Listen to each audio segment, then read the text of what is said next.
The Dynamic Laws of Prosperity by Catherine Ponder. If you're ready for more wisdom, please like this video and subscribe before we start. Part 1.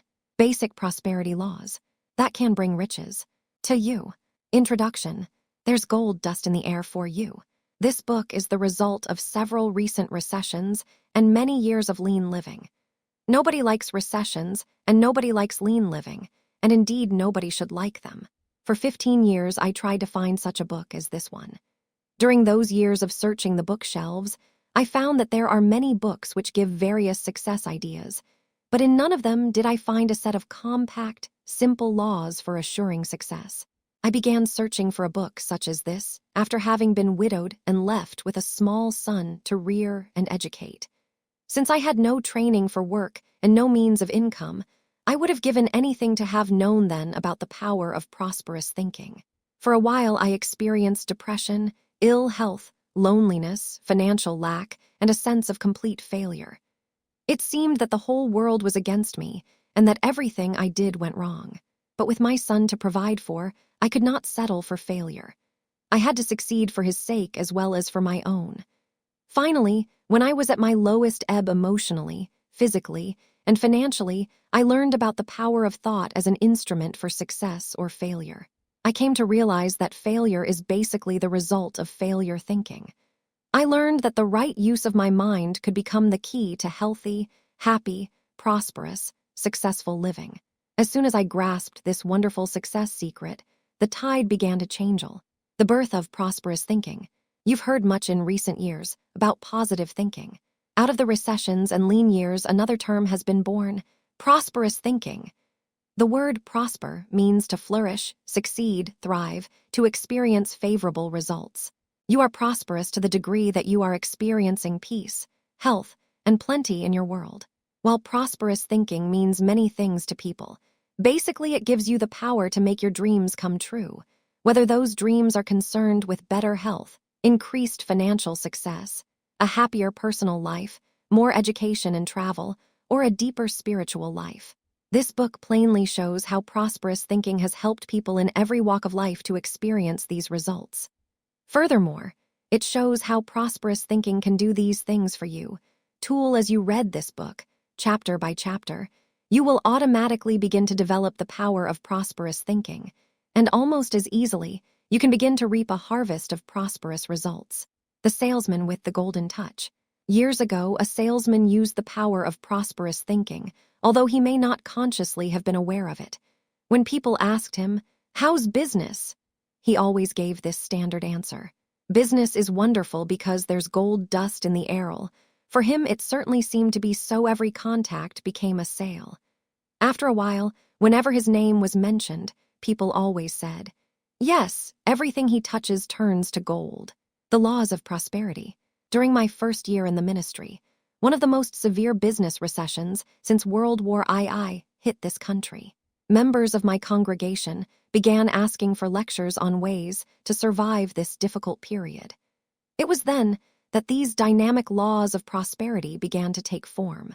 And with breathtaking rapidity, these ideas worked for all types of people. The word dynamic has the same root as the word dynamite. That which is dynamic is powerful, forceful, filled with energy, and leads to change. That which is dynamic tends to blast you out of a ruttle. A law is a principle that works.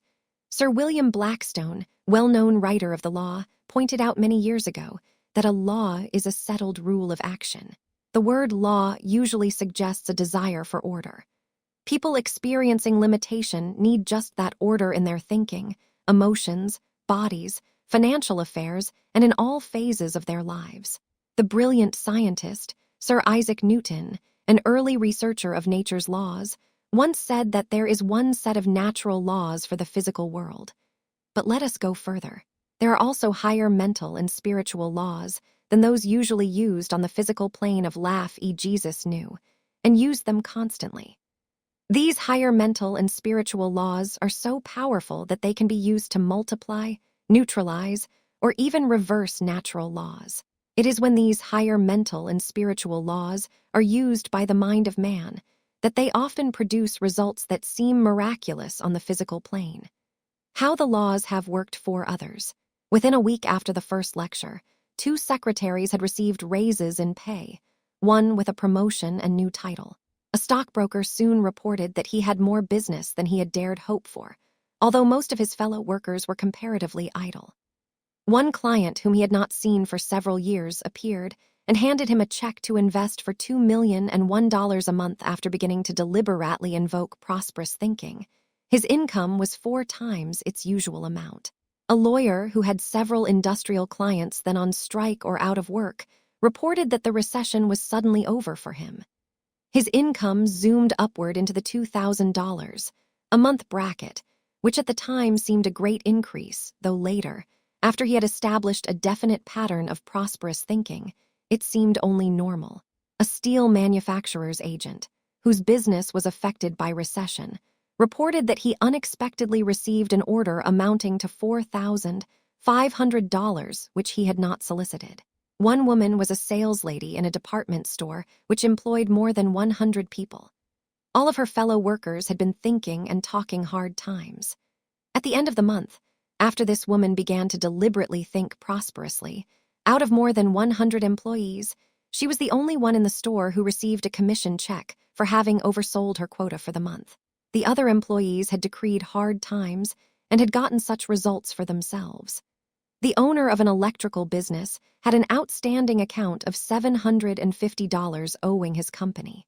As he began to think of those owing him as prosperous, the account was quietly paid.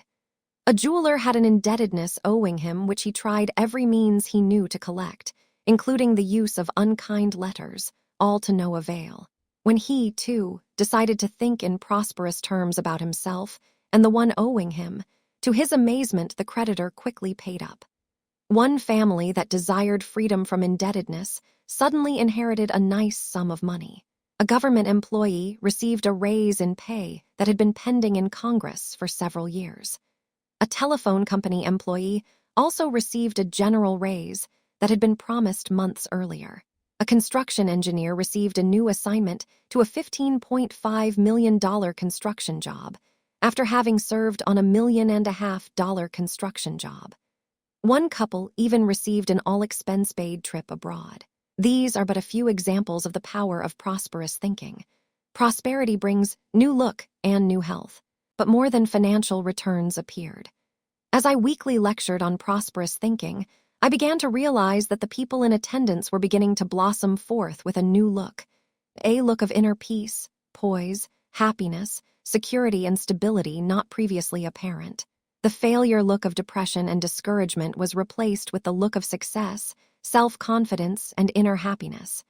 The look of defeat was replaced with a look of dominion, authority, victory. It was wonderful to behold. New mental and physical health appeared for a number of people, too. One businessman had been told most of his life that he had a serious heart condition that would have to be pampered constantly. As he began to apply the power of prosperous thinking in every phase of his world, he relaxed more and more in mind and body. Tension, both conscious and subconscious, gradually eased. After a time, his doctor stated that his earlier heart trouble had vanished. Now, several years later, he remains healthier and happier than ever before. Several people with nervous conditions found new health, serenity, and peace of mind. A housewife in this group had for years visited a series of doctors who could find nothing organically wrong with her. As she began deliberately to practice prosperous thinking, she began to think more lovingly of others, including her whose bandle. Her new attitude of appreciation gave him a feeling of approval he had not had from his wife in many a year. This, in turn, added to his self-confidence and was reflected as new success in his work. His new job success brought a happiness and satisfaction to their marriage that had long been missing.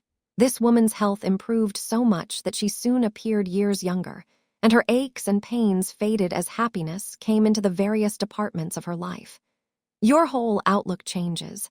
A lonely, unhappy businesswoman who had often threatened suicide became so intensely interested in the laws of prosperity that she found interests outside herself.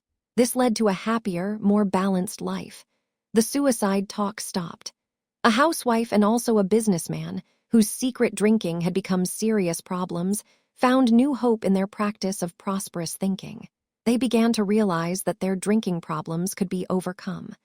As they gained this victorious expectation, they were able to begin resolving and dissolving inner hostilities and conflicts. Their drinking gradually diminished. Several marriages were saved, after one or other of the marriage partners began to invoke these laws of prosperity. One person's divorced partner returned and they were remarried. Several lonely, unmarried people happily married, one after having been widowed for 20 years. A businessman who had always detested his work found, as he began using these ideas, that he got a whole new perspective on his job, and in due time he no longer disliked it. As a result of the overall success of that prosperity class, some of its members came to my aid. A businessman helped me pray this book into print, a stockbroker named it, and a public relations consultant located a literary agent and publisher for the book. The salesman was right. That salesman was right. There is gold dust in the air. For you, for me, for everyone. The scientists know that there's gold dust in the air because they declare this universe to be composed of nothing but radiant substance or ether, to which man has unlimited access. Psychologists and metaphysicians know about the gold dust. They declare that man forms his world from the rich, unlimited substance within him and around him through his thoughts, emotions, words, and actions. And so let us proceed in confidence, knowing that there is gold dust in the air, and that there is gold dust everywhere. As you begin reading this book, no matter what the conditions of your life may now be, do so in this attitude of mind. There is gold dust in the air, for me.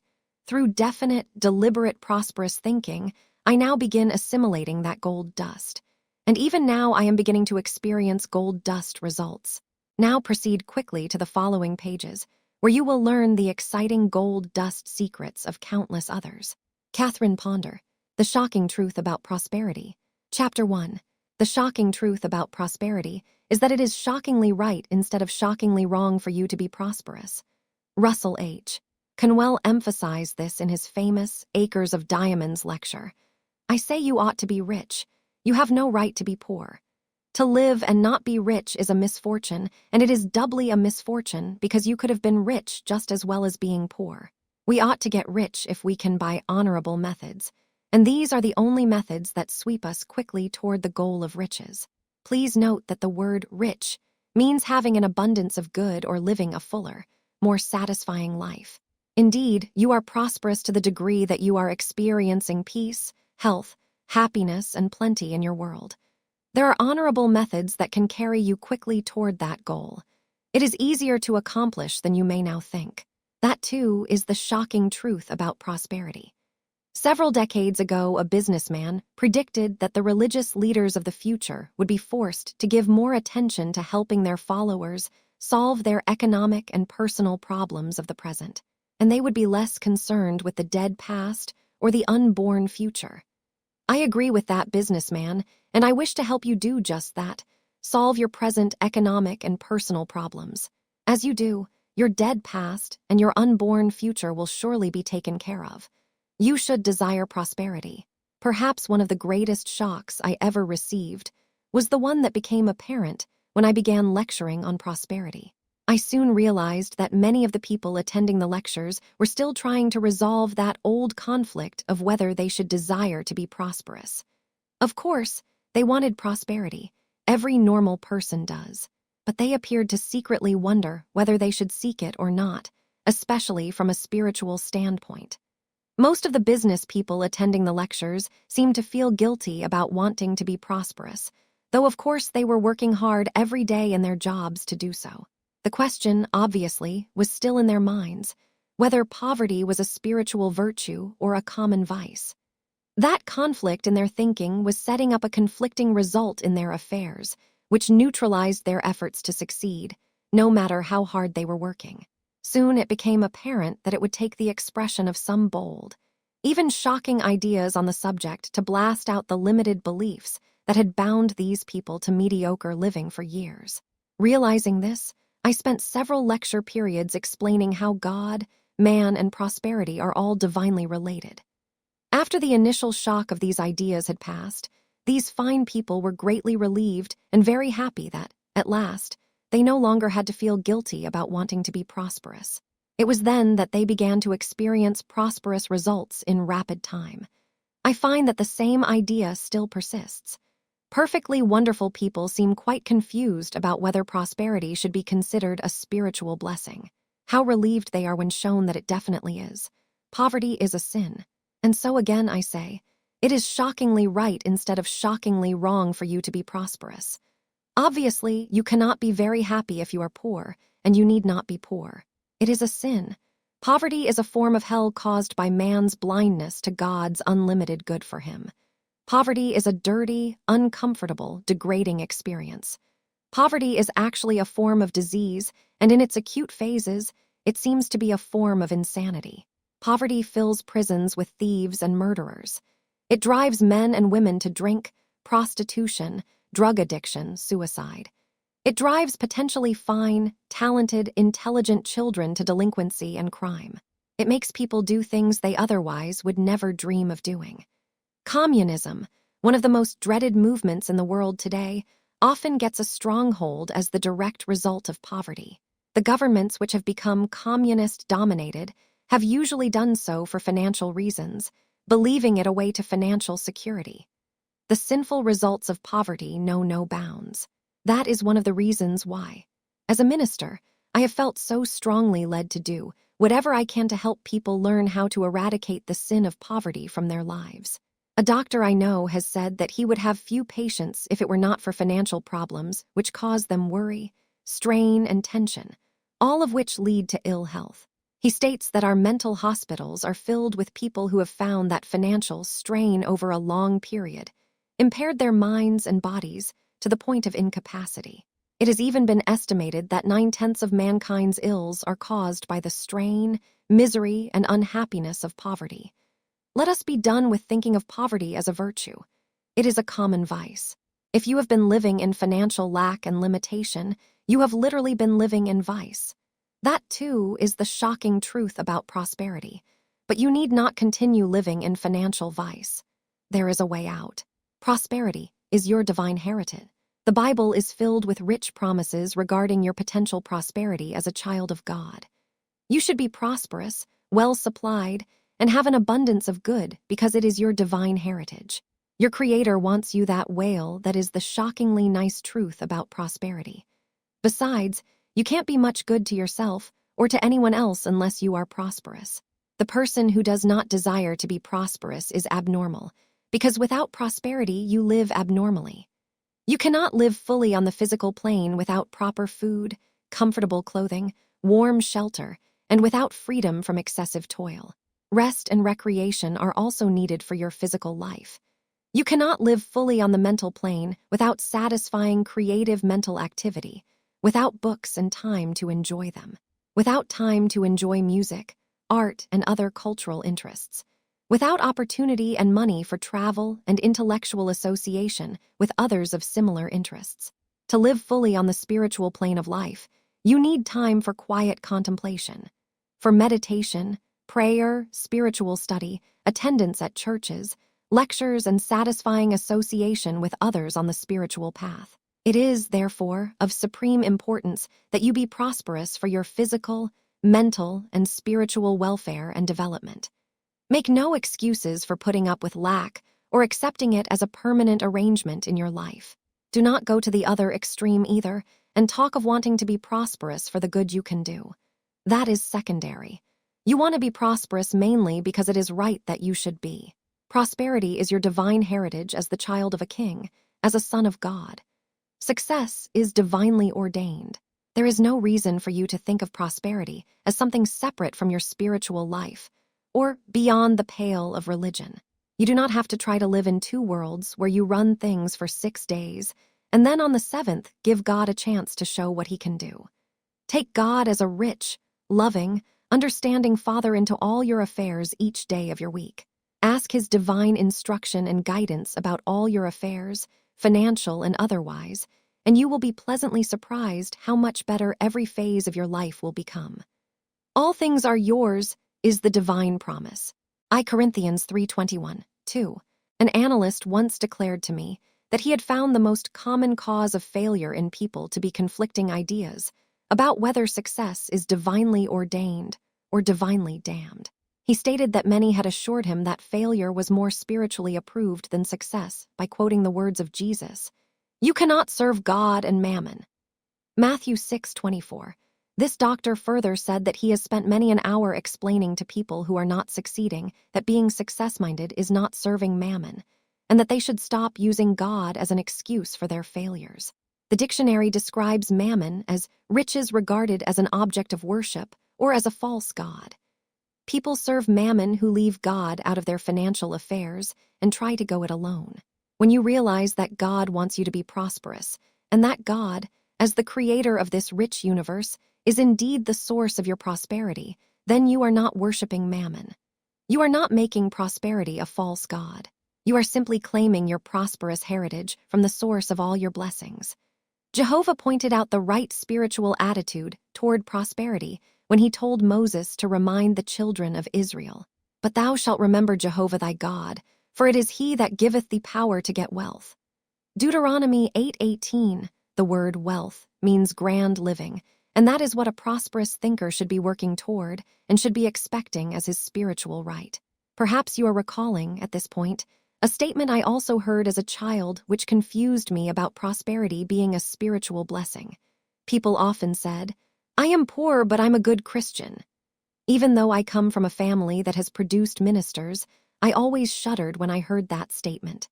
My immediate reaction was, why should Christians or any other group have to be poor? God isn't poor and he is our loving Father. Then, too, that statement made it sound as if all the rich folks were bound for hell. Somehow I could not figure out why rich people had to go to hell just because they were prosperous. It seemed rather inconsistent to me. The Bible is a prosperity textbook. Upon entering the ministry, I decided to settle the issue within my own mind by studying the biblical view of prosperity versus poverty. It was a pleasant surprise to discover that the Bible is the greatest textbook on prosperity ever written. The Bible clearly shows that you have not been pleasing God by settling for lack and limitation in your life, any more than you have been pleasing yourself. The very first chapter describes the rich universe created for man. The last book of the Bible symbolically describes heaven in rich terms. Most of the great men of the Bible were either born prosperous, became prosperous, or had access to riches whenever the need arose. Among them were Abraham, Jacob, Joseph, Moses, David, Solomon, Isaiah, Jeremiah, Nehemiah, Elijah and Elisha of the Old Testament, and Jesus and Paul of the New Testament. Jesus' life and teachings bear clear evidence of his understanding of prosperity laws. As a baby, he was presented with rich gifts by the wise men. Although Jesus has been described as being poor, with no place to lay his head, he had a home with his parents in Nazareth and was gladly welcomed into the homes of both rich and poor all over Palestine. His first miracle produced a rich gift of the finest wine for his host at a wedding feast. He unhesitatingly used the laws of prosperity to feed thousands in a desert place. His parable of the prodigal son contains a fine prosperity lesson. When Jesus declared, "Blessed are the poor in spirit, for theirs is the kingdom." Matthew 5:3, he was not referring to those living in poverty. Poor in spirit means those who are humble and receptive, not prideful and self-important. When the rich man came to Jesus to inquire about eternal life, it is recorded that Jesus, looking upon him, loved him. Mark 10:21, Jesus told him to sell what he had to inherit eternal life, for he saw that the man was possessed by his possessions, rather than being in control of them. Later Jesus commented compassionately, "How hard it is for them that trust in riches to enter the kingdom." Mark 10:24. His interest in and contact with the financial world included calling a tax collector to be one of his apostles, appointing a treasurer among the apostles to handle their finances, and his paying taxes to the Roman government. Even his seamless robe was considered so valuable that Roman soldiers cast lots for it at the cross. It was a man of wealth, Joseph of Arimathea, who begged for Jesus' body from Pilate and who buried it in his own tomb. Even after the resurrection, Jesus showed an interest in the prosperity of his followers, instructing the fishermen where to fish successfully, after they had previously failed to catch anything. Why poverty is not spiritual. You may wonder why there has been so much talk of sacrifice, persecution, and hard times as necessary phases of the spiritual way of life. History reveals that the inspired yet practical teachings of the Bible continued to be observed during the early centuries after Christ. But soon religion became more secularized, leading to variations and departures from Jesus' original teachings. Later, the feudal systems during the Middle Ages assured wealth only for the privileged few. During this period, the teachings of poverty and penance were offered to the masses as the only way to salvation, in order to keep people in poverty and to make lack and privation a supposed Christian virtue. Unsuspecting millions were led to believe that it was pious to be poor, a belief which was useful in forestalling revolution among the masses. Some of those old feudal ideas about poverty as a spiritual virtue have persisted until today. But they are false, man-made ideas, and not God's rich truth for you and me. Thus, make no further excuses to yourself or others for wanting to be prosperous. It is a divine desire that should be given divine expression. You can boldly give thanks that prosperity is your divine heritage, that the Father's desire for you is unlimited good, not merely the means of a meager existence. Right attitudes will pay your bills. Now, in order to help you establish the all-important prosperous attitude, that God is the source of man's supply as the creator of this rich universe, and that God's will for you is therefore the wealth of the universe, I suggest that you paraphrase the words of Jehovah to Moses. I will remember Jehovah God, for he it is that giveth me power to experience wealth. Deuteronomy 8:18. Perhaps you are thinking, yes, but is this kind of thinking practical? Can such attitudes actually help put shoes on the baby, food on the table, and pay the rent? Yes, it can. I once talked with a young woman who seemed to have everything against her. When stricken with paralysis, her drinking, gambling, non-working husband deserted her, leaving several children to support and educate. Though she had a roof over her head, it was mortgaged. Though her husband was required by court order to provide a small monthly allowance for support of the children, it was insufficient to meet their needs. However, each time that I visited this woman, who for many months was bedridden and later confined to a wheelchair, she always joyously reported new channels of supply which had opened to her. On one visit, she stated that she had been given enough canned food to last several months, and money had appeared as needed for clothes for her children from some relatives in a distant state, that her own medical expenses were being met by a friend who was overseas, that, indeed, every financial need was being met. Fresh paint had even arrived for the outside of the house, and a neighbor was busily repainting it. When I asked what her prosperity secret was and how she had been able to meet every bill on time, while she was in a wheelchair with no ample or steady income, she said that one prayer had been her great source of strength and supply. Whenever a financial need was near, she would quietly meditate over and over upon this promise from the 46th Psalm, "Be still and know that I am God." Psalms 46:10. One day, the mortgage payment was due on the house in the amount of $40. She had not a cent of the money, so she quietly began to think on these words. "Be still and know that I am God. Be still and know that I am God at work in this situation now." Around noon, she got a sense of peace about the situation and so completed her meditation period. About an hour later, as she was being served lunch by a relative, in walked a neighbor who placed some money in her hand. He said, "Our Sunday school class got to thinking about you. There was some extra money in the treasury, and we decided we would like to share it with you." The amount he handed her was $40. This woman, recognizing God as the source of her supply, has proved that this source will never fail her, even under extreme conditions of ill health, marital disappointment, and financial uncertainty.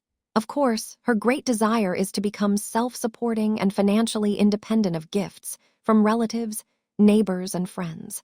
Surely she will realize this desire as she perseveres in prosperous thinking. She is now beginning to walk again for the first time in several years and will soon be able to work, too. Meanwhile, she is proving that God's rich supply can come in many unforeseen ways to meet the needs of the moment, regardless of life's hard conditions.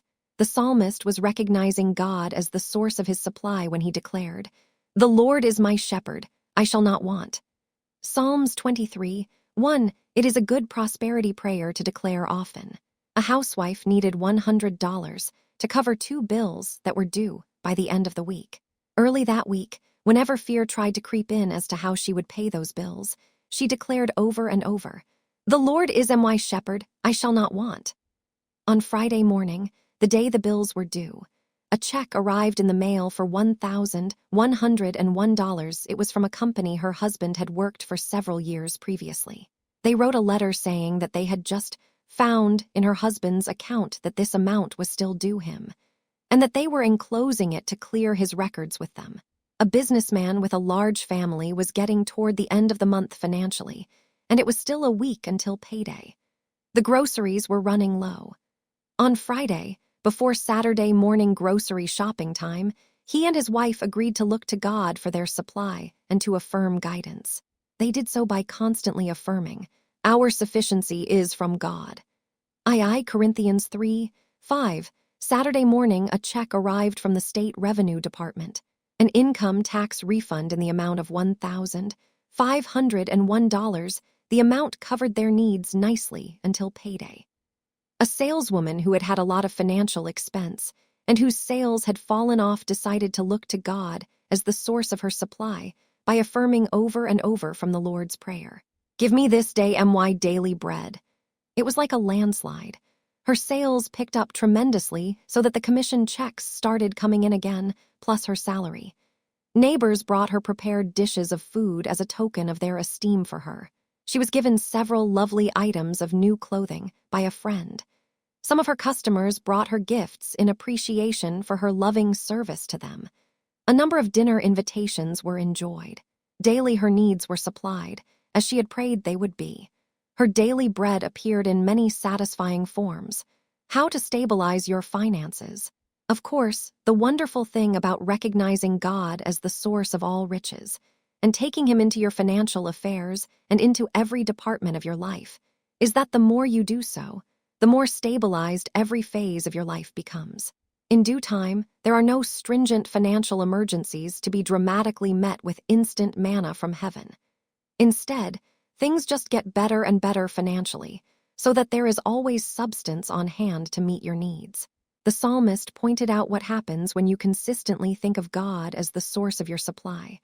But his delight is in the law of Jehovah, and on his law doth he meditate day and night.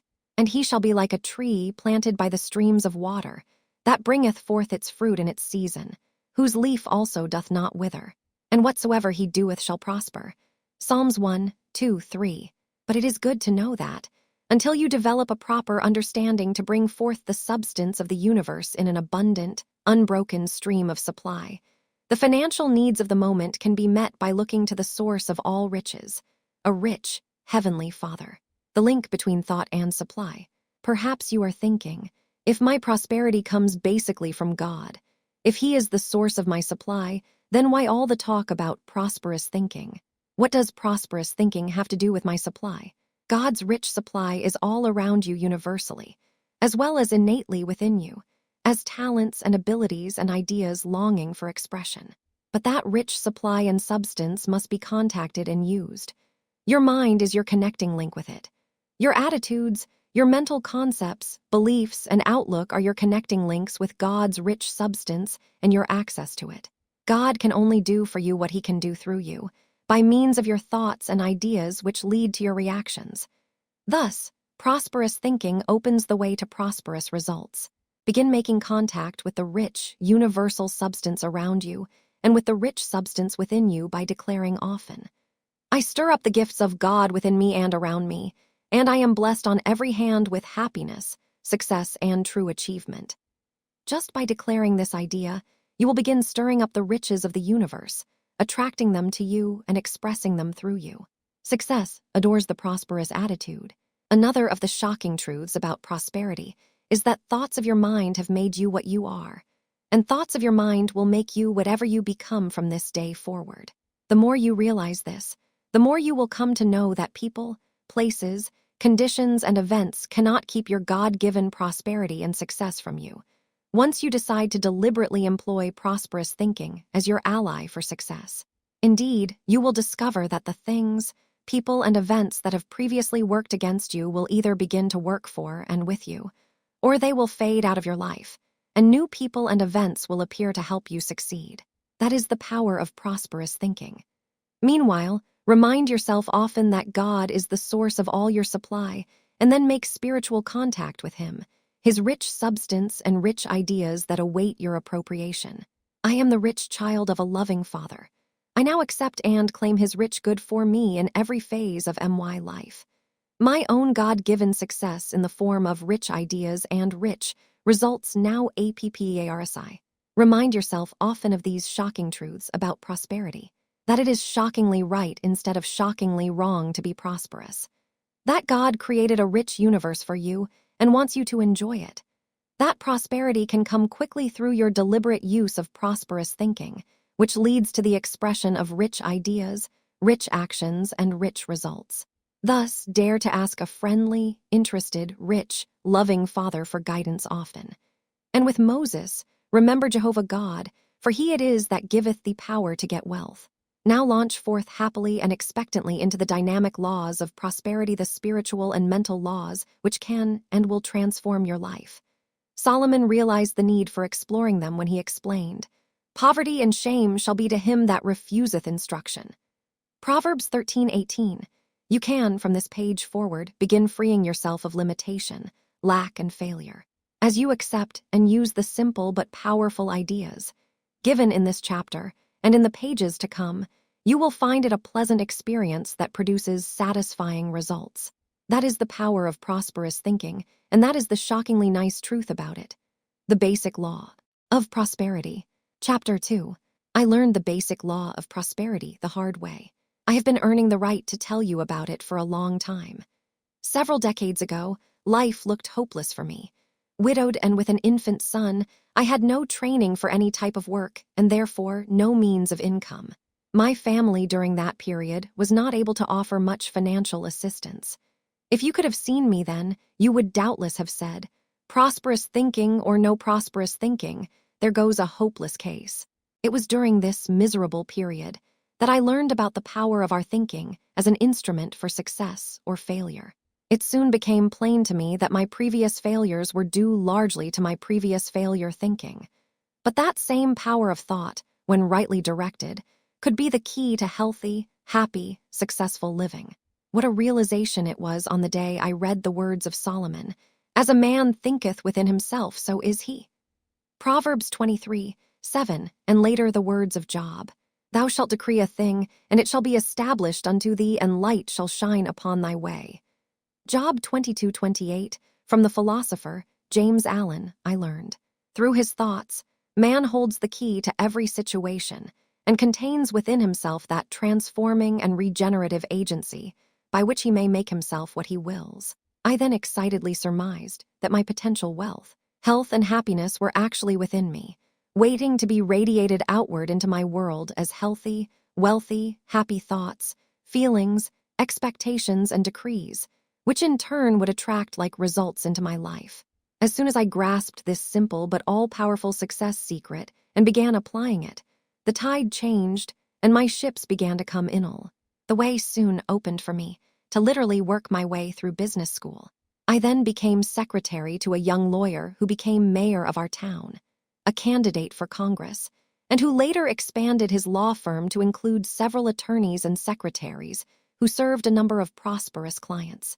At the height of my work with this attorney, I felt led to go into the ministry so that I might help others to realize and apply the spiritual and mental keys to healthy, happy, prosperous living that had meant so much to me.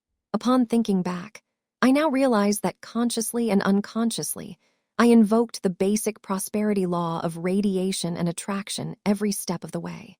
It is because of my own personal use of this basic law that I feel so strongly about it, and emphatically believe that it can work for you in even greater ways than it has for Mel. A number of people who have attended my prosperity lectures have used it with astounding success. The law of laws. Truly, the laws that govern prosperity are just as sure and workable as the laws that govern mathematics, music, physics, and the other sciences. The Bible describes that basic law of prosperity when it speaks of sowing and reaping, or giving and receiving. The scientists describe it as action and reaction. By some, it has been termed the law of supply and demand. Emerson described it as the law of compensation, whereby like attracts like. He declared that the law of compensation is the law of laws. You cannot get something for nothing. I agree with Emerson that it is time the law of compensation was emphasized as life's basic law.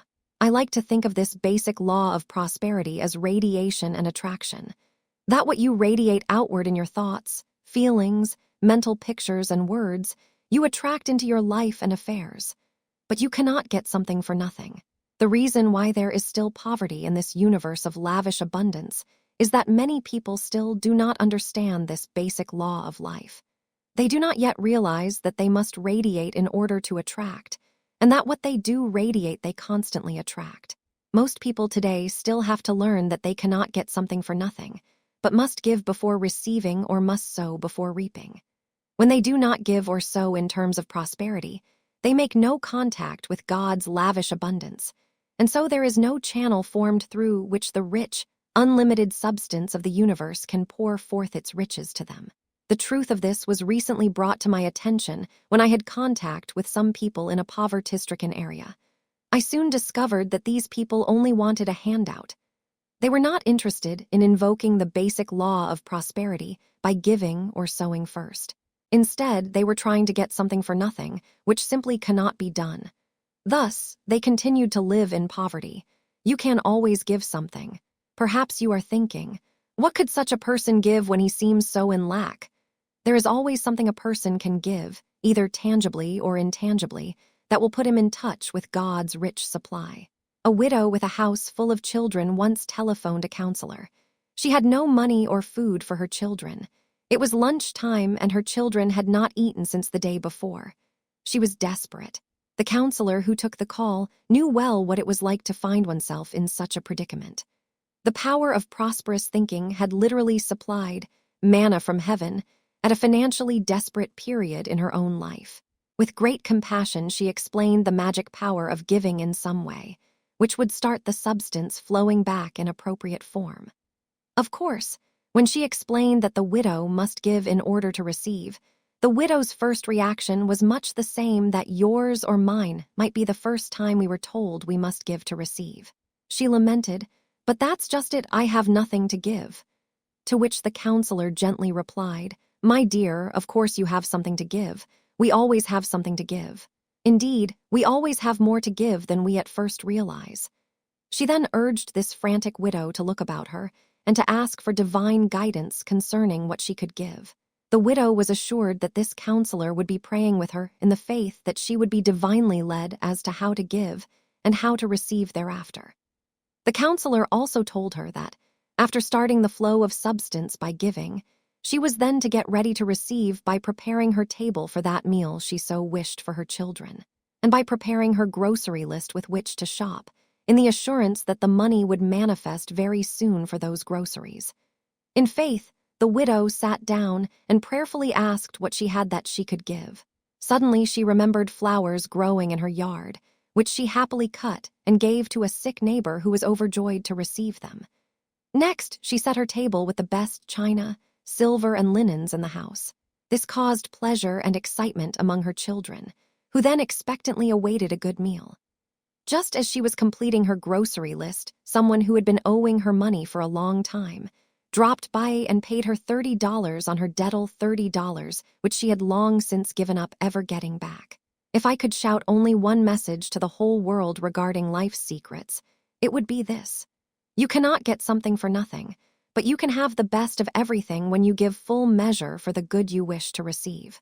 Since I have been writing about prosperity, I have received a number of letters from people who do not yet understand this law and who are still trying to get something for nothing. One woman asked that $30,000 be sent to her immediately to pay off old debts.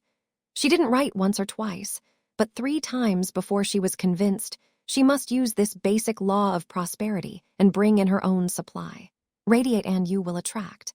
Emerson might have been describing this law of giving and receiving, or radiation and attraction, when he wrote, Great hearts send forth steadily the secret forces that incessantly draw great events. And who are the great hearts? Those people who dare to think and radiate great thoughts and expectancies of success and prosperity, instead of failure, trouble, and limitation. There's nothing great, unusual, or praiseworthy about failure, trouble, and limitation. Anyone can experience those things by following the line of least resistance and by entertaining the usual failure thoughts that one constantly hears every day. How often one hears the complaint, "Everything happens to me. I just can't win for losing. This is a tough world. The other fellow gets the breaks." This beginning usually leads into a conversation filled with unpleasant experiences of the day, criticism of jobs, coworkers, families, the governments, world leaders, war, crime, disease, and hard times, hard times, hard times. Each of us constantly uses the law of radiation and attraction, whether we are aware of it or not. But if you wish to enjoy more prosperity and success in life, you have to consciously, boldly, and deliberately take hold of your thoughts and feelings and redirect them toward prosperity and success. It is up to you to dare to choose and radiate outward through your thinking what you really wish to experience in life, rather than to get bogged down in unpleasant or failure experiences of the moment. These conditions can change as quickly as you can change your thinking about them. A friend in the public relations business recently used the law of radiation and attraction with successful results. For some time, he had desired a certain out-of-state account and had made every reasonable effort to obtain it. Finally, he decided that he would definitely entertain and mentally radiate the desire for that account strongly, deliberately, and boldly, feeling that surely in due time he would receive that account or a bigger one. He sat down and quietly thought about that account as though he were already handling it. He went over that account in his mind and thought of all the ways he would attempt to serve that client's best interests if he were handling their public relations. He thought about the account and the people involved for a long time and in great detail. He also declared over and over for a time, "I am not discouraged. I am persistent. I go forward. I am determined to achieve success in God's own wonderful way for me." When a sense of peace came over him, he dismissed the matter from his mind. A few weeks later, he attended a convention in which a number of his clients were involved. While swimming with several of them in a motel pool, he met the man whom he had been trying for months to meet, who had charge of that out-of-state account. Right there in the pool, they negotiated. When he joyously related his experience to me, he declared, "It was doubtless that prosperity law of radiation and attraction that brought the happy results. I have observed in talking with hundreds of people who have gone from failure to success that it is what we really think deep within ourselves most of the time, rather than the big front we may put up to others, that unconsciously attracts like results to us. There is an age-old maxim that says, 'We are where we are because we are what we are, and we are what we are because of our habitual thinking.' Many people work hard to attract greater good in superficial ways, without first habitually radiating its mental equivalent. And then they are sorely disappointed when their great efforts result in failure and disappointment. Once when I was talking with a lady who felt she would like to be married, I suggested that she invoke the law of radiation and attraction. After explaining that she must radiate before she could attract, I suggested that she prayerfully radiate these ideas over and over. Divine love expressing through me now draws to me all that is needed to make me happy and my life complete. A little later, I began receiving reports from mutual friends that she was working hard on the attracting angle, but was radiating nothing more than telephone calls and obvious invitations to all the men of her acquaintance. Later, she returned and reported that the suggested prayer method had not worked. Gently, I reminded her that she had not radiated the prayer method suggested, but had radiated the scare method, which had not been suggested. The method had worked in reverse, because she had reversed the process. A middle-aged widow more recently dared to try the radiation and attraction method for the same purpose. While floating in a swimming pool, she silently affirmed over and over, "Divine love expressing through me now draws to me all that is needed to make me happy and my life complete." Presently, she heard a man's voice calling to her from the side of the pool, inquiring about the water which she assured him was wonderful. Soon he was in the water, and a little later he was in her life as her husband. Mental preparation comes first. What a thrill it is to realize that all things can be accomplished within the mind first. That your mind is your divine power for Goodwill. The reason all things can be accomplished mentally first is that the mind is the connecting link between the formed and unformed world. It's up to you in this wonderful age to claim your spiritual dominion of great good over everything, and to dare to subdue, change, or reform your world as you wish. Of course, you have been given all of this power to produce good and only good. Man's difficulties come when he uses this power in reverse. But what a sense of freedom it gives you to realize that whatever you center your attention upon steadily, constantly, and deliberately in your thoughts, feelings, and expectancies forms the experiences of your life. When you realize this, life becomes easier, simpler, and more richly satisfying. You then no longer feel that you have to argue, beg, reason, plead, or appeal to anyone for your desired good. Instead, you quietly go to work in your thinking to mentally choose, mentally accept, and mentally radiate what you wish to experience in life. It gives you a victorious feeling even before the rich results begin to pour in. Be deliberate about wealth. You've got to radiate deliberately in order to attract the good you desire. Otherwise, you get into a limited trend of thought and produce limited results. What you do radiate or deliberately entertain mentally, you constantly attract. It may not appear that this law works in this exact way when you look at people who seem to be succeeding, who apparently do not deserve it. But in due season their health, wealth, and happiness crumble if they are not supported by a firm foundation of right thought and feeling. It is just a matter of the mills of the gods grinding slowly. Instead of fretting about whether the law of radiation and attraction is working rightly in the lives of others, proceed quietly to prove the laws of prosperous thinking for yourself. A stockbroker whose business associates were watching the market reports and declaring how slow things were, slipped into a private office and quietly relaxed. As he did so, he began to radiate this thought: everything and everybody prospers me now. Suddenly, the telephone began to ring and ring. Within a short time, he had received more business by telephone than he had received through any channel in several days. A watch repairman's business was slow. As he boarded an early morning bus, he, too, remembered the prosperity law of radiation and attraction and began to silently declare, everything and everybody prospers me now. For the next few days, he had many new customers come into his store to have watches and jewelry repaired. Soon he had received enough repair work to keep him busy for many weeks. You are magnetic. Each of us is a magnet. And as a magnet, you do not have to force success and prosperity to yourself. Instead, you can develop that exalted, expectant, prosperous state of mind that is a magnet for all good things of the universe to hasten to you, rather than entertaining the tense, critical, anxious, depressed, unforgiving, possessive state of mind that is a magnet for all kinds of trouble and failure. Since you can have the tangible and intangible equivalent of whatever you dare to choose, mentally entertain and radiate, stop thinking of things as apart from or outside yourself. Stop thinking that people, things, circumstances, and conditions have power to hurt or harm you. Start realizing that nothing can stand between you and that good that you dare to choose mentally and radiate outward through your thoughts, feelings, words, and expectancies. Choose and radiate mentally. Choose and radiate emotionally. Choose and radiate constantly and persistently to attract your own good and good for others. A woman once told me that since she had been deliberately invoking the power of prosperous thinking, everyone in her family had received wonderful blessings. Her husband received several raises in pay. Her brother became president of his company. 2 sisters retired with handsome incomes. Another sister became the first woman ever to hold a certain type of executive position for her company.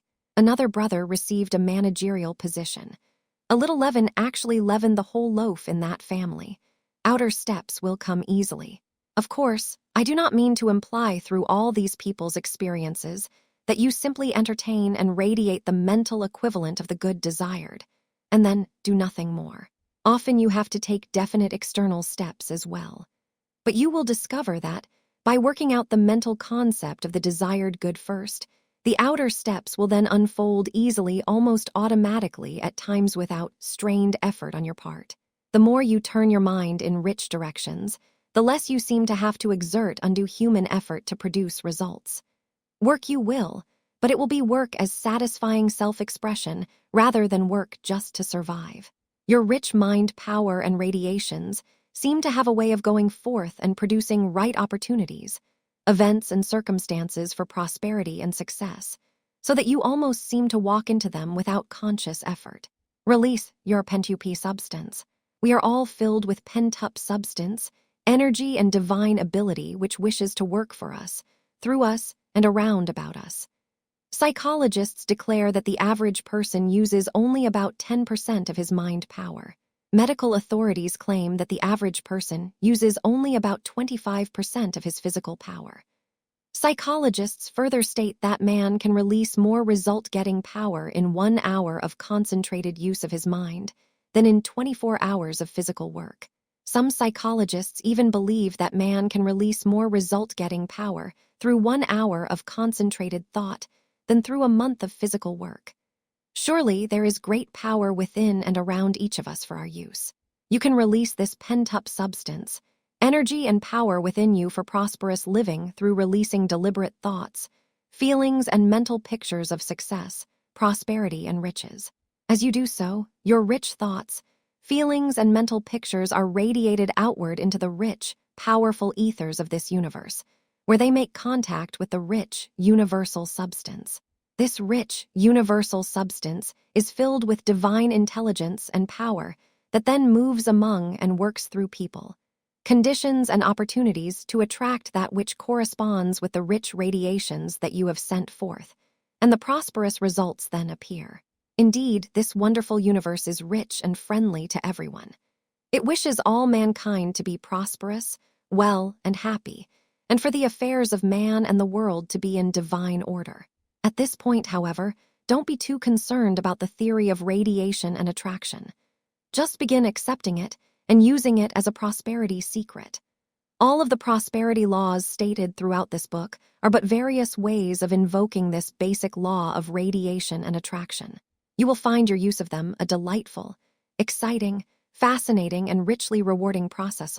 I now invite you to begin soaring forth through the pages of this book, reminding yourself of these truths. I am an irresistible magnet, with the power to attract unto myself everything that I divinely desire, according to the thoughts, feelings, and mental pictures I constantly entertain and radiate. I am the center of my universe. I have the power to create whatever I wish. I attract whatever I radiate. I attract whatever I mentally choose and accept. I begin choosing and mentally accepting the highest and best in life. I now choose and accept health, success, and happiness. I now choose lavish abundance for myself and for all mankind. This is a rich, friendly universe, and I dare to accept its riches, its hospitality, and to enjoy them now. The Vacuum Law of Prosperity. Chapter 3. You have heard it said that nature abhors a vacuum. It is particularly true in the realm of prosperity. The vacuum law of prosperity is one of the most powerful, though it takes bold, daring faith to set it into operation, as well as a sense of adventure and expectation to reap its full benefits. When a person is honestly trying to be prosperous, is thinking along prosperous lines and still fails, it is usually because he needs to invoke the vacuum law of prosperity. Basically, the vacuum law of prosperity is this. If you want greater good, greater prosperity in your life, start forming a vacuum to receive it. In other words, get rid of what you don't want to make room for what you do want. If there are clothes in the closet or furniture in your home or office that no longer seem right for you, if there are people among your acquaintances and friends that no longer seem congenial, begin moving the tangibles and intangibles out of your life, in the faith that you can have what you really want and desire. Often it is difficult to know what you do want until you get rid of what you do not want. Let go of the lesser.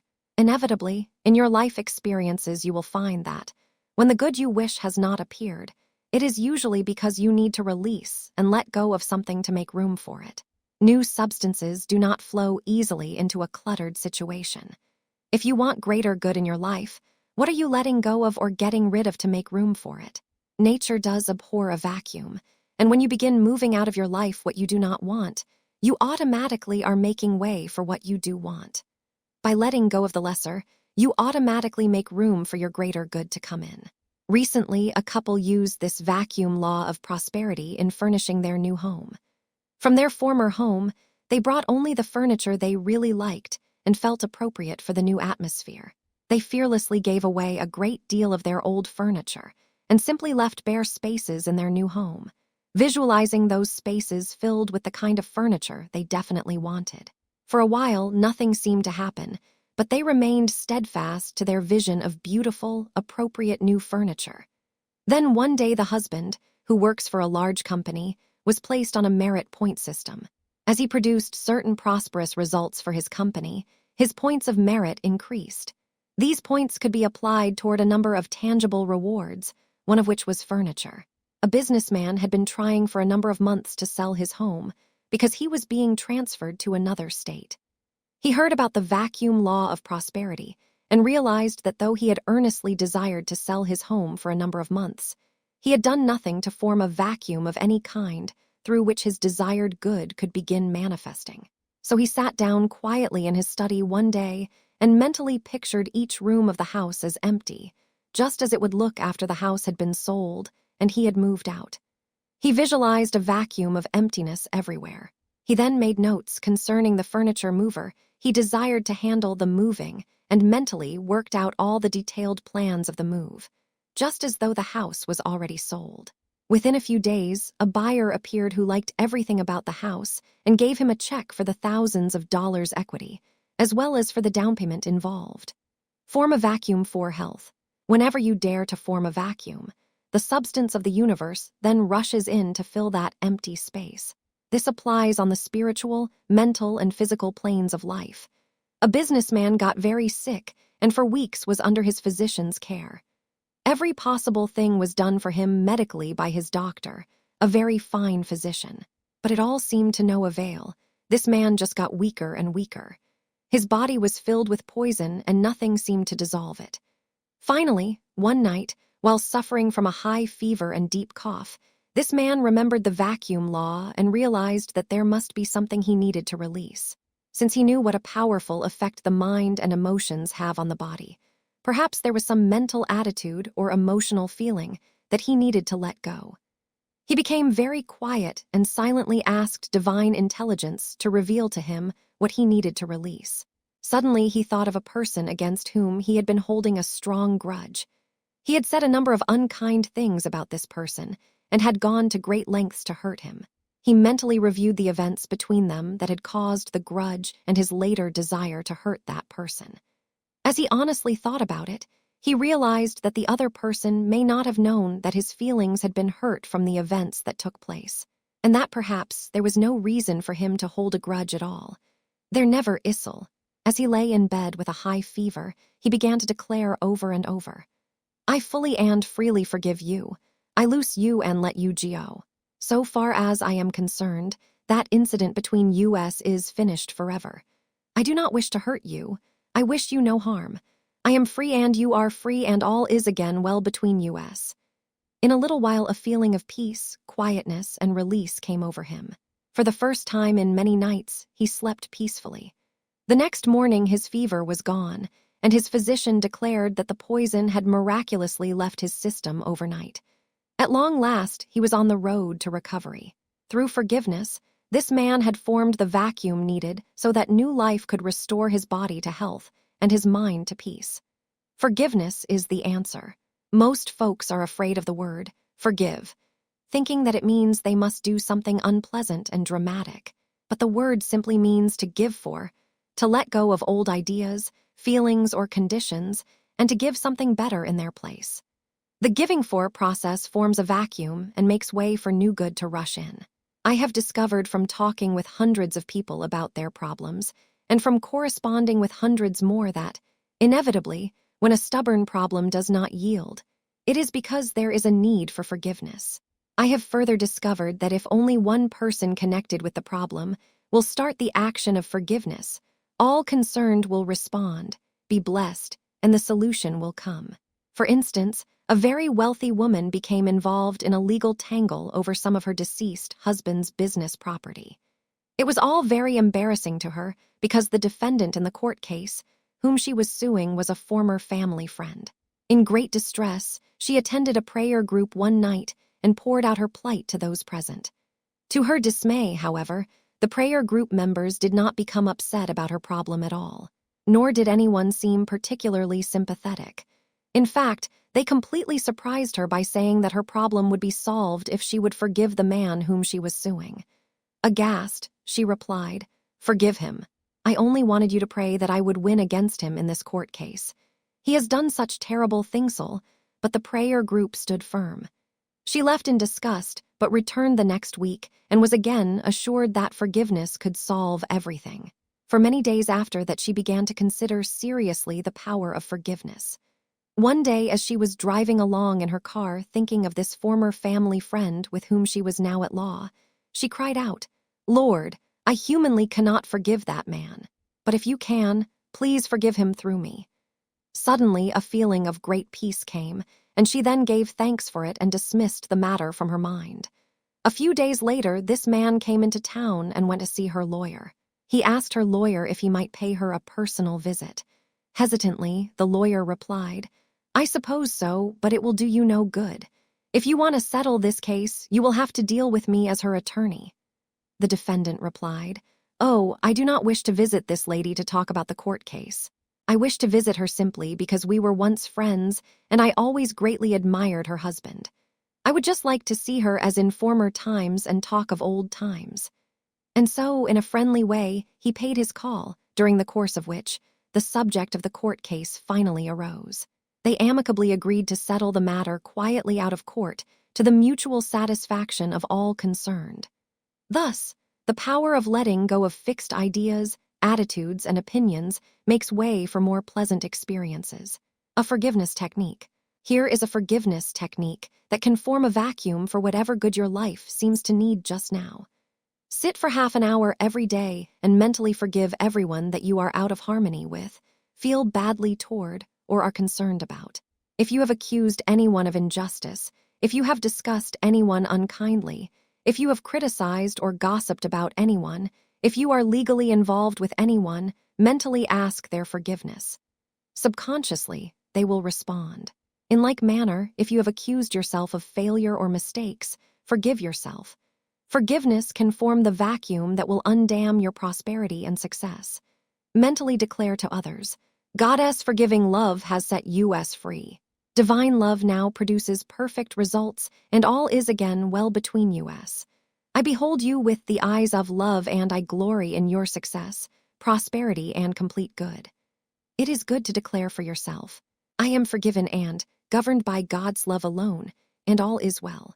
I once talked with a lady who was having great difficulty in her marriage.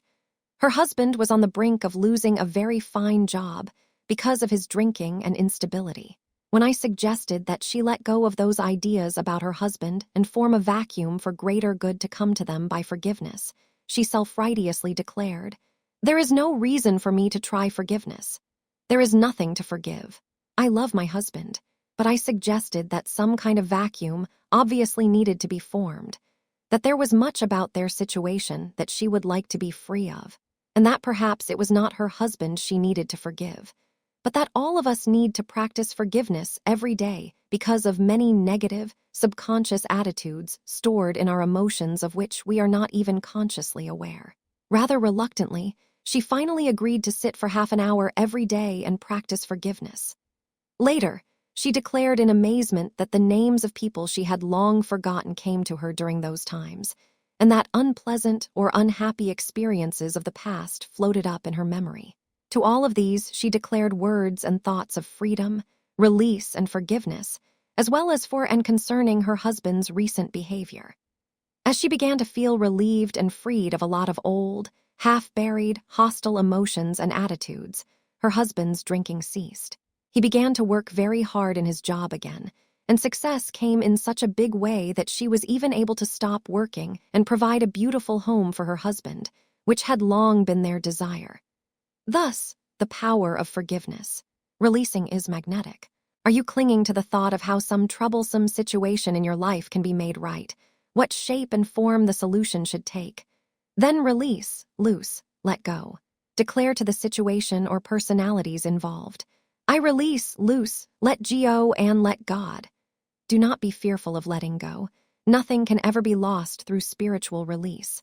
Instead, your own good and the good of all concerned is much freer to move into your life. Through release, your power of attracting good is greatly increased. One word of caution here about attitudes toward the tangible things you release. I once felt led to go through my closet and give away most of the clothes therein to my sister. These clothes were perfectly good, but I had tired of them, and no new clothes had recently appeared, so I felt that by passing them on, I was making way for the new clothes. After mailing these clothes to her, I felt happy and expectant about the new clothes I was so sure would manifest. But for a number of weeks, nothing happened. Finally, I realized that I was still mentally hanging on to the clothes I had sent her, thinking, if I had that dress or suit I sent Sis, I would wear it today. It was then necessary for me to re-release what I thought I had already released. In my mind, I went over every item I had sent her and declared to each individual piece of clothing mentally, I fully and freely release you. I completely loose you and let you go. So far as I am concerned, you have served your purpose in my wardrobe, and I no longer need you. You are now in your perfect place. Thereafter, new and more beautiful clothes appeared very fast in my closet. It was as though a magnetic influence had gone to work for me. A friend who knew nothing of my empty closet quietly came to me and said, I have some money I wish to share with you. When I prayed about what to do with this particular amount, the only thought that kept coming to me was that I should give it to you, perhaps for some clothes. You appear well supplied with clothes, but the thought persisted, and so here it is with my blessing. That started the flow of substance, which then came to me from here, there, and everywhere. Some magazine articles I had written had not been accepted, and so in a doubtful but hopeful mind I had revised them, weeks earlier, and resubmitted them. Now they were accepted, and I was paid. Several people saw items while shopping and thought, that looks like Catherine. They purchased them for me as gifts. In each instance, it was items of clothing I had been mentally imaging as hanging in that closet. One friend back home went on a shopping trip there. We had not corresponded in some time, so she had no conscious way of knowing about the empty closet. Nevertheless, packages arrived with gifts of clothing for me resulting from her shopping trip. She wrote later, I just kept getting the feeling you could use those various items, and somehow I could not resist getting them for you. I shall be very happy if you can use them. I learned quite a lesson from this experience. None of this happened until I freely released the clothes I had sent my sister. A gift that is not freely released after being given is not a gift at all. If you cannot give freely, don't bother. But if you do give, be sure you graciously release what you have given. Otherwise, no good has been done. No vacuum has been formed. Use the substance hand. Another way of invoking the vacuum law of prosperity is by using your present visible substance without withholding it, thereby making way for new prosperity to flow to you. However, you have to do this in a certain attitude of mind in order to produce rich results. When there does not seem enough prosperity on hand to meet present needs, or when you seem blocked in attaining greater prosperity, take control of the situation. Take control in your thoughts and feelings. Rather than feeling helpless, defenseless, or sorry for yourself, declare to those financial appearances, peace, be still. Take your wallet, checkbook, or other tangible evidences of financial supply in your hands and declare concerning them. You are even now filled with the rich bounty of God who supplies every need. Then is the time to fearlessly and boldly use the substance they contain as far as it will go in the present situation. If there are bills to be paid, do not wait until enough money comes in to pay all of them, but go right ahead in faith and pay those you can. That is breaking the substance on hand and sending it forth so that it can multiply. Look UPI toward prosperity. Establishing and maintaining a prosperous attitude, just as though your bounty were already completely visible, is important at this point. This is not the time to talk lack, to withhold, or to practice stringent economy. Instead, this is the time to use up to the last of your financial assets, to the last penny if necessary. If you withhold, talk about financial lack at this point, it will cost you double. Instead, look up mentally and give thanks for the substance you already have to send out. Then boldly send it forth with a rich flourish and a rich blessing. Joyously declare, "This is the bounty of God, and I send it forth with wisdom and joy." When you look up, regardless of appearances to the contrary, you are always provided for. Perhaps the person who taught me the most about this phase of the vacuum law of prosperity is a quiet, unassuming housewife who constantly looks up, boldly sending forth the money in her pocketbook with a rich flourish. Unfailingly, she is provided for in opulent ways. Several years ago, she became interested in beautifying the church in which I was then serving. Quietly, she came to me and suggested various improvements she would like to make, assuring me that she had private funds to do this. It was months later that I learned the private funds she had were her own grocery money, which she generously used for some lovely items for the church. In that way, she began to send forth with a rich flourish the money she had. As she continued to look up, her every private need was met. New channels of supply opened to her and her husband in most unexpected ways, so that for the first time in her life, she employed a maid, received gifts of a new car and a monthly allowance. As for the church redecoration, it snowballed, and many rich gifts then came, all because one housewife dared to quietly look up and use the substance at hand boldly, fearlessly, richly, even if that substance was her own grocery money. It overwhelms me even now to realize what faith she has had in the vacuum law of prosperity, and what rich results she continues to experience. She has often said that she has had no financial need that has not been met since she began forming a vacuum. Put your best foot forward. Another way to look up, regardless of financial appearances, is to put your best foot forward. Wear your best clothes, look your best. Live as richly as possible on what you already have. I recall once needing new clothes for a conference I was required to attend, but there seemed no money on hand for new clothes. When I prayed about the matter, I got the feeling that I should begin wearing my very best clothes in order to help me feel rich. Every day for almost a week I wore my best dress, over and over. One day, a gift of money was sent to me for some services I had rendered in the past. Of course, I immediately shopped for the desired new clothes. When you have released, let go, and formed a vacuum for new prosperity, that is the time to do whatever you can to affect the rich feeling, the rich atmosphere, the rich look with your present substance. Mention the apparent lack or vacuum to no one. Speaking of economic lack and limitation keeps many people in the poorhouse financially. Never think of yourself as poor or needy. Do not talk about hard times or the necessity for strict economy. Do not think how little you have, but how much you have. This is the time to use your best china and silver and to eat by candlelight, even if your menu consists of only pork and beans. As you form a vacuum and let go of what you do not want, as you use your present visible supply to meet the immediate needs as best you can, not withholding it, and as you live as richly as possible in the face of appearances, the rich results will begin to come forth. Almost mysteriously, new channels of supply will appear to meet your needs. You will discover other financial assets in your midst, of which you were previously unaware. Other people will unknowingly do things to add to your supply, too. In quietness and confidence is your strength when there is a need for greater prosperity. If you dare to look up, bless, and break the substance at hand in whatever ways seem best. Always ask for divine guidance concerning the practical as well as the spiritual ways in which you may form a vacuum for new prosperity when these financial needs loom over you. Don't get panicky. This is just further opportunity for you to prove that the invisible laws of prosperity can produce visible, satisfying results. This is just your initiation in the power of prosperous thinking. If you learn how to form a vacuum for new good early in your conscious development of prosperous thinking, then you do not panic at financial challenges, but know that you can and shall meet them victoriously and be much richer in the long run for having learned how to use the invisible laws of supply to meet visible needs.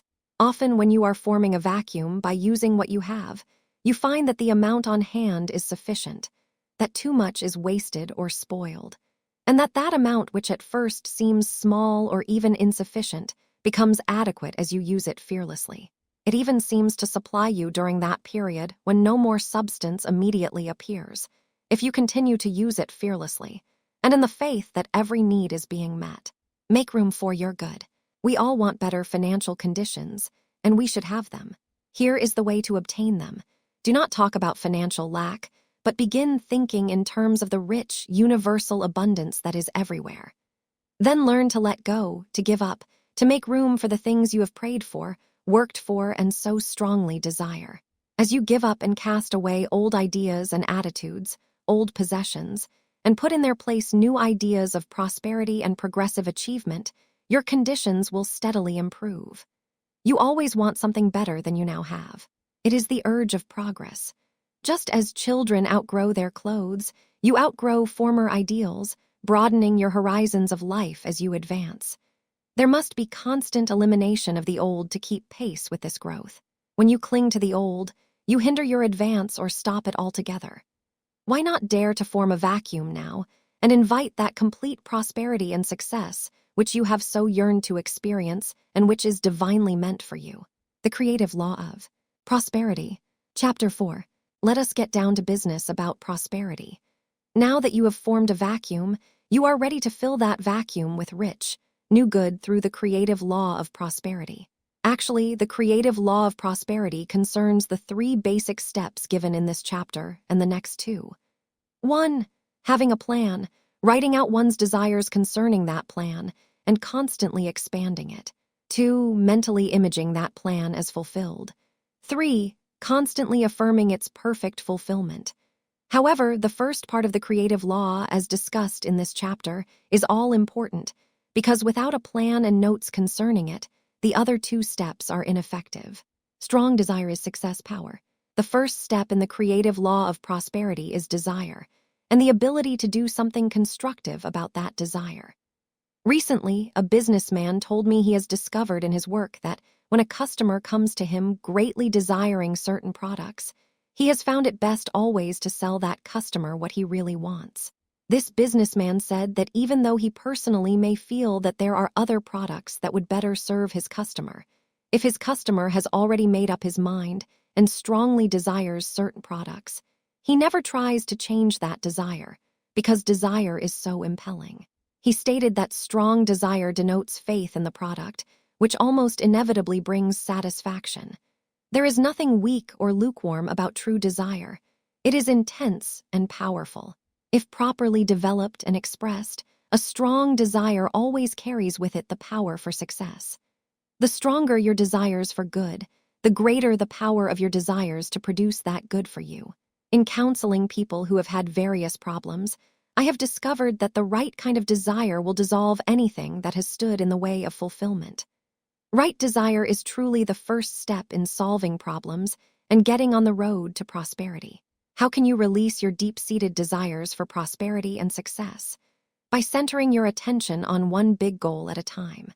One big goal always includes a number of small desires that are automatically fulfilled when the big one is achieved. Psychologists agree that we influence people and events by having great desires and great goals. It is as though everything and everybody subconsciously tunes in on our big desires and goals and gets busy helping us to achieve them. The amazing thing is that, of the millions of people who think they want to be successful, few of them have any really strong, impelling desires. They have been content to idly drift in a stream of small events and small expectations. When you meet a person who is really going places in this world, usually it is a person of intense desire for the highest and best in life. One of the basic statements I have often asked people to use to help expand and intensify their constructive desires is, I desire the highest and best in life, and I now draw the highest and best to me. Write down your desires. The law of creative prosperity is to take your deep-seated desires, and instead of suppressing them as impossible dreams, begin expressing them constructively by deciding what they really are, and then doing something very simple but very powerful about them. Write them down. Make a list or draw up some kind of potential plan, which you should feel free to change, revise, reform, and rearrange as your ideas about it unfold. This idea of writing out your desires and formulating a plan on paper clarifies the desires in your mind. And the mind produces definite results only when it has been given definite ideas through which to work. Many people work hard at prosperity in external ways, but they miss the mark because they are afraid to get definite in their thoughts and desires. They want to live better and to have more money, but they never get definite in their desires about how they want to live better or how much more money they need.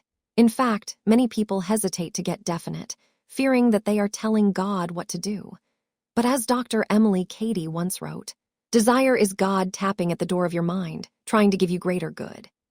If you suppress those deep desires, they have no constructive outlet and often turn into destructive channels expressed as neurotic tendencies, phobias, tension, or perhaps as suppression that finds outlet through alcoholism, mental illness, dope addiction, sexual imbalance, or other negative actions.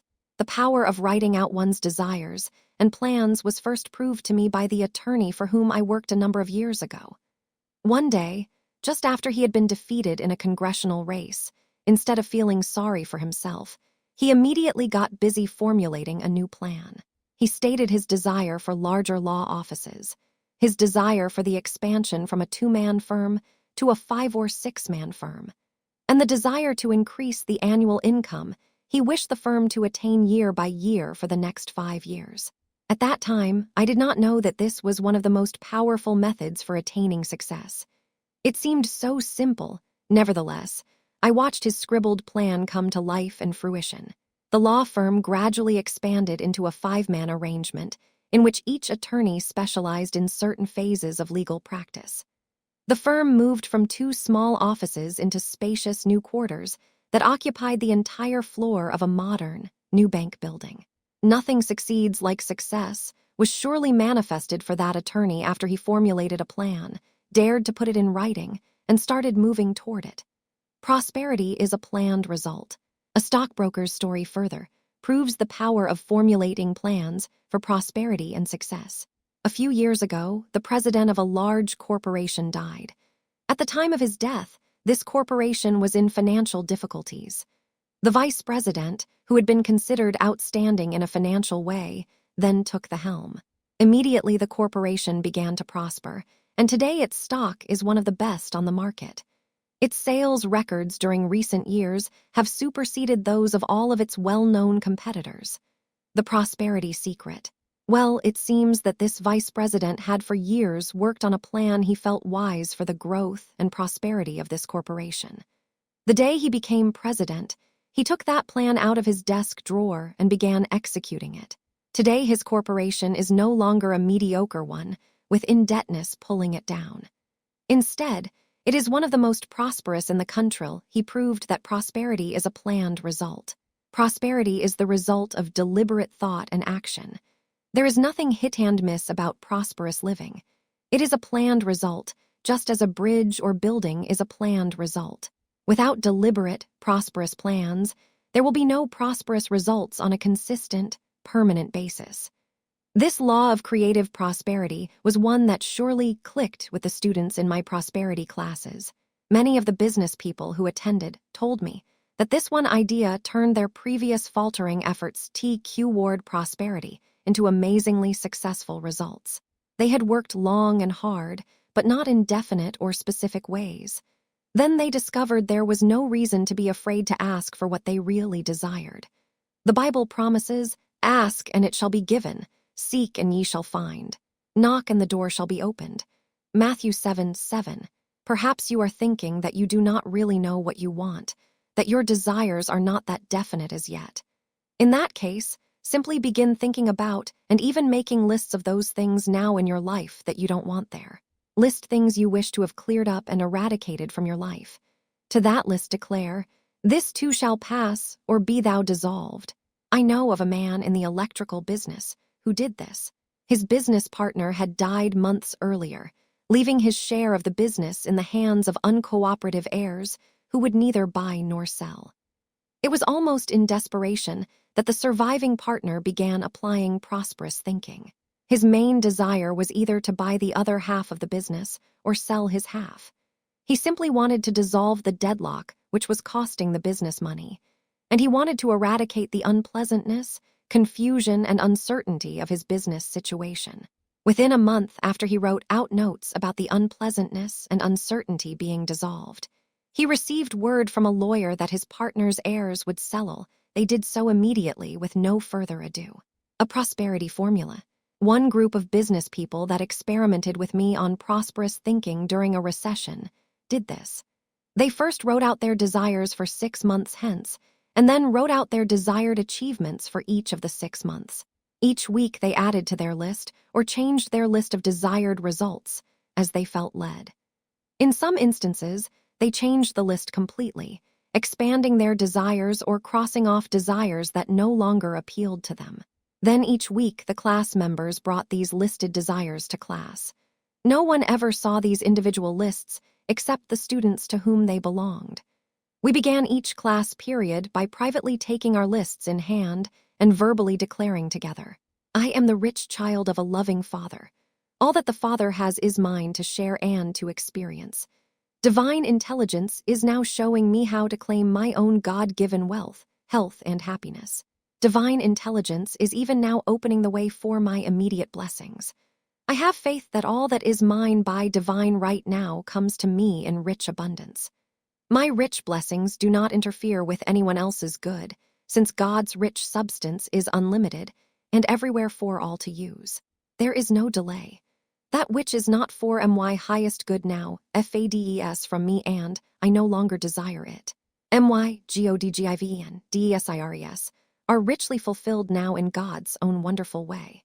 The students were also instructed to spend at least 15 minutes a day pouring their verbal prayers and blessings, which we will talk about in Chapter 6, upon their listed desires, and to work daily on their lists, revising, changing, expanding them. They were asked to do very definite things, such as listing the amount of money they wished to make for the day, week, or month. They were also asked to place a time limit and definite dates by which they wished the fulfillment of their desires. They were further instructed not to wonder, doubt, or question how their rich good was to be fulfilled, but they were to stay busy putting the creative laws of prosperity into action in these simple ways. The results they attained were fabulous, and I have received letters from people all over the world who read of this creative method of prosperity and who tried it with similar prosperous results. As the group worked with their lists, revising and changing them, we often affirmed the words of Goethe. What you can do or dream you can, begin it. Boldness has genius, power, and magic in it. We often declared, what we can conceive, we can achieve with the help of God. And we often reminded ourselves of this truth. Every obstacle rushes to get out of the way of the man who knows where he is going, and all the world seems on the side of the man who tries to rise. There seems to be almost magical power in thinking of one's desires, expressing them constructively by writing them down, stating the time by which one wishes their fulfillment, and then praying that God's good will be done in the matter. Does it sound too simple to work? Great truths and powerful secrets often appear simple. So simple, in fact, that the average person overlooks them in trying to find a more difficult way. Write a letter to God. One businesswoman invoked the creative method of prosperity in a slightly different way. At the first of the year, instead of making a lot of New Year's resolutions, she wrote a letter to God in which she honestly listed all of her desires for the new year. She then placed the sealed letter in her Bible. Toward the end of the year, she showed me that letter, which had specifically listed many things. All of the big desires she had expressed had been fulfilled. She was widowed and had expressed a desire to marry happily again. Toward the end of the year, I performed a private wedding ceremony for her and the bridegroom, whom she had met through friends after writing out that desire. She also had stated in the letter her desire for a better home. The bridegroom gave it to her. Her other big desire had been for a better job. In the middle of the year that, too, had come forth as a pleasant, satisfying, higher-paying position. But I must caution you, be honest with yourself when you write out your desires. Express, as did this woman, your really deep feelings. Don't write out what somebody else wants for you or what you think you should desire. Be honest with yourself and your Maker. if you really want happy results. I know of another businesswoman who wrote a similar letter to God at the first of the year, but instead of writing out her deep and big desires, she listed in a lukewarm, half-hearted way some of her surface and smaller desires. The things really gnawing at her heart were not even mentioned, and nothing happened. Because she had kept her really deep desires locked within her, there had been no opened channel through which God's substance could pour forth its rich good for her. A loving Father always wants you to have better than the best that you are now experiencing. Because the kingdom of heaven is at hand. If you wish God's help in experiencing it, the least you can do is to be honest with Him and with yourself. Otherwise, you block any possibility of fulfillment. Perhaps you are thinking, yes, but what if my desires are not of the highest? Should I still be honest and list them? Certainly, because by being honest, you are releasing them instead of suppressing them. As you release and face them, a loving Father can help you readjust them for good. I have seen this principle work successfully in the lives of people whom I have encountered in my counseling sessions, people who wanted spiritual help, but perhaps felt that their problem was embarrassing or shocking. They would speak of their lesser problems, but would keep the thing which was really bothering them locked tight within them. It was only when they got at the heart of their problems that the answer and divine solution could come forth. Make a daily list. The creative method of writing out one's desires proved so effective for a friend who has a modeling school that she recorded on tape specific instructions about making lists, revising them daily, etc. She plays that tape as a part of her modeling school course of instruction. The result? Scores of her students have obtained jobs of their choice in fashion modeling as well as in television and radio work, after faithfully making specific lists of the work they desired, the pay they desired, the hours they wanted to work, and the working conditions they hoped for. Another simple but effective way of invoking the creative law of prosperity is by beginning and ending your day making notes and lists.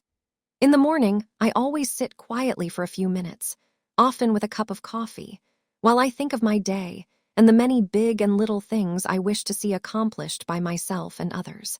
I make lists of those desired accomplishments. It takes only a few minutes, which is time well spent, because I then feel in control of my day. I usually write a note of thanks to God at the end of that list for the divine fulfillment and the divine achievements.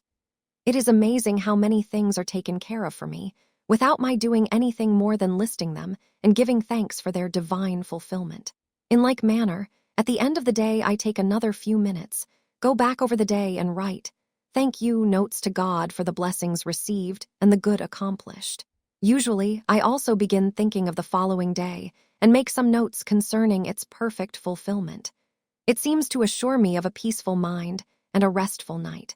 I have found this practice of making morning and evening lists so satisfying and enlightening because there are always more blessings to list than expected, that I now feel something is amiss if I do not observe this daily ritual. When I stick to my list-making, things rarely go wrong in my day. Many people use this method. In case this list-making technique is beginning to sound slightly trivial to you, let me assure you that it is a success technique used by a number of successful people more than most of us realize, because successful people rarely advertise their success secrets. 2 prominent engineers have confidentially shown me little books that they keep in an inside coat pocket, which they take out when things become hectic during their business day, and in which they quickly make notations of the way they wish things to work out. No one suspects what they are doing, and so in the midst of people all around them, they quickly gain control of the various problems that confront them. Recently, a mother asked her son, who is a young business executive, about a special course of instruction that he was currently studying with his company. He explained that he had been instructed to use a new psychological technique in solving his executive problems. This course had taught him that the proper modern method for solving problems was to sit down quietly, write out the problem, write out what he considered the highest and best solution, then tear up his notes and relax, knowing that his solution or something better would work out, since he had been able to work out a possible solution in his mind and on paper. This executive seemed quite surprised when his mother informed him she had been using that method for many months, having learned it at a study class. A doctor's financial income was boosted considerably within a few weeks after he began to write out the financial sum that he wished his practice to bring in each week. Previously, he had tried thinking in terms of boosted monthly income, but the figures had seemed too large for him to accept mentally. When he brought it down to a weekly level, it seemed easier for his mind to accept the idea of the weekly increase, and so it quickly manifested. I agree with the writer of the book of Proverbs when he instructed us, "Let not kindness and truth forsake thee. Bind them about thy neck. Write them upon the tablet of thy heart. So shalt thou find favor and good understanding in the sight of God and man." Proverbs 3:34. When you are trying to find favor and good understanding in the sight of God and man, the writing out technique is indeed powerful. Write to their angel. If you seek understanding regarding financial matters, it is good to secretly write out notes to those involved. Seal those notes and place them in your Bible for the time being. The mystics used to teach that everyone has an angel or higher self, and that when we cannot reach that angel in the usual ways, we should secretly write to it. In fact, the mystics even went so far as to describe 7 types of people with whom it is easier to deal satisfactorily by writing their angel than by trying to reason with them in the usual ways X. Perhaps you're thinking, I am sure that is fine mysticism, but how practical is this angel writing method? Well, you should realize that anyone you are having difficulty with, you have not been able to reach in the usual ways. So what have you to lose by secretly trying to reach them through their higher self or angel? A businessman was having difficulty closing a business matter, which had long been pending. Everyone involved was quite congenial and wished to conclude this matter, except one man who kept changing his mind and who seemed quite unsure about everything. This man kept things unsettled. In desperation, the businessman decided to try the angel writing method. It seems that the man giving the trouble was timid, apprehensive, always fearful about something. The businessman secretly wrote out just the opposite. To the angel of, let us say, John Brown, I bless you and give thanks that you are bringing to a perfect conclusion this business matter, and that all concerned are satisfied and blessed by it. This businessman wrote out this statement 15 times, because he had learned that the ancients believed in using the number 15 to break up and dissolve hard conditions.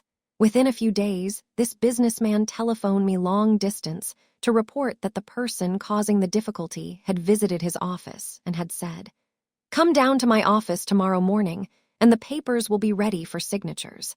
This situation has been delayed too long, and I am anxious to conclude it." The transaction was quickly completed. Note writing gets the bills paid. Another note writing technique that is particularly helpful in getting the bills paid is this. When those bills begin to arrive in the mail, instead of silently resenting them, write on the envelopes, "I give thanks for your immediate and complete payment. You are immediately and completely paid through the rich avenues of divine substance." When the bills have already piled up, it is also good to make a list of those owed and the amount owing, and beside or beneath each one write out this same statement concerning their immediate payment. A businessman once brought a file folder full of bills and said, "How can I possibly use the power of prosperous thinking to get these paid? Some of them are several months old." We then sat for an hour or so, making a list of the amounts owed and to whom, listing first those owed the longest and those which were the most urgent. We then wrote out the above statement about their immediate payment. Since it seemed humanly impossible to pay all these bills immediately, we then made a second list, showing the ones that should be absolutely paid within the next week, along with the statement, "I give thanks that you are immediately and completely paid by," and listed the date a week hence. Once a week, this businessman came with this file folder of bills, and we watched them get paid step by step. It took about 2 months to completely bring his financial affairs up to date. When he did, it was agreed that he would use this same technique at the first of each month to get current bills paid on time. This method seemed to help him gain control in his thinking about his financial affairs. Once he gained mental dominion, he was able to meet his financial obligations on time. Woe unto them that write about their troubles. It was Isaiah who advised us. Woe unto them that decree unrighteous decrees, and to the writers that write perverseness. Isaiah 10, 1. This surely applies to one's financial affairs. A man I know was having business difficulties. At the start, they were not too urgent, and with a change of attitudes could doubtless have been solved easily. But not realizing this, in his worried state of mind, this man began writing about his difficulties in detail to a number of his friends. As he magnified the difficulty in his mind, and in the minds of others, it literally multiplied in his affairs. After he began to apply prosperous thinking to the situation, it took him several months to clear it up. He found it necessary to stop talking about his troubles to others and to stop putting anything negative in writing. When he started reversing the process and secretly writing out how he wished his business affairs to be, his difficulties began to diminish for the first time in months. In like manner, it is good in the face of adverse appearances to secretly write out each day how you wish your affairs might be, in contrast to how they appear. Not only does that help your mind to accept the improvement you desire, but it is as though your written-out desire goes out into the ethers and is subconsciously tuned in on, and everyone concerned begins to cooperate and help. Again, it may seem a mystical method, but if it produces practical, helpful results for you, why not dare to be a modern mystic? Gain control of your past and future. It is also good to gain control of the past or future by writing out statements concerning them. I found in counseling that many people still live in the past and regret past mistakes. The backward look keeps you from going forward and making present and future progress. Also, many fine people are afraid of the future. In either event, write out how you wish things might have been concerning some past mistake, or how you wish your life to be now and in the future. When you write out notes about how you wish past events might have been that have proved disappointing, it seems to take the sting out of the memory of those events. I have known of several instances where those involved in past unhappy experiences would write, telephone, or appear to say the incident no longer mattered, and that all were forgiven concerning it. In some instances, better relationships than ever were happily re-established between those who had experienced past bitter grievances and misunderstandings. In like manner, if there is some future event that seems to threaten you, take control of it in your thinking by making lists concerning the way you wish it to be. Write out the names of all involved and write out definite statements of harmony, understanding, and perfect results that you desire to see come forth. Since there is no time factor in the mental realm, your mind can project itself into a future experience and can prepare harmony and right results ahead of time, so that everything will move easily, quickly, and successfully. The mind is man's wonderful servant when he realizes this and trains his mind to work for him. One of the most successful younger executives I have ever met told me that, while he was still in his teens, he wrote out a 12-year plan of progress for himself, which has amazingly manifested for him. Although he is still under 30, he is considered wealthy, and it has been predicted that he will surely become a millionaire within the next few years. This method is all-powerful. The creative law of prosperity can be all-powerful for producing success and happiness concerning your past, your present, and even your future. There are desires that all of us wish to see come into visible expression and to grow into fine results. Why not quietly begin joining countless others in producing greater good in your life through these creative methods for prosperity? Begin now by first asking yourself just what it is that you honestly desire most in your life. Be specific, be definite, and sincere with yourself. Then write down your dominant desires. Thereafter, declare in privacy, without telling anyone what you are doing, the divine fulfillment of your desires. Declare, I give thanks for the immediate, complete, divine fulfillment of these desires. This or something better comes forth with perfect timing, according to God's rich good for me. Then daily change and revise your lists as you feel led. Spend at least 15 minutes a day on your list. Dare to persist in this simple procedure and then get ready for a landslide of happy results. More than you have dreamed possible will come your way because God's friendly universe wishes you to be prospered and blessed. Again, I wish to remind you of the promise of Goethe. What you can do or dream you can, begin it. Boldness has genius, power, and magic in it. Why not prove it now? As one prosperous thinker has often said to me, I find the results really begin to come forth only after I start toward them. The creative methods I have presented here are simple but provable ways of helping you start toward your good. After you do start toward your good, however, don't be surprised if it rushes forth to meet you more than half will. The Imaging Law of Prosperity. Chapter 5. Once you have made your lists and worked with them daily in changing, expanding, and revising them, there is another step you are ready to take. At this point, the imaging power of the mind, which has an almost magical power, should be invoked to work for you. We are told in this modern age by authorities who are making a study of the mind that man can create anything he can imagine, that the mental image does make the conditions and experiences of man's life and affairs. That man's only limitation lies in the negative use of imagination. In other words, if there is failure and lack in your life, it is because you first imagined it in your mind. You first set up life's limitations in your mind, and it is likewise in mind that you can begin solving those limitations and remaking your life into what you wish it to be. It was the French Dr. Émile Cow who first declared that the imagination is a much stronger force than willpower, and that when the imagination and will are in conflict, the imagination always wins out. We have seen this proved in hypnosis.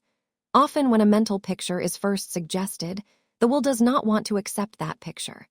But when the mental picture is repeated sufficiently, the imagination has no choice but to accept it and to bring it to pass, no matter how unlikely the mental picture appears to the reasoning power of the will. As we study these various laws of prosperous thinking, we are not being hypnotized, however. Instead, we are being dehypnotized from the ignorant, superstitious, limited beliefs of centuries of poverty thinking. Since you are hoping for greater good in your life, you should begin to form the mental image of it in your mind. Your reasoning power may tell you that it can never be, but that doesn't matter. Your will may say your dream is too big to come true, that it is impossible to fulfill. But if you just dare to continue imaging it anyway, then your imagination will go to work for you to produce the visible result you have been imaging, and in due time your will can work for you also. Whatever the mind is taught to expect, that it will build, produce, and bring forth for you. History proves the power of imaging. History has proved this many times. Perhaps you recall the facts connected with the Peloponnesian War of ancient Greece. This war was significant because it lasted for 27 years. You will probably remember why it is believed to have lasted so long. Historians say that both sides lacked purpose or strategy. They had no particular plan for victory, and so they just drifted along indefinitely, never quite losing, yet never quite winning the war just fighting. Finally, a Spartan of foresight and ability, obviously a man who knew how to image victory and success, appeared on the scene, went into action and led his side to victory. Historians write that in one single hour he brought the long war to an end. And how did he do it? Was it through battle and bloodshed? Absolutely not. Instead, he led the enemy to believe that they had his ships and men cornered at the entrance of the Dardanelles. There he waited patiently for 4 days until the enemy became sure of themselves, thinking that his silence signified weakness and inability to fight. On the 5th day, when they sent most of their crew ashore to get food, Admiral Lysander suddenly came to life, sailed out and captured almost the entire fleet of 180 ships without a single blow. Often we have been like those ancient Greeks. We had no plan or image of victory, and so we just went along never quite winning, never quite losing in life just fighting.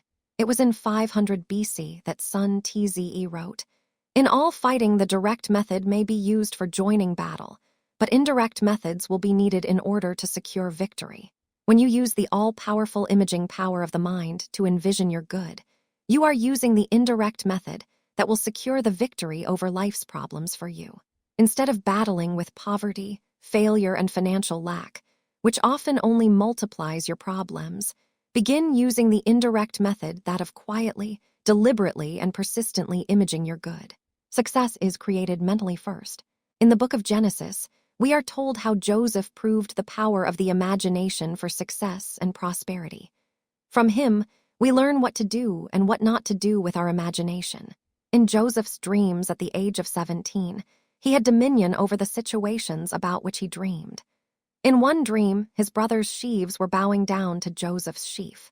In another dream, the sun, moon, and stars were honoring Joseph. These dreams were symbolic of the dominion Joseph was to have later as Prime Minister of Egypt. Joseph dreamed of dominion, and so must you. Joseph dreamed of dominion when he seemed to have none, and so must you. Success is created mentally first. But Joseph made the mistake of telling his dreams to his jealous brothers, who resented his claims of dominion, so they sold him for 20 pieces of silver to some Ishmaelite merchants on their way to Egypt. Unlike Joseph, you should not tell your dreams and mental images of greater good to others, who will only try to tear down your pictures of grandeur with their doubt and unbelief. After Joseph was sold into Egyptian slavery, he apparently continued to image better than the best he was then experiencing. He proved that vision is victory. He also proved that the victim can become the victor when he arrived in Egypt.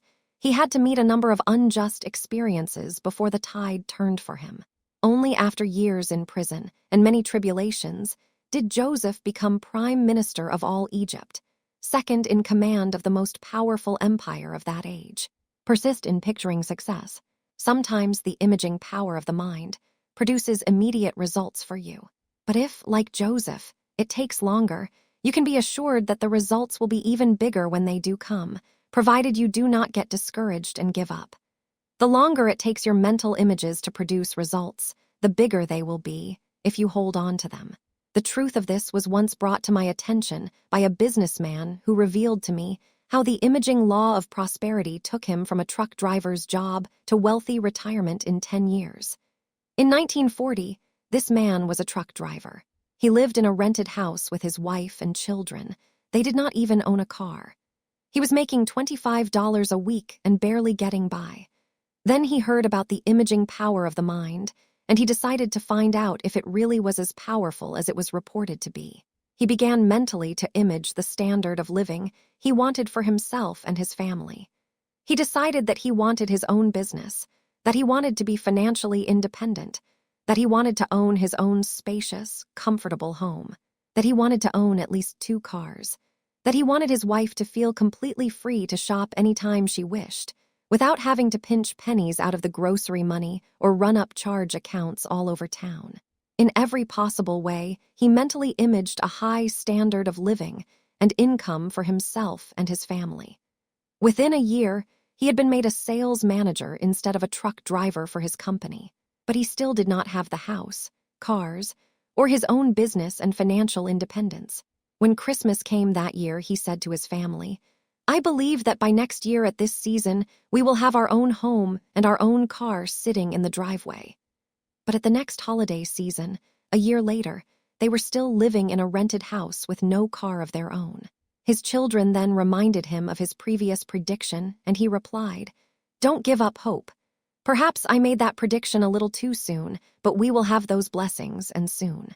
By the next holiday season, they had moved into a new home, and there was not 1 but 2 new cars in the driveway. This man stated that after he began imaging the prosperous standard of living he wished, while still a $25 a week truck driver, it actually took him 2 years to convince his own thinking that it was possible, and to get his mind to accept those rich mental pictures. But he declared that, after his mind was fully convinced he could become prosperous, it was like breaking a hard shell. Suddenly success began to come so fast he could hardly keep up with it. It was then that the house and 2 cars appeared. The man further stated that it took him 6 years from the time he began to image a high standard of living to completely achieve his goal. But within 6 years after he began imaging prosperity on a grand scale, he had attained it in the insurance business. Within 10 years, he had made so much money he retired.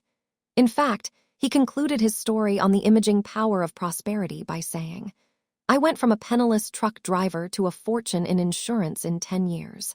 But that was only my first fortune. I have now tired of retirement and plan to make my second fortune during this next 10-year period through the same method by imaging it'll." The power of a master plan. Charles Fillmore once described the terrific power of the imagination when he wrote, "Imagination gives man the ability to project himself through time and space and rise above all limitations." One of Mr. Fillmore's sons, who was an architect and official of Unity School of Christianity, proved that this can be done. In 1926, Rickert Fillmore drew up a master plan for the growth of Unity Village. In this master plan, he drew all of the buildings, walkways, fountains, and even the shrubs that were to beautify Unity School. Finally, in 1929, two of the buildings, the Unity Tower and the Silent Unity Building, were completed.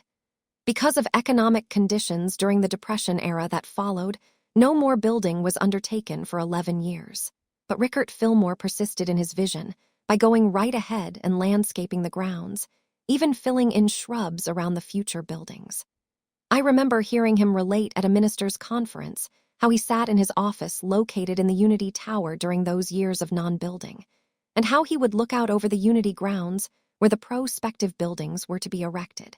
He would image them as already there, picturing how they would look in every detail.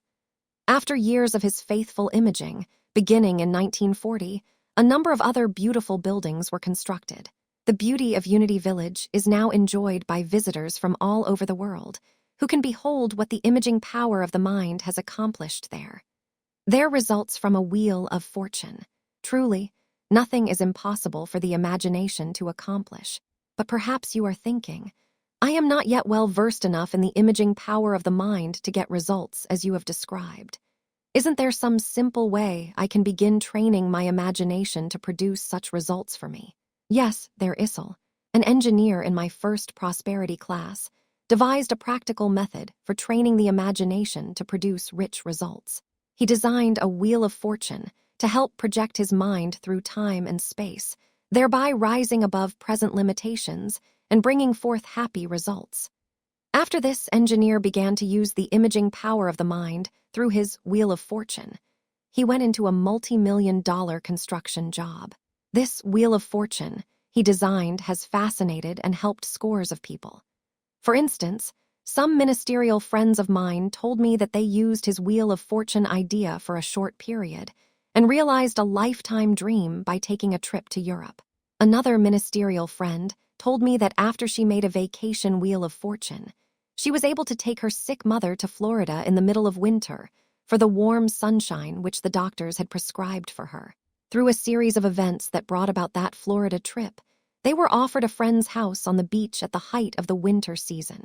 Free of charge there, they made friends with neighbors who invited them into their homes for happy social events during their stay. Another result was that later she was given a beautiful fur coat by one of those new friends just before she returned home to the cold weather. How to make a wheel of fortune? Actually, the wheel of fortune idea is a very simple method for putting the imagination to work for you. The engineer made his wheel of fortune in this way. On a large piece of poster board, he drew a round circle that encompassed most of the space. In the center of this circle, he placed a picture of some religious idea or scene that denotes a higher power. This could be a picture of the Bible, a picture of Christ, the Lord's Prayer, or whatever religious symbol means most to you. Under this center circle, he typed the following words: Divine intelligence is in charge of my life. I am now open, receptive, and obedient to its rich instruction and guidance. This formed the innermost part of his wheel of fortune. This idea was its hub. From this innermost part, he drew 4 lines to the circumference of the circle. After dividing his wheel into 4 parts, he then labeled the 4 parts: business, family, spiritual, social, and recreational. In each of these 4 parts, he then placed pictures of the results he desired to achieve in those 4 phases of his life. For instance, in the business phase, he placed pictures concerning the perfect engineering job he wished as a result of a job transfer which was pending. Under this picture, he placed these words: I am now activated by divine love and guided by divine power into my right work, which I perform in a perfect way for perfect pay. The divine plan of my life now takes shape in definite concrete experiences, leading to perfect health, happiness, success, and prosperity. In the family phase of his wheel of fortune, he placed a picture of his present home, and under it these words, since it would be necessary to sell that house because of his job transfer. Divine intelligence directs the right buyer to this property. Everyone concerned is blessed by a just and orderly exchange of values. He also placed the picture of a new home, and under it these words: Divine intelligence knows OUR need. KNOWS where the right house is and knows how to manifest IT to USAT the right time. To help his wife through the transition period of moving and readjustment that would come as the result of this job transfer, he placed her picture in this area, too, and under it these words. My wife is now motivated by divine intelligence and divine love. She is also guided by divine power which now manifests in her every experience as perfect health, happiness, abundance, and success. For their ability to go forth to new experiences in faith, he placed on their wheel of fortune the picture of a door, and under it these words. As one door closes, another bigger and better door opens. In the social and recreational phase of his wheel of fortune, he placed the picture of a sandy beach with an ocean background, under which went the prayers. Eve, give thanks for the divinely planned vacation, under divinely planned conditions, with the divinely planned and divinely manifest supply. For his general prosperity, he added these words. I am now guided by divine intelligence. So that divine order is established and maintained in all my financial affairs. In the last part of his wheel of fortune, the spiritual phase, he placed the picture of a church under which he wrote, I am grateful that faith abides in my heart, and that I am divinely guided to the right church in my new surroundings. Near these words, he also placed the picture of a Bible. He then placed this wheel of fortune with its pictures and words in a spot where he could privately view it and go over it every day. These simple words and pictures helped his imaging power of the mind to go to work for him. In a few weeks, he was informed that his job transfer would be the biggest promotion he had ever received. For the first time in his engineering career, he would enjoy complete freedom of action, with responsibility only to the vice president of the company. As he continued to view his wheel of fortune, he became so confident that their present home would be sold on time that he and his wife went to the new job assignment in a distant state and immediately found the perfect place to live. They then proceeded to set a date to come back and arranged to move their furniture, a date by which they confidently expected their house to be sold. They went so far in faith as to make plain reservations on that date to fly back, so as to be present for the sale of their house. After they confidently set the dates and made their plans, everything they had expected began working out on time. Their house was sold on time, and their furniture was moved to their new home on the dates they had planned. After getting settled in their new location, they took a vacation in a lovely tropical area where there were sandy beaches along the ocean, as their wheel of fortune had indicated. Later, they were guided to the perfect church for them in their new location, as pictured on their wheel of fortune. Thus did this engineer prove, in working with the imaging power of the mind, what he already knew to be true in his engineering profession from working with blueprints. Results have to be planned and then visualized before they can become a living reality. Napoleon used the imaging law. Before you can discount this as just one man's way of making his imagination work for him, let me assure you that one of the most powerful figures in history used the Wheel of Fortune idea to win many a battle and to achieve world fame. Napoleon kept a huge map before him with colored flags indicating the various moves he planned for his armies to take, months in advance. He even used the prosperity technique of writing down his desires and plans, so as to clarify them and start them into action from the invisible realm.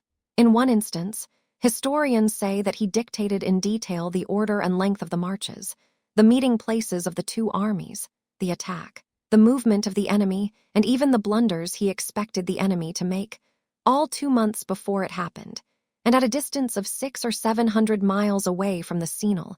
But Napoleon met his Waterloo, because he, in a great measure, used destructively the very techniques that are so powerful for good when used in a positive, constructive manner. This turns the tide of your thinking.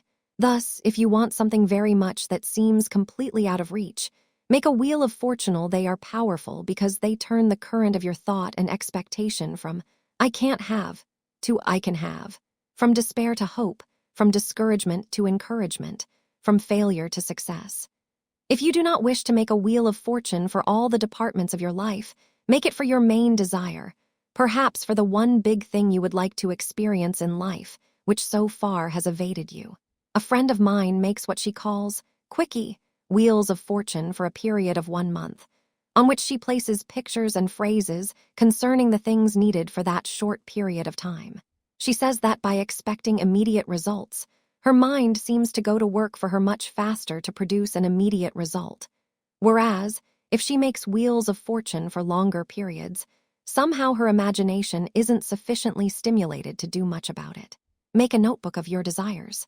If you are not free to make a large wheel of fortune to help you change your mental images, perhaps you would like to do as did a school teacher I know, who made a notebook similar to the kind she constantly carries around in her work. Only this notebook contained pictures she had cut from magazines of the good she desired, along with catchy phrases she had clipped and pasted about them. When she had a lull in her day, she would browse through her notebook of desires, which kept her imaging power uplifted, expectant, and at work for her highest good. No one around her was aware of what she was doing, and in this simple way she was able to avoid becoming depressed, discouraged, or doubtful. Image in detail. A housewife who has used the imaging power of the mind with amazing results has often told me that she has to work for a long time to get her mind to image in detail a desired result. But she declares that once she can picture the complete, detailed result, she can then dismiss the matter from her mind completely, knowing it will soon manifest itself. She states that she has found it is worth the time and effort to daily picture as much of her desires as possible. Gradually, her imagination is able to image the whole picture in detail. As it does so, she states that often she personally needs to take little or no physical action to produce that result. More often, it is accomplished for her, since her greatest work in the matter had already been done. I am discovering that the imaging law of prosperity is one of the most fascinating. The more you develop it, the more it seems that the whole world rushes toward you in a friendly fashion, only too happy to grant your desires. You constantly image. A very self-righteous type of woman once indignantly said to me after a lecture I had given on the imagination, "I don't believe in making mental image that's nothing but mental force." I tried to explain that she was constantly making mental images whether she wanted to or not, because the mind thinks through mental pictures. It is the natural action of the mind. But this indignant woman just rushed out.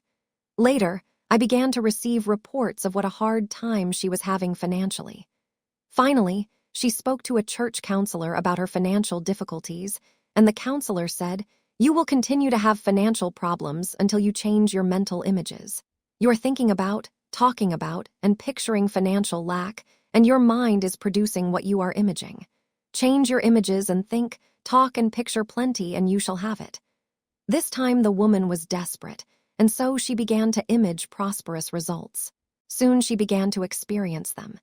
In due time, her attitude had changed completely, and she became a beautiful, harmonious, prosperous individual whom everyone loved. Whereas, she previously had been avoided on every hand because of her constant recitation of financial woe. I agree with that lady that we can use the imaging law of prosperity as mental force if we try to force good to us that belongs to someone else. If we mentally image what belongs to someone else as ours, we are asking for trouble. We never need to image someone else's good as being taken from them and coming to us. What belongs to another is not ours by divine right. If it were, it would have been given us in the first place. And since it is not ours by divine right, it would do us no good if we got it. How to image unselfishly. You need not covet another person's blessings, because his blessings would not satisfy you even if you had them.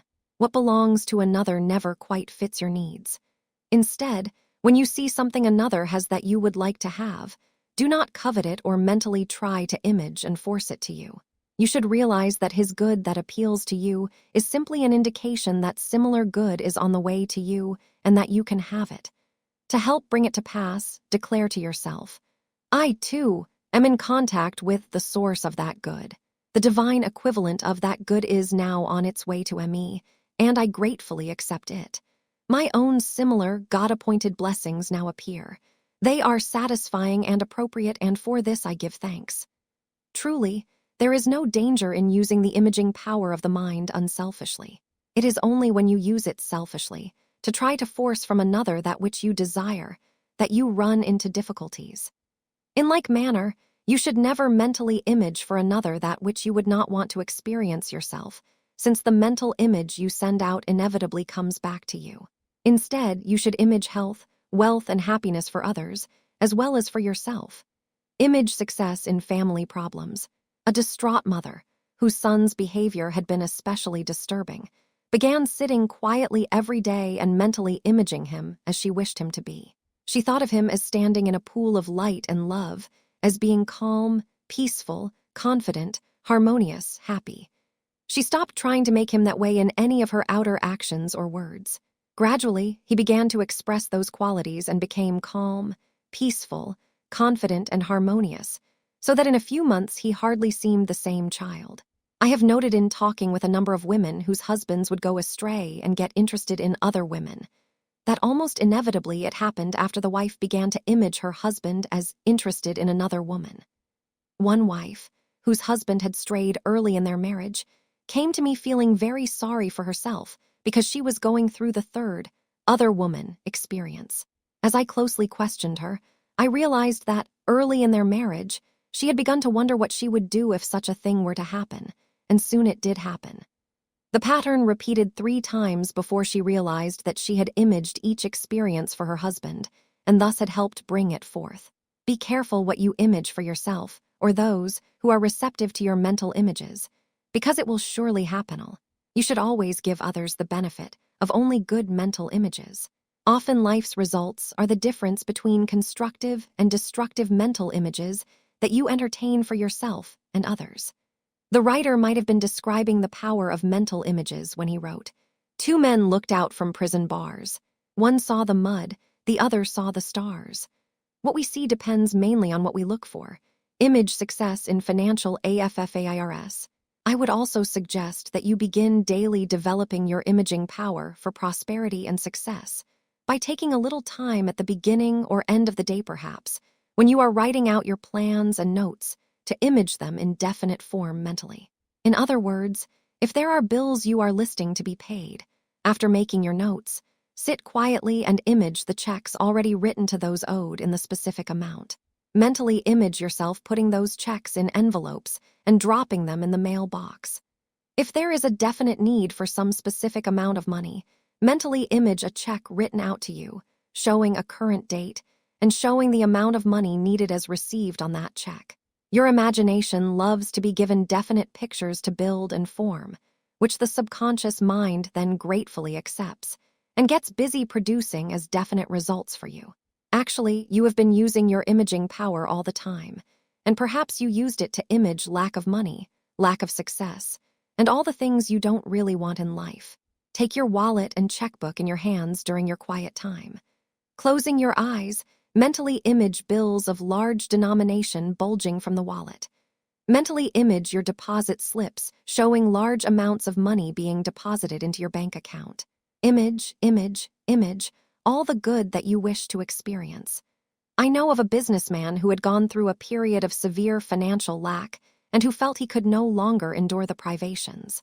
Realizing the imaging power of the mind, he purchased some play money and placed the bills of large denomination in his wallet, so that every time he opened it, his eyes would first see those large amounts.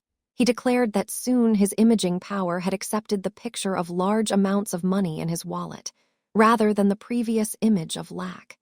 He further stated that never again did he find himself without sufficient money in his wallet to meet his needs.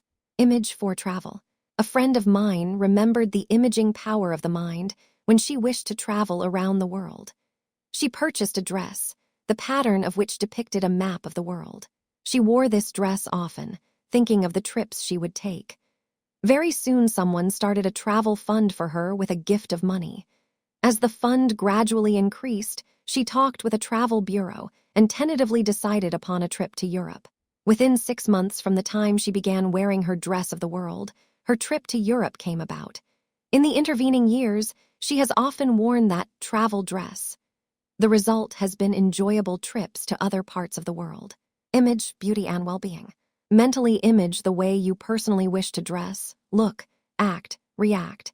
Give other people a success and beauty treatment by picturing them as prosperous and successful. I often give people a private beauty treatment by mentally viewing them as wearing more beautiful clothes. It is amazing how often they appear soon in the very clothes I had pictured for them. The more you use the imaging power of the mind, the more delightfully will it work for you. You are constantly imaging whether you have been aware of it or not. So why not take conscious control of your imaging power and produce the health, wealth, and happiness that are yours by divine right? Image your true desires.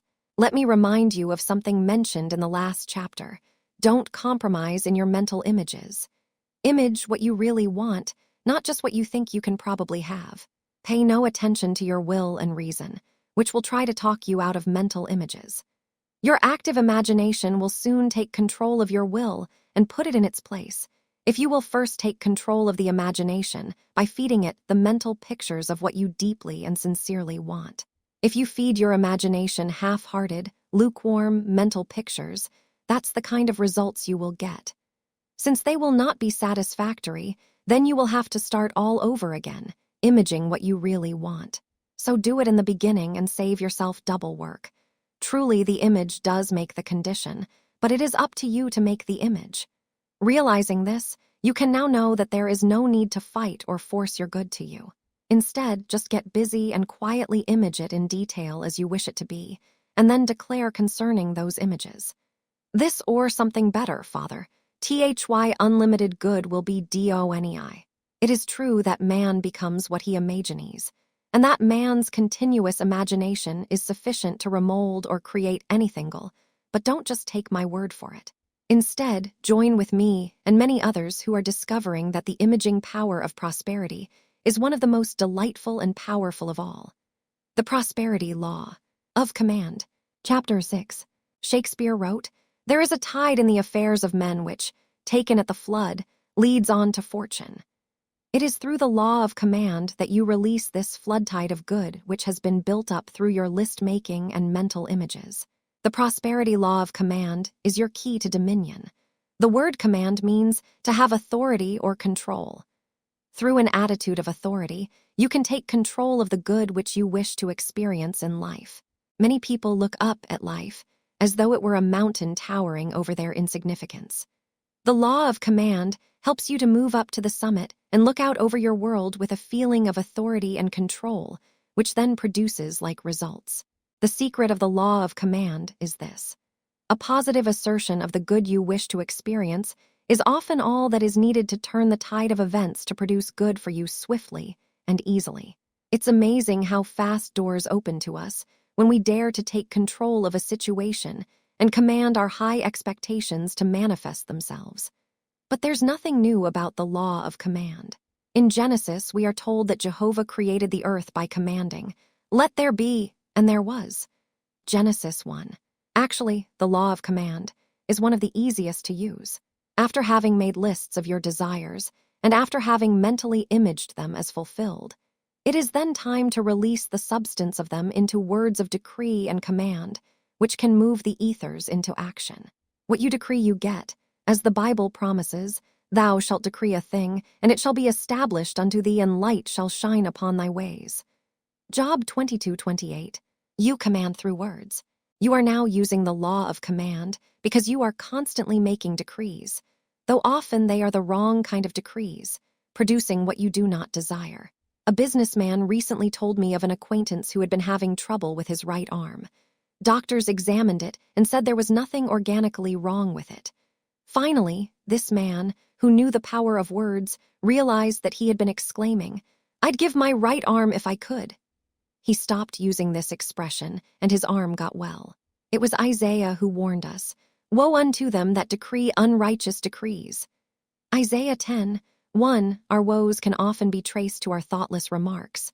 Once I prayed with a woman who was having trouble with her feet and legs. Her need for healing seemed acute. Her physician told her that he had done everything possible for her. After we began praying, her condition improved, but a complete healing did not seem to come. One day in our prayer time, I said to her, "Now just ask, Father, what is the truth about this situation? What do I need to do to be healed completely?" And she did. In a little while, she quietly said, "I have the answer. I recently went into a new business venture, and I have not yet made a success of it. I have been foolishly saying, if only I could get on my feet financially. I was on my feet physically when I began making that statement, but soon my feet began giving me trouble. My subconscious mind must have taken my words seriously and got me off my feet, which is what I was decreeing through my idle words. She then declared, I am going to change that statement and declare that I am financially secure, that I am on my feet financially. Soon she was, both physically and financially. I know of a woman who is quite deaf in one ear. She constantly declares concerning anything she does not wish to hear about, I'm going to turn a deaf ear to that. Students of the mind have always been taught the power of words. The spiritual leaders of Egypt, India, Persia, China, and Tibet all taught their students to speak only when they had something constructive to say. Knowing the danger of idle talk, they set up a standard to determine whether it was wise to say a thing. Is it true? Is it kind? Is it needful? Even if it is true, if it is not kind, then surely it is not needful. From counseling hundreds of people with financial problems, I have found that 99 times out of 100 they do not solve their problems until they not only know, but fully use the law of command. When they begin daily, consciously, and deliberately to assert the good they want, their commands seem to call it forth. Affirmations are a form of command. In modern times, we hear about affirmations, which are a form of command. Many are proving that the daily practice of verbal and silent affirmation is the simplest way of invoking the law of command to create good.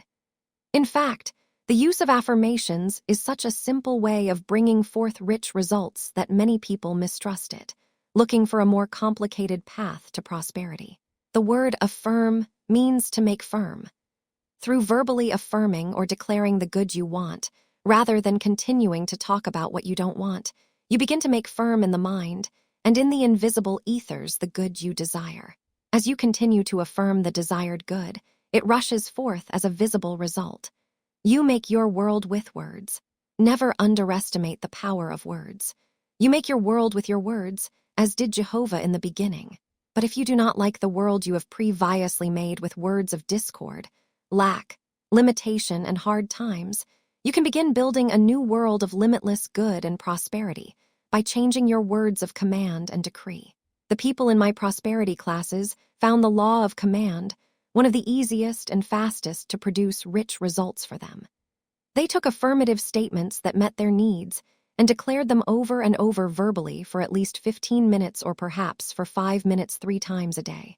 If they were not in circumstances that gave them the privacy to speak aloud the statements, then they would write them out dozens of times. One of the statements of command they used often was, I love the highest and best in all people. I now draw to myself the highest and best people, customers, clients, patients, etc. A salesman discovered that by using this statement, he attracted into his department only people who really intended to buy his merchandise. Daily, consistent use of this commanding statement also helped him to make a number of sales that he previously thought he had lost.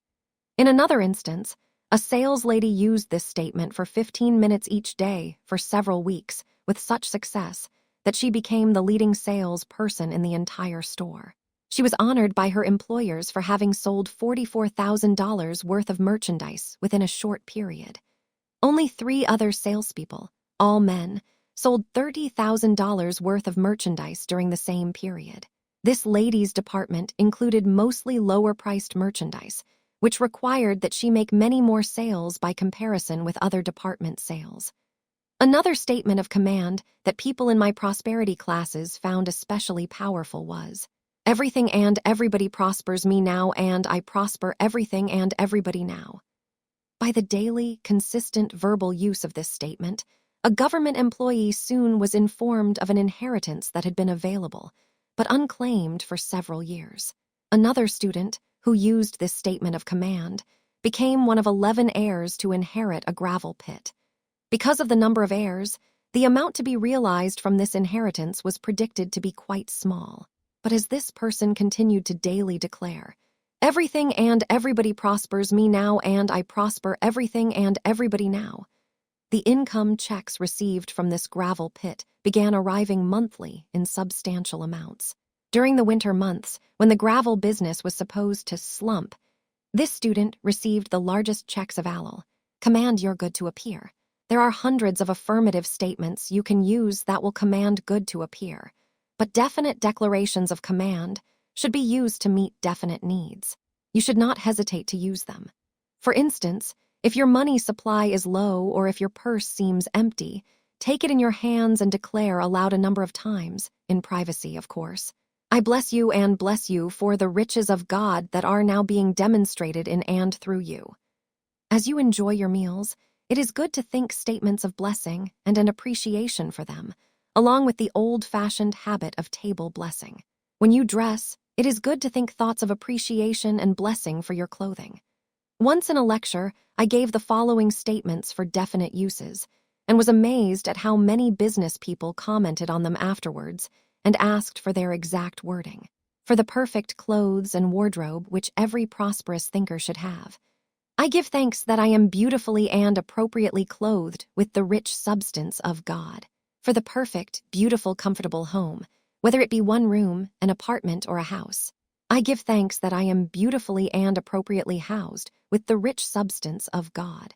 And for the perfect transportation, which every prosperous thinker should have, I give thanks that I am beautifully and appropriately transported with the rich substance of God. The ladies especially liked this statement of command. I give thanks for ever-increasing health, youth, and beauty. I suppose I might be considered an extremist on the subject of affirmative statements, because I have them scotch-taped in various spots in my home. Some of the neighborhood children have been so fascinated with them that they drop by occasionally just to see if I have changed the statements and to ask for copies. The above statement about clothes is attached to my closet door. The one on health, youth, and beauty is taped to my mirror.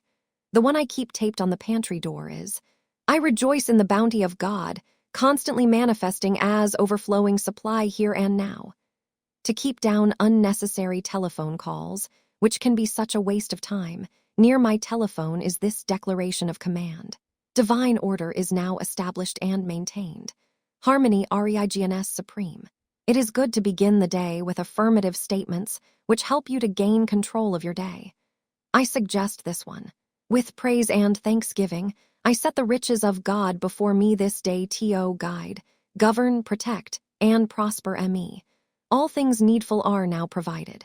My rich good becomes visible this day, so that you will speak words of prosperity and success each day, which is a form of commanding it to come forth. I suggest this affirmation. My words are charged with prospering power.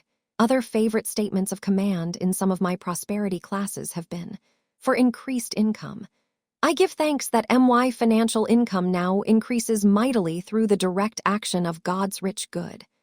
For the payment of bills, indebtedness, and financial obligations, I give thanks for the immediate, complete payment of all financial obligations in God's own wonderful way. For increased success along all lines, I give thanks that every day in every way I am growing richer and richer.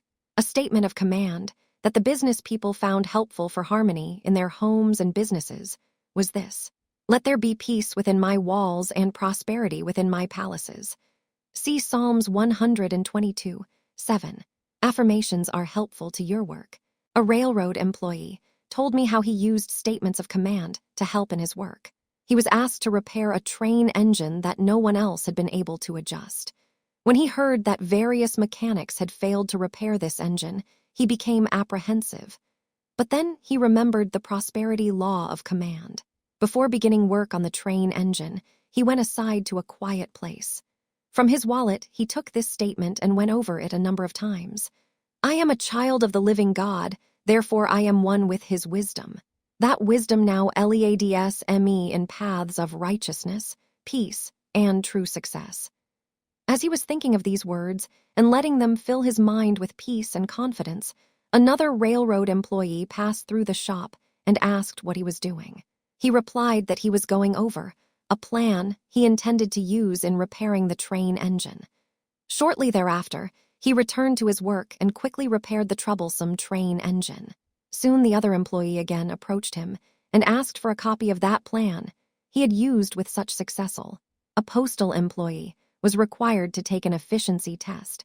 He decided to take control of the experience rather than to fear it. He declared over and over, "Divine intelligence now shows me all I need to know." His test proved that he was most efficient, and it was an easy experience for him. Recently, a man in New York City used a number of the foregoing statements of command. After reading an article that I had written on the subject, he reported these results. At the time I read of the affirmative power of command, my business was in a state of great uncertainty. It soon developed that I was going to have to move out of the rent-free office I had been occupying. Through grace, I found a new and convenient office at a reasonable rate, but there was no new business in sight. It became clear to me that I must have absolute faith in God and go ahead with the radio production I had been planning, though I had not the faintest idea where the capital would come from to finance it. And there were personal and business debts to be paid as well. Then, in the subway, on the way to work, I read your article containing a number of definite affirmative statements on prosperity and success. I began using all the affirmations in the article, and when I got to the office, I copied them off and continued using them. The next day, I was led to call an acquaintance in the financial world who had suggested a year before, in what I had taken to be an offhand remark, that I come around and see him sometime. When I called him, he wanted to see me immediately. We had lunch, and I laid before him my plans and told him how much money I would need. He immediately agreed to all my proposals, except that he refused to take as large a share of the profits as I was ready to give him. And the loan I needed, he insisted, must be interest-free. Exactly a week later, our charter having been filed in Albany and a check received for initial working capital, I was signing stock certificates as president of my new company. Thus, one businessman's proof of the law of command. Affirmations produce satisfying results. I have never known a person to conscientiously follow the method of daily affirmation and command for even a short time without producing satisfying results in his life. Nor have I ever known a student to really succeed if he omitted the daily use of verbal and silent declarations of command. Often I have met students who could tell me all about the theory of successful living, but they were demonstrating little of it. Upon questioning them, I invariably found that they did not use the law of command. Many of them thought it was beneath their dignity to say definite prosperous statements and definite words of success for 15 minutes each day, although they did not find it beneath their dignity to speak definite words of hard times, lack, and financial difficulty the rest of the day. Nor did they find it beneath their dignity to live in indebtedness and financial embarrassment. You can take your choice and follow the high road or the low road of life. The law of prosperous command leads you to the high road, the royal road of success. A mind that has been steeped in poverty and failure thinking for years needs daily help in rising into richer thoughts, attitudes, and expectations. Often it takes special methods to bring results in the face of extreme circumstances. If saying definite words of success and prosperity seems an unusual method, then so be it. But go ahead and try it if you wish to change the tide of your thinking from poverty and failure to prosperity and success. In the midst of extraordinary experiences, you will often find it necessary to exert a little added effort to produce satisfactory results.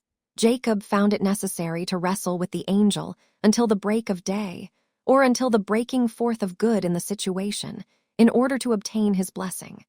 Sometimes you will find it necessary to do likewise. This law is not new. Jesus often used the law of command, as did many of the great people of the Bible. He proved the power of command when he said to the fig tree, "Let there be no fruit from the henceforward forever." And the passage further reads, "Immediately the fig tree withered away." Matthew 21:19, when Jesus was tempted in the wilderness 3 times, he met the challenge through the law of positive assertion. Each time the devil tried to tempt him, he used strong, positive statements from the scriptures until he finally put the devil in his place by declaring, "Get thee hence, Satan." Matthew 4:10, that is a powerful statement of command to use upon a worrisome situation. You will sometimes find that, when you have used the law of command and have not yet gotten the desired results, perhaps you have been too gentle in your use of words. When Jesus raised Lazarus from the dead, he did not use gentle methods. The passage reads, "He cried out with a loud voice, 'Lazarus, come forth.'" John 11:43 in like manner, to try to use gentle methods on glaring, ungentle appearances of poverty and failure is as ineffective as trying to speak English to a Frenchman who does not understand English. There is no communication or contact made. Affirmations can solve your problems. Dr. Emily Cady, formerly a physician in New York City, has written that when she faced extreme situations, she always struck out and used the boldest, most daring statements of command she could think of. Only after she took command did she find relief from her problems. In one instance, the statement of command, which she used to be freed of the strong personality of another who had tormented her, was, "There is no personality such as this in the universe. There is nothing but God." In another instance, she had a sprained ankle that was badly swollen and painful. Finally, she shut herself up in the privacy of her own room and affirmed over and over, "There is only God. All seeming else is a lie." Immediately, the pain and swelling subsided, and her healing came quickly. At one point, she had been trying for 2 years to prove that God was the source of her supply, regardless of her patients' financial responses to her treatment. In prayer, it was finally revealed to her that she had not used the law of command. She had not made the positive assertion of prosperity. She then began affirming, "It is done. God is now manifested as my supply." She writes that this thought proved to be her deliverance from poverty, and that never again did she have a financial need that was not met. Mere knowing about the power of prosperous thinking isn't enough. You must put it into action. The daily, verbal use of positive statements helps you to do that. Affirmations can work wonders. Recently, a prospective mother asked for a positive statement of command to use when she went into the delivery room. Though she did not anticipate difficulties in giving birth to her child, it was possible, since she was 40 years old and had not had a baby in several years. The statement of command given to her was this: "God in the midst of me is mighty in life, health, and strength.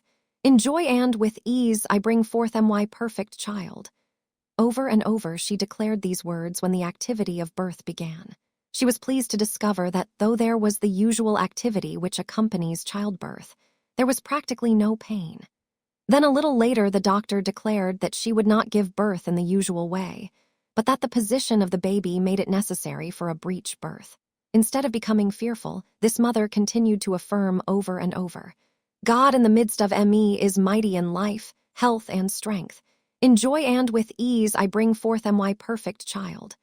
A little later the doctor declared, "We must wait a few minutes. It seems that the baby is changing its position, and that perhaps you will give birth in the normal way, after all." And she did, normally and almost painlessly. Most of us have been human pygmies when we might have been spiritual giants, had we dared to command God's good to manifest as He empowered us to do, as stated in the first book of the Bible. A Methodist minister once described the law of command as the great affirmations that work such wonders in human lives. He told how he discovered some years ago that the most poised, integrated, and well-balanced people in his congregation were those who were using the affirmative approach to life.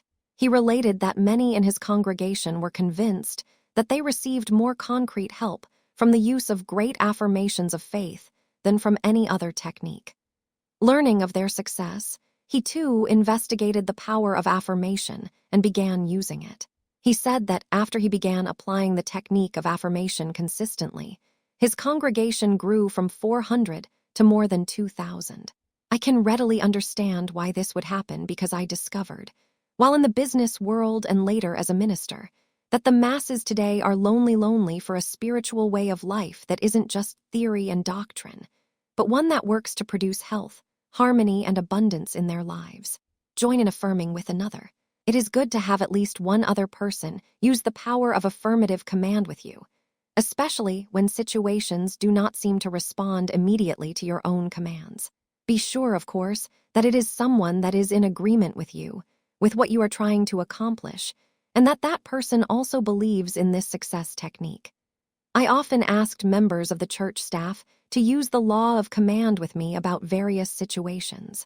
My secretary and I affirmed often for the perfect results of our workday.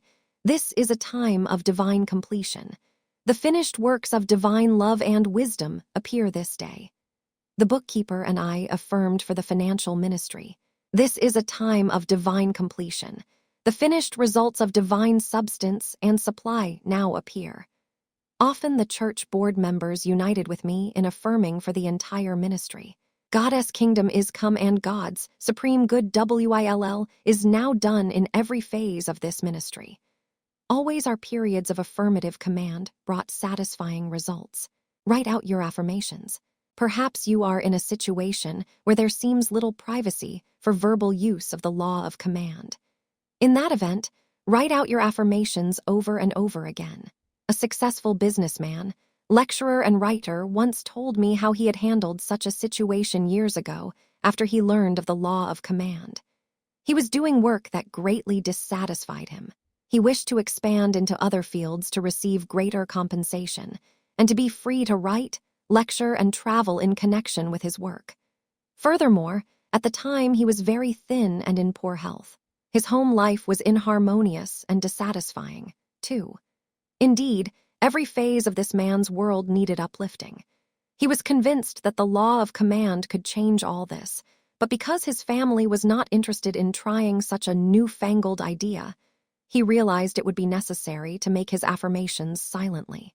Since he felt that this would not be completely successful, he hit on the idea of writing them out. Quietly each night, he would retire to his room with sharpened pencils and sheets of paper. There he would write out one statement, with which he wished to impress his mind, hundreds of times. He wrote statements concerning his health, wealth, and happiness. At the conclusion of one day that had seemed unusually hectic, he wrote an affirmation hundreds of times concerning the perfect solution to a business disagreement that had arisen between him and his business partner. Over and over he wrote, "This situation does not dismay me. God is with me to uphold and sustain me, and to make all things right. I trust everything in my life to the tender care of the Father. I know His will for me is health, happiness, prosperity, spiritual unfoldment, and all that is good." As he went asleep that night, he silently affirmed over and over, "Nothing but good can come into my life, for God is in charge." The next morning, very early, his business partner telephoned to say that he wished to buy out this man's portion of the business. They then amicably agreed upon a sale price, and the transaction was quickly concluded. The man was then free to begin building a better life for himself and his family. His health soon improved, as he began to gain weight, and later he even had to diet. His wife found work similar to that which she once had done, and the new activity led to a sense of freedom, fulfillment, and harmony between them. Through his writing, lectures, and financial transactions, many others are being blessed with health, wealth, and happiness. It all began when he dared to write out hundreds of times how he wished things to be, rather than fretting about how they appeared at the moment. Affirm your way to health. A friend once related to me how the power of affirmative commands had helped her to regain her health. It seems that she had undergone a very serious operation, after which her doctor informed her and her husband that she would probably live only about 3 months. Her husband, however, knew how sensitive the body is to the power of thought and how it responds positively or negatively to one's attitudes about it. When she returned home, he said to her, "You heard the 3-month diagnosis. You can accept it and die, or you can reject it and live. But if you want to live, you must do 2 things. First, you must stop talking about your operation and hospital experience. It is over, forget it. Second, you must think about life, affirm life, and expect to live." He then suggested that she affirm daily, "Let divine health manifest for me and in me now." She began using these simple words of command until it became a subconscious habit with her to think them many times a day. When friends or neighbors came to call, her husband always said, "We are not discussing her operation or hospital experience. That is over. She is enjoying good health now." That was 22 years ago. That lady told me she has never had another sick day since that Timmel. Perhaps you wonder why I write about healing in a book on prosperity. The word prosper means to thrive or succeed in any given goal or desired objective. When I write about prosperity, I write of the desire for wholeness and balance in one's life and affairs. Truly, life is worth little without health or the ability to produce it. Psychosomatic medicine, as well as psychology and psychiatry, all agree on the remarkable power which the mind has over the body for illness or for health. Affirmations fascinate and inspire. The whole world desires and is fascinated by the prosperity law of command. Once when I spoke to a group of college students, I showed them the various types of printed statements of command which spiritual counselors give to people who come for spiritual help in solving their problems. I showed this college group perhaps a dozen different affirmative statements, explaining that each statement applied to specific types of situations and problems. At the close of my lecture, I left the affirmative statements on the lecture table and invited the students to inspect them more carefully and to take them with them if they wished. I was astonished how fast those students rushed forth after the lecture and picked up every affirmation. When one student mentioned how concerned she was about a quiz that afternoon, I offered her an affirmation to use. All of the other students who had attended the lecture remained and wrote out the affirmation, too. It was, "I am letting divine intelligence think through me. I know, I remember, I understand. I express myself perfectly." Paul might have been thinking of the prosperity law of command when he advised, "Be ye transformed by the renewing of your mind." Romans 12:2. Truly affirmations are filled with uplifting and renewing power. A businessman once came to me to discuss the various ways that affirmations have helped in his life and affairs. He declared, "I think the power of affirmation has literally saved my life. 6 months ago, I was contemplating suicide when I found my way to one of your lectures and first heard of the power of command. It sounded too good to be true, but being in desperate circumstances financially as well as in my marriage, I decided to try the affirmative way after all. What could I lose? Today, I am on top of the world again, thanks to affirmations. It really works. Only a few weeks ago, I met an old friend who seemed as low as I had felt 6 months ago. He said, 'You know, I don't see how I can go on. Suicide seems the only way out for me. Now if I had your happy, optimistic, victorious outlook on life, how happy I would be.' I replied, 'A few months ago I almost did what you're talking about, but I learned about the affirmative way of thinking and acting. It pulled me up by my bootstraps, and now I am on the road to success again.' I then gave my depressed friend some printed affirmations that had helped me to achieve success. Though they were slightly frayed around the edges from much use, the friend seemed grateful for them. Recently, I again met my friend who said, 'Thanks for those statements. They pulled me up by the bootstraps, too. I don't see how a few words can change a fellow's whole life, but they certainly have changed mine. You can have any of God's rich good, for which you are willing to pay the price of daily affirmation and command. There is no easier or more delightful way of changing your thinking and getting on the royal road to success. You, indeed, become what you want to be by affirming that you already are. I suggest that you make this the last phase of a 3-step formula for prosperity. First, daily write out your notes of desired good. Second, mentally image the successful results. Third, boldly and deliberately affirm and command those successful results to appear. If you persist daily in following these 3 simple steps, you will not be able to stop the flood tide of good from overflowing into your life. The Prosperity Law of Increase. Chapter 7. The time has now come to relax and enjoy what you have already learned in the previous chapters. Indeed, the time has come to act as though you are a full-fledged, prosperous thinker. Because by the time you have gotten to this chapter, you are truly beginning to be. And you are now ready for the Prosperity Law of Increase. The use of the Law of Increase is easy and pleasant. It consists first in establishing and maintaining an attitude of rich increase toward everything and everybody. In other words, let your main thought, when thinking of yourself and others, be the thought of riches, prosperity, success, and victorious good. Just by thinking of yourself and others as rich, successful, prosperous, and victorious, you help make it so. As you contact others by mail, telephone, and in person, let your thought about them be one of increased good. Giving them the benefit of your rich thoughts is a giant step in helping them to become that way. They may not be consciously aware of your prosperous thinking about them, but they will subconsciously receive and be richly blessed. Often they will respond to you in some rich and happy way.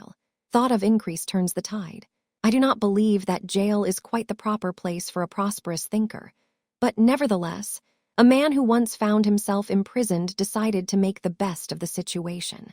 After he was made a trustee in the jail, he was allowed to make occasional telephone calls, and sometimes he would telephone me, reporting his progress. Once he called, very excited, declaring that for some time the main office of the jail had needed to be air-conditioned. He had visualized, affirmed, and given thanks that it would be, since the people working there had been kind to him, and he wished to see them comfortable and happy. He said that at last the office had received air conditioning, and that if no other good came out of his jail experience, at least he felt that this increased good for the office force was an indication of how prosperous thinking could bring happy results. How quickly affairs change for people after they begin thinking prosperously about themselves and others. A woman who had been married 18 years began to apply the prosperity law of increase in her world. She received a letter from a man she had worked for prior to her marriage. He declared that when she married, he had been in financial straits and had not been able to give her a decent wedding gift. Now that he was successful, he decided the time had come to do something about the matter, and had mailed a nice wedding gift to her and her bridegroom of 18 years old. A woman in a poor section of the city heard about prosperous thinking and began to give her neighbors the benefit of the thought of increase as well as herself. In a few days, a check came in the mail for $125, which seemed a tremendous sum to her. It was from an insurance company, which explained that it was a balance due her from the estate of her sister who had died 8 years previously. A businessman who knows the law of increase uses it constantly in his work as a credit manager to collect accounts owed his company. Little wonder that last year he led in collections for the entire company, which has offices all over the South. One customer owed his company thousands of dollars, which no one had been able to collect. The account was so large that one of the company's officials came from the home office in another state to investigate the collection of this account. The credit manager stated to the company official before they visited the customer, "The only way we will ever collect all this money is by being kind, courteous, and positive in talking with him. We've got to restore his faith in himself. We've got to show him that we believe he will soon be able to pay this amount in full. We've got to use the thought of increase on him.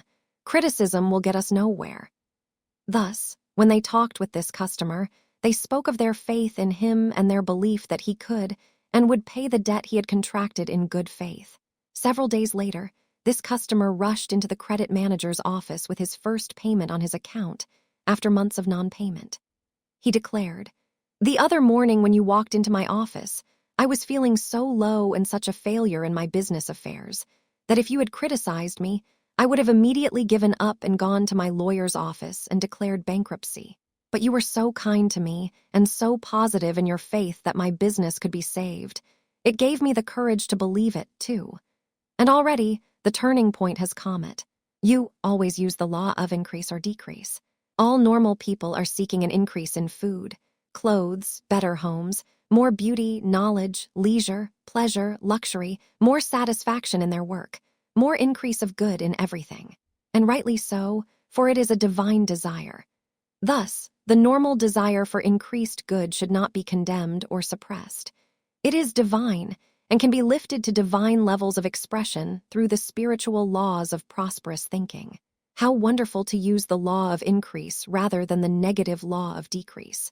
When people criticize, condemn, and belittle others, they do not realize that through the law of mind action, they are asking for the same things to happen to them. Never waste your time giving yourself or others the thought of decrease. Like bread cast upon the water, what you send out comes back to you multiplied, and it will produce corresponding experiences in your own life. During a steel strike, 2 professional men proved the power of the law of increase. One, a chiropractor, refused to talk hard times or listen to such talk from his patients. Even though his office and much of his practice was located in the strike area not far from the steel mills, he constantly talked increase, prosperity, and success. One night he attended a monthly meeting of the local chiropractors association, and most of the men present described what a tough time they were having in their practice because of the strike. Finally, someone asked him about his practice, and he amazed the group by replying, "My practice has never been better. I refuse to talk hard times during a steel strike or at any other time. I have found that the power of prosperous thinking can change all that. A lawyer in the strike area also used the law of increase during this same period. His associates in the legal profession were constantly declaring how bad business was and that their practice was off.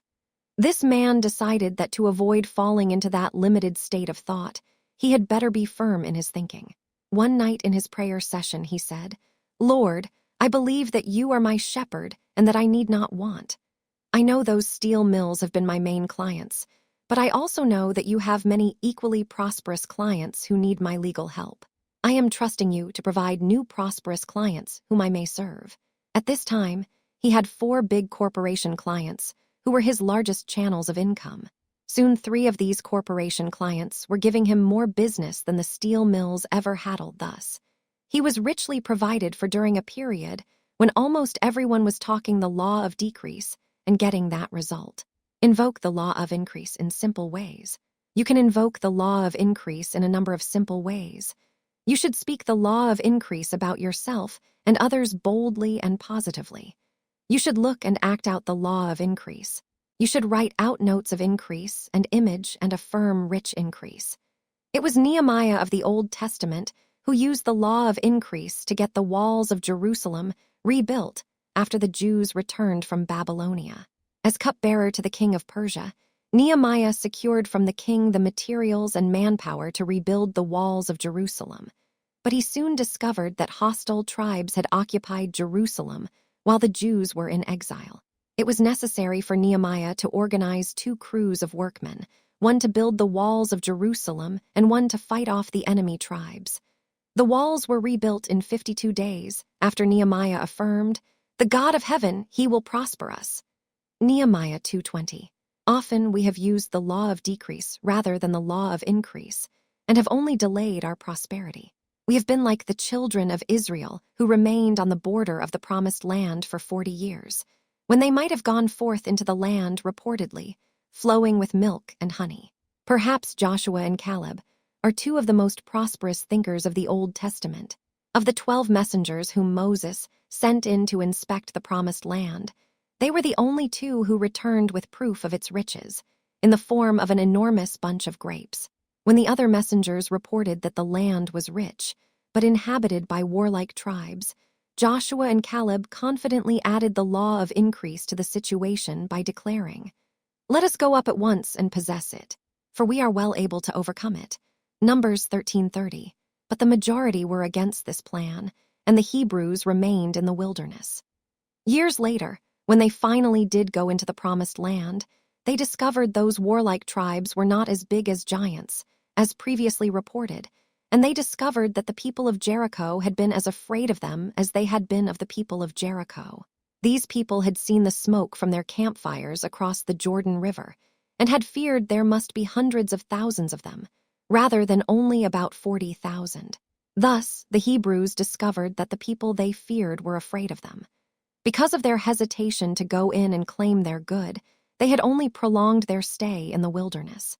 Eventually, they had to face the situation and master it anyway. The same applies to each of us.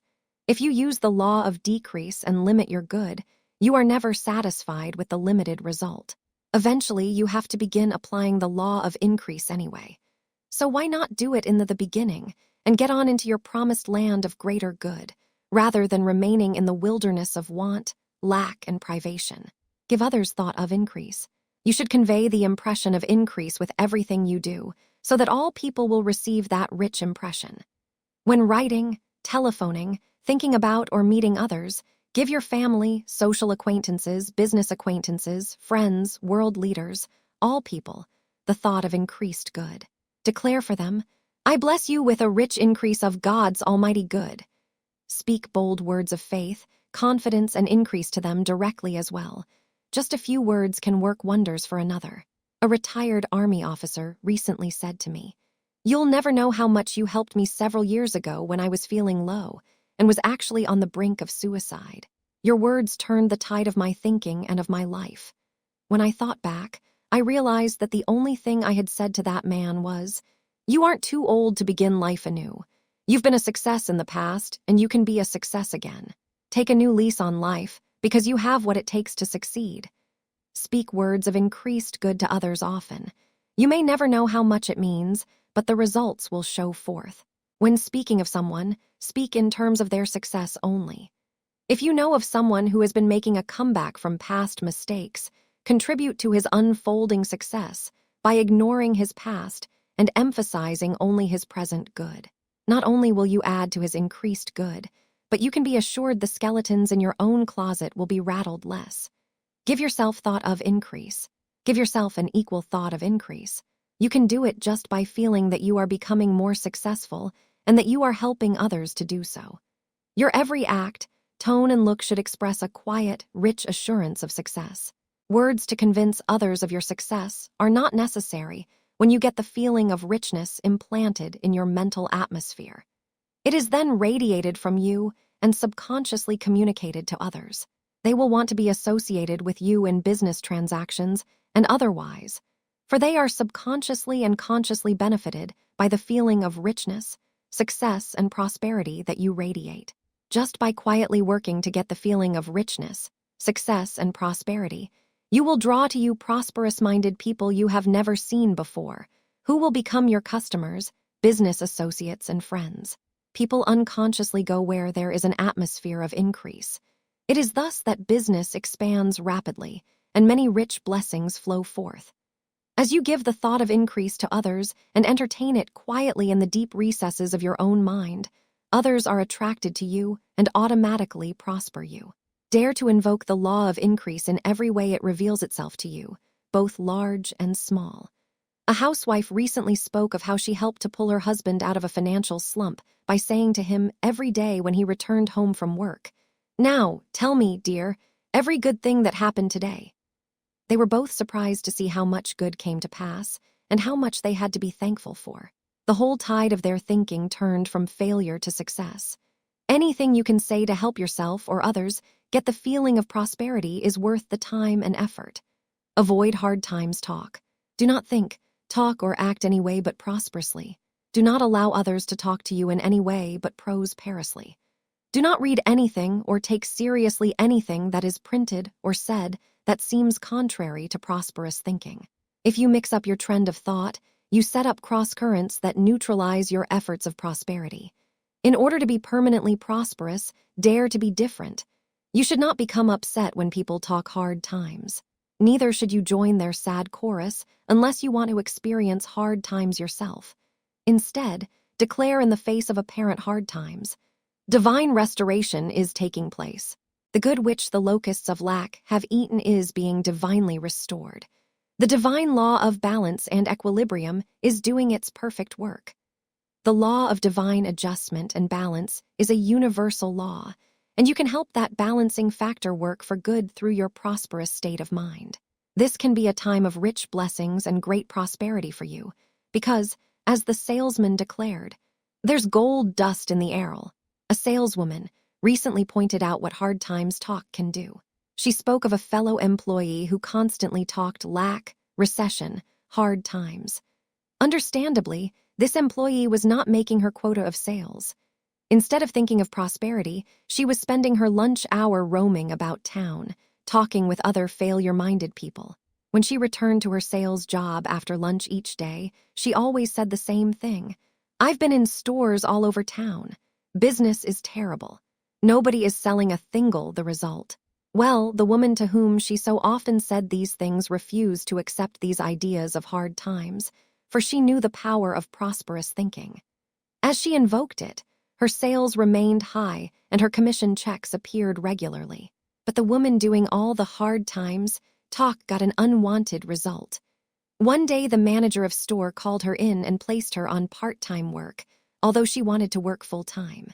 You can and do produce tangible results with your attitudes.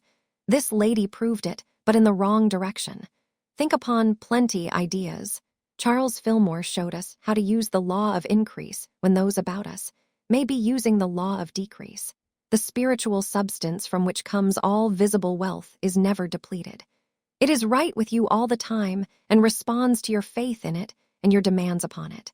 It is not affected by your ignorant talk of hard times, though we are affected because our thoughts and words govern our demonstration. The unfailing resource is always ready to give. Pour your living words of faith into the omnipresent ethers, and you will be prospered though all the banks in the world close their doors. Turn the great energy of your thinking upon plenty, ideas, and you will have plenty regardless of what men about you are saying or doing. A businessman recently said to a banker who was trying to talk hard times to him, "There's plenty of money in the world. There's plenty of wealth. And there are plenty of wealthy resources to be developed and tapped. I refuse to believe in anything but wealth and prosperity for myself, for you, for all mankind." The banker shook his head and said, "You are the most optimistic person I know." He then proceeded to lend this businessman a sizable amount of money, with which this man proved that there is wealth and prosperity for anyone who thinks prosperously and who uses words expecting prosperity. Conserve and rightly use the substance of your being for prosperity by concentrating your thoughts, feelings, relationships, and activities on prosperity, not failure or lack. Expect to become prosperous. Start thinking and speaking in those terms and no other. Remind yourself often that scattered, idle thoughts, words, and expectations bring scattered, idle, poverty-stricken results. Hitch your mental image of prosperity to the rich star of success and keep it there. Overcome discouragement and disappointment. When you become discouraged in your efforts toward greater prosperity, remind yourself that to think according to the general beliefs of the human race is easy and useless. But to think prosperously in spite of appearances to the contrary is worth every effort, because it produces rich results. One editor has often said to me, "Remember, Catherine, the majority is often wrong." Another way to invoke the law of increase, and thus to avoid the pettiness and destructiveness of the law of decrease, is by training your mind never to be disappointed. If certain things do not come at certain expected times in the way you wished, do not consider it a failure. Since you have not received that thing, you can instead stand firm in the faith that something much better is on the way and will appear at the right time. When you seem to fail, remind yourself that it is because you have not asked big enough. Expand your viewpoint and expectation, and a larger answer than you originally anticipated will surely come. Failure is nothing but success trying to be born in a bigger way. Most seeming failures are just installments toward victory. Avoid hurry. As you invoke the law of increase, remember that there is no hurry, force, or push on the prosperous plane of life, and there is no lack of opportunity. Do all that you can do in a successful manner every day, but do it as calmly as possible without undue haste, worry, or fear. Go as fast as you can, but do not hurry. The moment you begin to hurry, you cease to be prosperous in your thinking and become fearful, which is the prologue to failure. Whenever you find yourself hurrying along trying to force a result, call a halt.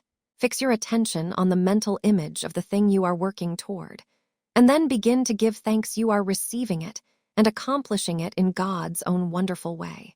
A sales lady I know says that when she gets the feeling that she has so much to do, she does nothing. Instead, she goes off for a little while to relax, have a cup of coffee, and regain her equilibrium, after which she can usually accomplish twice as much in half the time. But, you may object, how can I do this when I am living in the midst of people who do not know these laws of prosperous thinking and who are constantly trying to rush me? When I worked as a secretary in the business world, I knew what it was like to be in such a situation.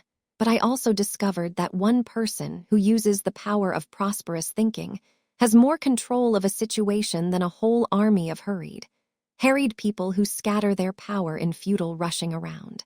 At such times mentally declare, "Peace, be still," and observe the atmosphere around you calm down to a reasonable pace. Free yourself from petty thinking. Do not waste time holding grudges, even toward those who have treated you unjustly. You will meet such people along the way as you rise toward success. Others who are not making the grade will try to hold you down to their mediocre level, but they can't if you refuse to be bothered by what they say or do. Nobody can keep your success and prosperity from you but yourself.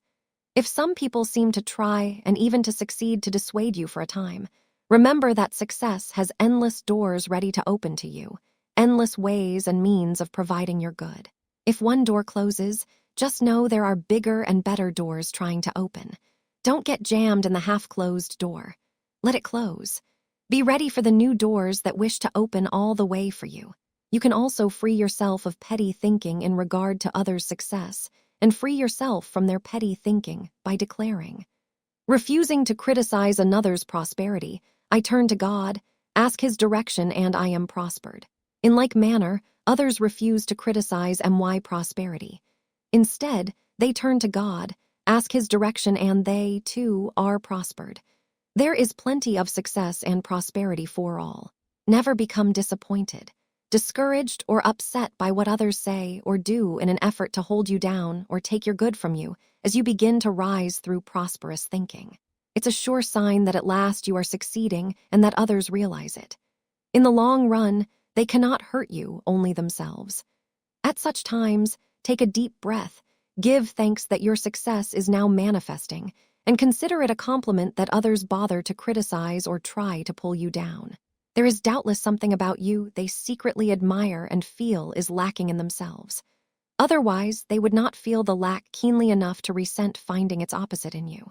Make the law of increase your new frontier. All of these methods and attitudes are a part of the prosperity law of increase. As you think boldly about this fascinating law, it will reveal its own ways and means of expression to you further, in regard to your own individual circumstances. I suggest you begin invoking the law of increase fully with these ideas. I am now experiencing perfect health, abundant prosperity, and complete and utter happiness. This is true because the world is full of charming people who now lovingly help me in every way. I am now coming into an innumerable company of angels. I am now living a delightful, interesting, and satisfying life of the most widely useful kind. Because of my own increased health, wealth, and happiness, I am now able to help others live a delightful, interesting, and satisfying life of the most widely useful kind. Good is universal. Your good is created as fast as your good words are uttered. Dare to begin invoking the law of increase in the practical ways mentioned. As you do, your thoughts, prayers, words, and expectations of increased good shall circle the globe and may even reach into outer space. Indeed, you shall become a part of the new frontier for universal good that is now spanning this planet. Prosperous attitudes toward money. Chapter 8. Recently, a friend sent me a comic postcard which read, "Rich or poor, it's good to have money." I'm sure most of us would agree. All sorts of wonderful things are being written about money and of our potential for having and enjoying more of it. It has been pointed out that more fortunes have been made since World War II than in any comparable period. One writer has declared, "You can still make millions." Another boldly stated, "Your chances of becoming a millionaire are better than you think." As you study the lives and experiences of prosperous-minded people, you will find that they have a friendly attitude toward money. On the other hand, you will discover that a more general attitude is that there's something wrong with having money and being prosperous. Once I was guest speaker at a club luncheon, at which a hospital executive was given a check to aid in furnishing a new wing of his hospital. In response to receiving the check, this executive declared, "It isn't the money that is so important. It is the club members' love and interest in this new hospital wing that really counts." Somehow I wonder if he realized what he was really saying, because my first reaction, which I suspect was the silent reaction of a number of others, was, if the money isn't important, why is this man here? He is a very fine and busy executive, and I wonder if he would have come to lunch with these ladies had they merely sent him word that they were impressed with his hospital expansion program. Surely this man was taught as a child what many of us were erroneously taught to dislike money. If you listen closely to the conversations of people about you, you will discover that this is a general attitude. People often discount the importance of money in one breath, and yet they admit that they are working very hard to get it in the next. They do not realize the cross-current they are setting up in their thinking, which in turn voids most of their efforts. Through such crossed-up thinking about money, they are working at cross-purposes, and often they will experience a crossed-up result. Money is divine. I shall never forget the first time that, as a minister, I lectured on the importance of money for successful living. when I declared that money is wonderful because it is divine substance, that money is good when rightly used, a lady sitting in the front row gasped and almost fell out of her chair. When I stated, money is divine because money is God's good in expression, she almost passed out. She had come to this lecture because she was interested in having greater prosperity in her life. Yet when I mentioned money as a legitimate form of prosperity, it shocked her completely. After the lecture, one of the members of the church board cornered me and said, "Don't you think you put it a little too strongly about money being good because it is a symbol of divine substance?"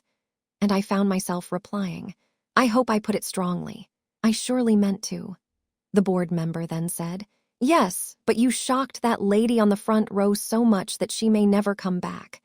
And my reply was, if I shocked her, it was doubtless because she needed to have some old, erroneous ideas about money shocked out of her thinking, as we all do. I then pointed out that my whole purpose in teaching the spiritual and mental principles of prosperity was to help people to learn God's good truth about prosperity being their divine heritage, so that they might be freed from failure, poverty, and all the other sins of lack. I realized that sometimes the process was a shock. At the next lecture, that lady was back, sitting in a front seat. The only difference I could detect in her attitude was that she had pulled her chair up a little closer toward the lecture platform, happily awaiting further shocking truths about prosperity. After she attended a number of lectures, she calmed down considerably in her strong attitudes regarding the pros and cons of prosperity. In due time, she came to see me and confessed that, when she first began attending the prosperity lectures, her life and affairs were in dire shape, financially and otherwise. Her husband had left her. Her children seemed to have turned against her. Her physician predicted that she was nearing a nervous collapse. She had a good job, but her money never seemed to go very far, and she could not get along with her fellow workers. She was even involved in a lawsuit concerning her previous job. But week by week, as she began to entertain new ideas about prosperity and successful living, her whole attitude changed, as did her way of life. Before long, her husband returned. She gradually was able to establish a more harmonious relationship with her children. She did not have a nervous collapse. The lawsuit regarding her former job was quietly and amicably settled out of court, and she began to find joy and satisfaction in her work. Indeed, before long, she seemed a transformed individual, and it all began the night she dared to change her thinking about money. Most people are sensitive about their capacity to earn money. In most instances, a person's capacity to earn money would increase if his attitudes toward money were positive and friendly. It was the late Mike Todd who has been quoted as saying, "I've never been poor, only broke. Being poor is a frame of mind. Being broke is a temporary situation."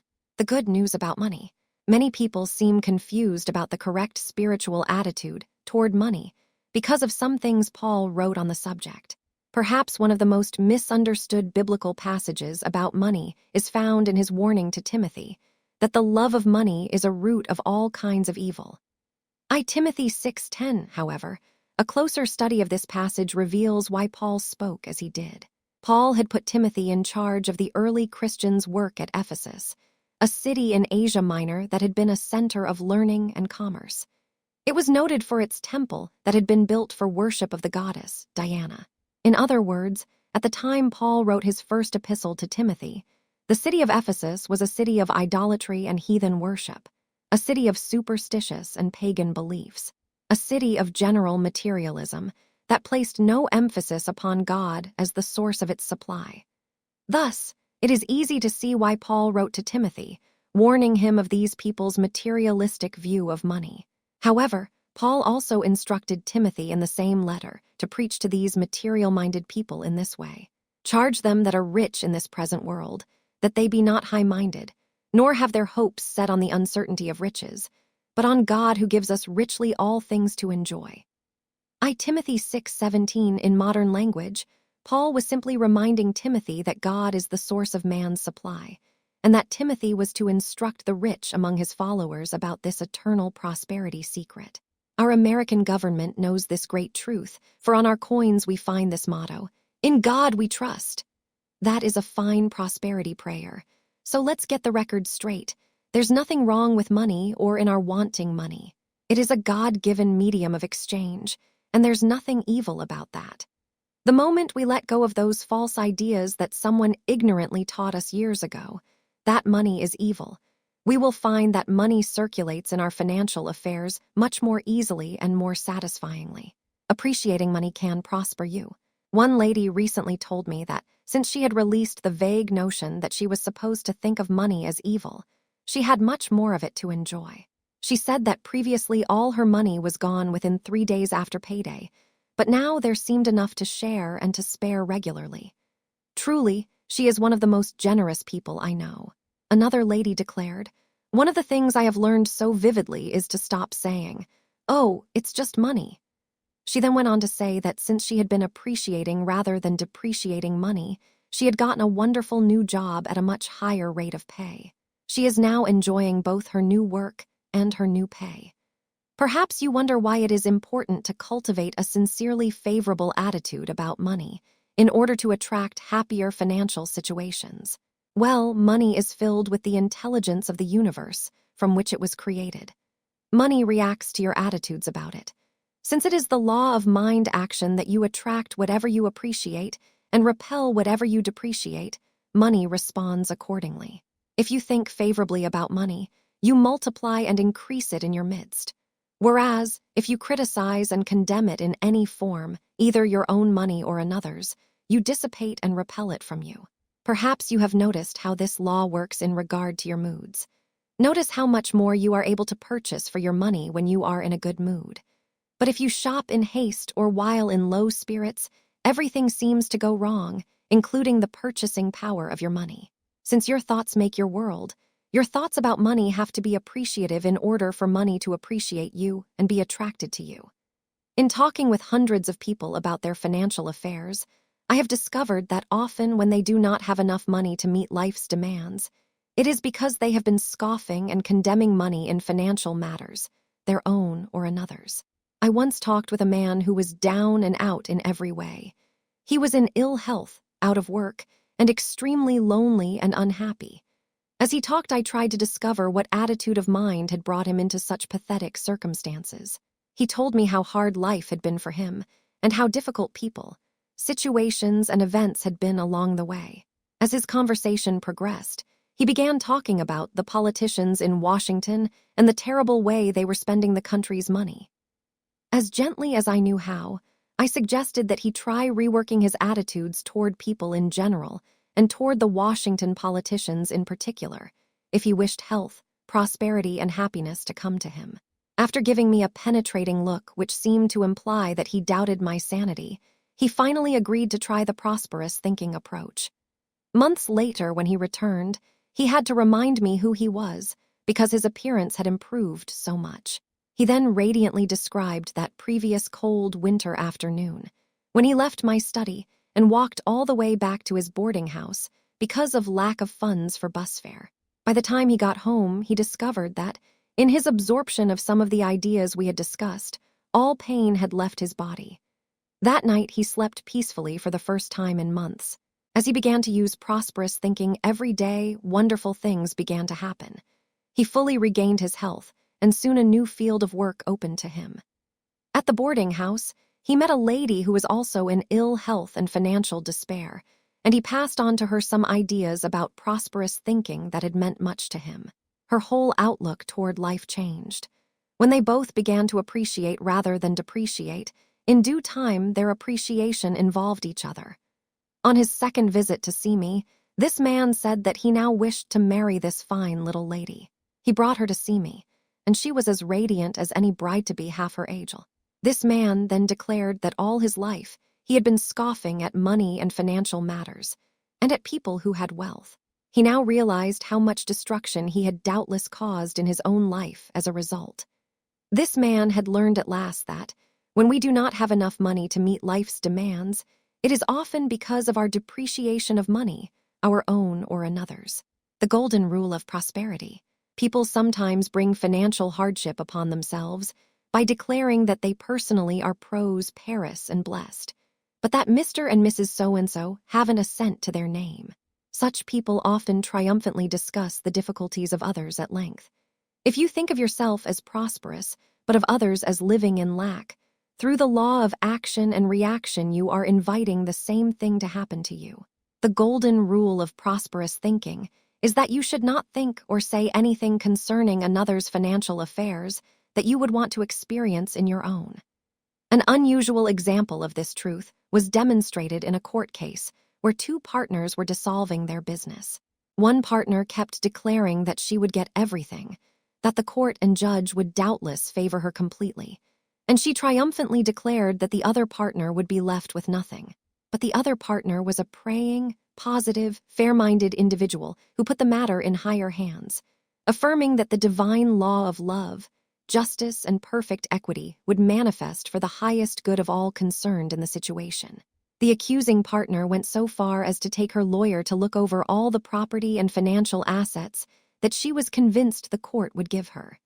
She constantly thought of herself as prosperous, but declared that the other partner would be left in utter financial ruin. However, when the judge heard the facts in court, he decided that the accusing partner was entitled to only one small piece of property. He awarded the rest of the financial assets, which included a housing project, a cleaning plant, and several other pieces of real estate, to the partner who had prayed for divine justice.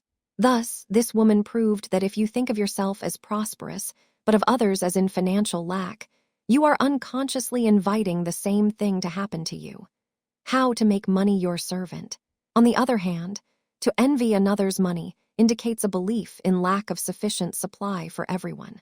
Remember that you will experience what you most strongly give your attention to. When you hear of another's good fortune, rich inheritance, or wealthy possessions, you should do so with great joy and appreciation. Another's demonstration of riches is but further proof of a loving Father's divine bounty, which is available to all mankind. You should rejoice in its every rich evidence. Money is so charged with divine intelligence that it seems to tune in on what you say or think about it, and it responds accordingly. A friend has related at various times how the appreciative attitude toward money helped to keep food on her table during the Depression years. Her young son seemed to know how to get the most for their money at the grocery store. When the money supply was low, she would send him grocery shopping with the substance on hand. Regularly, he would come home with much more than anyone else in the family could have purchased for the same amount. Perhaps it was because any amount of money seemed to work overtime for Himmel. Through positive, appreciative attitudes toward money, you can make money your servant instead of becoming its slave. You should master money rather than be enslaved by it, because you were placed in this universe to achieve mastery and dominion of substance in its every form, as is pointed out in the first chapter of Genesis. Deliberately cultivate the habit of appreciating money and make no excuses about your appreciation. If you do make excuses and depreciate money, it seems to know it and to be repelled by your depreciation. I shall never forget the first time I made this statement in a lecture.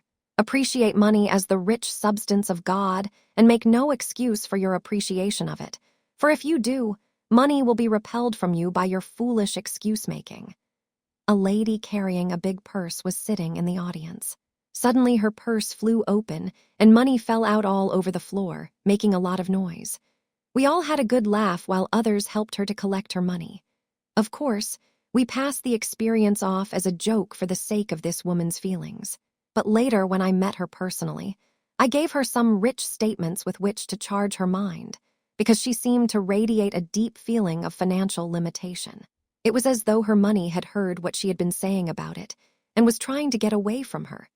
Charles Fillmore has written, "Watch your thoughts when you are handling your money, because your money is attached through your mind to the one source of all substance and all money.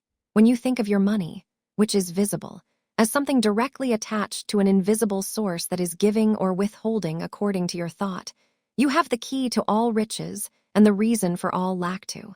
Perhaps you have heard the story about the careless Scot who tossed a crown, thinking it a penny, into the collection plate. When he saw his mistake, he asked to have it back, but the deacon taking the offering refused. The Scot grunted, aweel, I'll get credit for the crown in heaven." Nah, replied the deacon, ye'll get credit for the penny. Give up mixed attitudes. Let's give up our mixed attitudes about money, which can only bring mixed results. John D. Rockefeller, Jr. once described the wonder and glory of money by saying that man could use money to feed the hungry, cure the diseased, make desert places bloom, and bring beauty into life. And how right he is, as Solomon once declared, "The rich man's wealth is his strong city, the destruction of the poor is their poverty." Proverbs 10:15, indeed, money is good, and we should have more of it than ever in this rich era we have now entered. An editorial once pointed out the power of money for world peace, in suggesting that the president of the World Bank be nominated for the Nobel Peace Prize because of the excellent work he had done in producing financial peace in several countries. The editorial concluded, "Wouldn't it be timely to recognize that the proper use of cash can be a big factor for peace in the world? Just as you should not turn up your nose at money, neither should you make a god of it. Money is filled with the desire for life, movement, expansion, and activity. It does not like to be grasped, clutched, or restrained in idleness. Indeed, it is the active circulation of money that brings prosperity, whereas depressions and recessions are caused by the miserly hoarding of money. Even as our national economy depends upon the active circulation of money, so your individual prosperity depends upon the active circulation of money. This does not mean that you should not save money, but you should not abuse money by misuse. Several other attitudes toward money are especially helpful, too. For instance, never declare, "I can't afford this," or "put on a poor mouth," as we say down south about things. Such statements sow seeds of poverty and limitation, which will produce after their kind. Instead, it is better to declare that it is not wisdom's way to undertake certain financial matters, or at least it is better to phrase your financial no in a more positive and prosperous manner. Affirm often, "I use the positive power of God's rich substance in wisdom, love, and good judgment in all my financial affairs, and I am prospered in all my ways." It is also unwise to magnify financial difficulties. If you brag about your financial troubles, and some people actually do so to gain sympathy and attention, then you will always have financial troubles to brag about. A businessman who has achieved independent wealth through his stock market transactions said that early in his stock market ventures, he invested heavily and lost heavily. In one transaction alone, he lost $20,000, but never once did he mention his financial losses to anyone, not even to his wife. Instead, they continued to live prosperously, and soon the situation changed so that he was able to compensate in rich gains for the lessons he learned through previous heavy losses. To this day, he has never openly discussed those early losses, and he is now enjoying financial independence. In difficult financial periods, it is good to affirm, "I have faith that this too shall pass," and then continue holding to the high financial vision of success toward which you are working. Another attitude toward money to beware of is this: when you give money to another person or to an organization, do not give it with the thought of need or obligation. Such thoughts only attract more needs and obligations to be financially met. Instead, give to add to their prosperity. This applies to the money you pass out to your husband, wife, children, employees, club, church, to the grocer, the banker, and the candlestick maker, as well as to the government and everyone else. This attitude makes the giver and the receiver feel richer. Your thinking concerning the receipt of money or other financial supply is also important. The prosperous way is to graciously receive your good in all forms and make no excuse for your acceptance. It is an offense to both the gift and the giver for the recipient to declare, "Oh, you shouldn't have done it." Welcome money and divine supply from all directions if it is being freely given and incurs no sense of obligation. Declare often, "All financial doors are open, all financial channels are free, and endless bounty now comes to me." And then joyously let it come. I know of a woman who desperately prayed for greater prosperity, yet she constantly refused gifts or favors that were lovingly extended to her, thus closing many channels of her prosperity. If you cannot use the gifts that are bestowed upon you, do not say so. Simply accept them for the generous thought they represent, and then pass them gladly along to someone who can use them. The only time this attitude does not apply is when someone is trying to bribe you or buy your friendship with his favors, so that a sense of obligation is being incurred. True generosity has no strings attached. There are no bribes, unspoken favors, or obligations involved in true giving. If you sense such a purpose behind a gift, you should feel free to say no to false generosity. Pray about your financial affairs. Another attitude toward money that needs to be clarified is this: don't be afraid to pray about money or to get specific about your financial affairs. The ancient Hebrews did not hesitate to pray to God for exactly what they wanted. They had 7 sacred names for Jehovah, each one of which represented some specific idea of God. They used the name Jehovah Jireh when they wished to concentrate on the aspect of substance. It means Jehovah will provide, the mighty one whose presence and power provides, regardless of opposing circumstances. Many of the great leaders of the Bible prayed specifically for prosperity when it was needed. Jesus prayed that the 5,000 would be fed by looking up to heaven and giving thanks for the few loaves and fishes, which were then multiplied to meet every need. Elijah prayed persistently for rain to end a 3-year drought so that the Hebrews could again have crops, food, and prosperity. A rich father never intended men to suffer along in this lavish universe, and we are fooling only ourselves if we think that we must live in lack. If you have a financial need, dare to pray about it specifically and ask your loving Father to help you meet that need richly and completely. The promise, ask, and it shall be given you. Matthew 7:7 contains no hidden clauses, nor does this promise from the book of Job. If they obey and serve him, they shall spend their days in prosperity and their years in pleasure. Job 36:11, we have national days of thanksgiving, and we say grace daily at our tables to help remind ourselves that God is the source of our supply in every form. In regard to prayer for riches, you have probably read of the late George Muller of Bristol, England, who established orphanages for children many years ago through his belief in the prospering power of prayer. He has been described as a man of faith to whom God gave millions. He has also been called a prince of prayer because of his habit of asking God directly for whatever was needed, rather than speaking of his needs to people. Mr. Muller once said that the great fault of most of us is that we do not ask big enough, and we do not continue in prayer until it comes. He also advised, expect great things of God and great things you will have. He once told a friend, I have praised God many times when he sent me 10 cents, and I have praised him when he sent me $60,000. Solely in answer to prayers for prosperity, $7,500,000 was given to him for the building and maintenance of his orphanages. The story has often been related of how Charles Fillmore, the co-founder of Unity School of Christianity in Unity Village, Missouri, often prayed concerning Unity's financial affairs in the early years of the movement. One time a payment was overdue on the printing presses, and the sheriff came to repossess the machines. But when Mr. Fillmore confidently declared, I have a rich father who is going to take care of this, the sheriff believed him literally and replied, well, in that case we will give you a little more time. Mr. Fillmore then continued to pray for prosperity, and the money came in. Those printing presses were never repossessed. Later, during the Depression years, the love offerings that came in from all over the world to support Unity School were much less than usual. Again, the founders of Unity prayed specifically, boldly and deliberately for money, financial supply, and rich prosperity. One day, as the workers on Unity Farm were drilling for water, they struck oil. That oil well proved an adequate answer to their financial needs throughout the Depression. Of course, the Unity movement is now worldwide in its scope.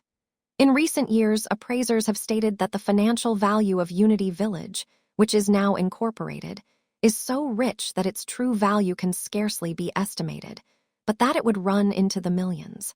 How to demonstrate money? One of the secret teachings of the occult religions of the past was knowledge of how to demonstrate money. Those privileged to learn this secret were taught to make a concrete mental picture of the amount they wanted, the denomination of money, and how it looked. After making a picture of a definite amount, they were then taught to hold it distinctly in mind as though it were already visible, and they could mentally see it very plainly. They were then taught to command the rich substance of the universe to give it to them. They were instructed to affirm, "Give me this," and to repeat this demand many times, day after day, until it manifested. Since the mind is all-powerful, you have the same right and privilege of mentally claiming money. financial assets, and rich supply if you wish to use a strictly mental method. Many successful people have either consciously or unconsciously used this method. A powerful statement with which to charge the mind, along with charging it with the mental picture of the specific amount desired, is, all financial doors are open, all financial channels are free, and then name the specific amount, now comes to me. It is also wise to affirm that it manifests through divine channels in God's own wonderful way, along with mentally visualizing and mentally claiming specific amounts of money. And along with praying definitely about money, it is also good to speak specific words of riches for yourself and your possessions. For yourself, declare often, I give thanks that I am now rich, well and happy, and that my financial affairs are in divine order. Every day in every way I am growing richer and richer. For your wallet, checkbook, or other channels of financial supply, it is well to affirm, money, money, money, manifest thyself here and now in rich abundance. Don't be afraid to declare that large sums of money, rich pleasant financial surprises, and rich appropriate gifts are manifesting for you. Do not be vague about money, unless you want money to be vague in its response to you. A woman on the West Coast, who had read some of my ideas about money, once wrote me an appreciation. She said, I am glad to find at last a minister who isn't afraid to speak plainly of money as a blessing. A minister I know has often spoken to me in terms of plenty to share and spare, and I found out what this minister meant last Christmas when I received 4 fruitcakes. I had been affirming plenty to share and to spare for Christmas. I had so many fruitcakes to share and to spare that I gave 3 of them away. How nice it would have been to have received something for Christmas beside fruitcakes. That experience taught me to be definite about what I wanted, if I expected to get definite and satisfying results. Thinking in definite terms opens the way for definite results. Don't limit your income by decreeing just enough to get by. This is a pauper's prayer. Instead, remember the words of Paul, it is God who giveth us richly all things to enjoy. I Timothy 6:17. At one period in my life when my financial income was inadequate, I cut these words out of a magazine, pasted them on a card, and placed them on my bedside table where I viewed them daily. Your money starts growing now. Your earnings double. I was astounded when my financial income did start growing immediately through a remarkable series of events that occurred. Within a few months, I suddenly realized that my income had doubled. Money adores the prosperous attitude and richly responds to it. Substance, the source of money.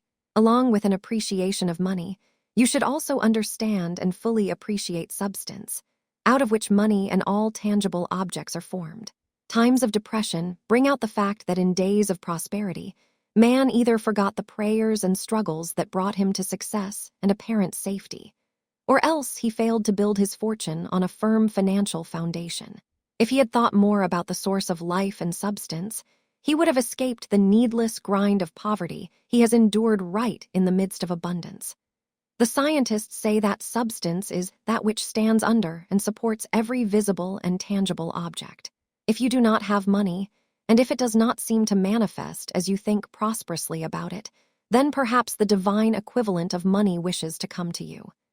As you appreciate substance and know that it is everywhere universally present in the ethers about you, as you realize that it is passive and waits to be formed and brought into visibility by your thoughts and words, you will realize that you have control of the invisible world of rich substance and rich supply, as well as the visible world of riches.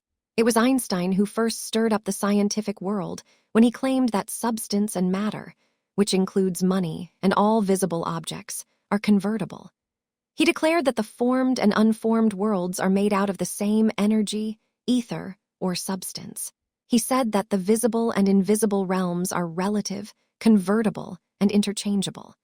From a financial standpoint, we can use his theory of relativity. If the formed and unformed worlds are relative, then what have you to worry about if your finances get low?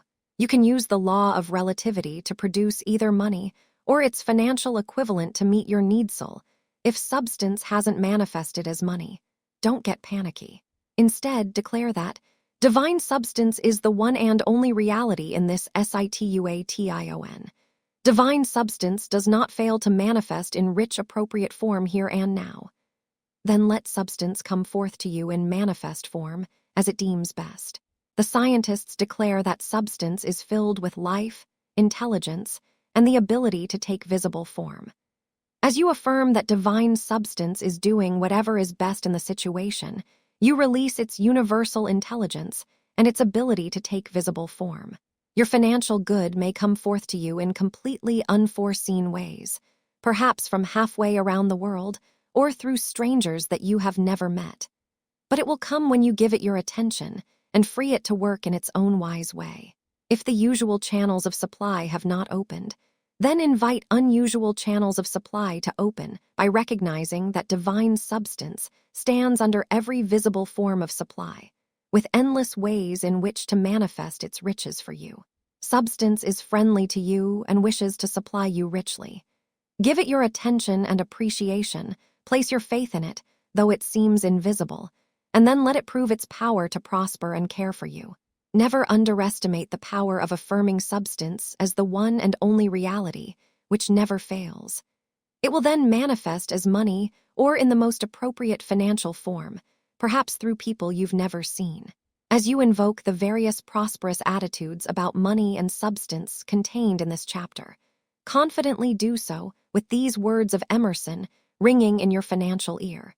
Man was born to be rich, or inevitably to grow rich, through the use of his faculties, and then get ready for rich resultsal as those rich results appear. Perhaps you would like to be reminded of this truth.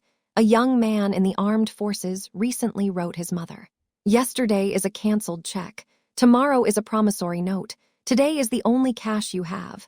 Spend it wisely." Whether in terms of time or money, it still applies, doesn't it? Work a mighty for prosperity. Chapter 9. Perhaps you wonder why this chapter on work did not come earlier in the book, since work is considered a mighty channel for prosperity. The answer becomes more apparent when we look about us and realize that the world is filled with people who are working hard to become more prosperous every day, yet many of them are not becoming prosperous at all. Why? Often because they are not thinking about prosperity and success, along with working at it. Their attitude is not right. For all the hard work they do that should produce prosperity, they neutralize it by their failure talk, by their association with failure-minded people, and perhaps by their criticism and condemnation of others who are moving up the ladder of success. They have not realized that there must be an inworking of prosperous ideas before there can be an outworking of prosperous results. Thus, the preceding chapters were necessary to condition your attitudes for the rich good, the expanding prosperity, and the enduring satisfaction that should be yours in the process of work.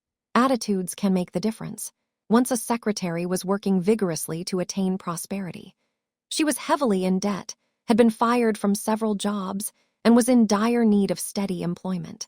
She was adequately educated, since she held 2 college degrees, along with business school training.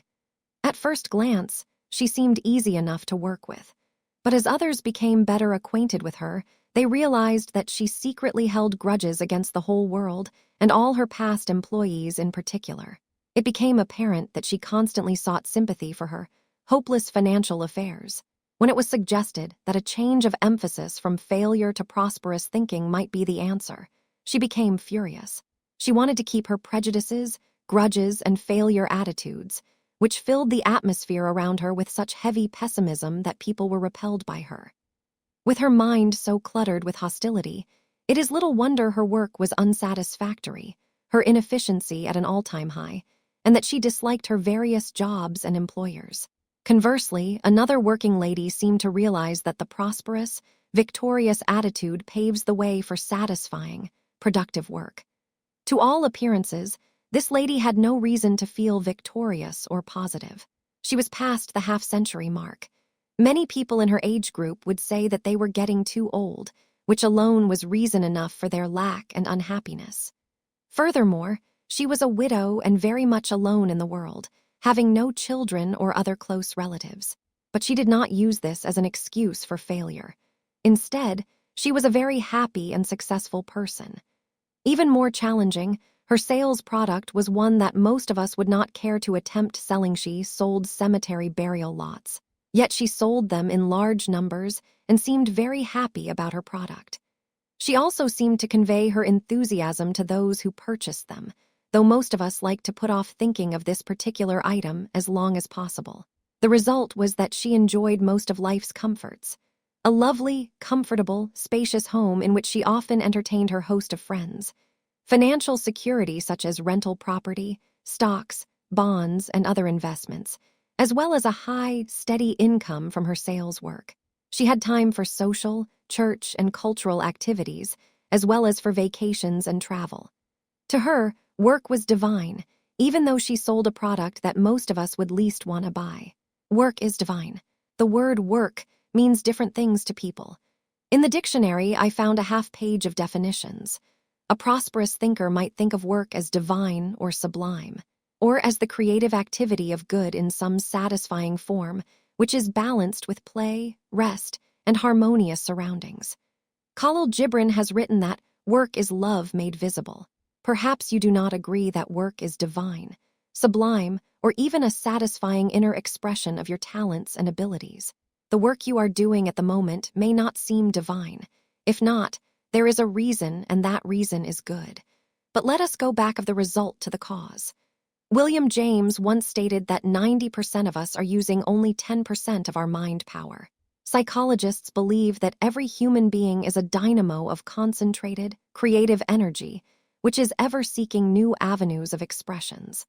The desire for prosperity and for beneficial self-expression in work is but a part of that creative energy trying to express in our lives.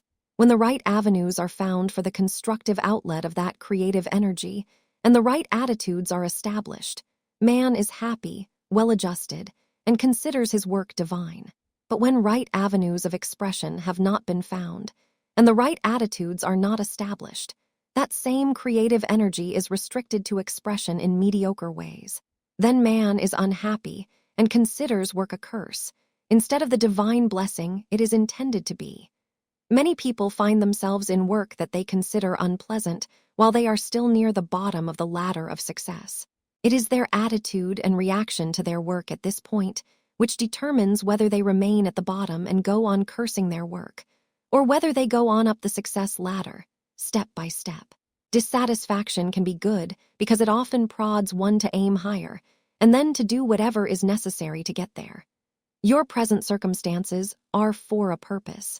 Let us face the issue squarely. You may discover that you are where you are now for the purpose of redeeming certain character traits or certain attitudes of mind, which have impeded your progress in the past. If you are in uncongenial work, realize that you are there for a purpose, which may be to develop divine qualities that will eventually add to your general progress and advance you further up the ladder of success. After entering the ministry, I realized that every job, big and little, that I had held along the way was a part of my training for the lecture platform, for the counseling room, and for my writing ministry. Jesus might have been explaining it when he said, "To whomsoever much is given, of him shall much be required, and to whom they commit much, of him will they ask the more." Luke 12:48. Your immediate need is therefore to discipline your attitudes and reactions so as to glean the good from your present experiences, and to pass beyond them to higher phases of self-expression in satisfying work as soon as possible. In other words, when the pressure of desiring more good is upon you, when dissatisfaction with your present way of life assails you, or when the pressure of financial strain disturbs you, it is then that you are feeling the actual pressure of your talents and abilities, which are straining to express or pass forth through you as richer degrees of success and prosperity. Perfect your attitudes toward work. Concerning how to discipline or perfect your attitudes and reactions, here are a few suggestions. Your entire outlook may be wrong. Like that unfortunate secretary, you may resent everything and thereby poison yourself with the thought of bitter injustice. Folks who are still at the bottom of the success ladder can usually explain how others have kept them from succeeding. They often go into detail about things that happened years ago, which they still claim are the cause of their troubles. James Allen has written that a man only begins to be a man when he ceases to whine and revile, and commences to search for the hidden justice, which regulates his life too in like manner. You may be going around in a negative rut because you do not make sufficient mental effort to be free from it, or to rise above it. At such times, you can paraphrase the words of Jesus and declare often, "All that which the Father has given me now comes to me." John 6:37, remind yourself that there is a divine plan for every life, a plan that will make man healthier, happier, and more successful than he has ever been. Know that your present experiences can lead you into the divine plan, and then open the door by declaring often, "The divine plan of my life now unfolds, step by step. I happily recognize each phase of it, accept it in my present and future, and let it show me how to make the most of my life." Concerning your present experiences, it is good to affirm the words of the psalmist, "I delight to do thy will, 0 God." Psalms 40:8, you can know that God's will for you is supreme good in your present and in your future. What are you doing about dissatisfaction? If you are not satisfied with your present lot, what are you doing to prepare yourself for better circumstances? Do you have a concrete goal in mind? Are you willing to spend your leisure time taking night courses or attending special lectures or reading particular books or engaging in constructive activities that would prepare you for greater success? Most folks aren't. Are you the exception? Instead of doing these things, many people prefer to spend their leisure hours speaking in critical terms of their work, their associates, the boss, and the world in general.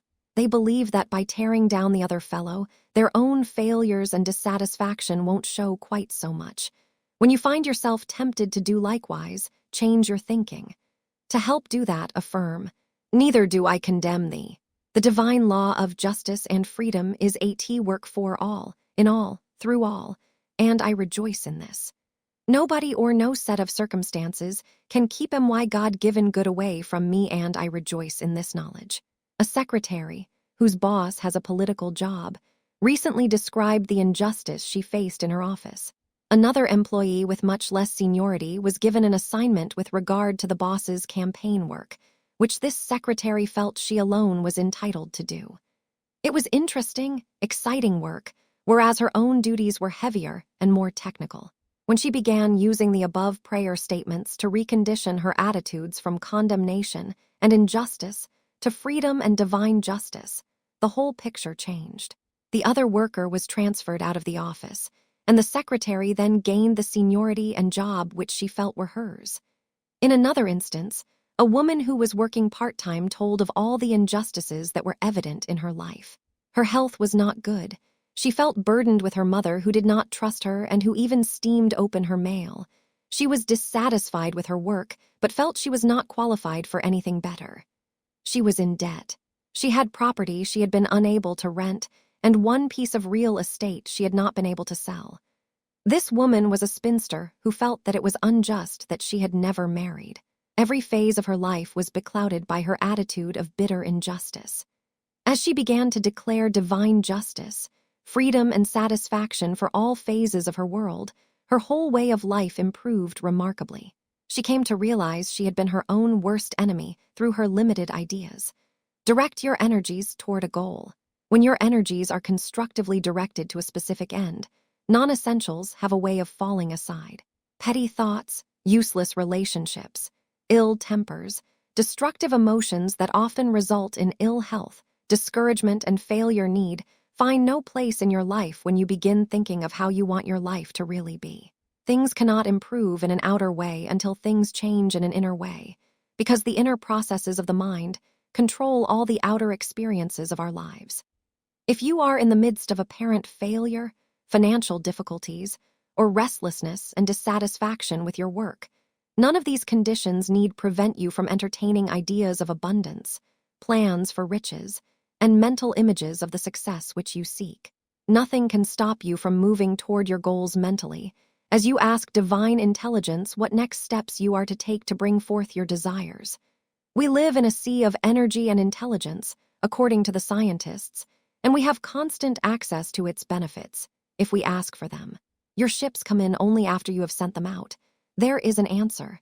Many folks suffer along, in the midst of confusion and dissatisfaction, because they do not realize that this is a friendly universe, filled with supreme intelligence that will lovingly answer their call for guidance, if they only ask for it.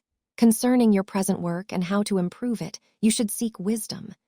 Divine intelligence, what positive, constructive, creative thought, word, attitude, or action is MY next step to improve MY present work? What is the next step into the abundance, satisfaction, and freedom that is mine by divine right? A seeking mind is a healthy mind that gets answers to its inquiries, which lead to healthy, progressive, satisfying results.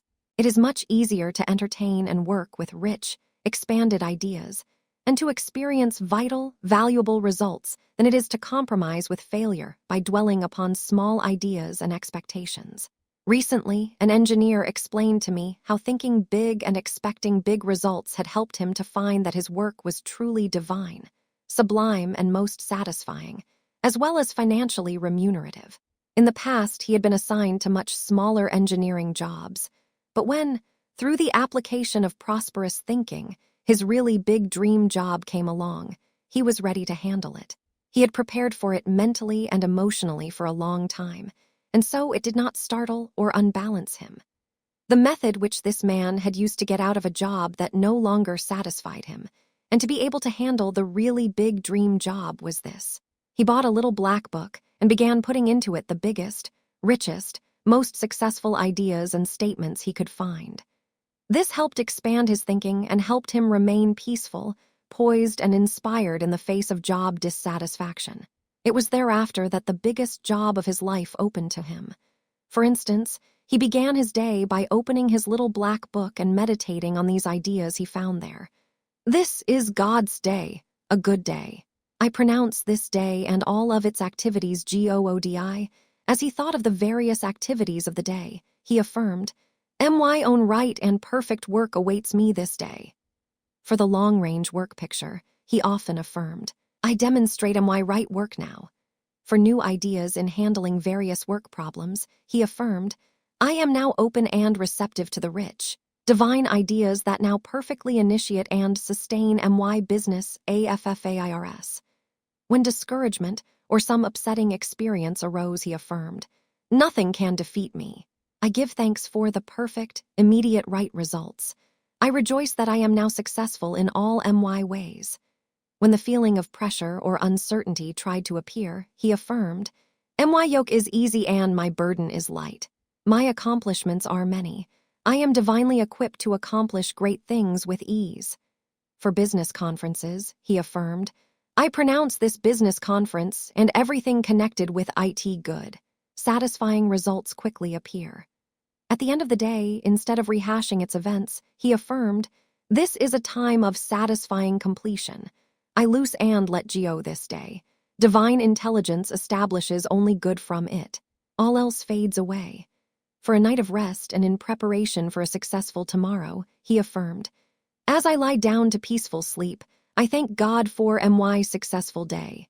I rest easily, knowing that divine intelligence is renewing my mind and body, and preparing me for an even more successful day tomorrow." Your real work lies before you. Your real work lies in a straight line before you. A new opportunity will open whenever you have gained all the discipline and knowledge that the old work has to offer you. Meanwhile, remind yourself that there is no work that is high or low, so long as it is essential to the welfare of anyone. So perform it as efficiently as you can, as long as you are active in it. When asking for guidance while holding expanded ideas, it helps to face your present experiences, reminding yourself, "This too shall pass." You should endeavor to live normally in the midst of present job dissatisfaction, at the same time making the most of your present work. This helps you to remain steady in working toward greater good. Of course, everyone who tries to be true to the highest, especially in his work, has periods of intense discouragement. There is no disgrace in becoming discouraged, but do not let discouragement overwhelm you, possess you, and rob your mind of its wonderful visions of the success toward which you are striving. In the face of discouragement, your function is to concentrate on your higher ideals of more satisfying work, and then to declare a divine solution for the experiences of the moment. James Allen explains, "Your circumstances may be uncongenial, but they shall not long remain so if you perceive an ideal and strive to reach it. You cannot travel within and stand still without. When you seem downcast, it is helpful to remember that it is darkest just before the dawn of new good. Despair is usually an emotional indication that the tide is turning and that the dawn is coming sooner than you think. As you continue to travel within, the without will take care of itself. If necessary, use the mental law of reversal on the situation. Someone has said that in the mental realm, thought can conceive of opposites and produce them more easily than thought can accept a gradual degree of good and produce it. A radical change of view often clears the mind of cluttered, limited ideas, so that the mental swing to the opposite can produce an opposite result quickly. Dare to be a spiritual architect and to build pictures of larger good. Dare to enjoy these pictures of increased good mentally as you go about your daily tasks. Feel and visualize success right in the midst of dissatisfaction. Dare to affirm rich, unlimited success for yourself, no matter what is happening to you or around you at the moment. Declare, "This or something better, Father, THY supreme good will be done." Expect changes for the better. Then remind yourself that you do not make things better by fighting present unhappy working conditions. You do not make things better by blaming others for your disappointments and failure experiences. Take a non-resistant attitude toward existing conditions and know that they already are changing for the better when things appear at a standstill. Remember the principle of physics, which states that the entire universe is in constant motion, that we live, move, and have our being in an ocean of motion. Though with our 5 outer senses we do not fully realize it. Nothing stands still. Everything is constantly changing, whether it seems to be or not. If you expect such changes to be for the better, they will surely come. In periods when you know changes are working but are not yet apparent, don't be misled by fear thoughts which try to convince you that your higher ideas are too good to be true, too wonderful to happen, or too good to last. When fear or doubt arise, put your best foot forward and do something definite to affect the successful feeling and the successful look, so as to convince not only yourself, but others that you are succeeding. One who conquers doubt and fear conquers failure. It helps tremendously for others to think that you are succeeding, whether your success seems evident to you at the moment or not. You reap the real benefits of others' thoughts and expectancies for your success. Coupled with your own, they can expedite the results of success in your life. The saturation technique. Saturate yourself in atmospheres of plenty and in associations with successful people. When there seems no evidence that greater success and prosperity can be yours, take time to walk through the banks of your city, observing all the successful people who have plenty of money. This is the time to visit lovely surroundings in beautiful new buildings and stores. Move through the richest sections of your city and countryside, where the abundance of God and man are in evidence. Associate with creative individuals of rich talent, such as artists and intellectuals, if that brings you an enriched feeling. If attending operas and concerts or visiting art galleries makes you feel rich, do so. It might be that listening to music recordings or hearing lectures on cultural subjects will inspire you. I find it helpful to read the success stories and autobiographies of famous people. When we realize the challenges which celebrated people have met and overcome, our own slack period seems slight by comparison, and we are renewed in the feeling that we definitely can and shall achieve our own goals. During one difficult period in my life, I found that, by taking art lessons and doing some painting, my discouragement was soon transformed into hope for a better future. I know of a lady who conquered despondency by working daily in her lovely rose garden. If it is the out of doors that gives you a feeling of richness, then enjoy more sunshine, fresh air, and the peacefulness of Mother Nature. Attendance at sports events can recharge your mental batteries. Active participation in sports such as golf, horseback riding, fishing, or swimming can help to relieve mental sluggishness. At other times, a long walk or ride in the country gives the lift you need. The beauty of antiques, interior decorating, preparation of exotic foods, or the creation of special clothes can add to your feeling of richness.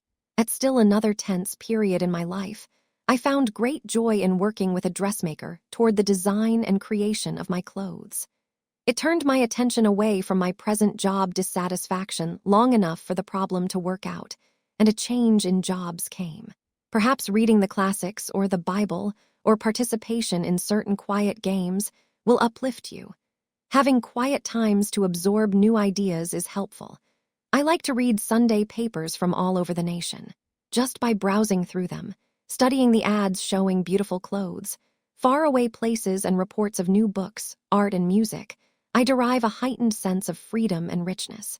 It is never a waste of time to saturate your mind, body and affairs in rich ideas, rich associations, rich atmospheres, and in any activity, inner or outer, which brings a feeling of richness to your inner being, especially during those periods when it seems that success is slow in manifesting. Especially, make good use of your free time. In the course of your daily activities, you may not be free to saturate yourself with those things that make you feel rich. But in your off hours, you can surely find uplift in new diversions, although some free time should be devoted to additional study and self-improvement so that you can uncover greater job satisfaction. Years ago, when my life was burdened by limitation, the only way I could gain a sense of freedom and the vision of possible success was to slip away for a quiet, leisurely walk around the block toward the end of each day. Yet that simple act enabled me to hold on to my higher visions of good so that they were later able to manifest. This is a rich universe with countless ways to shower its blessings upon us when we keep our expectancy high. Daily remind yourself that your cup is really half full rather than half empty. Make the most of your present situation, whether it is more satisfaction in your present work, or another step up the ladder in your work, or whether it is a whole new career you desire, or financial freedom from all organized work. In any event, your goal can be attained. You need not feel trapped by present conditions. There is always something you can do about it. A good statement to use in calling forth the right result, whether it would mean remaining in your present place or going on to other work, is this. Divine intelligence now works in ME and MY life and AFFAIRS, to WILL and to do whatever is for MY highest good, and divine intelligence cannot FAILI. If you are convinced that your present work is not satisfying and cannot become so, set about changing the situation by declaring, I am now shown new ways of living and new methods of work. I am not confined to the ways and METHODS of the past. I experience MY perfect work in the perfect way, which now renders me perfect satisfaction and perfect pay. Follow through on whatever ideas or events that present themselves to you for change. Stop thinking about or talking about present dissatisfaction. Forget it, let it go. Then begin bringing about order, harmony, and beauty into your present job. If you are dissatisfied, set about doing everything possible to make your job more pleasant and orderly. Clean out file drawers, straighten up your desk. Add a plant or something of beauty, which you and others can view often for a quick lift. Give fellow workers the benefit of your spoken praise, sincere appreciation, words of kindness, as well as your silent prayers and blessings. Above all, remind yourself that you are a mental part of any situation in which you now find yourself. As you give that situation the benefit of your highest thoughts and actions, you help to establish order, harmony, and satisfaction for all concerned. When you make the best of your present situation, you can be assured that greater good will reveal itself. Meanwhile, as is written in the book of Ecclesiastes, whatsoever thy hand findeth to do, do it with all thy might. Ecclesiastes 9:10. In other words, as a friend of mine has often said, when you go through hell, make it pay with greater understanding than you previously had, and the result of good from that experience will be lasting. Free yourself of criticism. Dare to think, act, and react differently from those who are poverty-prone, unless you want to remain with them at the bottom of the ladder. There is plenty of room at the top in any line of work or profession for those who dare to free themselves of the usual thoughts of bickering, jealousies, and petty criticisms entertained by many people. When you are tempted to join in the chorus of such mass negative thought, declare instead, there is no criticism in ME, for me or against me. The supreme law of good is now in charge of MY life, and divine harmony now reigns supreme in me and in MY world. This realization protects you from the negative thoughts of others. Give them in turn the blessing and protection of your constructive attitudes. Are you thinking, but is this worthwhile? Listenal, the greatest knowledge which you can gain about yourself and your fellow beings is that one person thinking and acting constructively in any situation cannot fail to produce good results. All mankind is hungry for constructive attitudes, actions, and reactions, and quickly responds to them.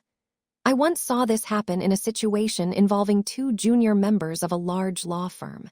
Known for its belief in hard work and productive results, their firm was very prosperous, as were all of its members. One of the junior law firm members was a happy, optimistic, joyous individual. He did not hesitate to pay a compliment when it was due, or to show kindness and courtesy to everyone he met. No one was too insignificant to receive kind attention from him. This young man apparently did not know what it was to criticize, condemn, or complain. The other lawyer was actually better qualified for the work they were both doing. Because he held one more college degree than the first man, the law firm was paying him several $100s more per month.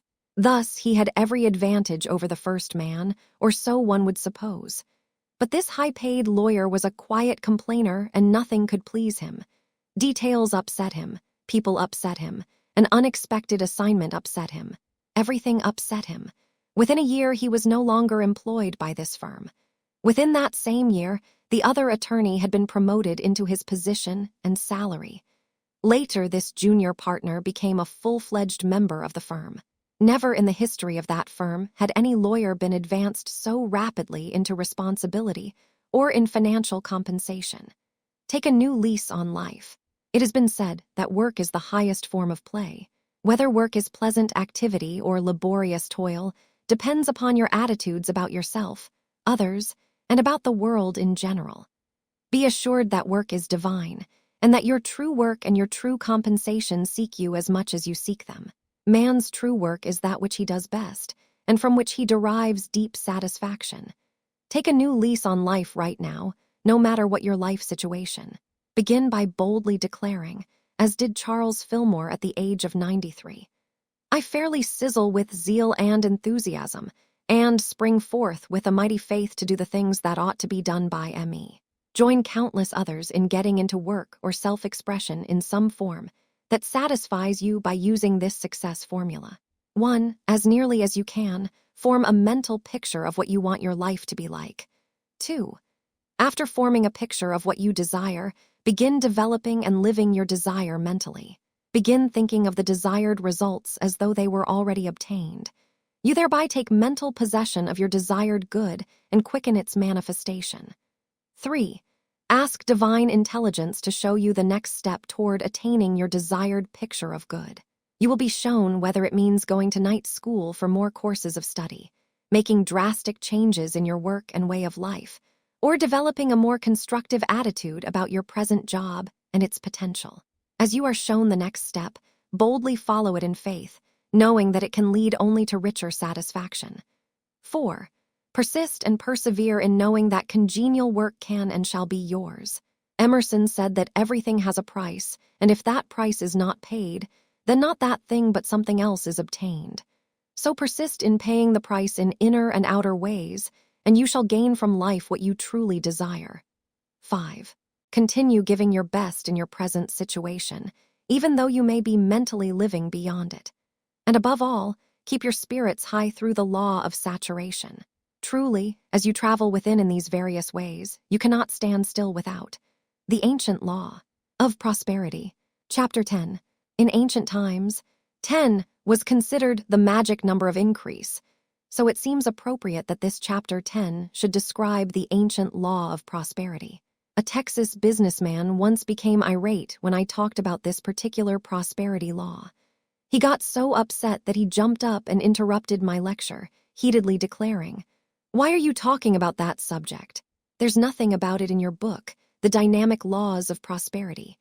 Had I known you were going to talk in these terms, I would not have come." I explained to him that there had been a chapter on the ancient law of prosperity in my original manuscript of this book, but that a cautious editor had removed it, considering it perhaps too controversial a subject for a new author to tackle. Since it was my first book with that publisher, I had reluctantly conceded to my editor's wishes, but I had regretted doing so ever since. Instead of storming out of the lecture hall, As I had expected, that businessman remained and listened patiently. Some time later, I returned to lecture there again. When I saw that same man approaching, I thought, "What am I in for now?" But this time he said, "You were right. Your book should carry a chapter on prosperity's ancient law. I've tried it, and it has helped me more than all the other prosperity laws combined." He seemed to be enjoying his conversion. My desire of several decades has finally been realized, and I am now free to share with you in this chapter one of prosperity's most fascinating methods. I hasten to add that almost every book I have written since contains a chapter on this subject, whether the book is based on the subject of prosperity, love, prayer, healing, or Bible interpretation. Why? Because this ancient success law affects every phase of our lives, not just the pocketbook.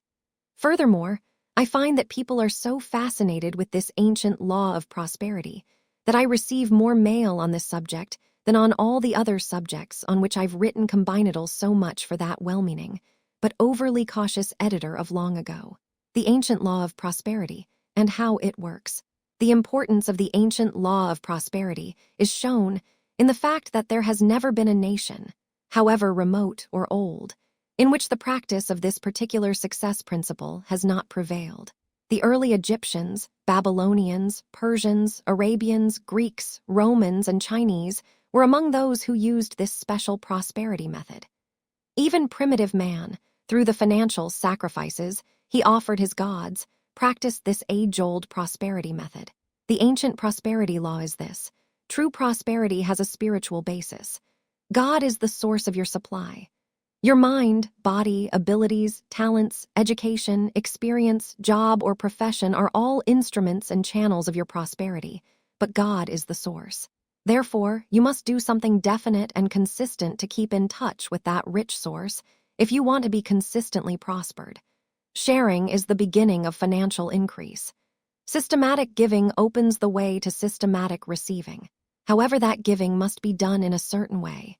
Through the consistent sharing of your tithes with God's work and workers at the point or points where you are receiving spiritual help and inspiration. The word tithe means tenth, and the ancient people felt that 10 was the magic number of increase. Jacob, at a low point in his life, made a tithe covenant with God, in which he asked for prosperity, guidance, peace of mind, and reconciliation with his family. In turn, he promised, "Of all that thou shalt give me, I will surely give the 10th unto thee." Genesis 28:20-22. It is little wonder that Jacob became one of the Bible's early millionaires.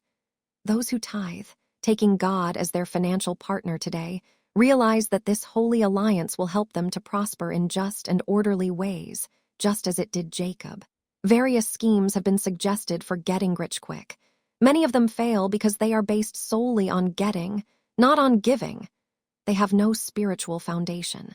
As related in my book, Open Your Mind to Receive.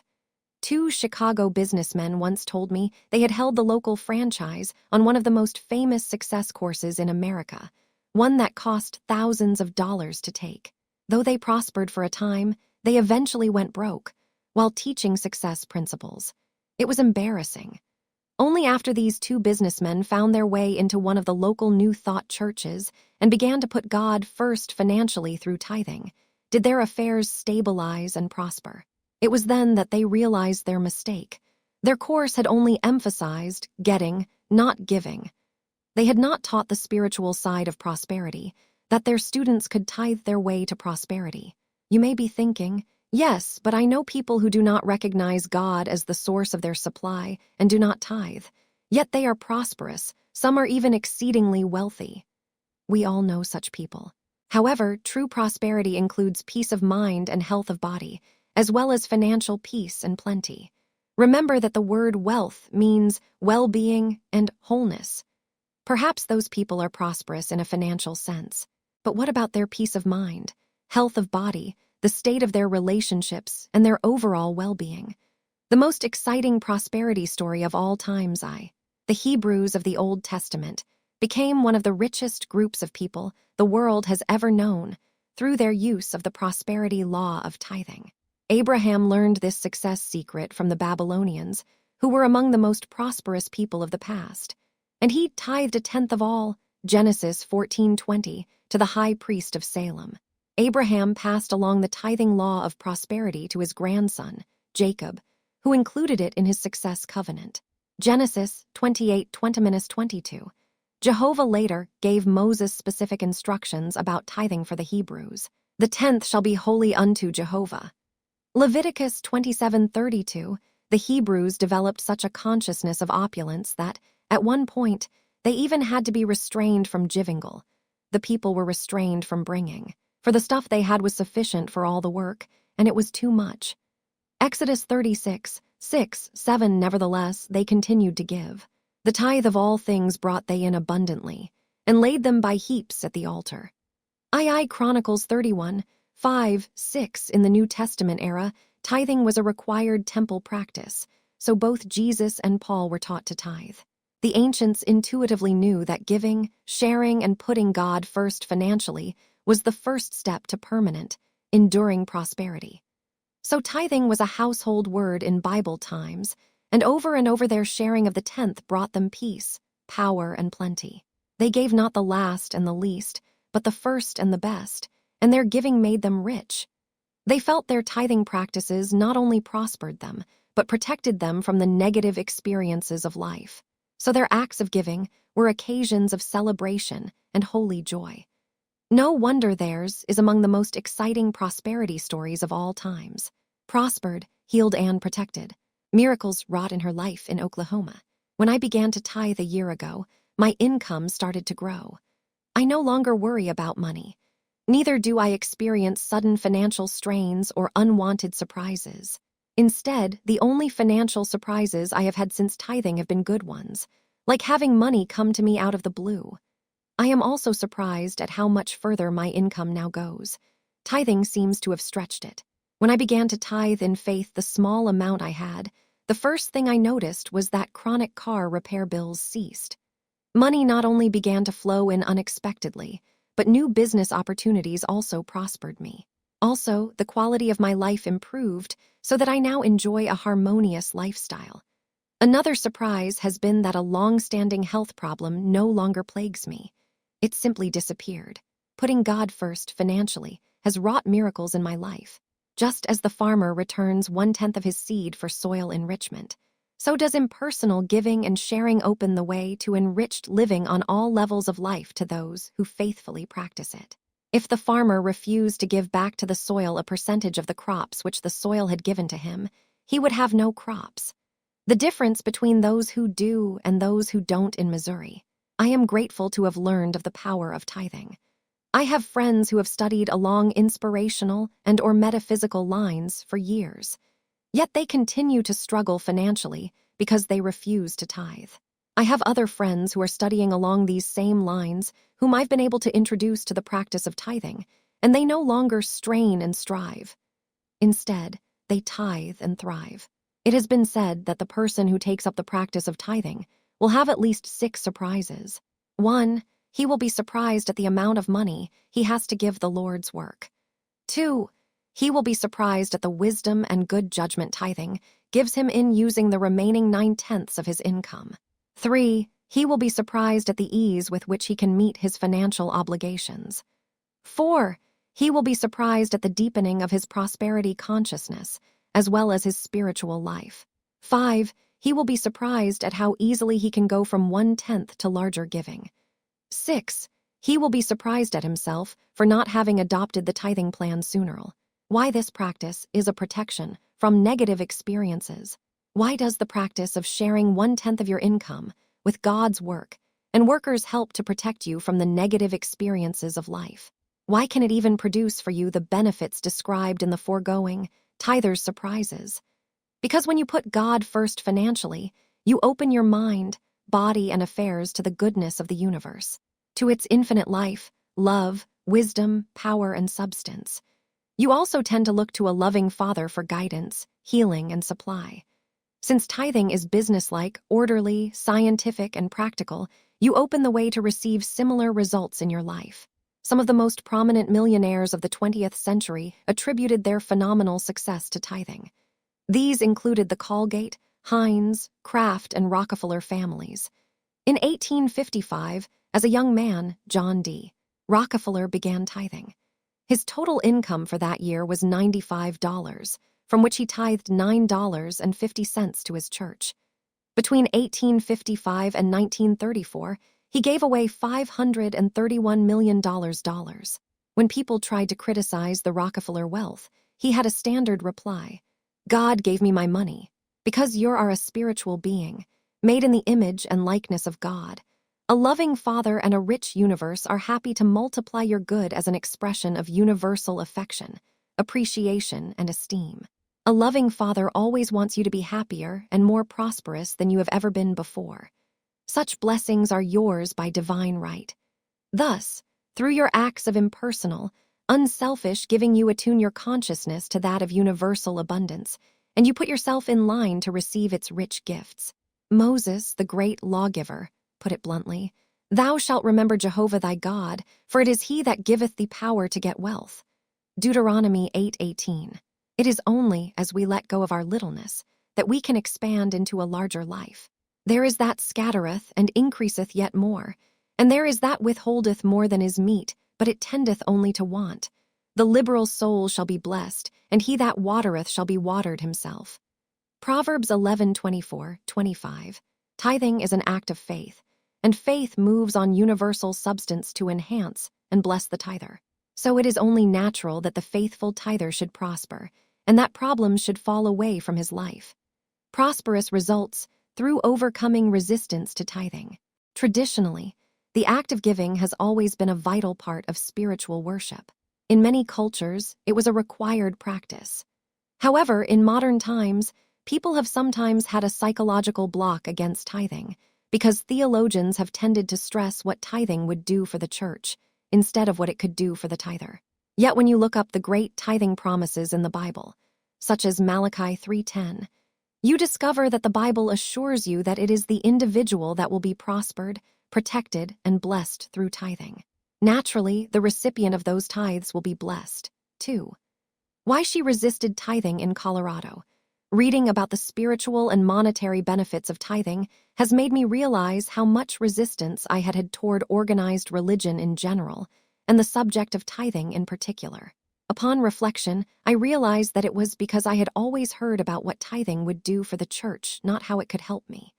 The enclosed tithe check represents the beginning of my release of that resistance, so that I may become open to the universal love and abundance that are mine by divine right.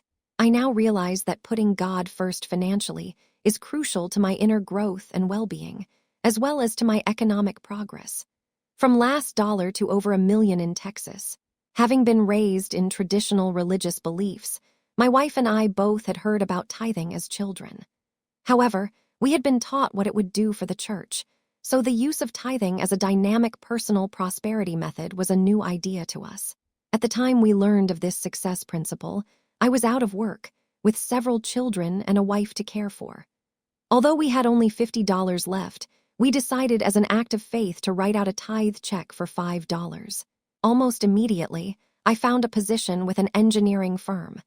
In the next few years, as we continued to tithe, my career turned to the oil business. New opportunities presented themselves in abundance. In less than 10 years, we went from our last dollar to a net worth of well over $1 million. So I became a full partner in an oil company. We bought a ranch in the country and a comfortable house with a pool in town. We acquired a fine thoroughbred horse. We drive the best cars and travel where we please. We've gone from wondering where our next meal would come from to where our next dining experience would be. Both personal and professional acclaim came to us through putting God first financially. Sharing the whole tithe brought increased business in Montana. I had been practicing all the laws of prosperity except total tithing. I had felt I could not spare that much. But from my recent studies, I realized I could not afford not to give God his full tenth of everything I received if I wished to permanently prosper. Since I have done this, I have been blessed far more than I could ever have thought possible. Tithing brings definite financial increase. It has often been said that tithers prosper 10 times quicker and 10 times easier. In any event, thousands have grown out of lifelong poverty into financial affluence and comfort through practicing 10, the magic number of increase. Hundreds of thousands more are doing so today. "You will never find a tither in the poorhouse" is still a powerful adage, as evidenced by the following reports from my readers. Loosens grip on money in Maine.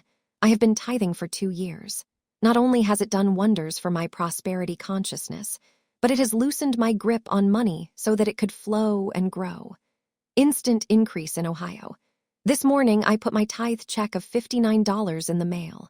The postman later brought me 2 checks totaling $669.54. How's that for fast action from tithing? Receives $2,000 in Oregon. On the same day I released my tithe check, I received $20,001. Tithing does prosper. It works for a teenager in North Dakota. I started tithing 3 months ago. Before that, I had little income. Since my first tithes, money has come to me from every direction. First came a babysitting job. Then some friends gave me clothing. Next, my grandfather gave me almost double the amount of money he usually sends for my birthday. Also, other lovely gifts I can use were given me. I now have a complete new wardrobe. If this can happen at 16, I may be a millionaire by the time I am 21. A new business prospers in Europe. When I founded my business just over a year ago, I could not have imagined that within the first year I would be writing an invoice for $60,000 worth of business. From just one clientele, I attribute my success to tithing from my business income, as well as from my personal income. Good job in New Mexico. I had recently felt that life was passing me by, that I was not in the best job for me. Yet I could not see, humanly, how anything better could come, nor how I could last until it did. Nevertheless, I began to tithe in faith. After writing my first tithe check, I had only $48 left until payday. Almost immediately, I was offered a job of reporter for the local newspaper. My starting salary is $12,000 per year, far more than I was previously making. Within 90 days, my annual salary is due to go to $15,000, with a possibility of another raise within another 6 months. I would suggest to people in a similar, no-win situation that they begin to put God first financially, then relax and watch what happens. Sale of land in California. I released my first tithe, and 3 days later I sold 15 acres in the beautiful California high desert. That land had been for sale for more than 2 years. The sale came when I released those tithes for universal good. How $5,600 came in Idaho. Because of business and personal stresses, I began to drink to relax. My daughter had died, and there were other wounded areas in my life. I finally had to declare bankruptcy. When I began to study along inspirational lines, I realized my value as a human being was not tied to possessions or prideful accomplishments. I joined Alcoholics Anonymous and found more loving friends than I could have dreamed possible. With no job or income, I started to tithe my time in volunteer work, yet financial benefits started coming to me immediately. $20 here, $50 there, gifts of food and gas. It was amazing. Then I realized I must begin tithing financially, even from those casual gifts, if I wished to permanently prosper. So I began writing checks to those people and organizations in spiritual work who have made a significant contribution to my growth and well-being. The result was that I immediately received 2 commission checks totaling $56,000, and $1 a friend, who has owed me money for 4 years, sent $200, and a note saying the balance would soon be dispatched. I am now grateful that your writings on tithing jumped off the pages at me and showed me what to do when I needed it most. Raises, promotion in Alaska. My husband had not had a raise in 2 years. Company policy said no raises perhaps for another year or so. Yet within a few months from the time we began tithing, not only did he get a raise, so did everyone else in the company. Then he got a second raise. A few months later, he was given a promotion. Then I received a pay raise in my job. Next, some people who had owed us money for a long time, which we never expected to collect, started paying us back. Oh, the wonders of tithing. Why her tithing had not worked in Ohio. In the past, I tithed in a haphazard manner, so I received haphazard results. I became bitter and decided tithing was not working for me. I now see it was the manner in which I tithed, and the limited state of my thinking.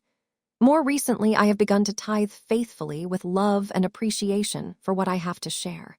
Even though I began tithing only from net income, the results were tremendous. This prompted me to begin to tithe from gross income and from savings. I now plan to begin tithing from an annuity, tax returns, and interest earned. I am delighted with the expanded life I am now leading. This practice has enlarged my spiritual understanding as well. Tithing brings harmonious progress in relationships. Showers of blessings in New Jersey. 3 years ago, I had 2 teenage children on drugs. I was a mental and physical wreck, and my marriage was on the rocks. I began to study inspirational books, to use affirmative prayers, and to tithe from my own personal income. Things began to happen. Our children, twins, turned 18, left home, got an apartment and jobs. Both are now working their way through college. This is something I never thought they would do. I began to read books on natural and spiritual healing, and 2 major health problems were cured. My husband became more loving, understanding, helpful, and agreeable. Best of all, he was offered a wonderful new job in the newspaper industry. This allows him to travel, something he has always wanted. We are moving to a new location where I look forward to making new friends and getting a new job. Our 14-year-old son has dreamed of going to a military academy. My husband's new job will now make this possible. Due to circumstances beyond my control, I had not seen my mother or sister for 10 years. The way opened for me to recently visit them, and our time together was enjoyable. God has truly showered me with his blessings since I began to put him first in my time and money. From death to a new life in Mississippi. 2 years ago, I was at an all-time low. My husband of 20 years had died suddenly at the early age of 42. I spent what insurance money there was on debts, the funeral and living expenses. I had no job nor prospects of one. I got into a miserable affair with a man in an off-again, on-again marriage. At this terrible point in my life, I found one of the Ponder books and was intrigued with the tithing chapter. Although I had previously scoffed at the idea, I decided to make a tithe covenant with God. I also made a prayer wheel and started using prayers of forgiveness and release. My life had not instantly gotten into a mess, and it did not instantly get straightened out. However, now as I look back, I hardly recognize the person I was then. My attitude is totally different. I am now financially secure with a great job. I have excellent health, a beautiful grandchild, and a kind, loving man with whom to share my blessings. I also have sanity and peace of mind. Tithing brings peace of mind. Life on the upswing in North Carolina. My life has been on the upswing since I began tithing. I feel good when I tithe. Most of all, I feel good because I tithe. A weight lifted in Georgia. Every time I put a tithe check in the mail, I feel as if a weight has been removed from my shoulders. I feel blessed, enriched, and at peace about my financial affairs, which are prospering accordingly. Good changes occur in Virginia. Through the practice of tithing, my life is continuously changing for the better. Putting God first financially has brought blessings I would never have dreamed I could have into my life, including the lifelong desire for peace of mind. The HEBREWS Bitter Prosperity Lesson. There is basically one problem in life: congestion. There is basically one solution: circulation. Systematic giving is, therefore, a powerful practice that blesses every phase of our lives as it keeps us attuned to the wealth of the universe. Otherwise, through lack of circulation and the resulting congestion, our lives can be thrown out of balance. It is then that problems result. The Hebrews' incredible prosperity story continued until the billionaire, Solomon, eventually forgot that God was the source of his vast blessings. Instead, in an effort to gain further wealth and prestige, he began to play politics through making heathen alliances. At that point, the Hebrews became lax in their tithing practices and soon went into Babylonian exile. Later, when the poverty-stricken remnant of Jews returned from exile, the wise prophet, Malachi, pointed out the cause and cure of their problems. First, he described the cause of the non-tithers' problems. From the days of your father ye have turned aside from mine ordinances, and have not kept them. Return unto me, and I will return unto you, said Jehovah of hosts. But ye say, wherein shall we return? Will a man rob God? Yet ye rob me. But ye say, wherein have we robbed thee? in tithes and offerings. Ye are cursed with the curse, for ye rob me, even this whole nation. Second, he described the lavish blessings due the tither. Bring ye the whole tithe into the storehouse, that there may be food in my house, and prove me now herewith, said Jehovah of hosts, if I will not open you the windows of heaven and pour you out a blessing, that there shall not be room enough to receive it. Third, he promised divine protection to the tither. And I will rebuke the devourer for your sakes, and he shall not destroy the fruits of your ground. Neither shall your vine cast its fruit before the time in the field, saith Jehovah of hosts. Fourth, he promised personal happiness and universal prestige to the tither. And all the nations shall call you happy, for ye shall be a delightsome land, said Jehovah of hosts. Malachi 3:7-12. Through their earlier tithing and non-tithing practices, the Hebrews had experienced both the bitter problems of congestion and the abundant blessings caused by circulation. Thanks to Malachi, tithing as a spiritual discipline and prosperity principle was again established as a required temple practice. It continued through the New Testament era, and the collective prosperity consciousness it generated for the Hebrews of old has continued until this day for those people who tithe. What happened when they stopped tithing? Many of us can identify with both the bitter and sweet prosperity lessons the Hebrews learned. A minister recently wrote in his church bulletin, "One of the questions I am often asked is why people have health problems, since God is a loving Father.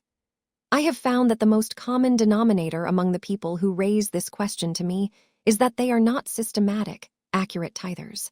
They want God to heal them, yet they have unwittingly caused the congestion in their bodies. It was caused by their own lack of circulation, through their lack of consistent giving. These people have unbalanced their contact with the rhythm of God's good, so they are getting an unbalanced result in the form of ill health. In biblical times, tithes were believed to purge one of sin, illness, and even to deliver from death. No one appeared empty-handed before God. In some eras of the Old and New Testament periods, to break the tithing law of prosperity was considered so serious that it was punishable by deaths, having evolved in our soul growth into the power of individual choice. We no longer have such stringent ideas on the subject. Yet there are those people who have witnessed the death of their good through similar laxness. Learned her lesson in Massachusetts. Last year when I faithfully tithed, I prospered in totally unforeseen ways. Then I married and stopped tithing because my husband didn't believe in it. I tithed again briefly and won a $17,000 per year scholarship to Harvard University. Then I stopped tithing again. I practiced the other prosperity principles, but without tithing, the effect was limited. I finally realized that tithing was the missing link, the only thing standing between me and permanent prosperity. My husband, who has seen this prosperity principle work for us on these occasions, has slowly become a convert, and I am again tithing. I feel I have now set my feet firmly on the high road to prosperous living. Neglect leads to unemployment in California. I am in the entertainment business, and I neglected my tithing during part of this year. The result was that I suddenly found myself unemployed.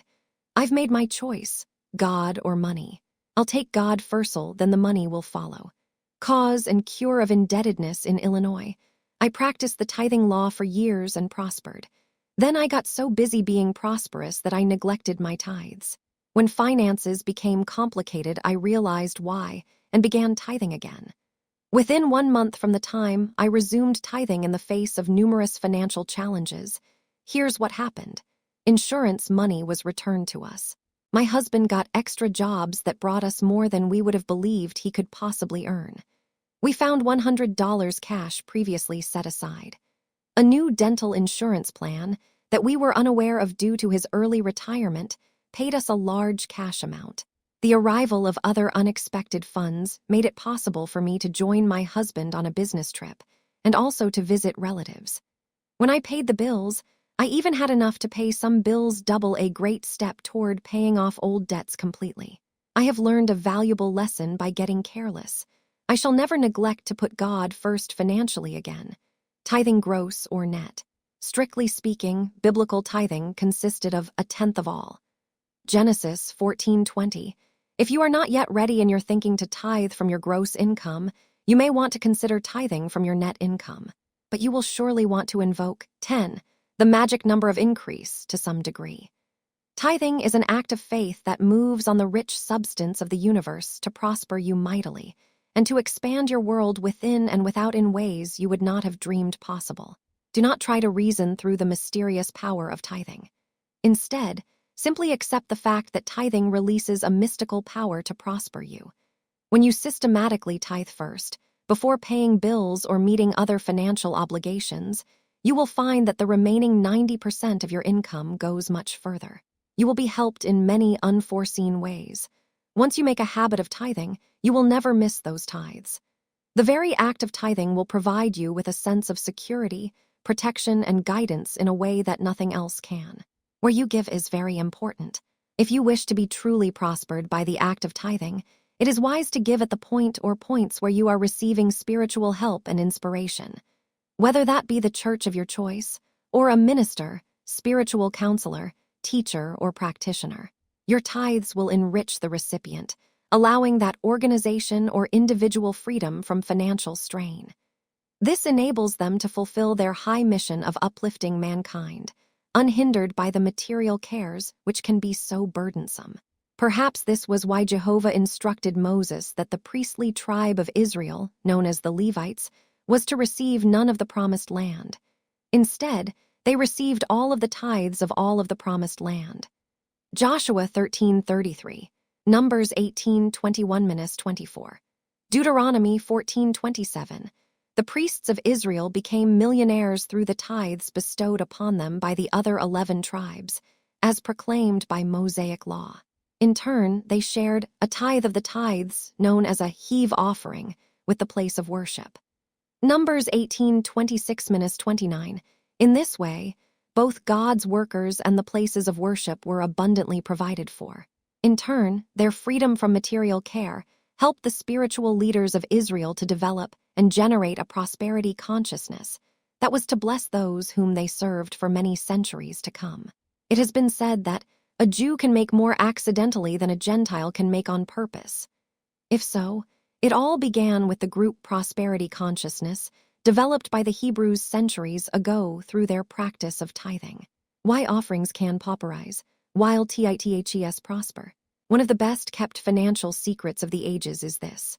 While it is better to give meager or spasmodic love offerings and voluntary pledges to God's work than to give nothing at all, the voluntary offering plan has so often unintentionally pauperized millions of people. It has pauperized their churches and ministers as well. Why? Because lack of systematic giving leads to lack of systematic receiving for all concerned. This is probably why freewill offerings, given over and above the tithes, were considered incidental in biblical times. One minister recently wrote in his church bulletin, "A just getting by church acts as a negative role model for its congregation. Poverty-conscious churches breed poverty-conscious congregations. Another fundraiser or increased pledge drive is only a temporary measure, a band-aid approach to financial solvency for the church. Also, it does not provide the church members with a valid personal reason for consistent giving, which should be to also benefit them individually, as biblically promised. Just as in ancient times, it would be wise for tithing to be a requirement for church membership. If so, the minister would be a tither. Every member of his board of trustees would be a tither, thus qualifying them to handle more wisely church business. All other church leaders, such as counselors, practitioners, Sunday school teachers, and ushers, would be tithers.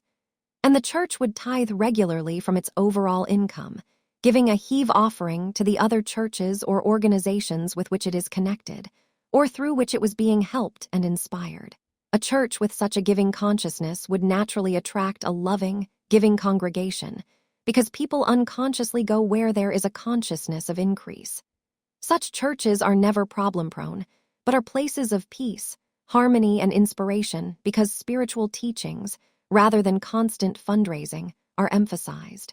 This spiritual method of giving, developed in ancient times, still produces vast benefits for all who use it today, both individually and collectively. As Khalil Gibran wrote in The Prophet, "It is good to give when asked, but it is better to give unasked, through understanding." 6. What about charity giving? Is giving to charity or community events the same as tithing? No. For enlightened and spiritually evolving individuals, the highest form of philanthropy is that of giving to spiritually enlightened causes, organizations, and individuals. The Hebrews of the Old Testament became wealthy when they gave the first tithe impersonally to their priests and places of worship. Leviticus 27:30-32, Numbers 18:21-24, Deuteronomy 14:22-27. Their second tithe was a festival or retreat tithe. Deuteronomy 12:6-7. Their third tithe was a charity tithe. Deuteronomy 14:28-29. They also shared the first fruits of their crops and many other offerings, totaling about 1/4 of their gross income. If you are giving more than 1/10, then you should feel freer to share your second or third tenth with charity or other humanitarian causes. But the first tenth should go to spiritual work or workers whose philosophy is uplifting and helpful to mankind, and one with which you agree. If sufficient numbers of people did this, many of the lesser humanitarian causes in the world would not be necessary. Those being helped by charity handouts would, instead, be learning through spiritual methods how to help themselves. Give a man a fish, and you feed him for a day. Teach him how to fish, and you feed him for a lifetime. Of course, for those individuals who have no spiritual inclinations or interest, to give to various charitable, cultural, educational, or humanitarian causes is most commendable, and a great step forward in the development of their prosperity consciousness of sharing, as well as beneficial to their soul growth. The recipient of their gifts is likewise assisted and benefited at the present level of their understanding. However, according to the ancient laws of tithing, this is a secondary form of giving, rather than the highest. The prospering power of secrecy, release and focus giving. The words sacred and secret have the same root meaning. Your giving is sacred and therefore it should be kept secret. It is wise to give quietly with no strings attached, regardless of the amounts involved, not referring to them again. If large tithes are involved, it is sometimes necessary to emotionally release and re-release them until one has a sense of freedom from them. There should be no sense of possessiveness about the tithes one shares, regardless of their size, since all we receive comes from God and is not ours to permanently own. In tithe giving, we are only returning to God a portion of all He has already given us. So if one resents one's giving, then the practice of release is in order. Also, it is wiser to give the tenth systematically and freely than to give much larger amounts spasmodically. Tithing is not a get-rich-quick scheme by which you can force your good. There is no rush in spirit. Instead, the act of tithing is a process of growth by which one evolves into larger giving and larger receiving. To give and then to make demands upon the recipient of one's gifts amounts to a bribe, not a tithe. The conscientious tither does not give for show or publicity. The recipient of one's tithes should be equally as quiet about such gifts. Otherwise, it is easy to dissipate and talk away one's good. As the ancient people knew, there is prospering power both in secrecy and in release. One of the sins of many tithers is that they tend to scatter their tithes, giving to many causes. Scattered tithes tend to bring scattered, ineffectual results, both for the giver and for the recipient of those tithes. Scattered giving to many causes does little to help any of them. Whereas, your generous, concentrated tithes can be manna from heaven that assure financial stability to a single or so worthy cause. Never be afraid of giving big tithes to one or two causes if you wish to reap big results in your own life. Nor should you be afraid of giving too much for the benefit of the recipient of your gifts. That's hardly ever a danger, and it is a limiting thought for all concerned, as experienced by a businessman in the Southwest who said, "I became a millionaire after I first heard you lecture on tithing 15 years ago. Later, when I decided I was giving too much, I stopped tithing, and I soon went broke. I learned an expensive lesson, so I am again tithing my way to wealth. The best investment you can make in peace, health, and plenty. Pray about your giving. Ask a loving Father to reveal to you where to share your tithes, and you will be guided in your giving so that all involved in your gift, you the giver, as well as the recipient, will be prospered, uplifted, and blessed. As you evolve, grow, and change, your tithing practices may, too. You will probably go from 1/10 to larger giving, thus opening the way to receive even greater peace, health, and plenty in your life. In any event, you will find that tithing is the best investment you can make in successful living, and also the most soul-satisfying. In closing, I wish to share with you some favorite tithing prayer statements which were given to me by a powerful prosperity teacher several decades ago. My daily use of these prayers over the years helped me to grow out of long-lasting poverty, just as did the tithing promises of Malachi help the returnees from Babylonian exile to prosper. If you, too, have felt exiled from your good, may your use of these prayers continually prosper you as they have so many others. I do not depend upon persons or conditions for my prosperity. God is the source of my supply, and so I now put God first financially. I tithe my way to prosperity. The voluntary, faithful tithing of my whole income now operates the law of EVERINCRESING prosperity for me. Yes, I now tithe my way to peace, health, and plenty. A special note from the author. Through the generous outpouring of their tithes over the years, the readers of my books have helped me to financially establish 3 new ministries, the most recent being a global ministry, the non-denominational Unity Worldwide, with headquarters in Palm Desert, California. Many thanks for your help in the past and for all that you continue to share. You are also invited to share your tithes with the churches of your choice, especially those which teach the truths stressed in this book. Such churches would include the metaphysical churches of Unity, religious science, divine science, science of mind, and other related churches, many of which are members of the International New Thought movement. For a list of such churches, write the International New Thought Alliance, 7314 E Stetson Drive, Scottsdale, Arizona 85251. Your support of such churches can help spread the prosperous truth that mankind is now seeking in this new age of metaphysical enlightenment. Note, for additional information on the success power of tithing, see additional material in the author's other books, specifically The Prosperity Secrets of the Ages, Open Your Mind to Prosperity, Open Your Mind to Receive, and the Millionaires of the Bible series. Part 2, Other Prosperity Laws That Can Bring Riches to You. Introduction, More Gold Dust for You. 2 little ladies were having a conversation about money. What would you do if you found $1 million? Asked one. That's simple, came the reply. If I found $1 million and I could find out who it belonged to, I would give it back, if they were poor. We used to think of a millionaire as one who was worth $1 million or more. But some economists now claim that one must be worth at least $10 million to qualify, because of the times in which we live. Regardless, prosperity is relative. It is a matter of perception, as it always has been. A prosperous mysticism that leads to wholeness. One friend said, "When I took up the study of the dynamic laws of prosperity, I expected it to be another get-rich-quick primer. Instead, I found it to be filled with a practical, prosperous mysticism. If that is so, the reason might be this. The word dynamic in its root means spiritual. The word law signifies those ideas or methods that work if we apply them. And the word prosperity in its root means wholeness. That's what this study is all about. The spiritual laws of wholeness, which when practiced, bring peace, health, and plenty into our lives. Prosperity came to all who helped with this book. This was brought to my attention by those around me while I was writing this book in the early 1960s.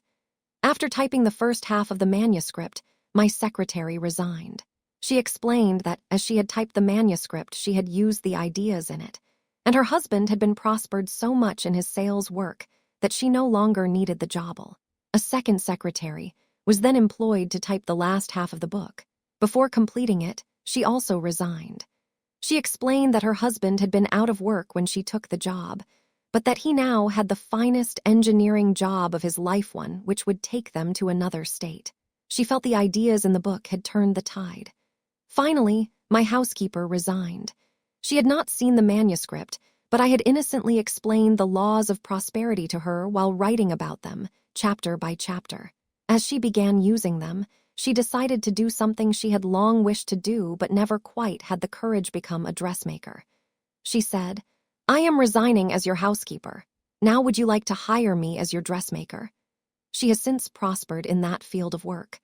On the day the book came from the printer and was handed to my New York editor, he was sitting at his desk carefully perusing it when another editor walked into his office and handed him some money. He was startled to hear that editor explain, "Some time ago you loaned me lunch money. Until a few moments ago, I had forgotten about it." My editor wrote me in triumph, "How's that for fast action from the dynamic laws of prosperity?" Gold dust results came to me too, while I wrote this book. I had first begun developing this prosperity philosophy while living in one room in Alabama had appropriate circumstances in which to startle through use of these ideas. We later demonstrated a church manse where I lived while beginning this book. As I immersed myself in the dynamic ideas contained in this manuscript, a dream came true. I married a longtime friend who taught English at the University of Texas in Austin. I then completed the book from an apartment overlooking that multi-million-dollar complex in that prosperous state. My husband did the final editing on the book, which I have always felt helped to make it a bestseller. So, rather dramatic results came to all of us who were associated with the creation of this book. From mundane to miraculous results, 4 others. Since this book was first published in 1962, the letters I have received from readers everywhere have described results ranging from the mundane to the miraculous. The following reports are just a sampling of how prosperous thinking has worked in every segment of society, both near and far, during these past decades. Marriage. A divorcee in Michigan, who had suffered through a miserable marriage and a bitter divorce, was left bereft financially as well as emotionally and physically. Friends introduced her to the power of prosperous thinking, and she began to release all unhappy memories of the past and all bitterness of the present.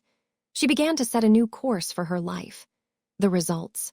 She soon met and married a member of one of the most famous, super-rich families in America.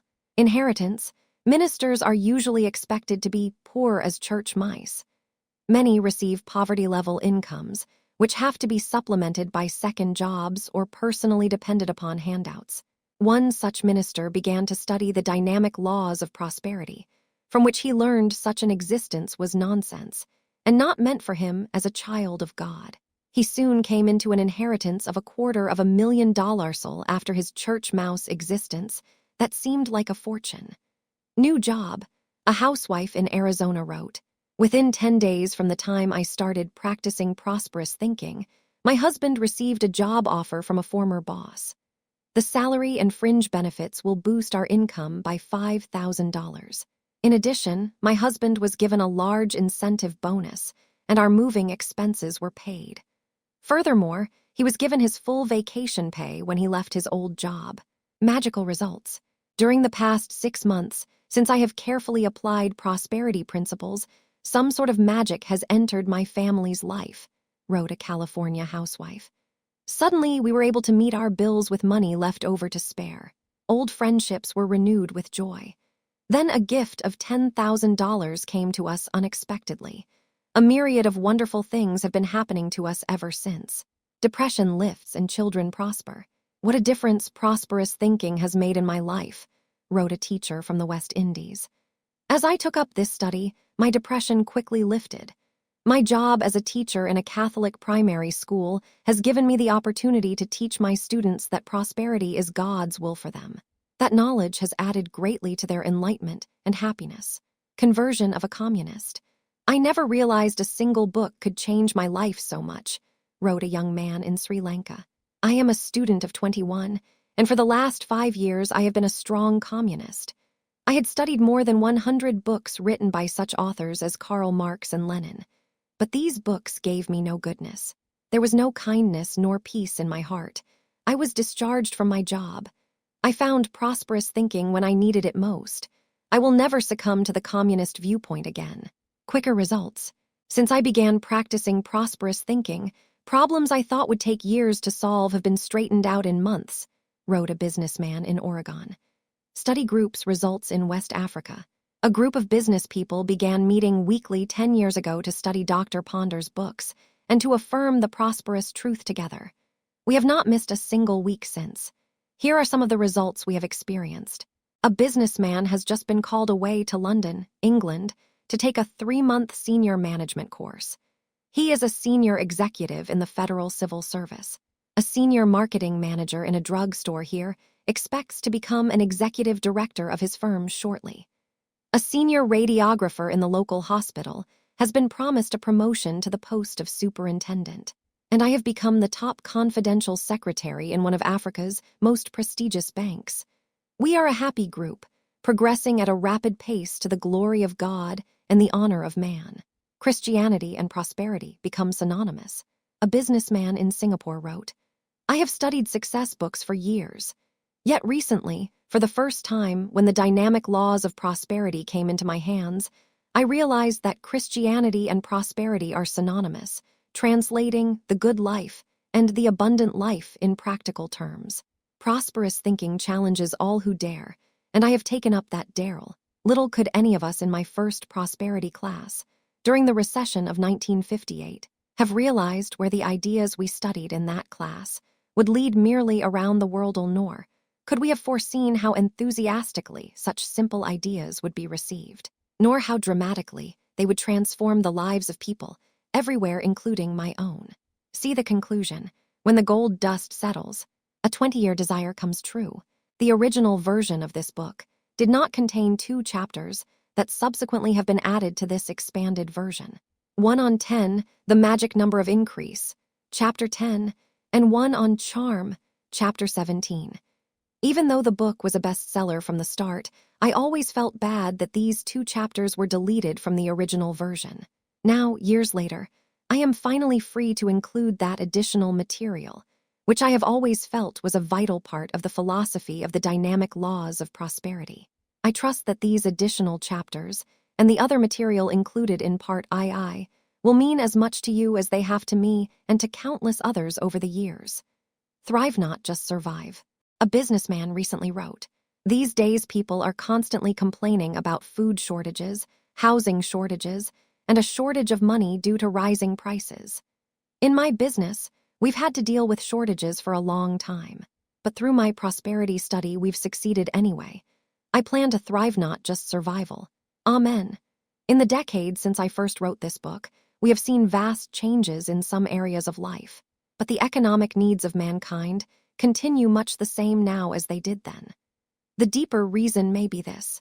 Financial demands of every sort are but an indication that the time is right in the soul growth of mankind for us to raise our beliefs to a higher level. It is as though in this new age, we are being forced to develop our inner powers to meet our outer needs. So, thanks to the power of prosperous thinking, there is still gold dust in the air for Yowl. Now let us go quickly to Part II to continue our journey up the golden path of prosperous thinking. As we do so, may you gather your own God-given gold dust, results every step of the way. You deserve no less. The author, The Prosperity Law of Love and Goodwill, Chapter 11. Recently, a businessman said to me, I believe that the greatest prosperity law of all is the prosperity law of love and impersonal goodwill. He then told me of some of his experiences in business where love, as impersonal goodwill, had won out in the face of inharmony and apparent failure. He cited the instance of a wealthy lady customer whom he could always please when her mood was high. But when she was in low spirits, he often received caustic letters or telephone calls in which she would make unkind remarks about his mishandling of her business interests. His antidote for this woman was to use love as impersonal goodwill. He stated that when this customer, or any others, acted up during the course of his business day, he had developed a special method for straightening them out. Instead of retaliating or offering a defense when inharmony, criticism, or personality conflicts arose, he would sit quietly for a few minutes, think about the person in question, and deliberately think loving thoughts of goodwill about them. He worked in his own thinking to visualize the person surrounded and enfolded with love, a sense of security, calmness, good humor, impersonal goodwill. The result. He states that the results have been so fast and so pronounced that it has often been breathtaking. For instance, that wealthy, moody woman has often telephoned him long distance to express her profound apologies within an hour after he has visualized her in a loving, kind way. If a telephone call did not come, Then she would usually write a note, dating it and timing it within an hour or so after his thoughts and blessings concerning her were realized. When inharmony arises in business transactions where several people are involved, this man goes over each person in his mind and blesses each one with impersonal goodwill. He then mentally sees harmony restored in the situation. Soon tempers cool, misunderstandings fade away, and successful transactions proceed. It is good to use this method at the beginning and end of each day. As you look over your day mentally, for all unpleasantness that occurred, dare to mentally recast that experience. See all concerned as loving, understanding, and harmonious, and you will be surprised how often those involved will do an about-face and make amends for their previous attitudes. Dare to begin your day by mentally going over the planned events for that day, visualizing them as pleasant, harmonious, and successful. You will begin to experience the paths of prosperity, pleasantness, and peace of which Solomon wrote. Usually, if you mentally plan, visualize, and expect a successful day in the early morning hours, there will be little to undo mentally at day's end. Love never fails. No matter how many prosperity laws you know about, if you are not able to live and work harmoniously with others, all else seems of little value. It has been estimated that your financial success is due only to 15% of your technical ability and 85% to your ability to get along with people. The talent for getting along with other people through exercising impersonal goodwill, which is love in action, cannot be overemphasized. Perhaps you may have wondered about the causes for employees getting fired. Is it due to incompetence, tardiness, dishonesty? Personnel managers seem to agree that more than 2/3 of the people who lose their jobs do so because they cannot get along with people. Approximately 10% are discharged because of inadequate preparation for the skills needed. The rest are discharged because of personality problems. Do you wonder why impersonal goodwill and the ability to get along with others has such power? Do you wonder why it is that unless you are able to get along with others, both in a business way and at home, all your other training, abilities, and efforts are generally futile? The Bible asserts that love never fails. Corinthians 13:8, Jesus pointed out to the lawyer that love fulfills the whole law, Matthew 22:40, meaning the whole law of healthy, happy, harmonious, successful living. Love has unequaled power, because love is the power that unifies the whole world and everything in it. For instance, the law of gravity is love in action. Love is the equalizing, harmonizing, balancing, adjusting force that is ever at work throughout the universe. Working in these ways, love can do for you what you cannot humanly do for yourself. At Harvard University, world-renowned sociologists conducted research studies on the power of love. The university established a research center, staffed with serious scientists, who spent their valuable time studying the subject of love. Their findings were that love, like other good things, can be deliberately produced by human beings. According to their findings, there is no reason why we can't learn to generate love as we do other natural forces. Love is personal and impersonal. How do you produce and generate love? First, by realizing that love is both personal and impersonal. On the personal level, you can generate love as the expression of devotion, tenderness, kindness, approval, and appreciation of those in your family and circle of close friends. Love on the impersonal level is the ability to get along with other people, or goodwill toward all others without personal attachment. For this purpose, affirm often, "I love all people and all people love me," without attachment. A Chinese doctor living in Malaya was especially interested in helping mankind to realize the impersonal power of love for solving all our ills. He sent out over 150,000 copies of a statement about the power of love. In this statement, he invited people of all races and creeds to simply think about divine love for 5 minutes every day.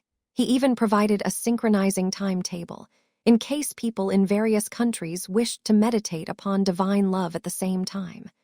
That was one man's belief in the power of love for harmony, justice, and world peace. How to generate love? If you analyze this thing called love, you will discover that life is a process of giving and receiving love in its many phases. It is those individuals who are not living in the stream of love that feel its lack as a difficulty in mind, body, or affairs. Through the deliberate development of love, you can get into the stream of life's goodness, as well as help others to experience it. It is wonderful to realize, as did the Harvard scientists, that you no longer have to look outside yourself, waiting and hoping that somehow perhaps love will find you. You can begin now deliberately generating love for God, for yourself, and for mankind from within your own being. By doing so, you will unfailingly draw the perfect expressions of love into your own life. I have discovered that some people feel guilty about their desire for love in its many phases, thinking they should suppress that desire. The time has come for you to realize that you should express the desire for love from within outward, toward God, yourself, and your fellow man. A loving Father can do for you only what He can do through you. It is through your own thoughts, feelings, and expectations that love is born. As you deliberately express love, it comes back to you multiplied.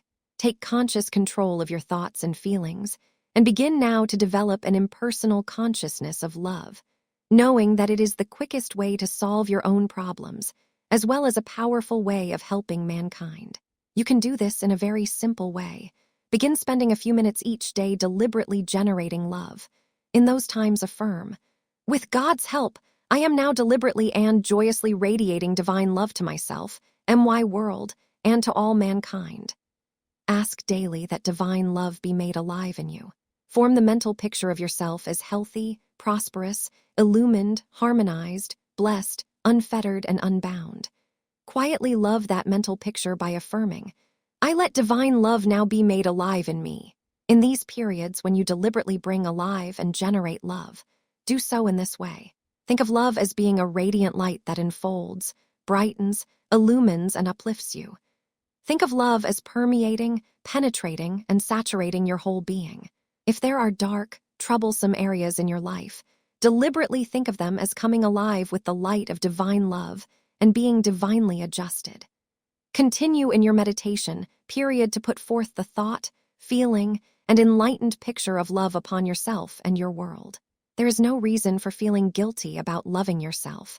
You cannot love others or radiate love outward until you love yourself and feel it within. Love begins at home, within you. Psychiatry emphasizes the need for self-love and appreciation. When Jesus said, "Love the Lord thy God with all thy heart, soul, and mind," this is the greatest and first commandment. Matthew 22:37-38, he was referring to man's loving the God nature within himself, as well as a universal God. Dare to consciously love yourself, love your life and affairs, love every little bit of good in all. In your time of generating love, particularly dare to love any part of the body that is crying out for healing. Boldly declare to it, "I love you." Dare to direct love to any situation in your life that seems difficult. Think of the situation and affirm, "Let divine love be made alive in THE now." When you have sufficiently gained a mental picture or satisfying feeling of the light of love flooding your whole being, you can know that you have generated and released the greatest power on earth into every phase of your mind, body, and affairs. The light of love shall shine forth as new energy, new peace of mind, new power and dominion, new poise, new beauty, new prosperity, new harmony. Indeed, as new good in every phase of your life. Turning love on brings practical results. The Harvard scientists also discovered that you can actually bombard people, situations, and conditions with love, thereby producing miraculous changes. They predicted that turning love on might soon become a universal prescription for healing the world's ills.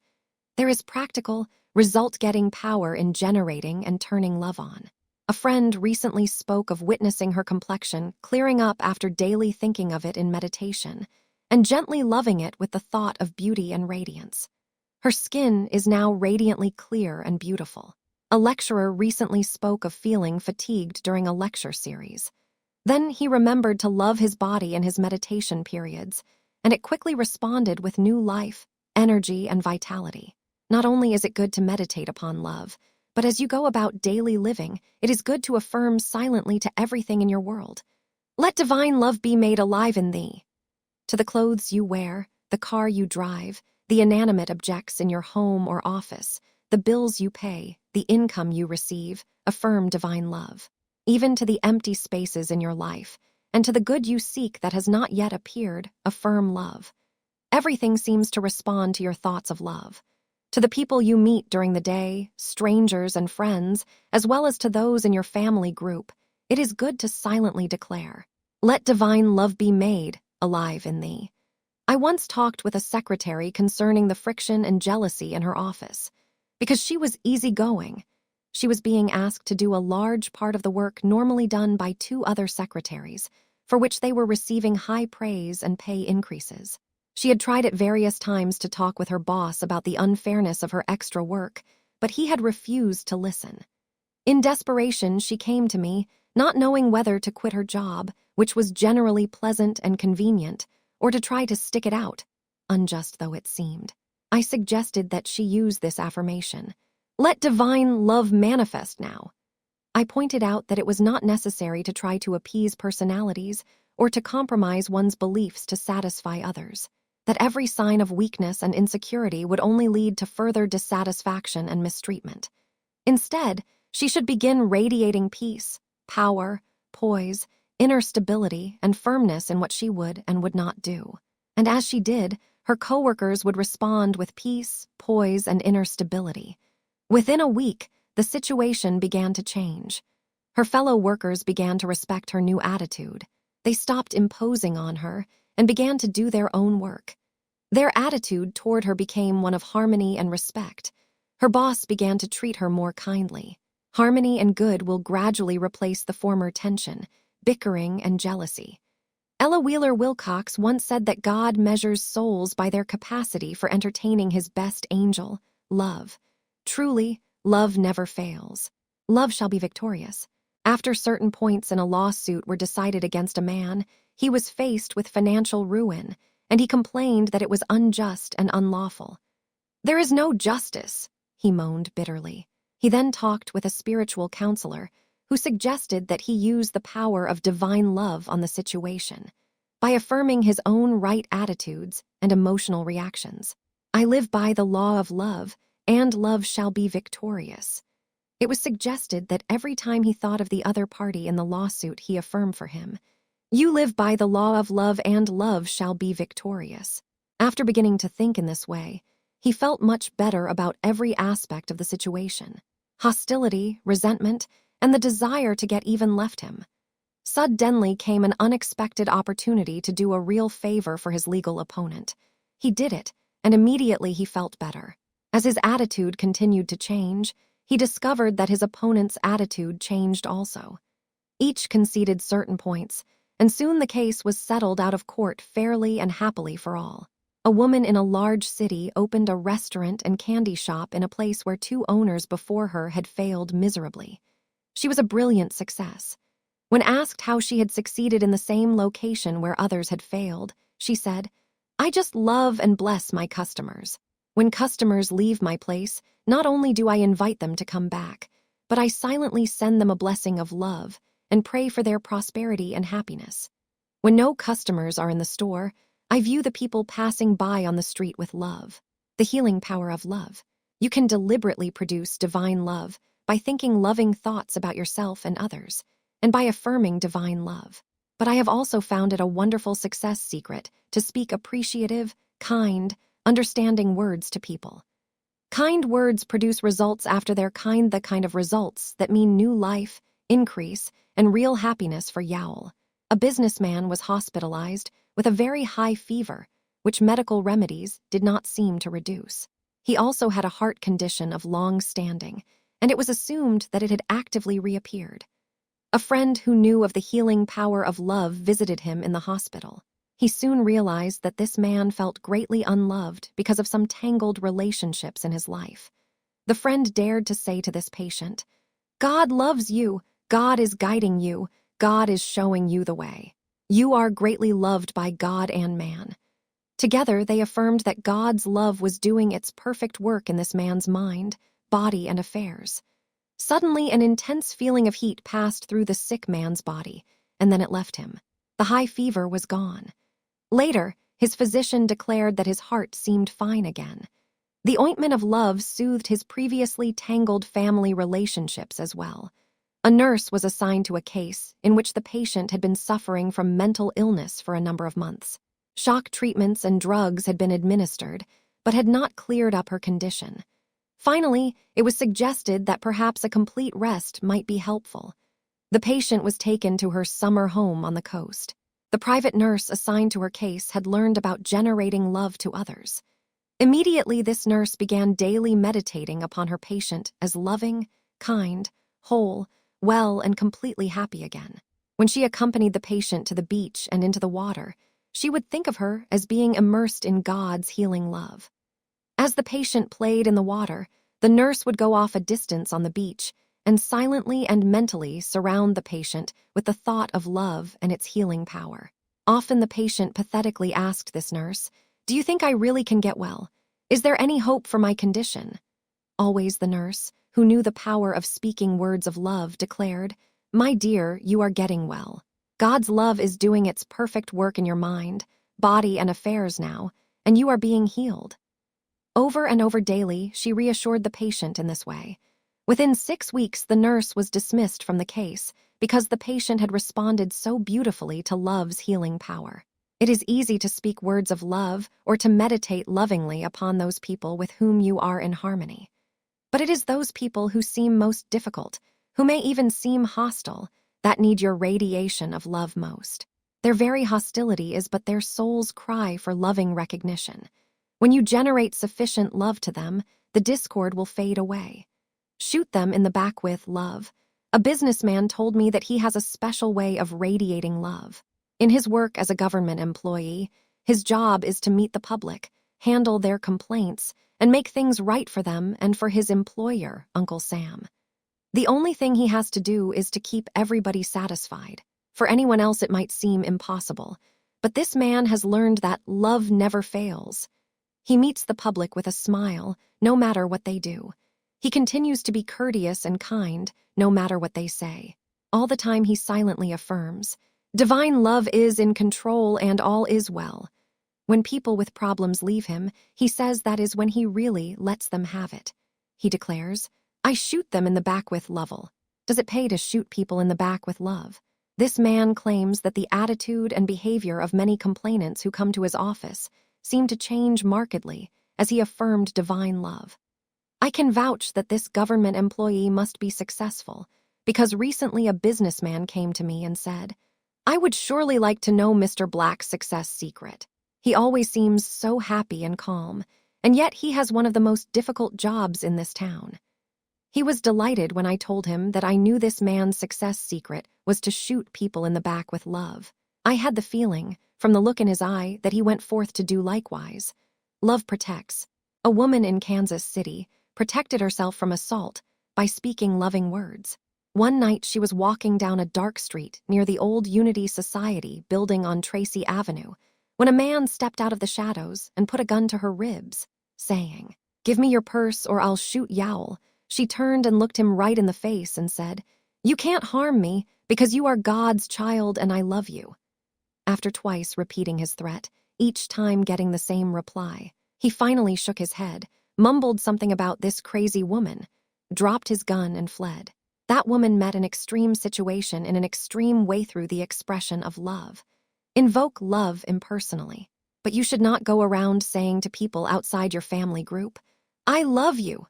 Most people would think you meant it in a personal manner, and it could cause embarrassment and misinterpretation. I know of a professional man who made the mistake of telling a number of his lady clients, "I love you," and he is still trying to explain to their husbands what he meant. In less personal terms, you can assure people of your interest, approval, and sincere appreciation of them. Kindness and courtesy are always in good taste. In such impersonal ways, you can radiate love as goodwill to others. A public relations director for a worldwide insurance company recently told me that, in his work with hundreds of employees, he had found that their greatest need is kindness. He believes that you can satisfy the need for kindness in others just by being decent to them. Write out statements of love. Along with meditating upon love, affirming love, and speaking words of love, it is good to write out statements of love, as a method of generating it. A lady once heard that a former friend was viciously gossiping about her. The criticism was severe and unwarranted. A number of people were being telephoned and visited in an effort to cause this lady to lose her job. When she learned of the negative activities which were spreading, she began to affirm that divine love was at work in the situation. Soon a friend, who had just learned of further critical comments, insisted to her, "This situation must be stopped. You must take action." All afternoon this lady sat quietly and wrote over and over, "Divine love is doing its perfect work in this situation now, and all is well." That was the only action she took. Within a few days, she received a gift from the woman who had severely criticized her, along with a note expressing words of love and appreciation for her. Divine love had turned the tide. The deliberate radiating of divine love is especially helpful concerning the little things in life that can be quite irritating. A series of little things, little events, little changes often mold your day and your world. When you master them, you are approaching mastery of your life. Personal expressions of love are important. We have mentioned a number of ways to generate and radiate love in the impersonal phases of life. But let us not overlook the fact that the personal aspects of love need to be expressed regularly in every family. Psychologists tell us that everyone needs to feel loved, appreciated, and important. It is a basic need of all mankind. Often those troublesome situations at home, in the family group, result from lack of love being expressed on a personal basis. For instance, I recently asked a lady who was having trouble in her marriage, "When was the last time you looked your husband straight in the eye and sincerely declared to him, 'I love you and I think you're wonderful'?" Startled, she replied, "You mean I have to talk like that to save my marriage?" I found myself saying, "Well, isn't that the way you got your husband in the first place?" Wives and husbands should make their spouses feel important and needed. I have counseled with businessmen who were involved with other women. To my question, "Why are you seeing another woman since you have a lovely wife and a wonderful home?" the usual reply was, "The other woman makes me feel important and needed, but my wife doesn't." Sex, an important expression of love. The sexual relationship in marriage is also an important way of expressing love. Indeed, when rightly understood, sex is a vital part of the holy sacrament of marriage. The expression of sex in marriage can deeply enhance the bond of love. Express love to children. Children, as well as adults, need to feel wanted and appreciated. Recently, a 7th grade science teacher made an interesting experiment with the 12 and 13-year-old students in her classes. She gave 190 boys and girls slips of paper on which she asked them to anonymously write out their greatest problems in life. She read most of their answers to me. One 12-year-old boy wrote, "My brother is a teenager and all of his friends are teenagers who constantly pick on me. My problem is that I am allergic to teenagers. What can I do about it?" Another student wrote, "My mother and father give me everything I want in the way of clothes, money, and gifts, but they never have time to talk or visit with me. My friends say that I am very fortunate to have such generous parents, but I would much rather have more of their time and less of their money." In counseling parents about their so-called problem children, one quickly discovers that often the parent's attitude toward the child is the problem. A change of attitude on the part of the parent toward the child is often all that is needed to bring about a happy relationship. In recent conversation, a very successful businessman seemed quite troubled about his nonconformist teenage son. The man had 2 sons, one of whom had grown up to be all that his father had desired, a loving, obedient individual. The other son had simply refused to be molded to his father's opinion as to the type of person he should be. This younger son possessed a highly creative nature and was interested in the world of art, music, and writing. However, the father had condemned these artistic talents in his son, rather than recognizing that they were God-given. When the father realized that there was nothing wrong with this son, that he was simply a different type from the older son or from anyone else in the family, the father seemed relieved and agreed to praise his son's creative abilities. Later, he encouraged his younger son to take the art courses he had always wanted. One of the most loving things you can do for children, your own or another's, who seem to be having difficulties, is to affirm often for them, "I behold you with the eyes of love, and I glory in your God-given perfection. You are God's child and he loves you." It is also good to affirm, "Divine love manifests thyself in, through, and for this child now." Children thrive on encouragement. Children especially thrive on sincere appreciation, praise, and encouragement, as well as adults. It is a tonic to them. I know of an instance where a little boy was not responding in school at all. His mother became disgusted with him and made an appointment with a psychiatrist, which was scheduled some weeks later. In casual conversation, she mentioned her son to me, and I pointed out his sensitivity and his creative abilities. I explained that his differentness, which had so greatly disturbed her, was his potential power for success. I suggested that she take time from her crowded business schedule to daily sit down and talk with him about anything that was on his mind, and especially that she praise his every improvement and his every good attitude. She immediately began praising him sincerely and daily, and his schoolwork immediately responded. His musical ability also blossomed forth. Soon he was selected as one of 6 children in his age group from the entire city to perform at a special band concert. The previously planned psychiatric treatment was canceled. Discipline with love. This does not mean you should not work to correct negative behavior or to discipline children. You should be firm but loving in your discipline. The word discipline in its root meaning signifies to perfect. Your methods of correction and discipline should lead to perfection rather than to rebellion, resistance, or further negative behavior. I have found it best to pray for divine guidance concerning each child, rather than to constantly seek advice from other people, or to clutter the mind with too much theory on the subject. Parents have long believed that they personally had the difficult task of training their children by engrafting knowledge onto them from the outside, which they felt would equip their children for adult living. When you attempt to rear children from this standpoint alone, it can prove difficult and disappointing for all concerned. Intellectual education has its place, but it is only a part of a child's real education and development. The word educate truly means to draw out that which innately exists within. Dr. Emily Cady has written, "God as infinite love lies within every human being only waiting to be led forth into manifestation." This is true education. 2. Another way to love children is to teach them that God never intended them to fail or to be in lack.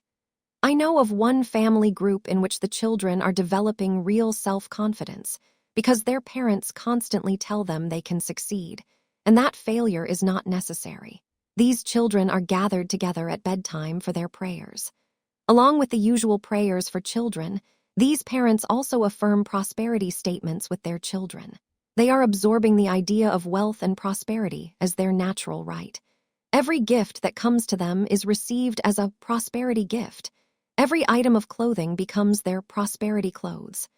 Small wonder that these children are constantly attracting gifts and prosperity to them. Begin where you are, expressing love. Remember that love functions on both the personal and impersonal phases of life. If there seems to be a lack of love in your personal life, you can be assured that you will experience love in that department when you persevere in rendering love impersonally as service and goodwill. If love seems to be missing in the impersonal phases of your life, you can be assured that you will experience understanding, happiness, and success there when you persevere in using God's love in your personal life and relationships. Begin where you are, with the love now operating in your life. Bless it. Give thanks for it in either the personal department of your life as happy family relationships, or in the impersonal phases of your life as job success.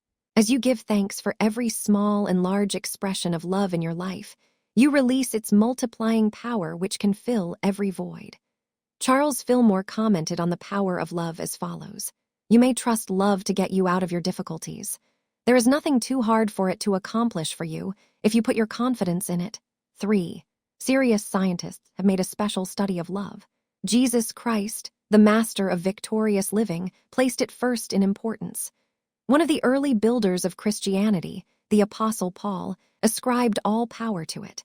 Promise yourself now that you will also begin to deliberately generate God's love to yourself, to family, and to all mankind. As you do, your problems will turn into solutions, and your prosperity will multiply. You can bring this to pass by affirming often, "Divine love foresees everything and richly provides everything now." The perfect results of divine love now appear. Financial independence can be yours. Chapter 12. One of the desires of all prosperous-minded people is to be self-supporting and financially independent. Poverty is a universal fear of mankind, and many people today are experiencing financial lack, despite the unprecedented prosperity of our times. Once you learn the power which you release through prosperous thinking, it will dawn upon you that the possibility of financial independence isn't so far-fetched after all. You will realize that it isn't just meant for the other fellow, but that it is meant for you, tool. The term financial independence does not necessarily mean the same thing to everyone. Basically, to be financially independent means to be financially free. To one person, financial independence might simply suggest a well-paying, dependable job, through which he could consistently meet his financial obligations and feel free from daily financial demands. Another person might be thinking in millionaire terms. As you progress financially, your ideas of financial independence expand so that you wish to have greater and greater financial freedom. Thus, the desire to be self-supporting and financially independent is a divine desire that has been implanted in the intellectual and emotional nature of man to help him to progress, to achieve, and to build a worthwhile life for himself. The desire for financial independence, whether it be for a decent weekly income or for a millionaire's status, is a divine desire that should not be suppressed, but expressed constructively through the mind of man.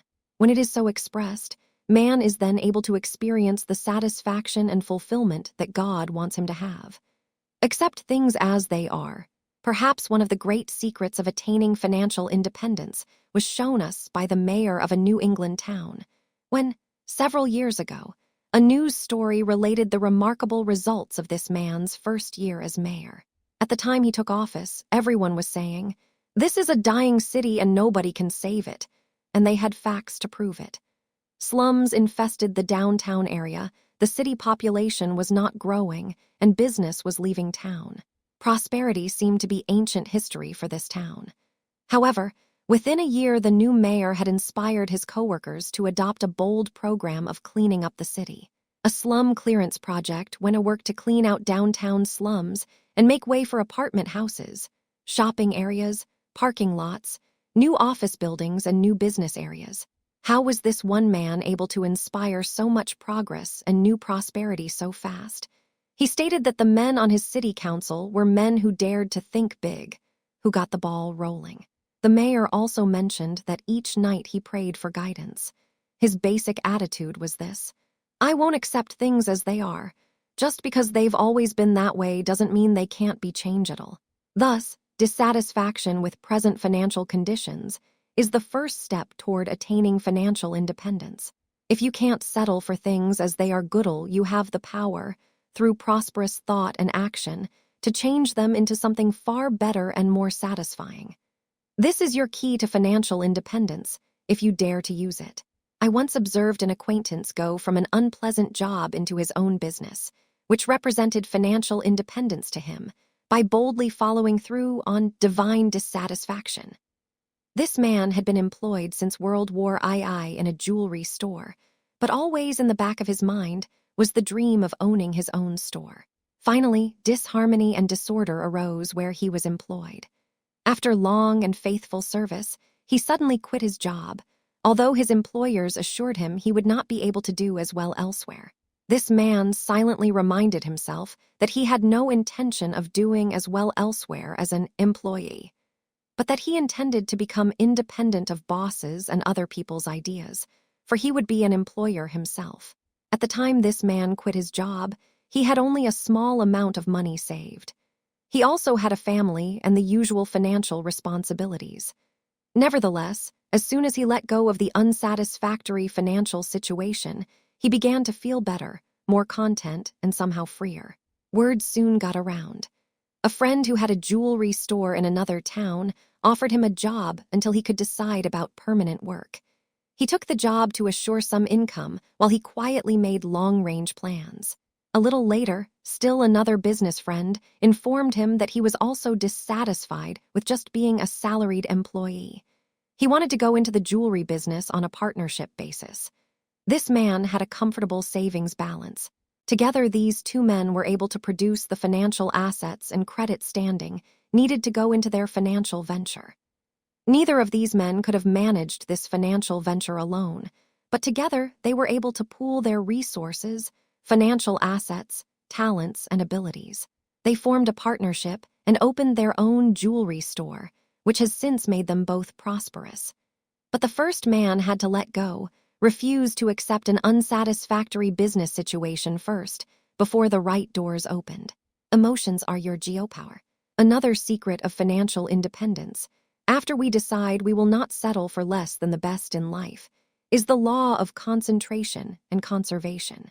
Conservation of thought, energy, and emotional drive are all greatly needed for financial independence.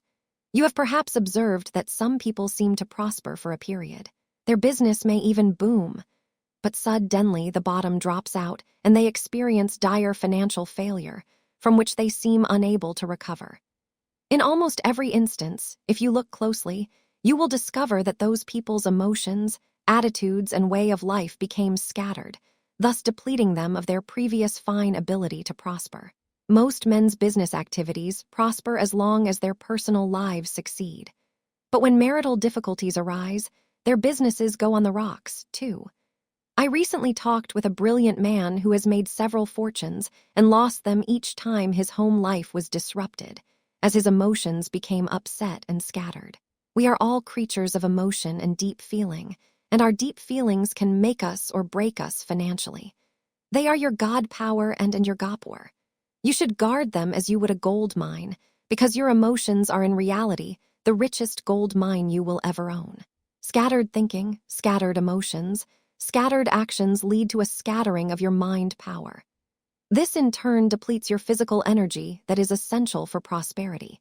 It depletes your brain energy that is needed for an intelligent course of action or plan for prosperity.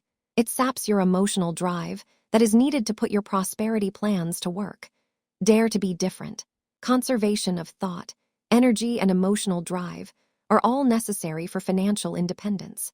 In other words, in order to become permanently prosperous, you must dare to be different. At least for a while. It was General Maxwell D. Taylor, the famous leader who parachuted into Normandy on D-Day, who once said that the time for daring is the moment when the stakes are high. He reminded us that we must be willing to risk much in order to win much, that indeed, we must be willing to put all to the test. But understand this doesn't lead to a dull life of withdrawal from the world. Instead, it leads to a joyous, satisfying life filled with congenial associations and rich experiences, a life free from non-essential activities. When you decide to become financially independent, you immediately make up your mind to cease caring what people think and to dare to concentrate on your goal. As you become more prosperous, you will not care what your previous associates think anyway, because you will doubtless be forming new, more satisfying, and more congenial relationships in keeping with your expanding vision. Think big. The most successful people think big, not limiting themselves or their associates to their ideas and opinions. If you desire to be free of a lot of limited thoughts and petty opinions, begin to think big. Concentrate on financial independence, and you will lose the petty thinkers along the way. You will also cultivate enduring, satisfying friends who will help you up the ladder of success. I once met a quiet little lady who is now president of a large housing project, an apartment project, and a huge suburban shopping center.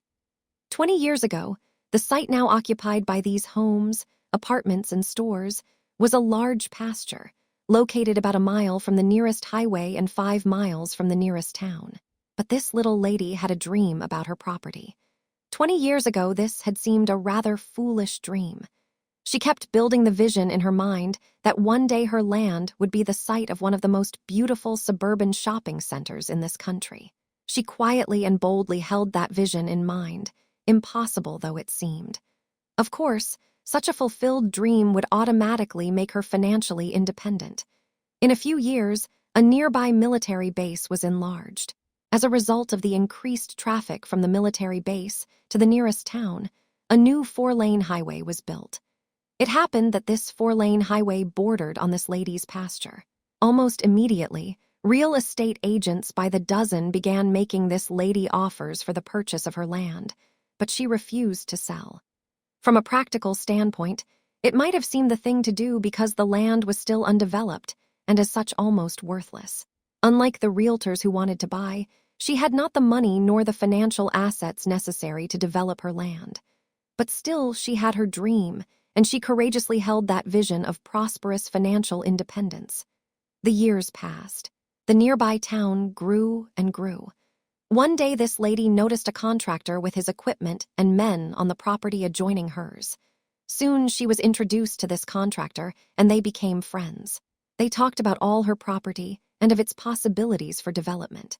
She related her dream of owning a beautiful shopping center where the townspeople and the military personnel could shop with ease without having to get involved in downtown traffic.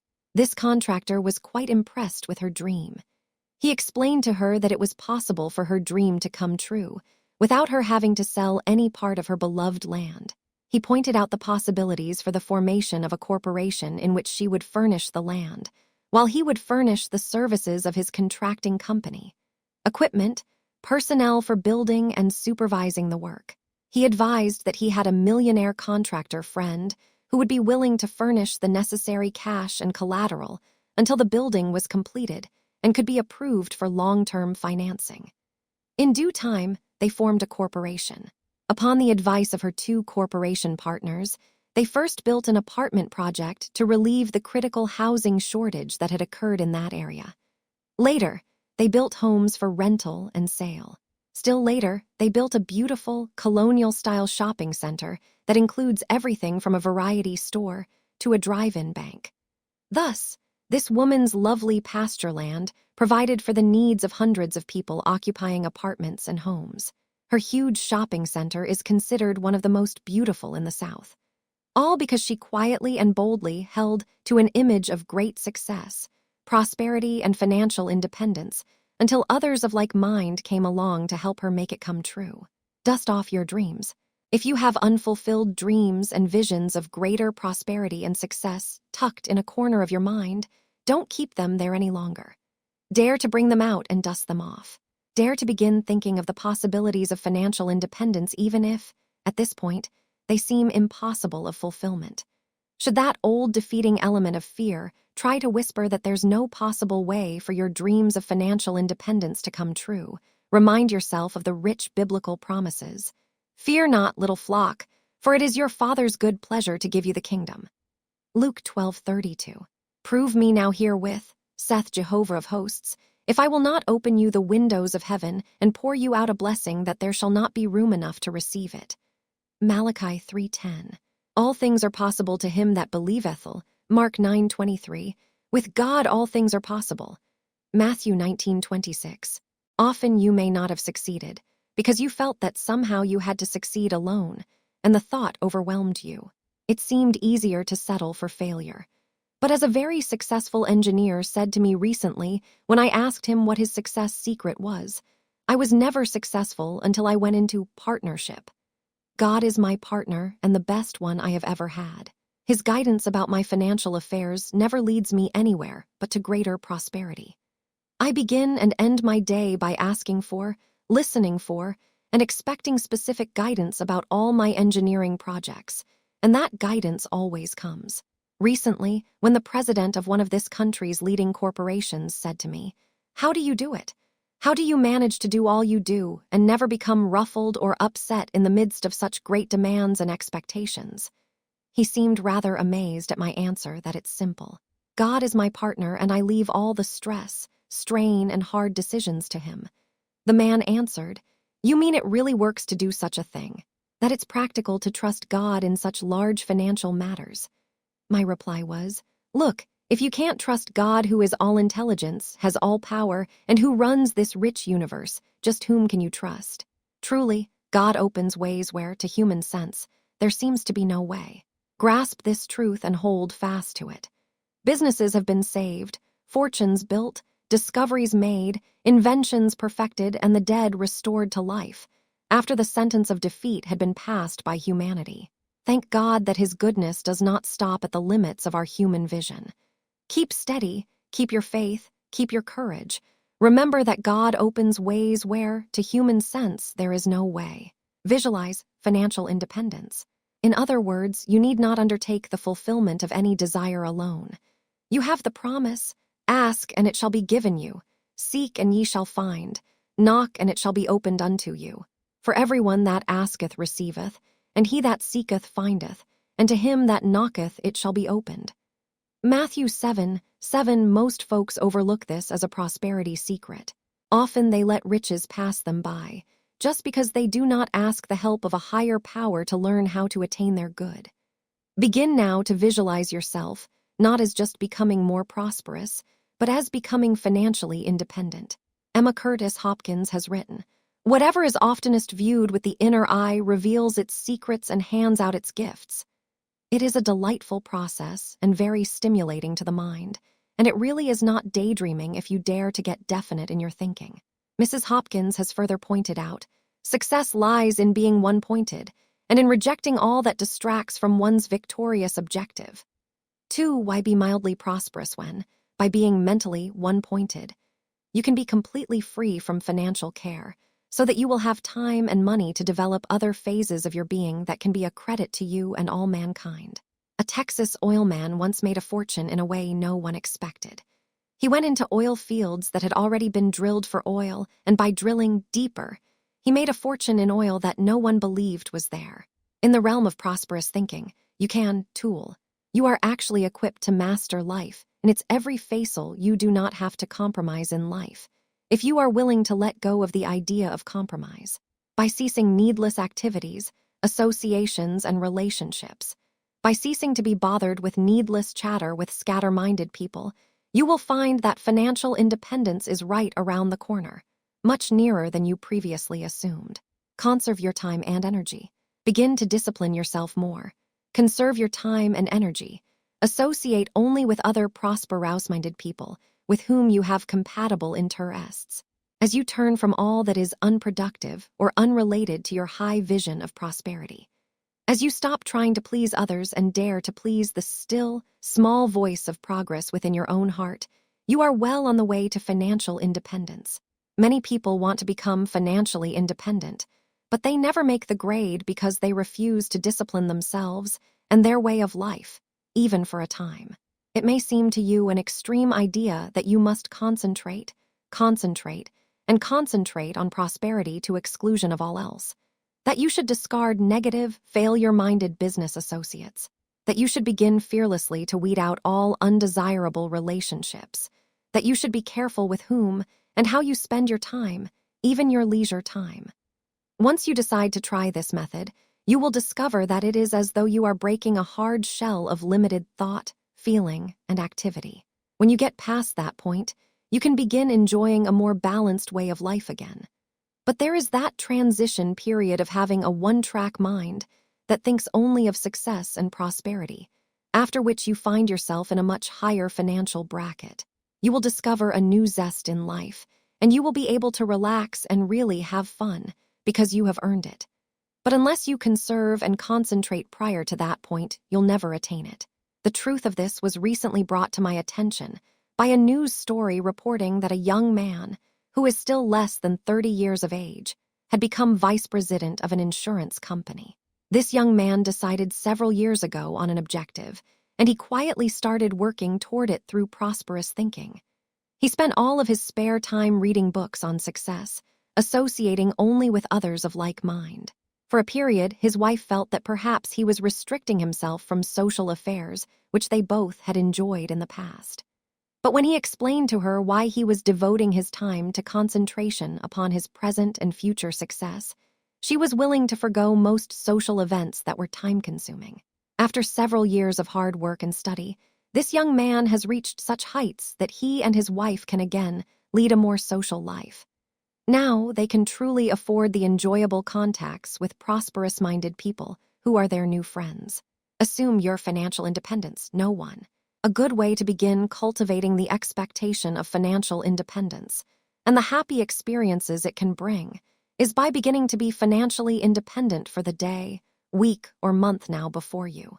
It is always easier for the mind to produce results that are expected in the present or immediate future. For instance, begin your day the prosperous way by affirming lavish abundance for that day, even before arising. Put prosperous thinking first, as well as last, in your day. As you awaken each morning and emotionally prepare to meet the new day, either before arising or with your morning coffee, prepare yourself by writing out, verbally affirming, or silently declaring a number of times. I expect lavish abundance every day in every way in my life and AFFAIRS. I specifically expect and give thanks for lavish abundance TODAYI. In this way, you are sending prosperous thinking before you to prepare a satisfying and worthwhile day that will run to meet you, hour by hour, with its delightful surprises and satisfactions. As you daily develop a state of mind that believes in, expects, and experiences financial independence one day at a time, your state of mind then automatically expands, so that financial independence becomes a weekly, monthly, yearly habit. But you must start sometime in your thinking, and the daily basis is the easiest, most immediate, and most satisfying, because it gives you proof positive that your prosperity is at hand, awaiting your recognition and acceptance of it. A businessman recently told me that his business doubled after he began to concentrate his attention on the thought and expectancy of financial independence, rather than on the thought of how hard he had to work and how useless it all seemed. As a young insurance executive, he discovered that thinking of and expecting lavish abundance for one day at a time was a great secret toward financial independence. Several years ago, he began spending an hour each morning mentally planning his day as he wished it to be. He held in mind figures of sales he desired to obtain. Later, when he was named supervisor of a group of insurance salesmen, he spent time each morning thinking of them and the amount of sales he wanted them to make for the day. It was by this daily process of thinking of lavish abundance for himself and his salesmen that he worked his way up to an executive capacity in his company. You can overcome serious obstacles in order to become financially independent. To the extent of having a constant financial income, it is necessary to discard a number of negative attitudes. Most people can tell you in a hurry all the reasons why they cannot succeed. Yet as we look about us, we are surprised at how often the people who succeed seem to have serious obstacles to overcome. There is a lady who is a polio victim who goes to her work as a private secretary in a wheelchair every day. To all appearances, she should have given up years ago when she was stricken with paralysis, but she was rehabilitated and now drives her own car. She has an interesting, worthwhile job. Through her attitude of refusing to give in to disease, she has become independent of the sickbed and makes her own way financially as well. The last time I heard from her, she was also thinking of getting marital. One spring day several years ago, a young store clerk talked with me about how discouraged and uncertain he was about his future. I asked him what he really wanted to do, and he shyly replied, as though he had never dared to talk about it, "I would like to attend college so that I may teach." I suggested to him that, through the power of prosperous thinking, all things are possible.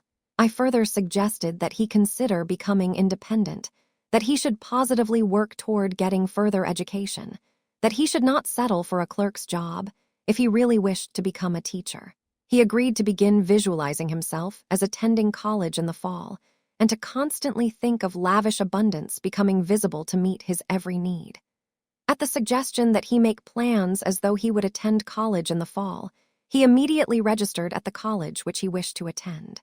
He studied carefully the college catalog, selecting the subjects he wished to take, and memorizing everything in that catalog about the college, history, curriculum, faculty, and other features. As he continued to envision himself as free from what he did not want to do, and as being active in what he wished to do, an interesting thing happened. In midsummer, a relative came to him and explained that for some time he had observed him and felt that his potential was much greater than his present work allowed. This relative then offered to make financial arrangements for this young man to attend college that fall. With great joy, This young man then confided all of his hopes and dreams to the relative, who was happy to learn of his foresight. Recently, that young man informed me that he will receive his degree within a few months. All this came about because he dared to become independent in his thinking and to vision great good as possible for him. Techniques for becoming financially independent. Begin now to mentally accept the vision of financial independence for yourself and those you hold dear by filling your mind with pictures of the life you would like to lead, rather than being hypnotized by the life you seem to be leading at the moment. But keep your high visions of financial independence to yourself. Start doing whatever little or big thing you can to help your high vision to come true. Let me share with you a simple, practical technique for helping you to begin today to become more prosperous. If you keep up the practice of this one simple technique, it will lead to greater prosperity, and it can surely lead to financial independence as well. It is this. The ancients believed the number 10 has a magic power of increase. Thus, beginning right now, whenever you think about money, whether it be income, outgo, the amount in your savings or investments, begin mentally increasing your supply by thinking of 10 times that amount coming to you. This is a delightful and fascinating technique for increasing your money. For instance, look in your wallet. Suppose there is $5 there. Look at it and declare, "I give thanks that this $5 is but a symbol of the inexhaustible substance of the universe. I give thanks that 10 times this much, or $50, is now on its way to me and quickly manifests in perfect ways." Multiply every figure that presents itself to you by 10 and begin expecting the multiplied amount to come to you. In that way, you begin to think of how much you have and how much is coming, rather than the usual deadly thought that you haven't enough. By multiplying everything by 10, your thinking automatically shifts from lack to prosperity. Since the mind quickly responds to definite figures, it will seem as though heaven and earth are working to propel money in your direction. Look at the balance of your checkbook. Perhaps $50 is there. Instead of thinking, "This isn't enough to pay the bills," change the thought to, "This is but a symbol of the rich substance of the universe that is available to me. I give thanks that 10 times this much, or $500, is now on its way to me and quickly manifests to meet every demand." In like manner, when the bills begin flowing in around the first of the month, do not think, "This bill of $20 is much too high this month. We simply must cut down on expenses." Change the thought to, "$20 is but a symbol of the rich substance of the universe that is now available to me. I give thanks that 10 times this much, or $200, is now on its way to me and it quickly appears, so that every financial obligation is immediately and completely met with the rich substance of the universe." After multiplying your money by 10 mentally, if there is a financial need, it is good to go ahead sending forth whatever substance is on hand to meet it. That opens the way for the multiplied amounts to begin flowing in. The outflow makes way for the inflow. With every financial transaction that presents itself to you, multiply it by 10, giving thanks that 10 times that much is coming to you for your private use. It is the quickest, surest, most delightful way to get your PhD in prosperous thinking. A saleswoman who heard about this prosperous principle decided to immediately put it to work.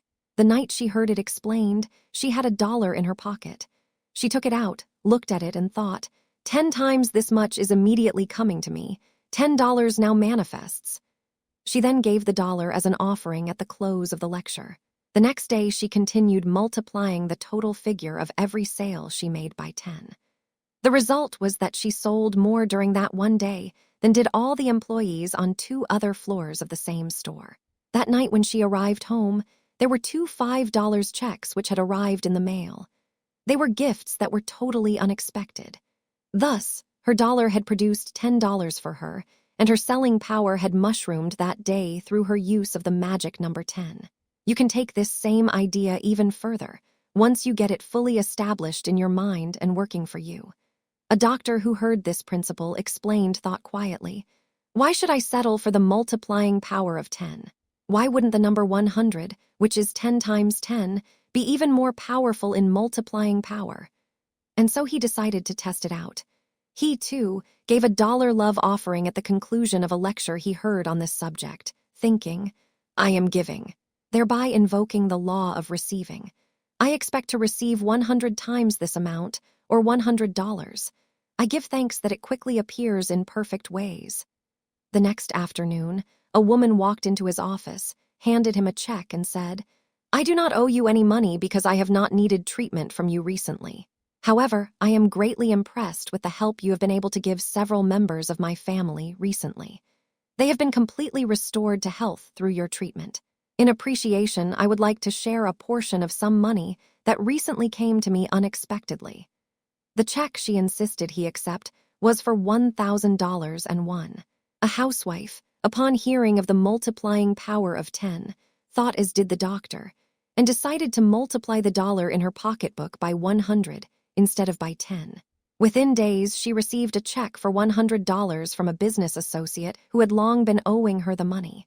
What freedom this one simple technique gives you from the thought of lack, poverty, and not enough. It completely changes your attitude to, this is a rich universe, and there's plenty for you and for me. Further aids for establishing financial independence, along with multiplying every financial figure by 10, or by 10 times 10. I suggest that you do a number of other things to aid in establishing your vision of financial independence. Begin now filling your mind with pictures of the life you would like to lead when you are financially able. Study newspapers and magazines carrying luxurious advertisements of the clothes, the homes, the hobbies, and other blessings in life which you wish to have and experience. Build your inner mental pictures of your life free from financial worry, free for travel, hobbies, worthwhile accomplishments, and congenial associations. As for the talents and abilities you would like to develop, begin studying books and filling your mind with the pictures of fulfillment along that line. Think of the organizations you would like to help and the good you would like your riches to accomplish. Build the mental picture of financial independence also for your loved ones in your own thinking. Mentally behold the whole world financially independent. Free yourself and begin to free mass thought of all that is less than rich financial independence. Millions of people all over the world are slaves to war, crime, delinquency, ill health, and the godlessness of communism because they ignorantly believe that their wealth lies outside themselves, leaving them wholly dependent upon others. Dissolve this ignorant, destructive, hypnotic belief for others, as well as for yourself, by daring to accept the glorious truth that financial independence is one of the God-given rights of all mankind, which you can help to bring forth by your own attitudes, actions, and reactions. You should also begin building your expectancy and faith in financial independence by studying the subject of finance, economics, and investments. You should literally pray for financial independence. Realize in your thinking that you are not bound to the wheel of work, day in and day out. You are not a servant to the God of Mammon, but a radiant child of the God of universal abundance. Your 10 lucky steps. To help you gain financial independence on a steady basis, I wish to share with you the following formula, which I like to call the 10 lucky steps to prosperous thinking and financial independence. 1. Get quiet, meditate, and ask your loving Father if there is any reason why you should not become financially independent. This act will remove all uncertainty from your mind, for it is uncertainty that delays your success. 2. Having decided to achieve financial independence, and having gotten a sense of peace about the rightness of it for you, make a mental picture of the highest degree of it that you wish to experience. Mentally image the amount of income you wish and how you will live when you are independent. Build as detailed a mental picture of financial independence as possible. The more you think about it, the more detailed your mental picture will become. Think of the kind of home you wish, the type of clothes you wish to wear, the activities you wish to experience, the places you wish to visit. 3. Build the mental picture of what you really want, not what someone else wants you to have, or what you think it is your duty to have, but what you really want. Many people lead miserable lives of failure because they try to please others. Your life is a divine gift for you to live, not for someone else to live for you. Only what you sincerely want can make you happy. Build mental pictures upon that and nothing less. 4. Say little to anyone about your inner plans, because others can always tell you how they think you should live your life, but they can't live it for you successfully. Keep your success plans to yourself. Do not dissipate them or subject them to cross-current by giving others a chance to tear them apart. 5. Proceed as you feel led to take the first steps toward your mental pictures of financial independence. Do whatever little or big things you can to gain the feeling that you are already on the way toward it. Set a time limit and plan to achieve certain things within 6 months, others within a year, and others within 2 years. Set a date when you plan to achieve complete financial independence. 6. Do not become anxious, excited, or emotionally upset if affairs do not immediately begin producing the results you desire. Do not try to force or hurry your mental image into fulfillment. Anxious, excited, emotional, hurried, forced states of mind produce violent results that are seldom satisfactory, and they can be most discouraging and destructive. 7. Instead of caring what people say or think, quietly continue to persevere in making your mental image of financial independence come forth, in whatever ways are revealed to you. Remind yourself often that you are working with the rich substance of the universe through prosperous thinking, and that you cannot fail, because the laws of the universe are immutable and cannot fail. Thus, nothing can prevent your success from manifesting, as you keep thinking and working toward it. 8. Realize that your dreams of financial independence have already come true on the mental plane by the time you desire them or become aware of them. Thus, your great good is as much yours before it becomes visible as it is afterwards, but it is up to you to bring it into visibility. You can do so by declaring, "Divine substance, give me this now in THINE own perfect way," or "Divine substance, now meet this demand in THINE own perfect way. It is mine now and quickly manifests in satisfying WAYS." Never say, "It can never happen," but "this or something better now manifests." 9. Remind yourself often that if others have attained financial independence, so can you. What one has done, many can do. What can be done in small degree can, with persistence, frequency, and earnestness, be done in an unlimited degree. It's up to you. 10. Remind yourself often that every good thing already exists in the realm of substance. Through your high expectancy, mental images, and prosperous thought and action, you become master of the realm of substance and can bring forth whatever you wish from it. The history of the world shows that every mental demand of man has been met. Make yours now. Stick to it and you will succeed.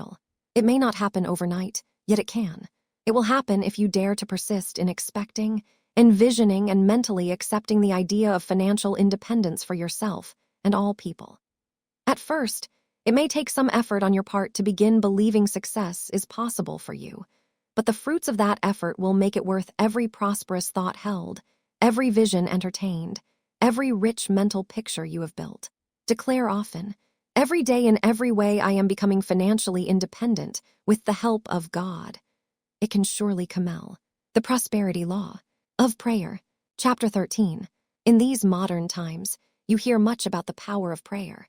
Prayer is often described as the mightiest force in the universe. You frequently hear such phrases as "prayer changes things" or "the family who prays together stays together."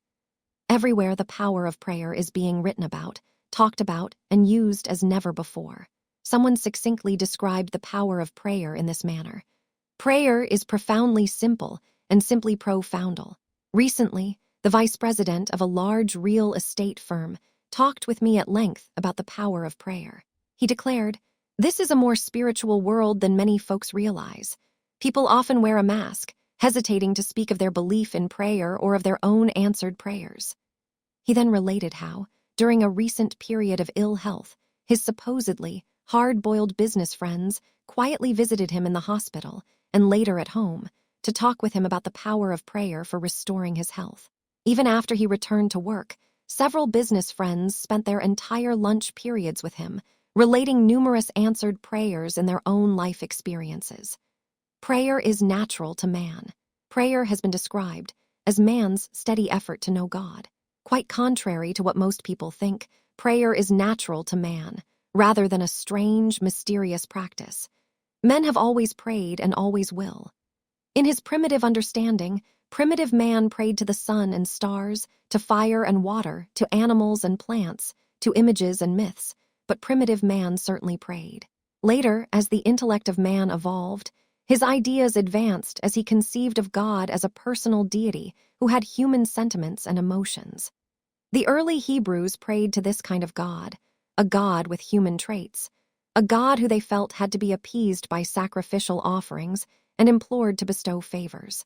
Because of their undeveloped spiritual understanding, the early Hebrews felt that God looked upon them as worms of the dust. There are people today who still pray to that kind of God, not because God has that nature, but because of their limited understanding of the real nature of God. All men in all ages have prayed in one way or another. At long last, mankind is coming out of a primitive and purely intellectual approach to God into true spiritual understanding. Our methods of prayer are now changing, expanding, and improving. Mankind is finally realizing that God is not a hostile being with a split personality of good and evil, but that God is a God of love, the unchanging principle of supreme good which pervades the ordered universe. It is easy to pray to and to commune with this kind of God. Pray for results. Even though various prosperity laws are discussed in this book, the power of prayer cannot be overemphasized for permanent, satisfying prosperity. The person who prays daily is certain to succeed because he is attuning himself to the richest, most successful force in the universe. Jesus promised, "All things whatsoever ye shall ask in prayer, believing, ye shall receive." Matthew 21:22. This Bible promise makes it plain that there's nothing wrong with praying for things. Many people have not employed the power of prayer because they have the erroneous idea that it is wrong to pray for things. Jesus did not mean that praying for things was the only form of prayer, or even the highest form of prayer, when he made this statement. But he knew that if you first pray for things, you will learn the power of prayer, and you will then want to go further and deeper in developing your prayer power. The story is told of a woman who prayed definitely for a husband and got him in 6 weeks. She then prayed 6 years to get rid of him. What that woman did not realize was that when you pray for things, you should stipulate the divine selection, which is always the right, sublime answer to your specific need. It is right and just that you should pray for things if you need them, because you are living in a rich universe that desires to fulfill all your needs. Among biblical figures who prayed for definite things were Abraham, Asa, Daniel, David, Elijah, Ezekiel, Habakkuk, Hannah, Jehoshaphat, Jeremiah, Jonah, Joshua, Moses, Nehemiah, Samson, and Solomon. On a number of occasions, Jesus prayed definitely for things. Tennyson poetically expressed the power of praying for things in his line. "More things are wrought by prayer than this world dreams of." Emmett Fox once described the power of praying for things. Prayer does change things. Prayer does make things to happen quite otherwise than they would have happened had the prayer not been made. It makes no difference at all what sort of difficulty you may be in. It does not matter what the causes may have been that led up to it. Enough prayer will get you out of your difficulty, if only you will be persistent enough in your appeal to God to. Perhaps you have heard the well-worn phrase, "Pray about it and everything will be all right." But let me share with you 4 basic ways of praying so that everything will be all right. 1. General prayer. First, there is general prayer. General prayer is praying to God as a loving, understanding Father in your own private way. It can be on your knees or in any comfortable position. It can be expressed in spoken words or in silent communion. It can be with a prayer book before you, or it can be by browsing through your Bible, dwelling upon favorite passages, or paraphrasing them to meet your need. Special methods of general prayer. A good way to begin using a general prayer is to take the Lord's Prayer and consider each line of it silently and verbally. The ancients believed that the Lord's Prayer was all-powerful. They often declared it over and over 12 to 15 times without stopping. At the healing shrine at Lourdes, those seeking healing were taught to pray the Lord's Prayer 15 times while they entered the waters. The number 15 was believed to have the power to dissolve affliction and adversity. From my own experience, I know that deep spiritual power is contacted and brought alive when one repeats the Lord's Prayer over and over, either silently or audibly. Another effective way to make contact with spiritual power in prayer is to take the name Jehovah from the Old Testament or Jesus Christ from the New Testament and verbally and silently declare them over and over. A housewife once told me that her husband became very successful in business after several previous failures, when she began to daily call upon and dwell upon the name Jehovah. It seemed to generate spiritual power that released right ideas, right actions, and right results. As for the power of calling on the name Jesus Christ, Charles Fillmore has written, Jesus Christ still lives in the spiritual ethers of this world and is in constant contact with those who raise their thoughts to him in prayer. The mightiest vibration is set up by the speaking of the name Jesus Christ. This is the name that is named far above all rule and authority, the name above all names, holding in itself all power in heaven and in earth. It is the name that has power to mold the universal substance, and when spoken it sets forces into activity that bring results, as Jesus promised when he said, "Whatsoever ye shall ask of the Father in my name, he may give it you. If you shall ask anything in my name, that will I do." Another powerful way to pray generally, invoking the name, presence, and power of Jesus Christ, is by mentally imaging Jesus Christ taking care of anything, any situation or person that bothers you. For instance, a woman once wrote describing this type of prayer. "For 20 years I had as my husband a man whom I had grown to hate. I am married now to the same husband, a man who is daily more companionable and loving. Strive as I did, I could not bring myself to love the first man. He seemed dead spiritually, was very selfish, crude, hard, careless, and unloving. I had little ones to care for and was unable to work to keep them, so of course I had to stay with my husband. Then I began to think of the presence and power of Jesus Christ and decided to prayerfully image Jesus Christ at work in the situation. Daily, I began to think of Jesus Christ going to work with my husband. I saw the Christ working in and through him, working with him, even having lunch with him. I visualized my husband and the Christ with him, coming home to his wife and family to well-cooked meals, happy and contented. Now, as a result of this, although I am still married to the same man, he is truly a different man, one who is kind, thoughtful, happy, and loving. At this very moment, he is sitting out on the back veranda happily whistling Rock of Ages as he mends his leather jacket in preparation for work tomorrow. Through prayerfully bringing Jesus Christ into the situation, I have found the companionship I longed for. Truly, I love my husband. I feel like telling other wives who continually quarrel with and condemn their husbands just to try my prescription. Sometimes one form of general prayer will aid you, and at other times some other form will meet your need. In this age, when we're hearing a great deal about affirmative prayer, which is often described as scientific prayer, as well as about meditation and silent prayer, it is good to remember that good old-fashioned earnest prayer, used in a general way, has not gone out of style and still contains great spiritual power. Prayer heals. I once heard a businessman relate how general prayer met a need in his family. His little son had been ill for several weeks with a serious cough. Medical attention had been of no avail, and the cough persisted. One night in desperation, this man took his pajama-clad son into the den of his home and sank into the nearest chair.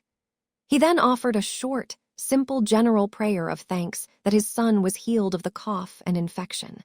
It might have been a prayer similar to what Jesus prayed before Lazarus came back to life. "Father, I thank thee that thou hearest me, and I knew that thou hearest me always."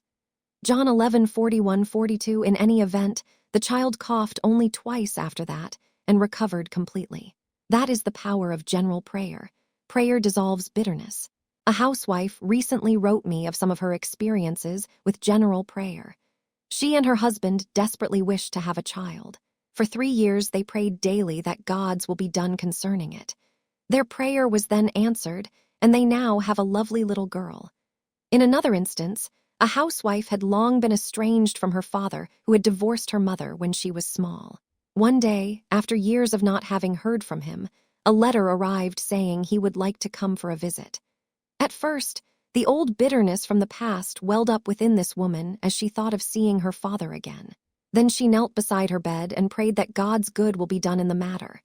She got a feeling of peace and calm and was led to write him to come. When he arrived, she was amazed at how congenial he seemed with her, her husband and child. She declared, "He was the best house guest I've ever had."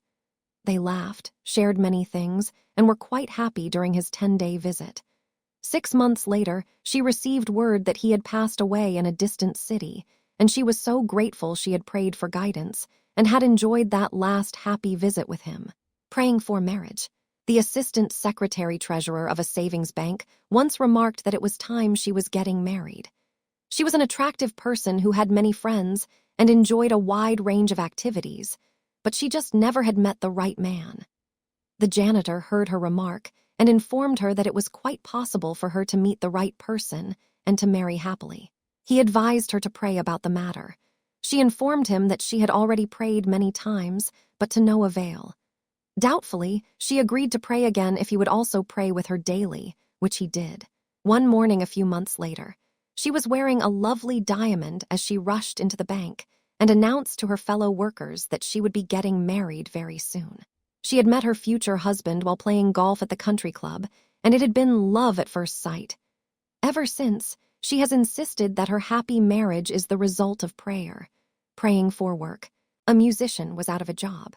The band with which he worked had been asked to go to Florida. Upon arrival there, the job promised them did not materialize, and they were stranded. This musician prayed a general prayer that God's good will be done in the matter. One day, he and the other members of the band were at the union headquarters, hoping something would turn up, when their agent telephoned from New York and said he had located a job for them in Texas. No one else in the group knew that this musician believed in and practiced the power of prayer. Nevertheless, he felt his prayers for the group had been answered as they proceeded to Texas for a long, successful engagement. Praying for protection. A housewife was in her farmhouse in a dense forest area. While her husband was away on a business trip, a great forest fire arose and raged all around her property. As the fire surrounded her, she could not leave to notify her husband, who was traveling between 2 points and could not be reached anyway. So she prayed, "Father, it's up to you to save me and our house and property. There's nothing I can do." She then released the matter, went to bed for the night, and slept well. The next morning, she awoke early to find only a few stumps still burning here and there. Upon investigation, she realized that the fire had burned right up to her property lines and had stopped pedal. It seemed a miracle. Later in the day, when a forest ranger arrived, he said, "There's only one explanation for this. You must have been praying. Prayer is dynamic. Perhaps you are thinking just now as my young son once did. A friend met him on the street and asked him about me. He replied that I was fine, with one exception. There's just one thing wrong with my mother." Alarmed, the friend inquired what was wrong. The emphatic reply was, "She prays too much." The friend then asked, "Does anything happen when your mother prays?" To which he brightened up and replied, "Oh yes, something always happens when my mother prays. If you feel that perhaps your prayer experience has not been satisfying or powerful, and that nothing much happened as a result of your prayers, perhaps it is because you would like to develop more specific types of prayer than general prayer." 2. Prayers of denial. The second type of prayer is one little known or understood. It is the prayer of denial. Many people cringe at the word denial, believing that its only meaning is to take away or withhold. But the word deny also means to dissolve, to erase or be free from, to refuse to accept as true or right that which is reported to be true. Prayers of denial are for the latter purpose to refuse to accept as necessary, true, lasting, or right anything which is not satisfying or good. Prayers of denial are your no prayers. They help you to reject things as they are and to dissolve your negative thoughts about them. They help you to make way for something better. Prayers of denial help you to erase, to be free from less than the best in your life. Prayers of denial are expressed in those attitudes that think, "I will not put up with or tolerate this experience as necessary, lasting, or right. I refuse to accept things as they are. I am God's child, and I will accept nothing but His complete goodness for me." Mankind greatly needs to use prayers of denial, or no prayers. So many people lead a pygmy existence of fear, compromise, and dissatisfaction, when they might be enjoying a life of gigantic good, if they only knew how to say no to the less than best in their experiences. It is good to follow up thoughts of what you don't want with what you do want. After claiming, "No, I will not accept this," you should add. Yes, I will accept this or something better. Jesus was speaking of your no, and yes powers when he said, let your speech be yeah, yeah, and nay, nay. Matthew 5:37, the prophet Hosea went into more detail to show you how to use your no and yes powers when he advised, take with you words and return unto Jehovah. Say unto him, take away all iniquity and accept that which is good. Hosea 14:2, this passage is a dynamic no and yes prayer formula. To any situation that is dissatisfying, you can deny it by declaring to a loving Father, take away all iniquity. Then follow it up with the affirmation, 11, I will accept only that which is good. Long before the time of Jesus, the Egyptians followed the command to take away all iniquity through the power of denial. The Egyptians used the sign of the cross to indicate a crossing out or blotting out of evil, a form of denial which still is used by some churches. Daniel in the lion's den doubtless used prayers of denial to assure his safety. A famous picture shows Daniel not looking at the lions, but with his back to them, he is shown looking out of the window toward Jerusalem. When the king inquired why Daniel had not been torn to pieces by the lions, Daniel declared, my God sent his angel and shut the mouths of the lions, and they have not hurt me. Daniel 6:22. How to dissolve fear, worry, tension. Prayers of denial dissolve fear, worry, sorrow, sickness, tension, and other negative emotions. No prayers seem to neutralize the effects of negation. For instance, a man once talked with me about marrying a woman who had just been released from prison. They were very much in love. She had served a long sentence and had been a model prisoner. But he feared what people might think.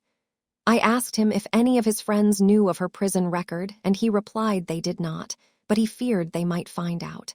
After praying with him, I had the feeling it was in divine order for him to marry this woman, who was certainly due a second chance in society, after having paid for her mistake. I suggested that he use Daniel's prayer of denial. When any fear or worry tried to come upon him, he was to deny it by declaring, "And why God sent his angels and shut the mouths of the lions. They cannot hurt us."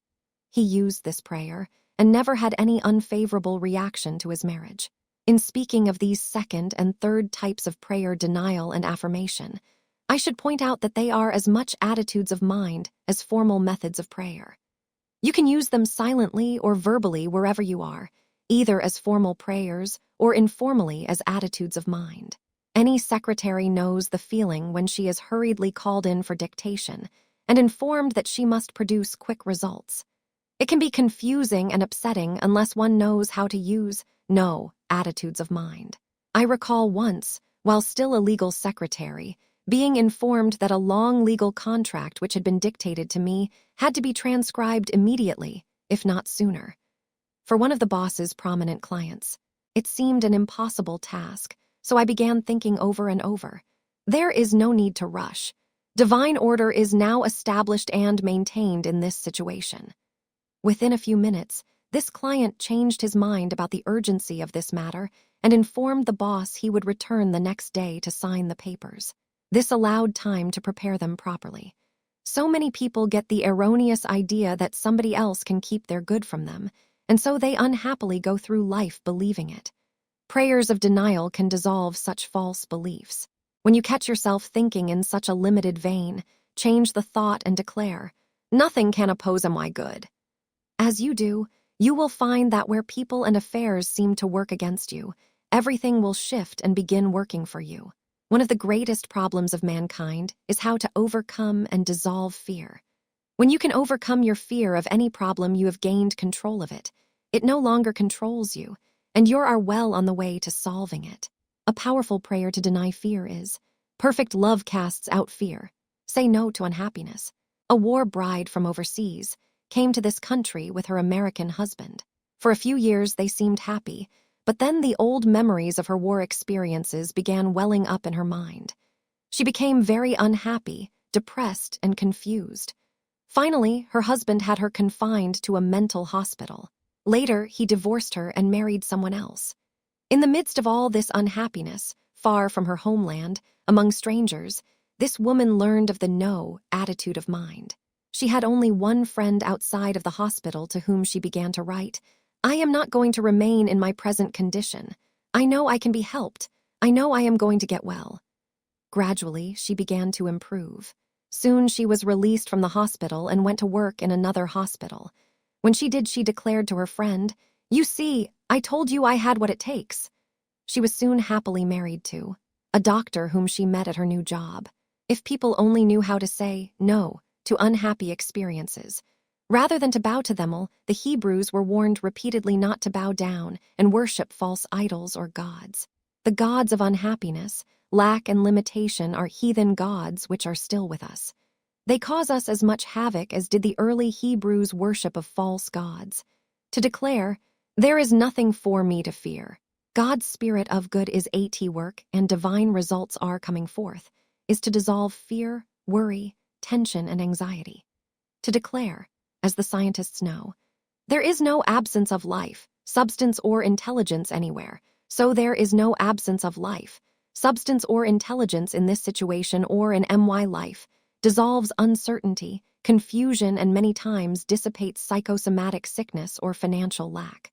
Once when the Asian flu seemed prevalent, I constantly declared, "There is no absence of life, substance, or intelligence anywhere." One day my son came home from school and said, "Mother, I was the only boy at football practice today. Everybody else was home with Asian flu. What is that?" Immunize yourself against negation. The denial attitude of mind does not invite trouble by discussing it. The denial attitude of mind mentally says, "No," to talk of others which emphasizes less than the best, or that gives attention to what you don't want to experience. Instead of multiplying problems by discussing them loudly and long, instead of fretting about world conditions or the problems of others, do whatever you constructively can to make them right. Use the "no, I will not accept this as lasting, permanent, or necessary" attitude toward all. When people try to upset or bother you with a lot of negative talk, mentally say, "No, no, no, I do not wish to hear this. I do not accept this as true or necessary." Soon they will either switch to more constructive topics or leave all. In like manner, instead of thinking that you have to put up with dissatisfaction in your life as a permanent arrangement, use your no power by declaring often, "No, I do not have to accept this situation. God in His almighty goodness is dissolving and removing all negation from my world. No situation dismays me, for God the Spirit of good is with me, upholding and sustaining me and making all things right." For financial affairs, here is a prayer of denial. Regardless of taxes, the cost of living, or the rate of unemployment, my financial income can and does increase richly now through the direct action of God. When you dare to use your no power of mind on a loud, boisterous, unhappy situation, you then gain mental and emotional control of it, rather than letting it control you. You are then shown what outer positive steps to take to meet it victoriously. 3. Prayers of affirmation. The third type of prayer affirmations should be used with denials. When you use denials, you erase, dissolve, liquidate. You then wish to make firm new good, which is done through affirmative prayers. A traveling salesman once told me how he did this. He had been heavily in debt and had attempted to get a loan from a bank to pay off his debts. Because he lacked adequate security, he had not been able to obtain a loan. In desperation, he decided to say no to his indebtedness and yes to prosperity. So he constantly affirmed, "God prospers me now." Within a few days after he began declaring this, he made the largest sale he had ever made, after which he was able to pay off all his debts, with ample supply left over. Affirmative prayer is fully discussed in Chapter 6, The Prosperity Law of Command. 4. Prayers of meditation and silence. The fourth type of prayer is the prayer of meditation and silence. It is often in meditation and silent, contemplative prayer that you feel the presence of God's goodness most strongly. In this type of prayer, you take a few meaningful words and think about them and feed upon them silently. As you think about them and contemplate them, they grow in your mind as expanded ideas that move you to right action, or perhaps as peaceful assurance that all is well and no action is needed. If nothing seems to happen in meditation, you have nevertheless made the mind receptive to God's good, and at the right time, Ideas and opportunities will be revealed as a result of your spiritual exercise in meditation. Perhaps you are thinking, this is all pretty good spiritual theory, but how do I know that meditation and silent prayer will produce tangible, satisfying results in my workaday world? Moses, Elijah, and Jesus, among others, proved the practical, result-getting power of silent meditation. Perhaps you are thinking, but I'm no Moses, Elijah, or Jesus, and I frankly am not sure how to practice meditation and silent prayer. The truth is that you meditate whether you've been aware of it or not. Everyone does. The word meditate means to think about, contemplate, to consider deeply and continuously. How to meditate? Whatever you think about constantly is the subject of your meditation. In silent prayer, it is good to meditate upon the divine solution of any problem. You can begin by taking the term divine solution and letting the thought grow in your mind. You can take some spiritual word or phrase, think about it, and let it unfold to you. Or you can simply clear your mind, close your eyes, turn your attention within your own being and think of God. Love. God is love. Peace, or any such idea that gives you a feeling of oneness with good in a relaxed way.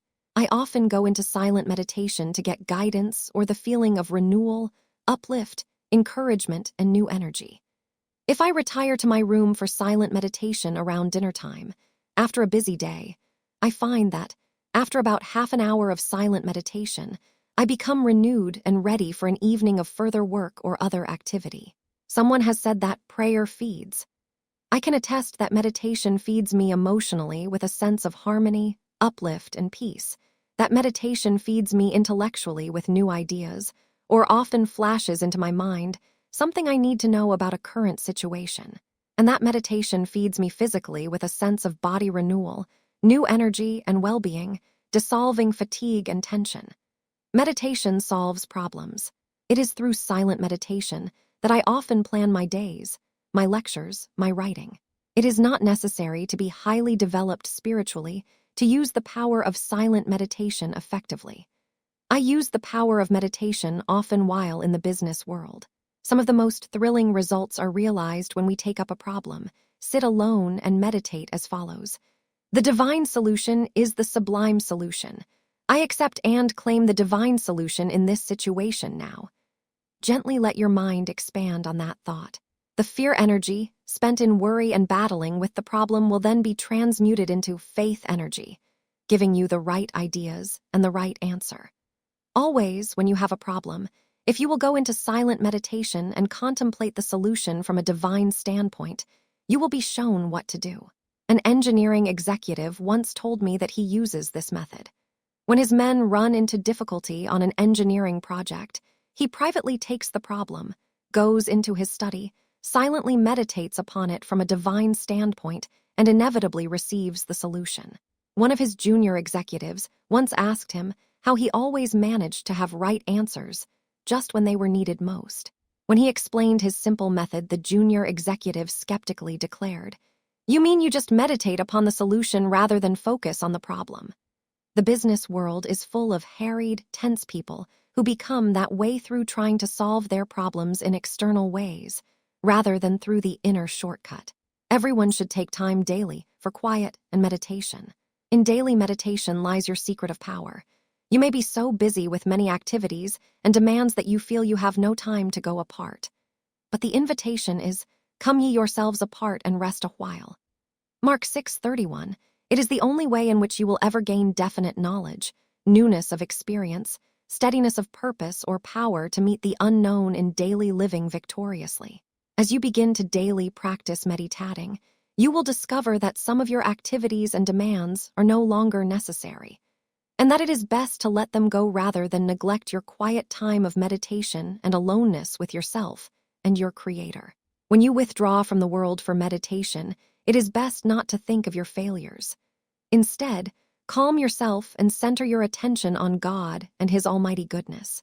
If possible, let all of the little annoying cares go for a while and turn your thoughts to some of the simple words of the psalmist.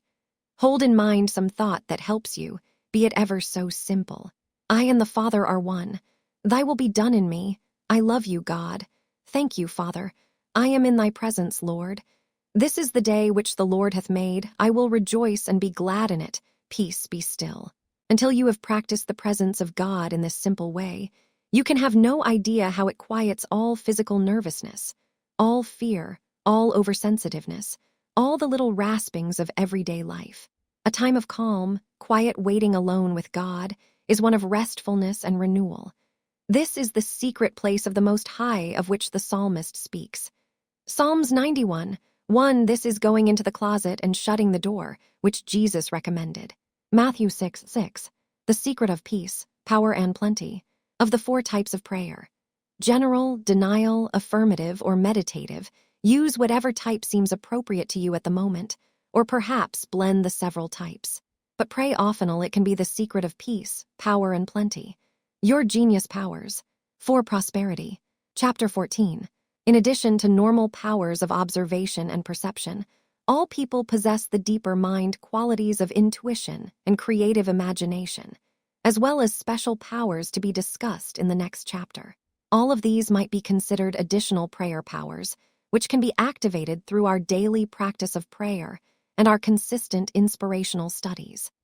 People whom the world considers to be of genius caliber are those who have had the courage and confidence to listen to and follow the guidance of their intuition and creative imagination.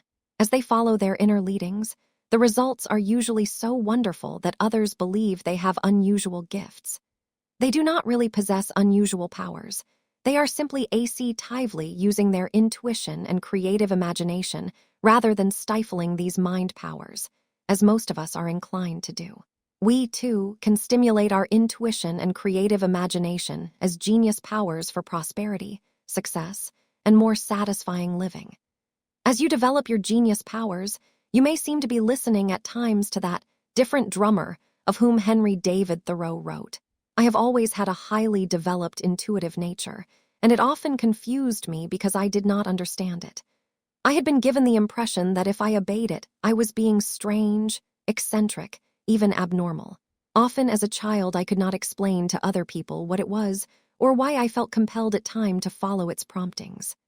I found, on the other hand, that if I did not obey the hunch, inner prompting, or sixth sense idea that persisted, my world became confused and unhappy. I discovered that when I followed my hunches faithfully, I was inevitably led to the right result. You will find, on looking over the people in your midst who have been baptized with originality, that they have let the world's thinking alone. And so creative, new knowledge has been free to express through them.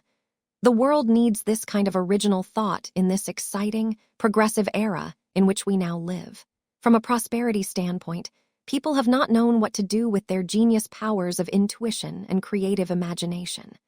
Those who developed that inner feeling or knowing that flashes to all of us at times were usually considered odd or abnormal by their business associates if they expressed rather than suppressed it.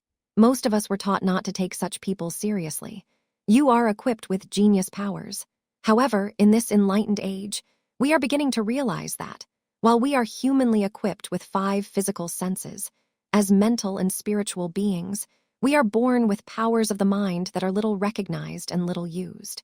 It is these unexplored faculties of the mind that seem to have genius power for producing prosperous, successful living. Because our attention is regularly turned to the outer world of activities, we do not hear or heed the guidance of intuition. A businessman recently said that, if we could make a record of intuitive promptings, we would be astonished at how many times they would have revealed the right path if we had followed through on those promptings. We have all heard the term woman's intuition, often used somewhat humorously. The general belief is that intuition is perhaps a peculiar but trivial quirk in women, but hardly dependable enough for men. We are now learning, however, that everyone has intuition, both men and women. If women have seemed to develop their intuitive nature more noticeably than men, perhaps it is because man's attention has been turned more toward the world of business and similar external demands. Such interests can be distracting when we are developing our mental powers. Woman's place has been traditionally in the home, usually a quieter atmosphere, more conducive for responding to the inner promptings of her intuitive nature. However, in these modern times, the situation has changed. The attention of both men and women is given to business and other outside activities. In order to develop our genius powers of intuition, some definite instruction is needed. You should develop your intuition. The dictionary defines intuition as the immediate knowing or learning of something without the conscious use of reasoning, instantaneous apprehension. Literally, your intuition is your inner knowing. Intuition is similar to a radio receiving set through which ideas, plans, or thoughts flash into the conscious mind. These flashes have been described as hunches, inspirations, or promptings of the still, small voice within. Elijah discovered that the still, small voice was the voice of God himself as supreme guidance and wisdom. I Kings 19:12. The still, small voice is a genius power, for it is your God power. In this age of general conformity, it is time to realize that true accomplishment comes from daring to be different, through expressing your distinct individuality. This does not mean you should strive to be a maverick. As Charles Fillmore has written, however, if you are educated and molded after the ordinary pattern of the human family, you may live an average lifetime and never have an original thought. The popular belief in recent years has been that if an individual did not fit into a certain mold of thought and behavior, he was maladjusted. The dangers of such conformity are now being realized. However, pressures towards strict conformity still exist. For instance, several large corporations have recently changed their attitudes. They are finding that conformity in their employees leads eventually to stagnation and production decline. Certain companies are now seeking ways to stimulate new individualism. American progress in all fields is a result of ingenuity and individualism. One writer has pointed out that this new age demands daring and persistent individualism, and that trait is usually found in a person who has learned to listen inwardly and who follows his intuitive leads. Perhaps you have not followed your intuitive leads because they have seemed fantastic, and you have waited to reason through its promptings before you chose to act. Intuition is not concerned with reason, for intuition is a faculty of the mind that does not explain. It simply points the way, leaving you free to take it or leave it, to heed or ignore its promptings. People of genius have the self-confidence and faith in their inner promptings to follow them without reasoning them through. That is why they are considered geniuses. Ordinary people usually wait for proof, and consequently they flounder in the conflicts of intellectual questioning. It is through intuition that musicians, artists, writers, and the saints have made contact with the all-knowing mind of God, and then poured forth inspiration to the world. There is intuition that comes to you in inner ways, and there is intuition that comes to you in outer ways, but come it will if you allow it to do so. Yes and no phases of intuition. There are yes and no phases of intuition. Often the yes phase of intuition comes in such a quiet, genteel way that you are inclined to disregard its promptings, at least at first. It does not try to convince you of anything. Usually, though, if you disregard it, that same hunch will gently tap at your mind again and again, until you do become aware of it. The no phase of intuition is often more pronounced. For years, it seemed that the only time my intuition ever came alive was when it would emphatically say no to me through an inner feeling of restlessness, discomfort, or discontent. The no phase of intuition often seems louder and more emphatic. It gives you an uncomfortable feeling that you cannot cast off unless you follow your no guidance. You can learn to contact the yes and no phases of your intuition and seek its guidance by daily observing quiet times, when the mind is free of bustling thoughts, relaxed and receptive to intuitive leadings. Intuition usually does not force its way, but it patiently waits for a relaxed mood through which to work most effectively. A hunch can work through a busy mind, however, when there is a strong need. 5 simple steps for unfolding your intuition. Here is a definite formula for developing the yes and no powers of your intuition. First, realize that intuition is a spiritual faculty of the mind which does not explain or reason, but simply points the way to your greater good. For instance, a secretary applied for 3 different jobs. One job would pay her very well, another would pay her moderately well, and the starting pay of the third job was rather low. But this job offered the highest potential for advancement and job satisfaction. Human reasoning tried to tell her to take the first job, with immediate high income. Human reasoning also pointed out that the second job, which paid moderately well, was a glamour job with beautiful surroundings. But this secretary's intuitions or inner feeling told her that she should accept the third job, which paid less and surely had no glamorous surroundings. But its potential was greater because her employer had an unlimited future in the new business he had just started. Thus, she followed her intuition, which did not try to reason or prove itself to her, but merely pointed the way. It proved to be the best job she had ever had. Before long, new and glamorous furnishings were added to her office. Eventually, her employer rose to the top in his business, and her salary was then 3 times the amount offered at the other jobs. It is up to you to follow the intuitive path in faith and confidence in order to claim your good. All that you see in the world about you came forth because of someone's hunch or feeling that it could be done. You can also use your ideas and inner feelings to create a more wonderful world. Second, as you go about your daily life, whether your work is mental or physical, act as though you were in the presence of divine intelligence and divine intuition.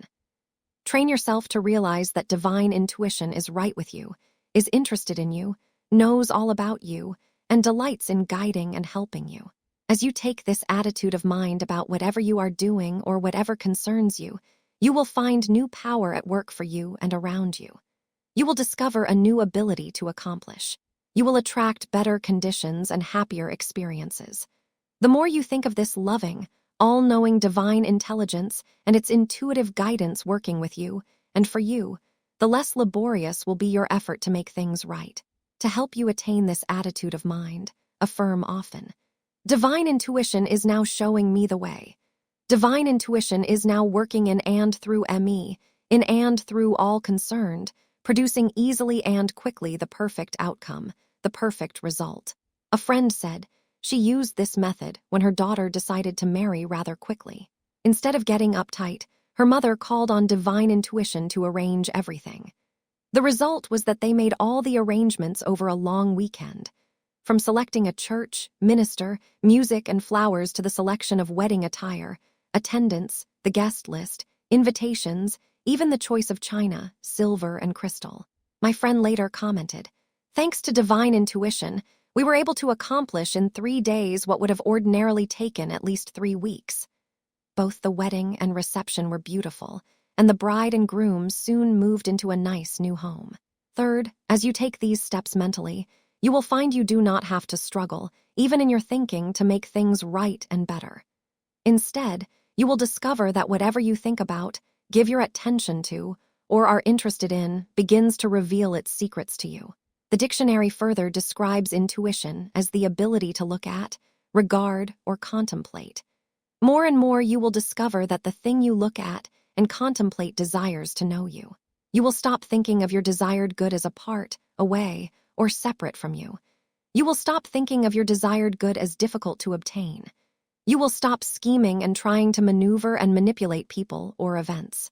Instead, you will begin to realize that through the help of divine intuition, all things are already at hand, ready to come forth as ideas, plans, and methods of procedure, and in due time as happy results.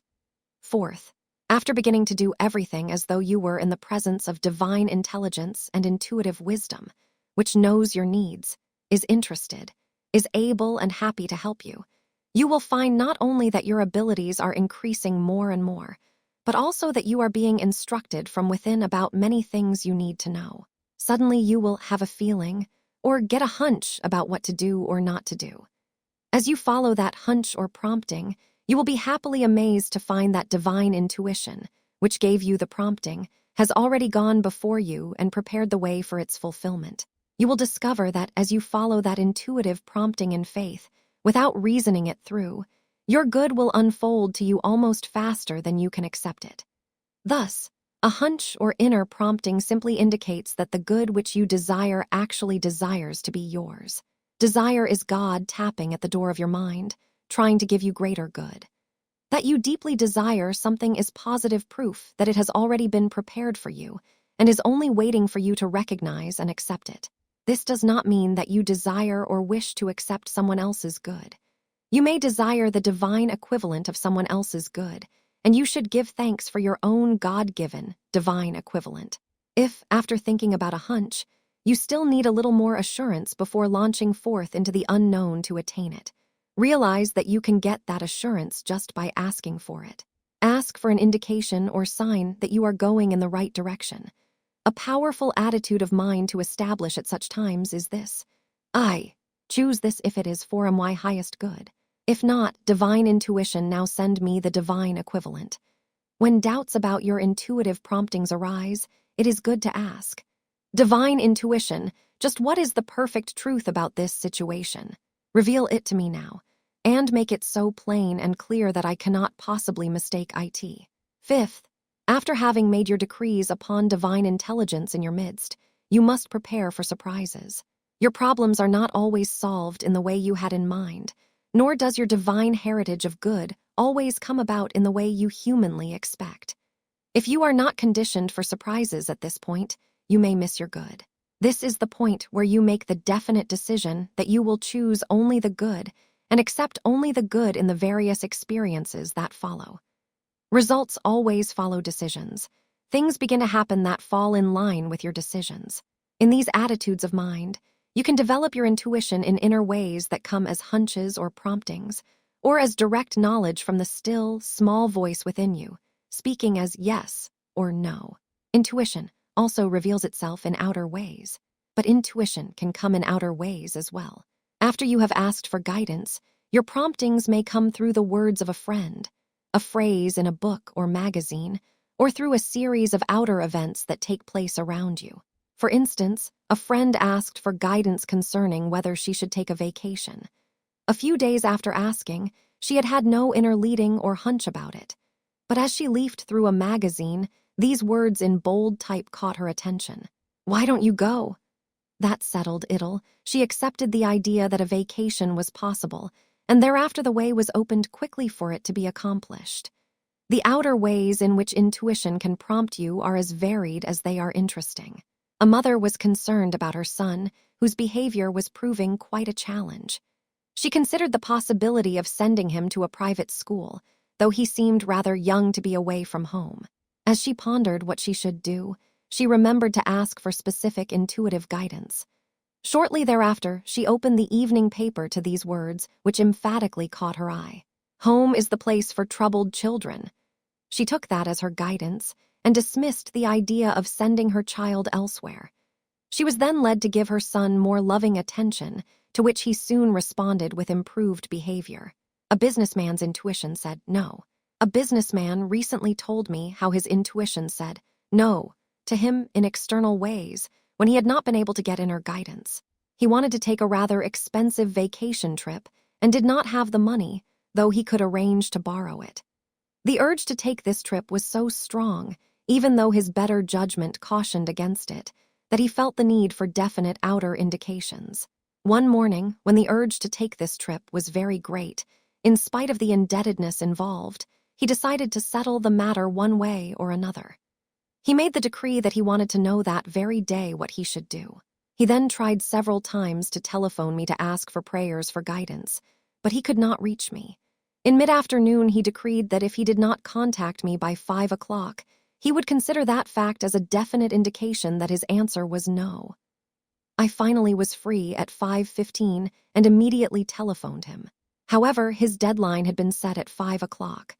Thus, he took that as his intuitive leading that he definitely should not borrow the money for an expensive vacation. Instead, he remained quietly at home, rested, and did many things for recreation that his swing-shift schedule of work did not ordinarily permit. He had received his answer of no, and he soon realized that it was for his highest good. He further realized that the previous strong desire to take this trip had not been a deep intuitive leading, but a more superficial quality of human while simply trying to have its human way. Ask for direct knowledge about everything. A doctor has stated that he never treats a patient until he gets an intuitive leading about just what to do. As long as he is undecided about a patient's problem or unsure of the diagnosis, he does nothing more than talk with him and examine him.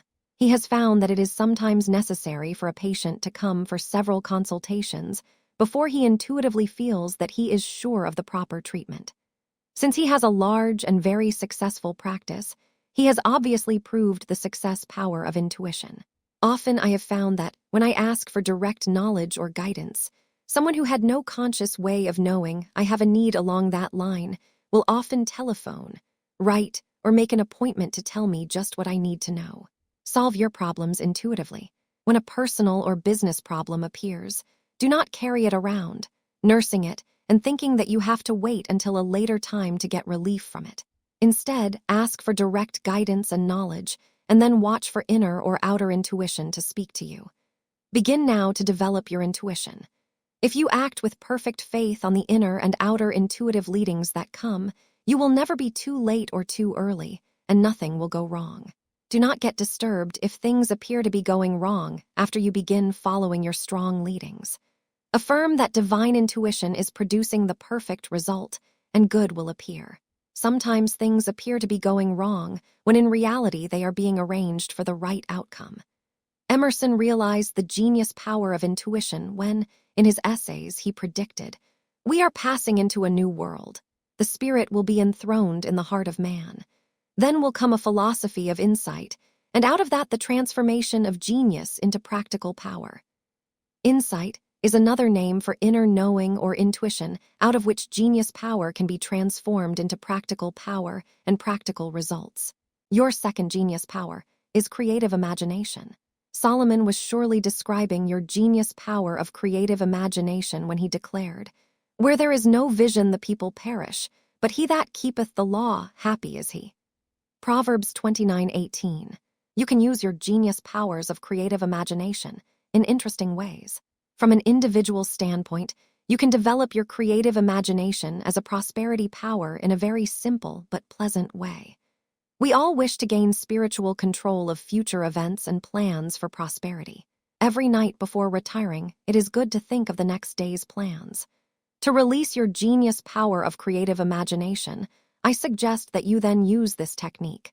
Instead of worrying about how the next day's events will come out, or instead of brooding over some troublesome phase of it, simply bring into your conscious thoughts all that you know about the next day's events. Begin with your early morning activities and mentally arrange the events of your whole day as you would like to see them. Every time some distressing possibility wells up in your feelings, take control of it by affirming, "I bless you with God's almighty good. God's good is now gaining control, and all is well." Pleasantly accentuate the positive developments that you would like to experience the next day and take control of all else by affirming God's good control for it. For the entire day's activities, affirm, "I give thanks for the divinely satisfying fulfillment and for the divinely satisfying results." Thereafter, dismiss the matter from your mind. You have used your creative imagination to effect the right outworking of each situation. Circumstances, situations, personalities, all involved, will then gravitate toward the perfect outworking, the perfect prosperous fulfillment. This is a powerful method for using the mind to bring about expanded good in family, business, social, or spiritual matters. Creative imagination can dissolve unhappy memories. You can also use your creative imagination to dissolve unhappy memories, failures in business, inharmony in relationships, and other negative experiences from the past. In the realm of divine intelligence, there is no past, present, or future. There is no time element at all. Since you live, move, and have your being in the midst of this immense intelligence, you can gain dominion over your past, present, and future. Thus, you can bring to mind the elements of any situation from the past that you would like dissolved and cleared up forever. You should bring to mind the time, place, and persons involved. You should then mentally go over the elements of the situation and again affirm, "I bless you with God's almighty good." Then mentally rework that experience, seeing it the way you would like it to be. As you do something constructive about a negative memory, the negative thought pattern is dissolved by the loving, positive thought pattern you are putting in its place. Declare to that reworked memory and all concerned in it, whether or not those involved are still on this earth plane, "I bless you and bless you for the goodness of God that is at work in and through you. I claim for myself and for you that God's almighty good is all there is in this experience. All else is now permanently dissolved. If apparent negative emotions and deep-seated feelings try to flare up, affirm to them, "Be thou dissolved, now and forever." Through this method, you can free your mind from negative memories that have clogged and crowded your mind, perhaps for years. You will thereafter find that you will feel freer, more unburdened than ever before. Soon, rich, new, prosperous ideas will begin filling the space formerly occupied by negative memories. Your creative imagination can in this way uncover new good for you. Another can join with you. Through group coordination and interchange of ideas, many a person has been greatly prospered. When even two people begin thinking about an objective in a harmonious way, there is double mind power at work, so that increased energy and ideas are released upon the objective. Jesus was speaking of this power when he said, "If two of you shall agree on earth as touching anything that they shall ask, it shall be done for them of my Father which is in heaven." Matthew 18:19. Any trusted member of your family or a trusted friend is sufficient. The only stipulation for releasing the genius power of good is that the trusted one be in complete harmony with you, and that he or she does not discuss with others your problem or idea. In quietness and confidence, truly is your strength at such times. It is good to say to that trusted one whatever is on your mind, to completely unburden yourself to them, and to ask their ideas and their prayer help. Often just by discussing a situation with such a trusted soul, fresh new ideas, a fresh new viewpoint and right results can quickly appear. When two minds are blended toward a single purpose, they seem to tune in on a higher power that is filled with higher ideas and omnipresent intelligence, which then reveals to them the right way to proceed. As mentioned in my book, The Dynamic Laws of Prayer, formerly Pray and Grow Rich, I have used this method very successfully for several decades with prayer partners. Among those who have assisted me over the years are a maid, a business tycoon, and several housewives. What a difference their help has made in my life, both personally and professionally too. Overcome depression through creative imagination. When you are feeling low, depressed, discouraged, and feel that you cannot go on, that is the time to use the creative imagination approach. Talk with some one person with whom you can unburden yourself and let them help you get a fresh, new, uplifted viewpoint. It is at such times that others can rebuild your self-confidence when you seem unable to do so for yourself. I recall one instance a number of years ago when a fellow worker had told me off. She declared that I was a complete failure, could not last, did not have what it takes to succeed, and was on my way out. These words came as a great shock to me, since she had previously encouraged me in all my endeavors. Had I not known about the creative imagination method, I might have just given up entirely. But I remembered that with just one person helping me, I could turn the tide and counteract all the negative thoughts that had been directed toward me. In distress, I poured out the details of what had happened to a trusted friend, who then reversed every negative thing that had been said about me. The friend declared, "Now you know you are not a failure. You have succeeded many times and you will continue to succeed. You know that you have what it takes, and above all, you know that you are not on the way out. Instead, you are on the way up." The friend then explained that the negative statements about me were quite unimportant. My reaction to them was all that mattered. With my friend's understanding help, I was able to regain confidence in myself.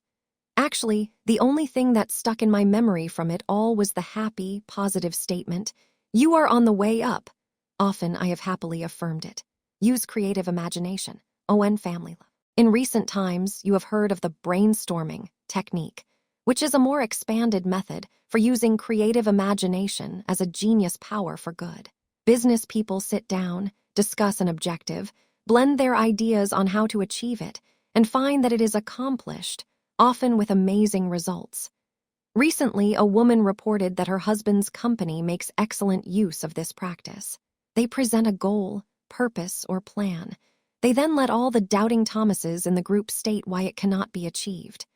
After everyone has cleared his or her mind of negative thoughts about the objective, the group leader then declares, "Now we know how and why we cannot achieve this goal. But that is not our purpose. Our purpose is to achieve this goal." He then asks for suggestions for doing it and builds a plan of accomplishment from the ideas offered. A marvelous way to release the genius power of creative imagination in your family group. is by having the entire family sit down and agree on group objectives. Often parents struggle hard to provide luxuries for their children, whereas if they would have the children join them in attaining those desires, the results would come easily rather than through wearisome struggle. A family that I know does this. They ask each child to write out a list of his desires. They also ask each child to list several desires that the entire family wishes to see come forth. Interestingly, the joint power of agreement on objectives and the joint mind power have produced some satisfying results for that family. Your genius powers respond to harmony. Where there is a common purpose, you have great power to achieve, as long as you are attuned to others who agree with your purpose. Through this process, you tune in on higher powers and ideas for making your goal a result. Just by thinking about an objective in this way will cause the objective to reveal its own method of attainment, but you must persevere in giving it your attention. However, harmony, agreement, mutual consent, and common purpose are of utmost importance in releasing creative imagination as genius power in a corporate or group situation. If even one of the persons working with you does not harmonize with your objective, that one can so fill the air with thoughts of doubt, fear, and antagonism that the negative atmosphere will halt the flow of creative ideas. From a corporate standpoint, you must carefully choose your associates in order to release your genius power of creative imagination. Both of your genius powers, intuition and creative imagination, respond best to harmonious minds.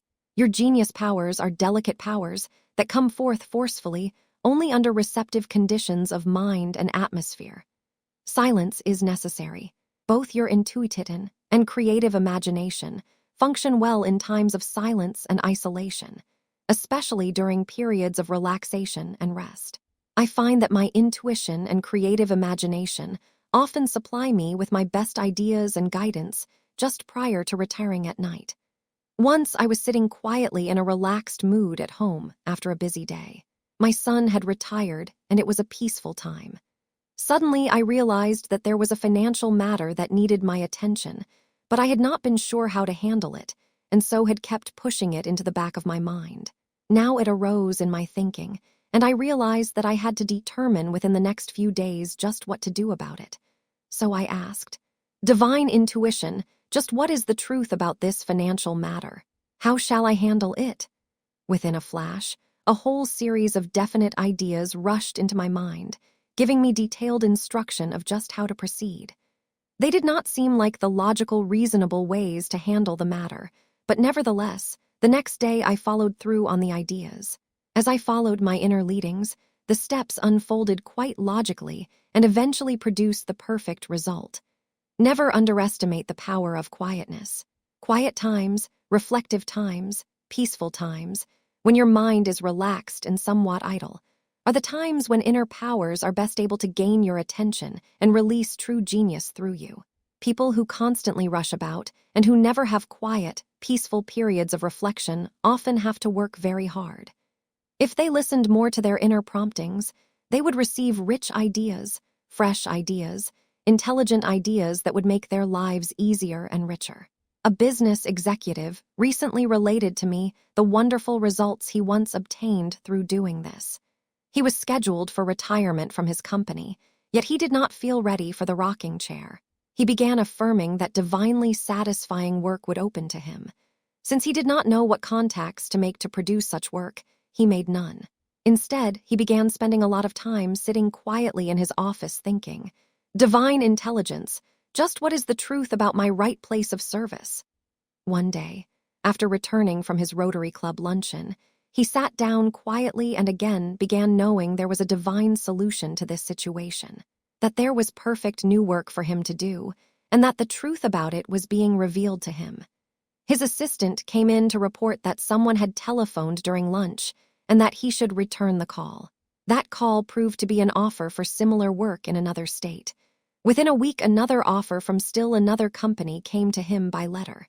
How these two firms obtained his name, he still does not know. He had not mentioned his desire for further work to anyone.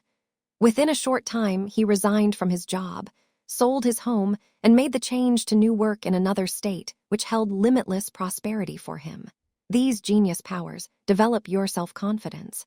You will feel and radiate greater self-confidence about your past, present, and future as you develop your intuition and creative imagination. In recapitulation, develop your inner intuition as your yes and no guides through watching your inner feelings, hunches, and ideas that come. Develop your outer intuition by watching events, situations, and emphatic statements that attract your attention after you have asked divine intuition to point the way. Develop your creative imagination by imaging your good, by mentally seeing the perfect past, present, and future, by talking with one trusted person and getting him or her to agree with you on desired results, by forming a creative imagination group and having them harmoniously agree with you on desired results.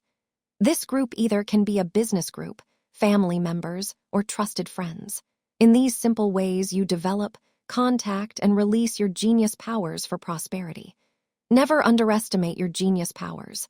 They want to work for you to bring you greater happiness, success, and confidence in your ability to receive guidance every step along life's pathway. Why not let them? Declare often for this purpose. I give thanks that my genius powers of intuition and creative imagination are now released, and that I happily fulfill my divine destiny. Your special powers. For prosperity. Chapter 15. In this new age, the deeper powers of mind, which have remained virtually dormant in earlier eras, are now coming alive more generally in mankind. The scientific world describes these deeper powers of the mind as telepathy, clairvoyance, general extrasensory perception, precognition, and psychokinesis. Let us consider these special powers of the mind not only from a scientific standpoint, but also for prosperity's sake. Telepathy is an ancient art. Telepathy is awareness of the mental activities of other persons, without that awareness being transmitted by sight, hearing, touch, or any of the other known senses. In other words, when the mind communicates with other minds without the use of the physical senses or mechanical devices, such transfer of thought between minds is described as telepathy. There is nothing unusual about telepathy. It was practiced by the native Hawaiians for centuries before the white man appeared on the scene to civilize the natives there. In Tahiti, there has been widespread use of telepathy for some years. In Africa, news of political decisions has been known to have been received telepathically hours, and sometimes days, before it was officially announced. The holy men and masters of the Far East also practiced telepathy as a common mental exercise for centuries. In more recent times, Dr. J. B. Rhine of Duke University did much to make telepathy scientifically plausible. The Bible gives many instances of its use. Surely Jesus did not hesitate to use his telepathic powers for good. When the Samaritan woman said to him, "I have no husband," Jesus replied, "Thou sayest well, I have no husband. For thou hast had 5 husbands, and he whom thou now hast is not thy husband. This hast thou said truly." John 4:17-18. With additional attention to the subject and practice thereof, you can develop more than haphazard telepathic abilities. If rightly developed, telepathy can help you to experience prosperous, successful living much faster. However, this special power is only one phase of your prosperity powers. Don't become so fascinated with telepathy that you go off the deep end by concentrating on it to the exclusion of your other special prosperity powers. How to develop telepathy? Perhaps one reason the general public has not taken these special powers too seriously in the past is that they have observed what I have often observed. People who have telepathic or clairvoyant abilities often seem unbalanced and impractical. But your special powers of the mind can and should be developed for quite the opposite reasons. To make your life more balanced, prosperous, and successful. You can benefit by using your special powers if you follow closely the suggestions contained in this chapter. For this purpose, affirm. Divine telepathy is now revealing to me all truth about MY's special powers for prosperity. When you wish to make contact with others for your mutual good, and perhaps direct outer contact is not convenient, you can reach them telepathically by affirming. Divine telepathy is now revealing to you, to me, to us, all truth about this situation. Recently, I wished to make contact with a childhood friend whom I had not heard from for several years. I heard that she had married and had made a number of changes since our last meeting, and I had no idea where she was. Perhaps with some time and effort I could have traced her, but my need was not that great. Nevertheless, I did wish to hear from her again. Several times when the thought of her came into my thinking, I mused. Divine telepathy will have to make this contact for me, since I do not know where she is. About 10 days later, I was startled to find a letter in the mail from her, answering all the questions about her life that were in my mind, and also giving me her new address. Often in the midst of a busy day, needs arise that you do not have time to handle immediately.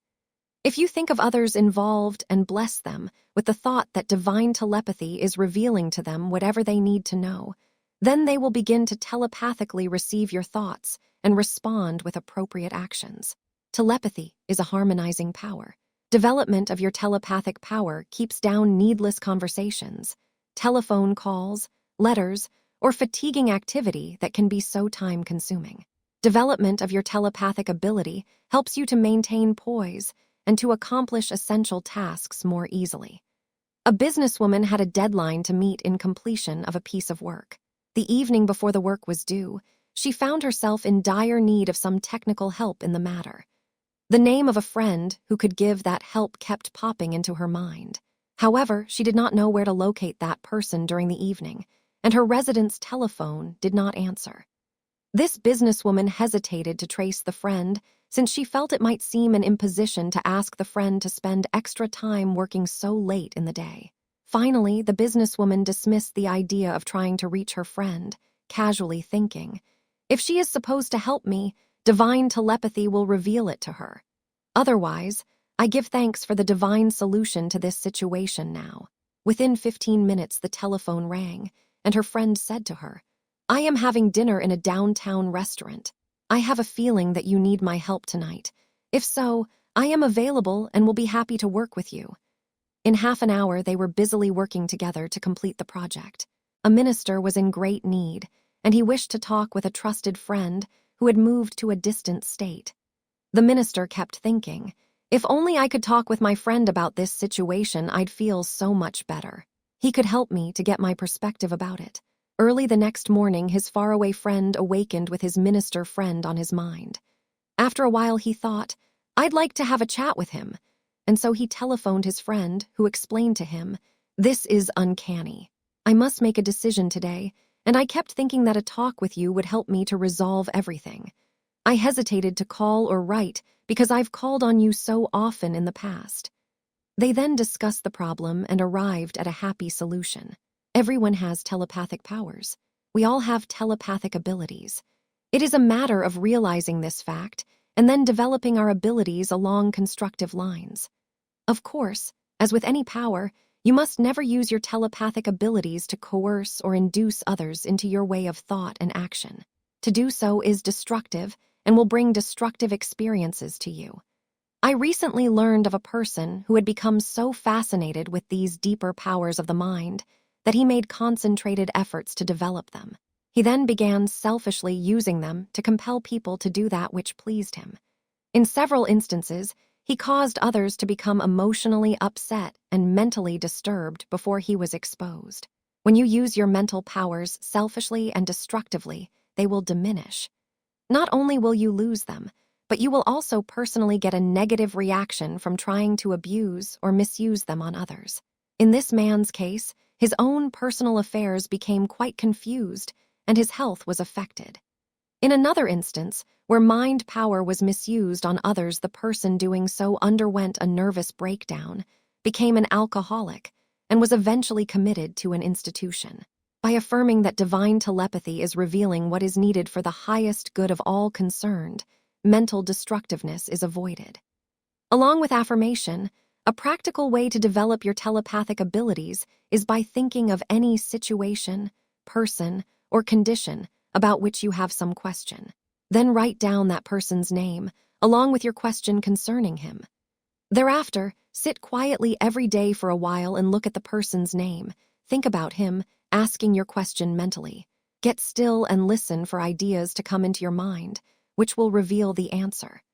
If the answer does not come just then, it may flash into your thinking at an idle moment later. If not, keep up the practice every day and you will be telepathically shown what you need to know.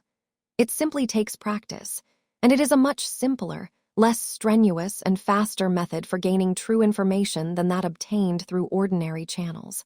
You can discover a person's real attitudes and motives through this method, even if they may previously have hidden them from you.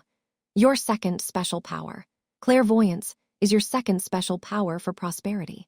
It literally means clear seeing, and it is an awareness of external facts or events without having such knowledge transmitted to you by the five senses. It can include awareness of past, present, or future events.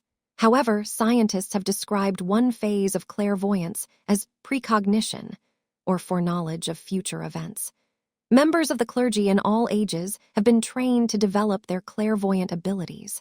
People in ancient civilizations in China, Egypt, Mexico, even the early American Indians sought to develop their awareness of events which were happening at a distance. The Bible testifies to the clairvoyant powers of man. Jesus saw Nathanael before he came into the Master's presence, as Jesus meditated under a fig tree. John 1:47, this is but proof that the open, receptive, believing mind is capable of seeing things come forth from the invisible into the visible realm, when it is for a good purpose. The key to the development of clairvoyance is in knowing that you want to heighten your awareness of external facts and events only through the help of your divine nature. You do not want to become sensitive to the human mental strata of thought, in which float negative ideas about war, crime, disease, and other destructive beliefs. I once knew a woman who developed her clairvoyant abilities along such negative lines. Tuning in on such negative ideas and conditions was destructive and unbalancing to her. Finally, her husband left her, her children were taken from her, her health failed, and her emotions were utterly shattered. You want to develop your clairvoyant awareness for good only. By affirming the development of your divinely clairvoyant powers, you will grow spiritually and be led to contribute to the well-being of others. A number of reports have recently described clairvoyant people who became aware of negative events. No wonder the general public has shunned the idea of clairvoyance, because they do not care to become involved in the world's troubles, having enough of their own. Becoming clairvoyantly aware of negative events only clutters the mind and prevents your being mentally receptive to the positive, progressive, and prosperous things of life. Furthermore, it is not necessary to pick up negative thought currents. If you become clairvoyantly aware of their possibility, you can use your power of the mind to dissolve them, rather than accept them as inevitable. Let clairvoyance guide you. If you are seeking guidance about some business problem and wish to attain an awareness of external facts or events concerning it, do so in this way. Just as Jesus did under the fig tree, become still and meditate in a listening state of mind. Then let this thought go slowly through your mind. Divine clairvoyance is now revealing to me all truth about this situation, condition or event, both past and present. If there are certain facts or events you should know about, in your meditation declare, Divine clairvoyance is now revealing to me all truth about these specific facts or events. Then go over the specific items gently, as best you now understand them, as your mind absorbs the thought of the item, and also absorbs the idea that divine clairvoyance is revealing further truth about it. Suddenly, the illumining truth will begin to come. Outer events will probably happen to substantiate your mental impressions about it. A medical technician realized that she could develop her clairvoyant abilities, and she had been declaring that divine clairvoyance was revealing to her all that she needed to know. She was planning a trip and considering new clothes for it. One night in meditation, as she was thinking of a lovely linen dress she would like for the trip, she affirmed, "Divine clairvoyance knows where such a dress is and is leading me to it, if it is for my highest good to have it." The next day, a friend telephoned from a downtown department store and said, "There is a lovely linen dress here on the rack. When I saw it, I thought of you." 2 hours later, the technician finished her work and stopped by that store. Upon arrival, she learned that someone had already purchased the dress. She realized that she had clairvoyantly seen the dress, so she was not disturbed. She nonchalantly said, "If that dress is rightly mine, I will still have it. If not, the equivalent will appear." The next day, her store clerk friend telephoned to say, The customer has returned that linen dress. It is here on the rack, and I will put it up for you if you wish to come and see it." She later happily purchased the dress, which proved to be identical to the one which had come to her in meditation previously. As you develop these deeper powers of your mind, which are your obedient servants and love to work for you, you will find that you do not have to work so hard in the physical world to accomplish right results. The truth of this was revealed to me recently when I had an early morning long-distance call telling me that plans had been changed for that day. It would be necessary for me to make a trip several hundred miles, which I had not planned to make. My first reaction was that I did not wish to make the trip, that it was not convenient in my schedule for that day, and also I did not desire to drive alone. Then I remembered to meditate and to affirm. Divine Clarivoyance is now revealing the truth about this experience. A peaceful, harmonious feeling then came to me concerning this unexpected change in plans. Later that morning, a friend came into my study and said, "I am here to take that trip with you." Surprised, I asked, "How did you know that I might take a trip today? I only learned about it a few minutes ago." This friend replied that, in her early morning meditation, the thought kept coming to her that she would take a trip that day. Knowing the power of ideas, she had made plans accordingly. When she later spoke to my secretary, she heard about my unexpected trip. Not only did she accompany me, but she drove her car, which made the experience an enjoyable one. Clairvoyance provides a solution. A businessman had been involved in a dispute with two other businessmen. He had tried everything he knew to settle the dispute, but to no avail. One night, while talking with a friend by telephone about the confused situation, he stated that he had done all that he could do and was going to release the situation to work out as it wished. As he ended the conversation, the face of one of the men involved in the dispute flashed into his mind. The thought came to him that this man would visit him in a day or so to resolve the dispute. He did not tell anyone about this flash of clairvoyance, but he affirmed, "Divine clairvoyance is revealing itself to all concerned and producing the perfect, harmonious solution." 2 days later in the late afternoon, as he was finishing a business conference, he walked into his outer office to find that man waiting to see Himmel. The man greeted him cordially and said, "I got the feeling that if we could just get together and talk, we could resolve our differences." And they did, then and there. A friend of mine has often spoken of his son-in-law's clairvoyant abilities. This son-in-law always knows if anything seems wrong at home. He often stops everything in the midst of his business day and telephones his wife. At other times, he has remarked to his secretary, "Do not disturb me because my wife is going to telephone me about something important." Always it has proved true. Clairvoyance dissolves the past. As previously stated, clairvoyance reveals not only awareness of present events which are happening at a distance, but it can also reveal past events if they are important to the present. I know of 2 people, a man and a woman, who have clairvoyant power to see into the past. In each instance, they assure people who go to them for help that they are never shown anything about a person's past unless it can aid that person to be free from the past. The man has often described in detail a person's past actions which are linked to some present problem. You can develop this phase of clairvoyance for your own good if you will declare concerning any situation which seems shrouded with mystery or uncertainty from the past. Divine clairvoyance, reveal past and present truth to me concerning this situation. You will be surprised how anything from the past which you need to know will be shown to you. A man who had had an unhappy past began to realize that certain future events would require that he return to his hometown, which he had not visited in years. He wondered how he would be received there. He decided that clairvoyance could prepare him ahead of time for the reaction, if he would ask to be shown what it would be. He affirmed for past and present events, "Divine clairvoyance, reveal past and present truth to me concerning this visit." How do people feel about my past? He then got a feeling of peace about the situation and dismissed the matter from his mind. A few days later, he received a letter from a hometown friend whom he had not heard from in several years. The friend joyously wrote, "I recently met a relative of yours on the street. I asked about you, since I had heard nothing from you in years. He told me of your accomplishments and of your plans to come home for a visit soon. When I heard of all that you are doing, I was so thrilled that I could not help telling all your old friends. My friend, they want you to know how happy they are for you, and they all await your visit with anticipation. Perhaps you have unknowingly used clairvoyance when you needed to find a misplaced article. As you would get quiet and think about the misplaced article, often the thought would flash into your mind just where it was located. Your third special power, general extrasensory perception, is your third special power for prosperity and success. It is a blending of telepathy, in which you become aware of the thoughts of other people, and clairvoyance, in which you become aware of facts or events that are taking place.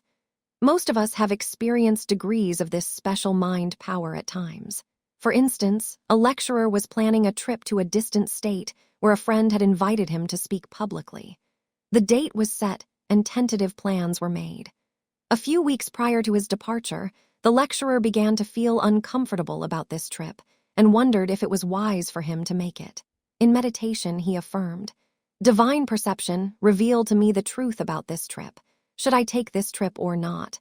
As he continued to meditate about the situation, he got the impression that great hostility was coming to him from that area. He sensed that someone in the town where he was scheduled to lecture had personal antagonism toward him and resented his coming. It all seemed preposterous, but he finally wrote his friend about his unusual impressions. Quite naturally, his friend quickly replied that he must be mistaken, that no hostility existed, and that everyone there was happily expecting the proposed lecture. However, the lecturer remained adamant, and he canceled the trip. While it caused some conflict between him and his friend for a while, the lecturer was relieved. Every time he thought of the situation thereafter, the lecturer would affirm, "Divine perception revealed to all concerned the truth about this situation. Let it be known if there is any hostility." About 6 months later, he received a letter postmarked in the town where he had planned to lecture. It was an anonymous note, in unfamiliar handwriting, stating certain hostile things about his friend in that town. He mailed the unsigned note to his friend, who recognized the handwriting as that of a friend. The author of the note apparently was jealous of the close friendship between these two men. It was later learned that, shortly after mailing the hostile note, the third party moved away. The lecturer then gave his lecture as originally planned. How to develop extrasensory perception. Most of us have experienced degrees of extrasensory perception, ESP, at times. Have you not sensed that something wonderful was going to happen, and perhaps you were even aware of what it would be? Have you not at other times had a foreboding that something unpleasant was near, which caused you to become restless or unsure? When you begin to sense that some good is on the way, you have the power and authority to help it to manifest in a perfect way by thinking, "I bless you with the perfect result through the help of divine perception."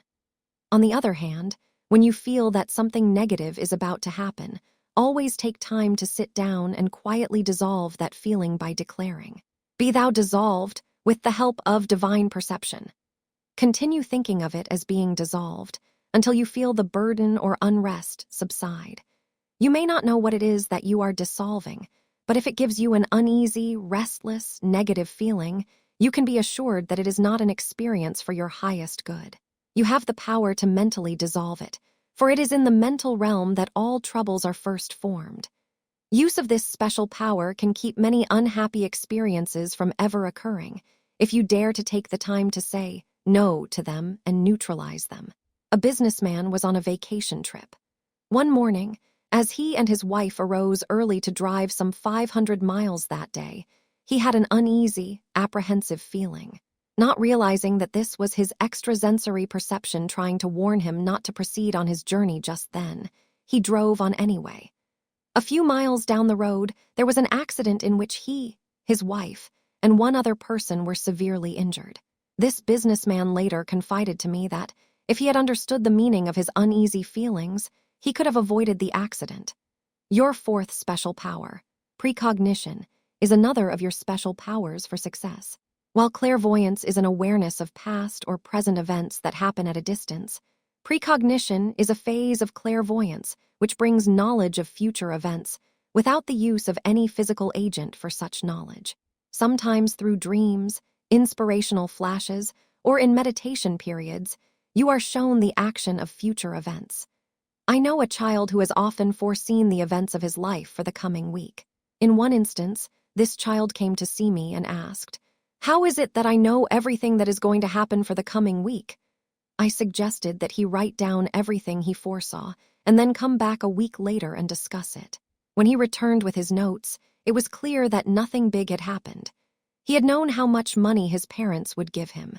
He had been aware of some events that would happen at Sunday school and the outcome of some sports events at school. He even was aware of how many ice cream cones he would buy at the drugstore that week. One night he had not bothered to study for a test because he said that he already knew that he would make 94 on it, which he did. On his second visit, he stated that he could not always see a week ahead, though often he knew what the next day would bring. I suggested that he not discuss his clairvoyant power of precognition with anyone, but that he affirm often, "Divine precognition is making easy and successful my way. I know all that I need to know when I am supposed to know it, for my highest good." I assured him that there was nothing different or wrong with him, and that his ability to foresee events in his life was a very special power that everyone has, but that few people have developed. He was overjoyed when he realized that, if he became aware of some future event that seemed negative, he could mentally dissolve it by saying no to it. On several occasions, he did mentally reverse what might have been an unhappy experience by thinking, "No, I will not accept this as coming forth. I accept only that which is for my highest good." He would then think of the results which he truly desired.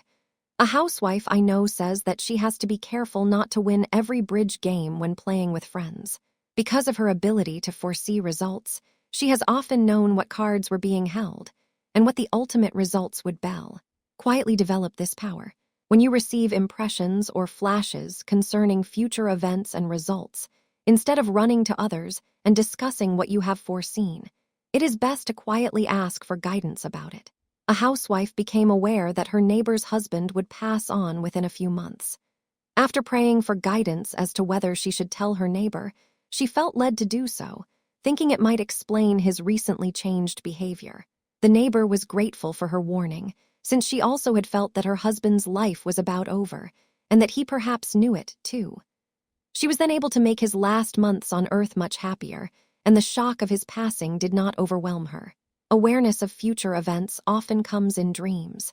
Instead of becoming too involved in dream analysis, however, you can get the true meaning of your dreams by asking, "Divine intelligence, what is the truth about this dream? What does it mean?" It has been written of Charles Fillmore, a realtor who became the co-founder of Unity. Like Joseph and Daniel, Charles Fillmore felt that God came to him in dreams and visions of the night and revealed to him much of the truth about which he wrote and spoke. He was always looking forward. He foresaw radio and talked about it in sermons and articles. He foresaw that the atom would be split and become a source of power. The Bible is filled with examples of precognition. For instance, the wise men were warned in a dream not to return to Herod after they had found the Christ child, but they were told to return home by another route. Matthew 2:12. The early Christians were regularly instructed through dreams, and they were thus successful in spreading the Christian message abroad. Your fifth special power.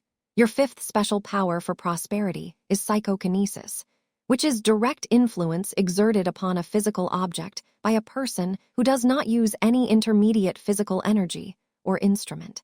For scientific purposes, this power has been used to mentally influence the fall of dice. You can think of physical objects and influence them for good. From a prosperity standpoint, you can mentally affect your purse, bank account, investments, clothes, automobiles, the buildings and area in which you work and live. In fact, you are constantly molding your outer world thought by thought.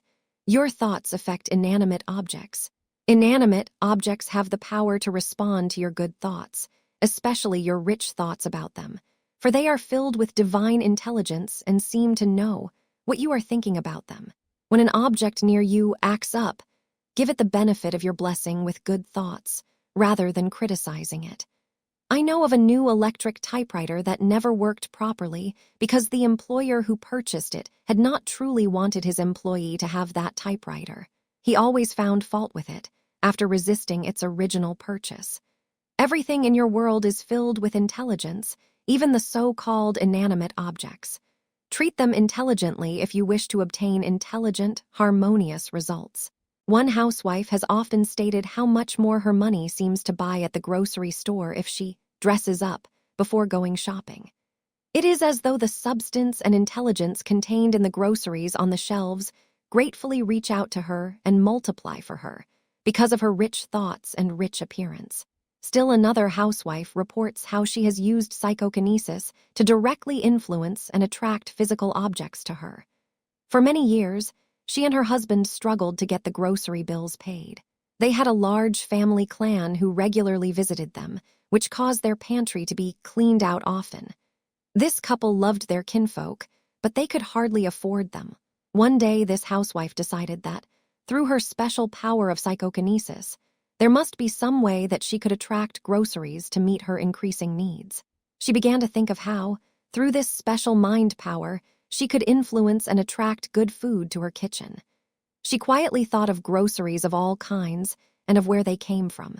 She thought of seafood passing from the fisherman to market and then to her. She thought of the cattle in the fields passing through the rancher's hands and eventually to her. Vegetables, canned goods, frozen items, bakery products, and other foods were visualized by her, as she gave thanks for the countless people along the way who prepared such foods for her use. She imaged all types of food coming into her kitchen in abundance, with no thought of financial burden or restricted supply.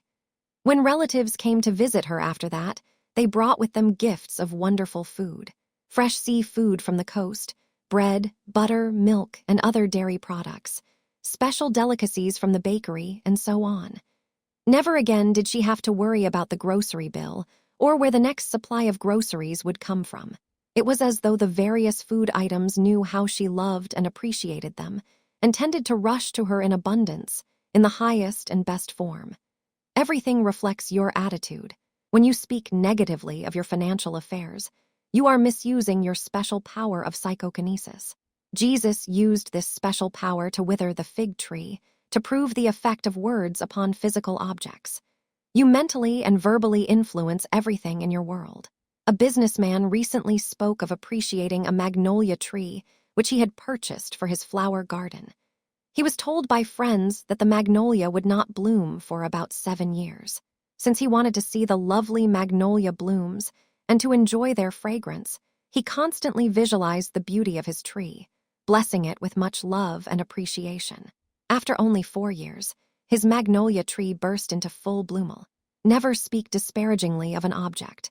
Never speak of an item of clothing or furniture as this old thing, unless you wish it to age and fade from your world quickly. Remember that everything around you reflects your attitude toward it and reacts accordingly. I recall once visiting a lady of lofty, beautiful thoughts. She constantly entertained a high vision of good, and her surroundings were always aglow with beauty and elegance. About a year later, I returned to those same surroundings, but she was no longer there. I found the same furniture, drapes, and other features were still in place, but they seemed to have lost their glowing beauty. Some of the furnishings looked rather sad and shabby. Soon I realized that they could not have become threadbare in 1 short year. That elegant lady's beautiful, appreciative thoughts had literally sustained the furnishings in a state of loveliness. A good prayer to use when you are trying to radiate an atmosphere of beauty is, I am one with Almighty Good. My environment is glowing with radiant beauty, radiant richness, and radiant good. Psychokinesis, WRKS everywhere. You have often felt the power of psychokinesis at work in various environments into which you have entered. They either radiated harmony or unpleasantness to you. Those most active in an environment directly influence the physical objects therein with their thoughts and words of harmony or discord, and you can feel and see the result. Charles Fillmore has described how you may rightly use the power of psychokinesis for good. Blessing the substance increases its flow. If your money supply is low or your purse empty, take it in your hands and bless it. See it filled with the living substance ready to become manifest. As you prepare meals, bless the food with the thought of spiritual substance. When you dress, bless your garments and realize that you are being constantly clothed with God's substance. The more conscious you become of the presence of the living substance, the more it will manifest itself for you, and the richer will be the common good of all too. Believe in your special powers. Do you hesitate to believe that you have these special powers for prosperity? This is the most enlightened age the world has ever known. It has been stated that more progress has been made on this planet in the past 100 years than in the past 10,000 years. Jesus promised that, when the Spirit of truth is come, it would guide us into all truth. This is the age when the truth about God, man, and the universe is being explored and revealed as never before. Never doubt the power of your deeper, special powers for prosperity, new growth, and rich achievement. Dare to think about them, believe in them, and let them begin to unfold their secrets to you. As the need arises, divine intelligence will begin expressing these powers through you with wonder-working power.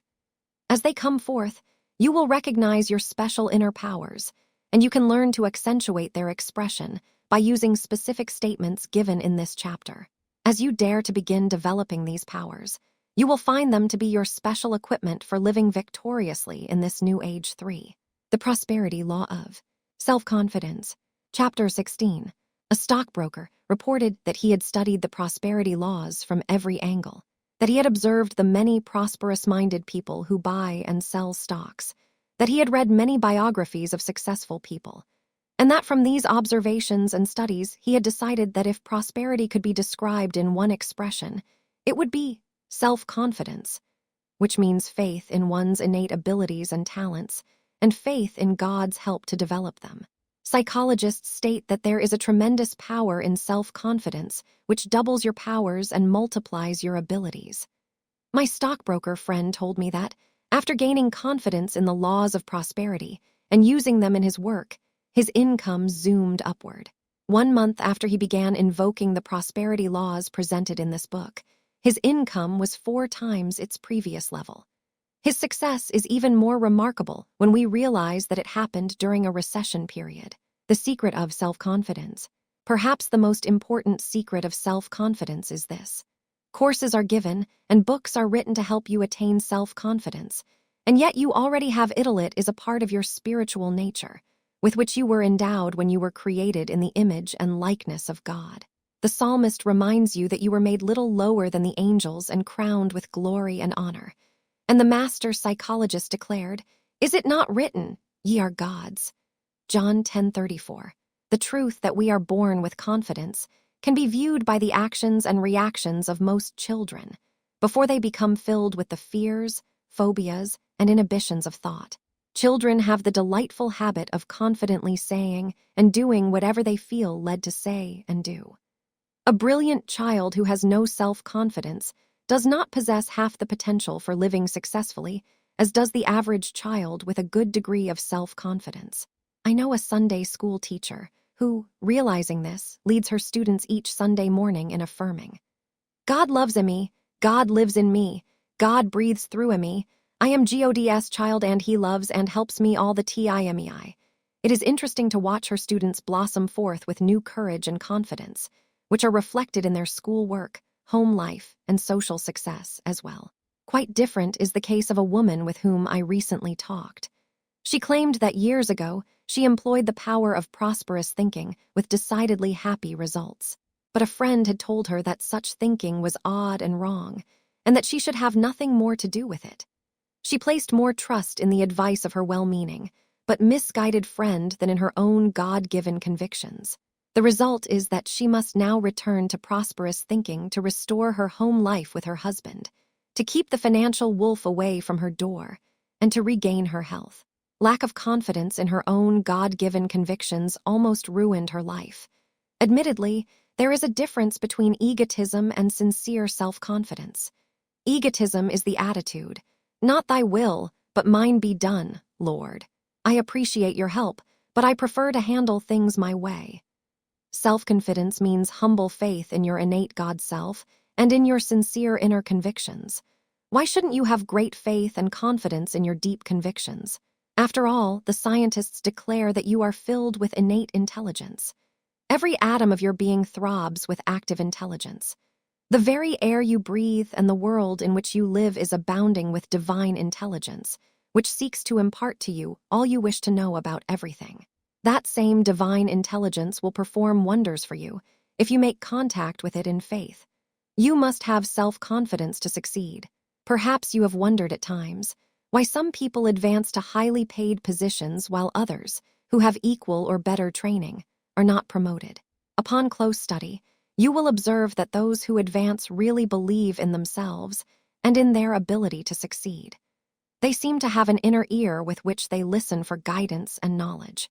They seem to know that within them is something special, to which they have constant access for wisdom and expanded vision. You will usually notice that they radiate poise and assurance, so that others around them just naturally believe in them and follow their ideas. One of the superb reasons for developing self-confidence is that it is contagious. It impels and persuades others. Joshua, the first official commanding general of the Hebrews, proved this. Even though the Hebrews had been wandering in the wilderness for 40 years, when Joshua took command after the death of Moses, his first act was to assure the Hebrews that they would pass over the Jordan into the promised land in just 3 days. And they did. It is interesting that the word success is found only twice in the Bible, both times in the book of Joshua. No one pays much attention to the person who lacks confidence. He does not attract others or convince them of his worth, because his mind is a negative force that repels rather than attracts.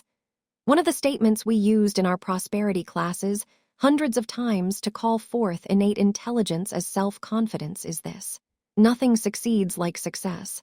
I now go from success to greater success with God's rich help. I give thanks that my success is big, powerful, and irresistible, and that it appears now. Self-confidence dissolves inferiority. You cause yourself to perform divine feats of good by having confidence in your divinity and recognizing it often. It is good to declare daily for yourself a statement of faith and confidence such as this. State your name. I have confidence in your God-given guidance and abilities.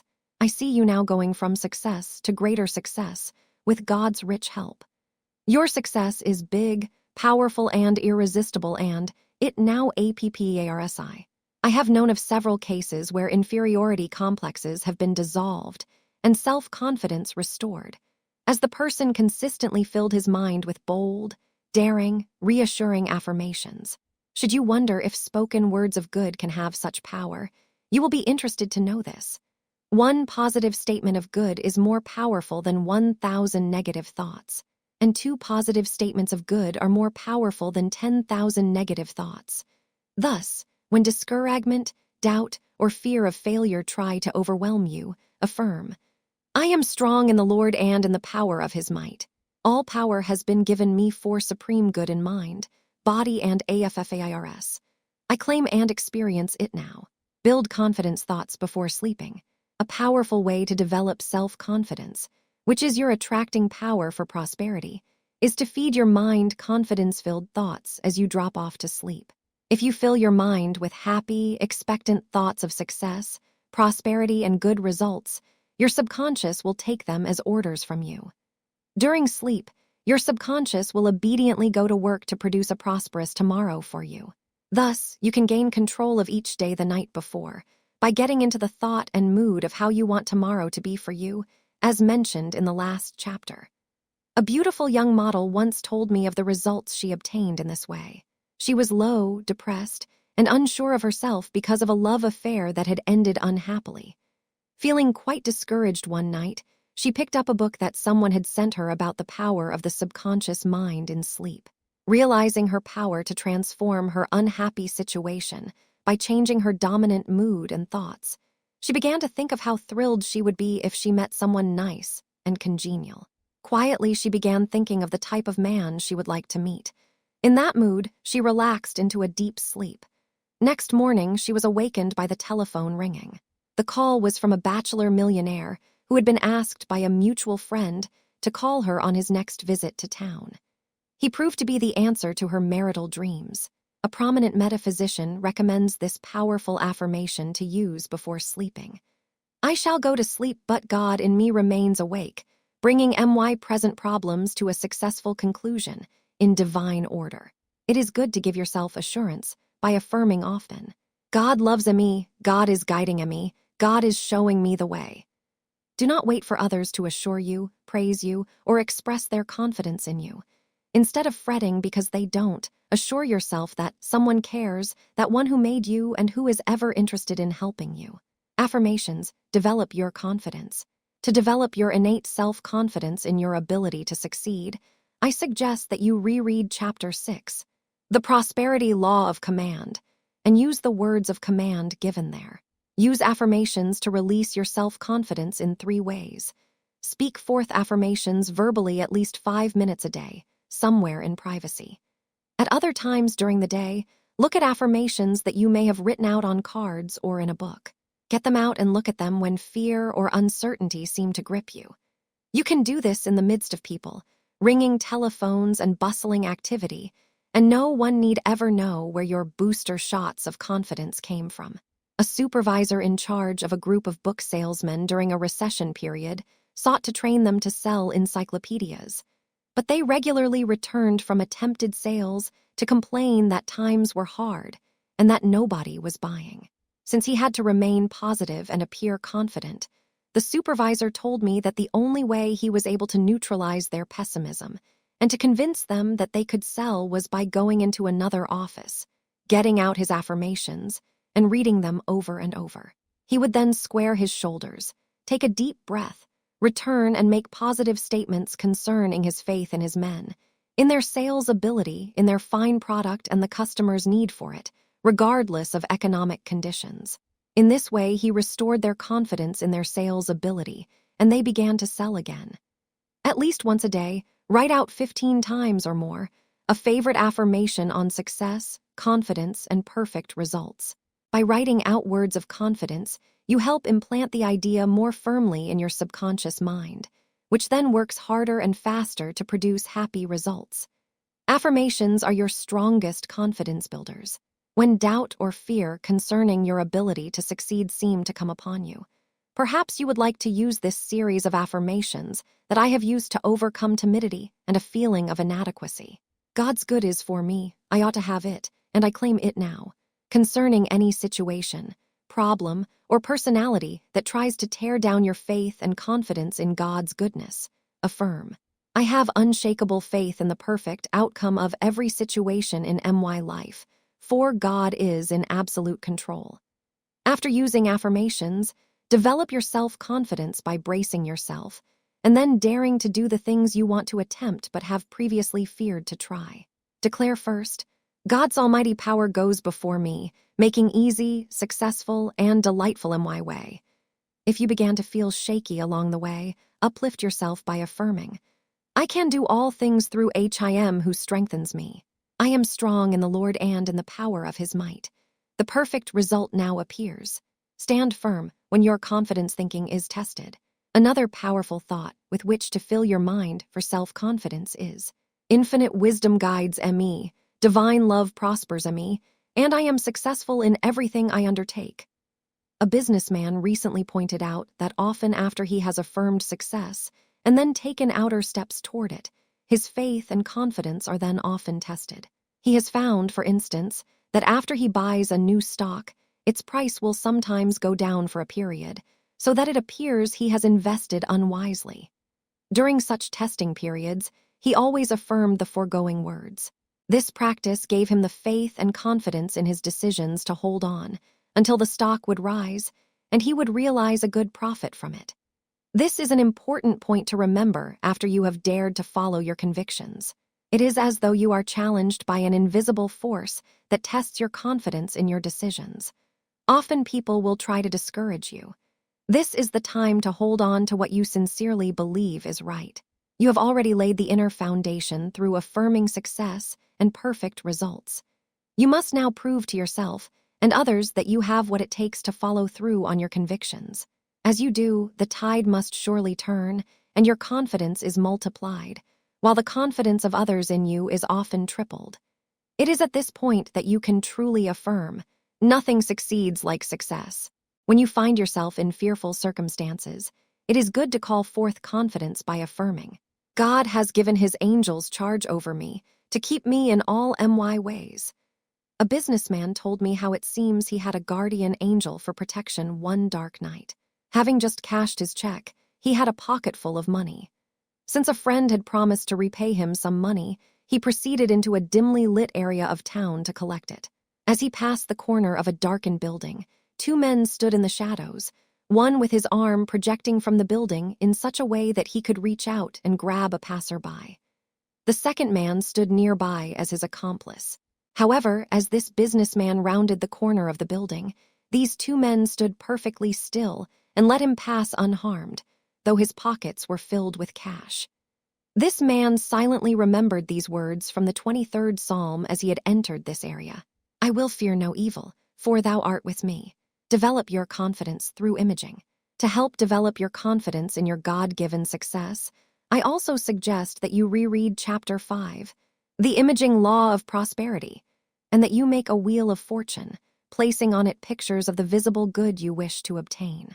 As you daily view the pictured results on your wheel of fortune, you are filling your mind with confident images of the good you wish. One of the statements I once placed on my wheel of fortune was, "Good things begin to happen now," and a series of happy results came forth. Another statement I have found powerful to view on my wheel of fortune daily is this: "This is a time of divine fulfillment. Miracles now follow miracles, and goddess blessings never cease." By filling your mind with mental images, your mind then is given the confidence to make those mental images into visible results. Truly, the image makes the condition if you will make the mental image. If you do not consciously have confidence that your desires can come true, place a picture of the desired result where you can daily view it. Your subconscious mind will make it so, and your convictions will come to pass. Another simple way to develop self-confidence is to ask directly of a loving Father for guidance about anything that concerns you. As we have previously stated, the divine solution is the sublime solution. Associate with self-confident people. Another delightful way to develop your self-confidence is to link yourself with self-confident people. You will subconsciously begin to absorb their air of assurance, which soon will come alive in you. By making contact with one or two success-minded, self-confident individuals, they will subconsciously inspire you and lift you to higher levels of thought and expectation. Perhaps Jesus was thinking of the power of self-confidence when he said, "If I be lifted up, I will draw all men." John 12:32. Other ways in which you can begin developing your self-confidence were explained fully in Chapter 14, concerning the development of your intuition and your creative imagination, along with the 5 special, super senses discussed in the last chapter. Call forth the good in others. Let us consider one final way you can develop your own self-confidence and help bring it forth in others. Begin appreciating, praising, and calling forth the good in others. Speak confidently to others of their good points. Dare to praise them. Speak words of kindness, uplift, and success to them. I know of one businessman whose previous failure turned into success after his wife gained new confidence in his business abilities and let him know it daily. I recently heard of a commercial photographer who stated that his great success in photographing prominent models in the fashion world came as a result of his expressing to those models, before he began taking pictures, his confidence in their ability to photograph well. He said that just by assuring them of his confidence in them, they became radiant before the camera, and he could do twice the work in half the time. Few retakes were necessary. If you think something good about someone, tell them about it. If you have confidence in a person who is still struggling to succeed, let him know it. Don't wait until after a person has succeeded to say in a backslapping way, "John, how proud I am of you, but then I knew you could do it all the time." Express words of praise and confidence in his success before he has succeeded. That's when he really needs it. More about this in the next chapter on charm. Most people wear a mask. If you could see behind the mask of their lives, you would realize what a tonic your kind words can often be. It's like throwing a lifeline to a drowning man. It's better to overdo it, if such a thing is possible, than to let an opportunity to praise another pass by. It could be the turning point in a man's rise to success, and someone will do the same for you when you need it most. Even people whom the world considers highly successful crave words of confidence, thoughtfulness, and appreciation. Wholehearted confidence in ourselves and others has a miracle power when it is expressed. The truth of this was recently reported by a housewife who wrote, "Surely no one knows better than I the potency of words of praise and appreciation of others." Before I realized this power, I was a chronic grumbler, and the whole atmosphere about me was steeped in fault-finding and complaining.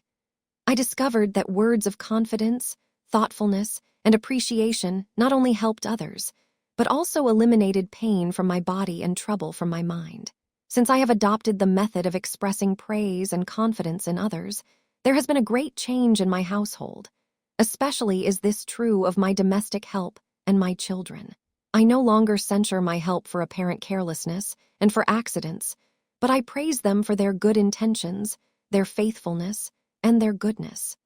I have found that the very act of speaking confidently to them and about them calls into activity the very qualities that are needed. I have watched this method work what some would call a miracle. The power of speaking words of praise. I recently observed the power of spoken words of confidence when I visited a happy family group, consisting of the husband, wife, and their 5 children. I marveled at the 5 well-adjusted, well-behaved children. I could not resist asking, "What is your secret for having 5 such happy, well-adjusted children in this age of common maladjustment?" The wife, who is a quiet introvert, quickly declared, "My husband is the secret. He is so wonderful with the children." I thought, how can your husband be so wonderful with the children when he is away at work 10 hours a day, 6 days a week? But I noticed a look of adoration on her husband's face. He honestly thought he was that good with the children. Later, in preparing for a cookout, the wife said to her husband in sincere appreciation, "My dear, what a wonderful fire you build." Again, I thought, whoever heard of praising a man for building a fire? But it worked. He almost built a bonfire. I have a feeling that if he had built one and set the whole yard ablaze, his wife would probably have responded by declaring, "Isn't my husband the most wonderful firefighter?" Small wonder that that family is so happy. Call forth confidence silently, along with deliberate words of praise, kindness, consideration, and appreciation of another. It is good to silently declare to him and for him. Call his name. "I have confidence in your God-given guidance and abilities. I see you now going from success to greater success with God's rich help. Your success is big, powerful, and irresistible. It appears now. This does not mean you are trying to gain hypnotic control of another's mind. You are simply giving him the benefit of your high thoughts of success. To gain control of another's mind is never the object of a prosperous thinker. Hypnosis has its place in medical and scientific research, but is not for general use. One person never has a spiritual right to take control of another's thinking. Such actions usually bring only confusion and unhappiness to all concerned. Freedom is one of the great mental laws of the universe, and a prosperous thinker knows it. As long as you simply declare ideas of general success and good for another, there is no danger of trying to mentally control them. Control comes when one tries to get specific and mentally forces another's actions to his own selfish ways of thinking. Affirmations for yourself do not hypnotize you. Instead, they dehypnotize you from thoughts of failure and negation, which you may have habitually accepted before you realize the power of thought. A popular business executive for a large corporation attained his success through speaking sincere words of praise, appreciation, and confidence to his employees. In one instance, a young prisoner on parole was brought to him as a prospective employee. This executive expressed his faith in this ex-prisoner's ability to make good. He then hired him. Over the years, he constantly spoke words of confidence and expectation of good to this employee. Today, that former prisoner is an executive for the same company. Your self-confidence will multiply.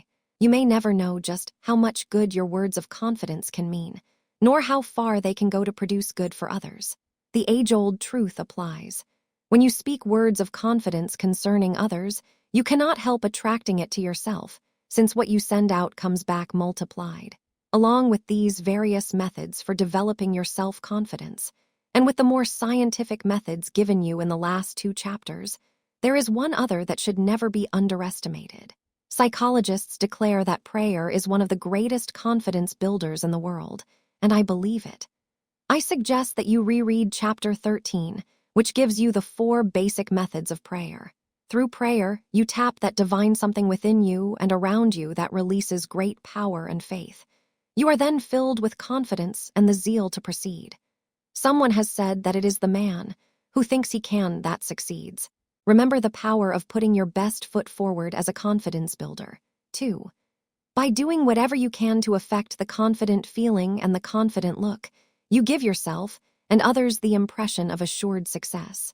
Your own thoughts and those of others then multiply along the line of expected successful results. In the various ways mentioned herein, your thoughts are lifted up.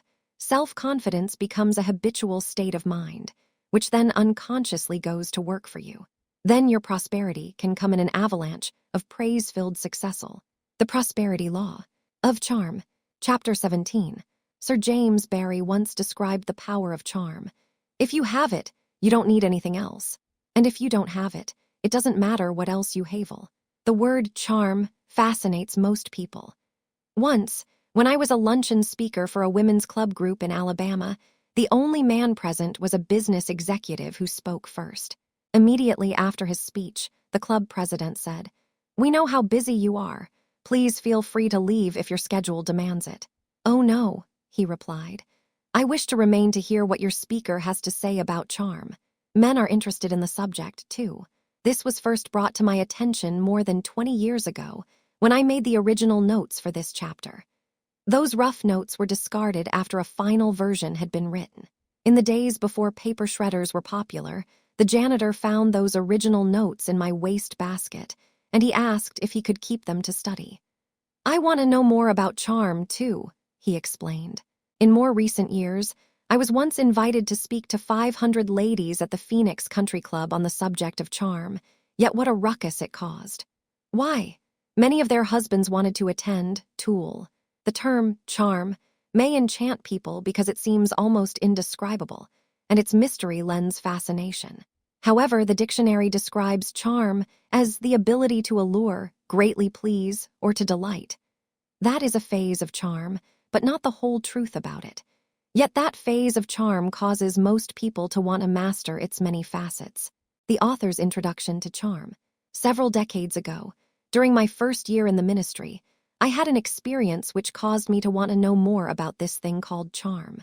One summer evening, I received an urgent telephone call from a young lady who insisted she must see me immediately. When she walked into my study, she was so beautiful and gracious that I must admit I was more impressed with her charm than with her problems, which were not to be underestimated. Never had anyone quite like her crossed my path, either previously while I had worked in the business world or later as a minister.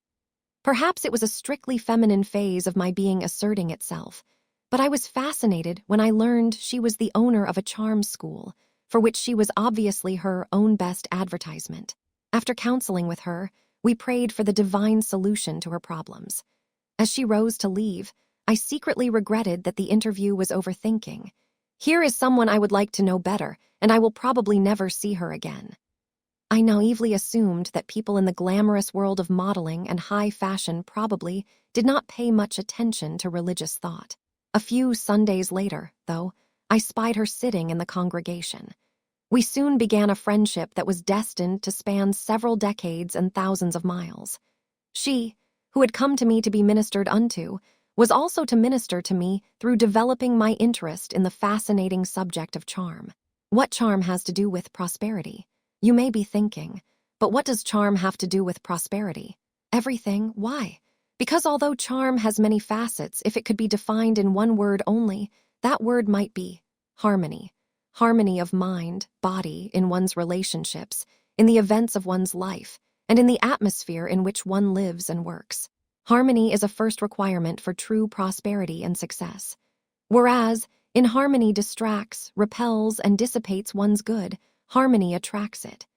2 Texas businessmen developed a conglomerate of banks, insurance companies, and real estate developments from coast to coast. They now enjoy an international lifestyle. Yet they recently explained to a new employee, "Our first requirement is that our employees work quietly, easily, in peace and harmony.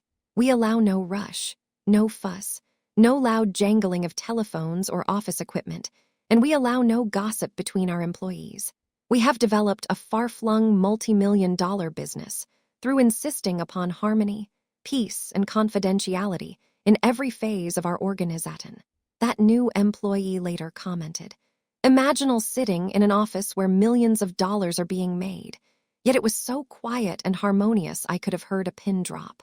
Charm is harmony, and harmony attracts prosperity.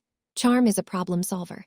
That life can be beautiful, that it does not have to be a dull, problem-filled, or a hectic existence is not only the underlying message of many of the world's great religions, philosophies, and metaphysical studies. It is also the basic message of charm. All normal people seek charm as harmony on some level of life. The development of charm can lead to accelerated individual progress, both within and without. One authority on the subject once said, she gave thanks for all the unpleasant circumstances of her life, for they had caused her to realize the importance of developing charm. Regardless of what we call it, more of the charm of life is what mankind longs for. And why not? It is a basic, God-given desire. Freedom from unpleasantness is a universal need that should not be suppressed, but expressed in definite, constructive, satisfying ways. Shakespeare's Macbeth describes a charmed life as one protected from harm as though by magic. Charm gives one self-confidence, and that certain something that helps a person to meet victoriously the obstacles found on life's pathway. Problems have a way of turning into solutions when one is able to meet them with the confidence and inner poise of charm. Such confidence and inner poise can cause life to become an exciting adventure rather than a dull experience. And that's what a charmed life is all about. Emerson might have been describing its benefits when he wrote, "Great hearts send forth secret forces that incessantly draw great events." I once had a well-meaning critic whose constructive criticism was anything but. Nothing was right about my lectures or our meeting place. He complained that the ideas I presented simply did not work for him. When I consulted my prayer group about how to cope with the situation, they suggested we begin to daily affirm for that lonely, unhappy, critical widower, "You walk in the charmed circle of God's love, and you are divinely irresistible to your highest good now." Sooner than we could have expected, those words worked.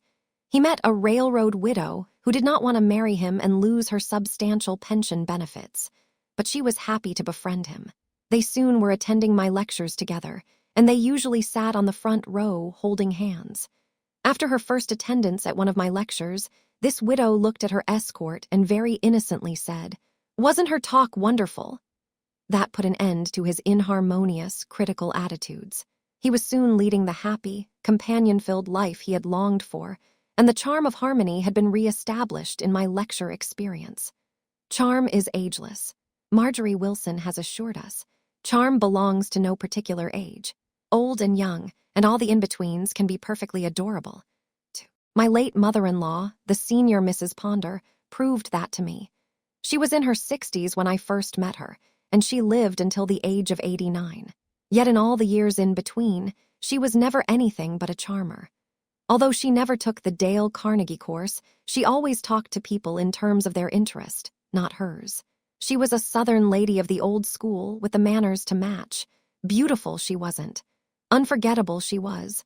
Always a member of the now generation. She never looked backward, but continually forged ahead, even when the infirmities of age tried to catch up with her. Although her last years were spent uncomfortably in pain with other physical disadvantages, she never mentioned it. The disappointments and hurts that life had dealt her at times were never discussed. She was the cheerleader of life and people until the very end. Before I met her, I could not understand why her family constantly talked about her with such affection. Once I did meet her, I understood perfectly why they could not stop. Another charmer was a gentleman of 78. One cold day I was called to the hospital where he had been placed for observation. My schedule had been so full that by the time I visited him, I was feeling tired and depressed. But the moment I walked into his room, he began relating all the funny experiences he had had in the hospital, and I immediately began to feel better. By the time that hospital visit was concluded, I was feeling on top of the world again, thanks to the patient. As I left the hospital, I marveled at the charm of that man. He lived to a ripe old age and enjoyed every minute of it. As mentioned in Chapter 11 on love, when a teacher asked her teenage students to write down their greatest problems in life, their anonymous answers indicated that their basic desire was for more harmony in their life experiences generally, and in their relationships specifically. So the desire for the harmony of charm belongs to no particular group. People of all ages crave it, and the many qualities of charm can be developed from the cradle to the grave. Charm is innate and pays large dividends. When I reflect back over the years on the thousands of people I have met, I only wish I had met more who radiated true charm, sincere and unaffected. Although many of us may have felt that charm has been in short supply in our lives and that it appeared to be a rare quality, it doesn't have to remain so. Charm isn't a quality that a person either is or isn't blessed with at birth, as many of us may have been taught to believe.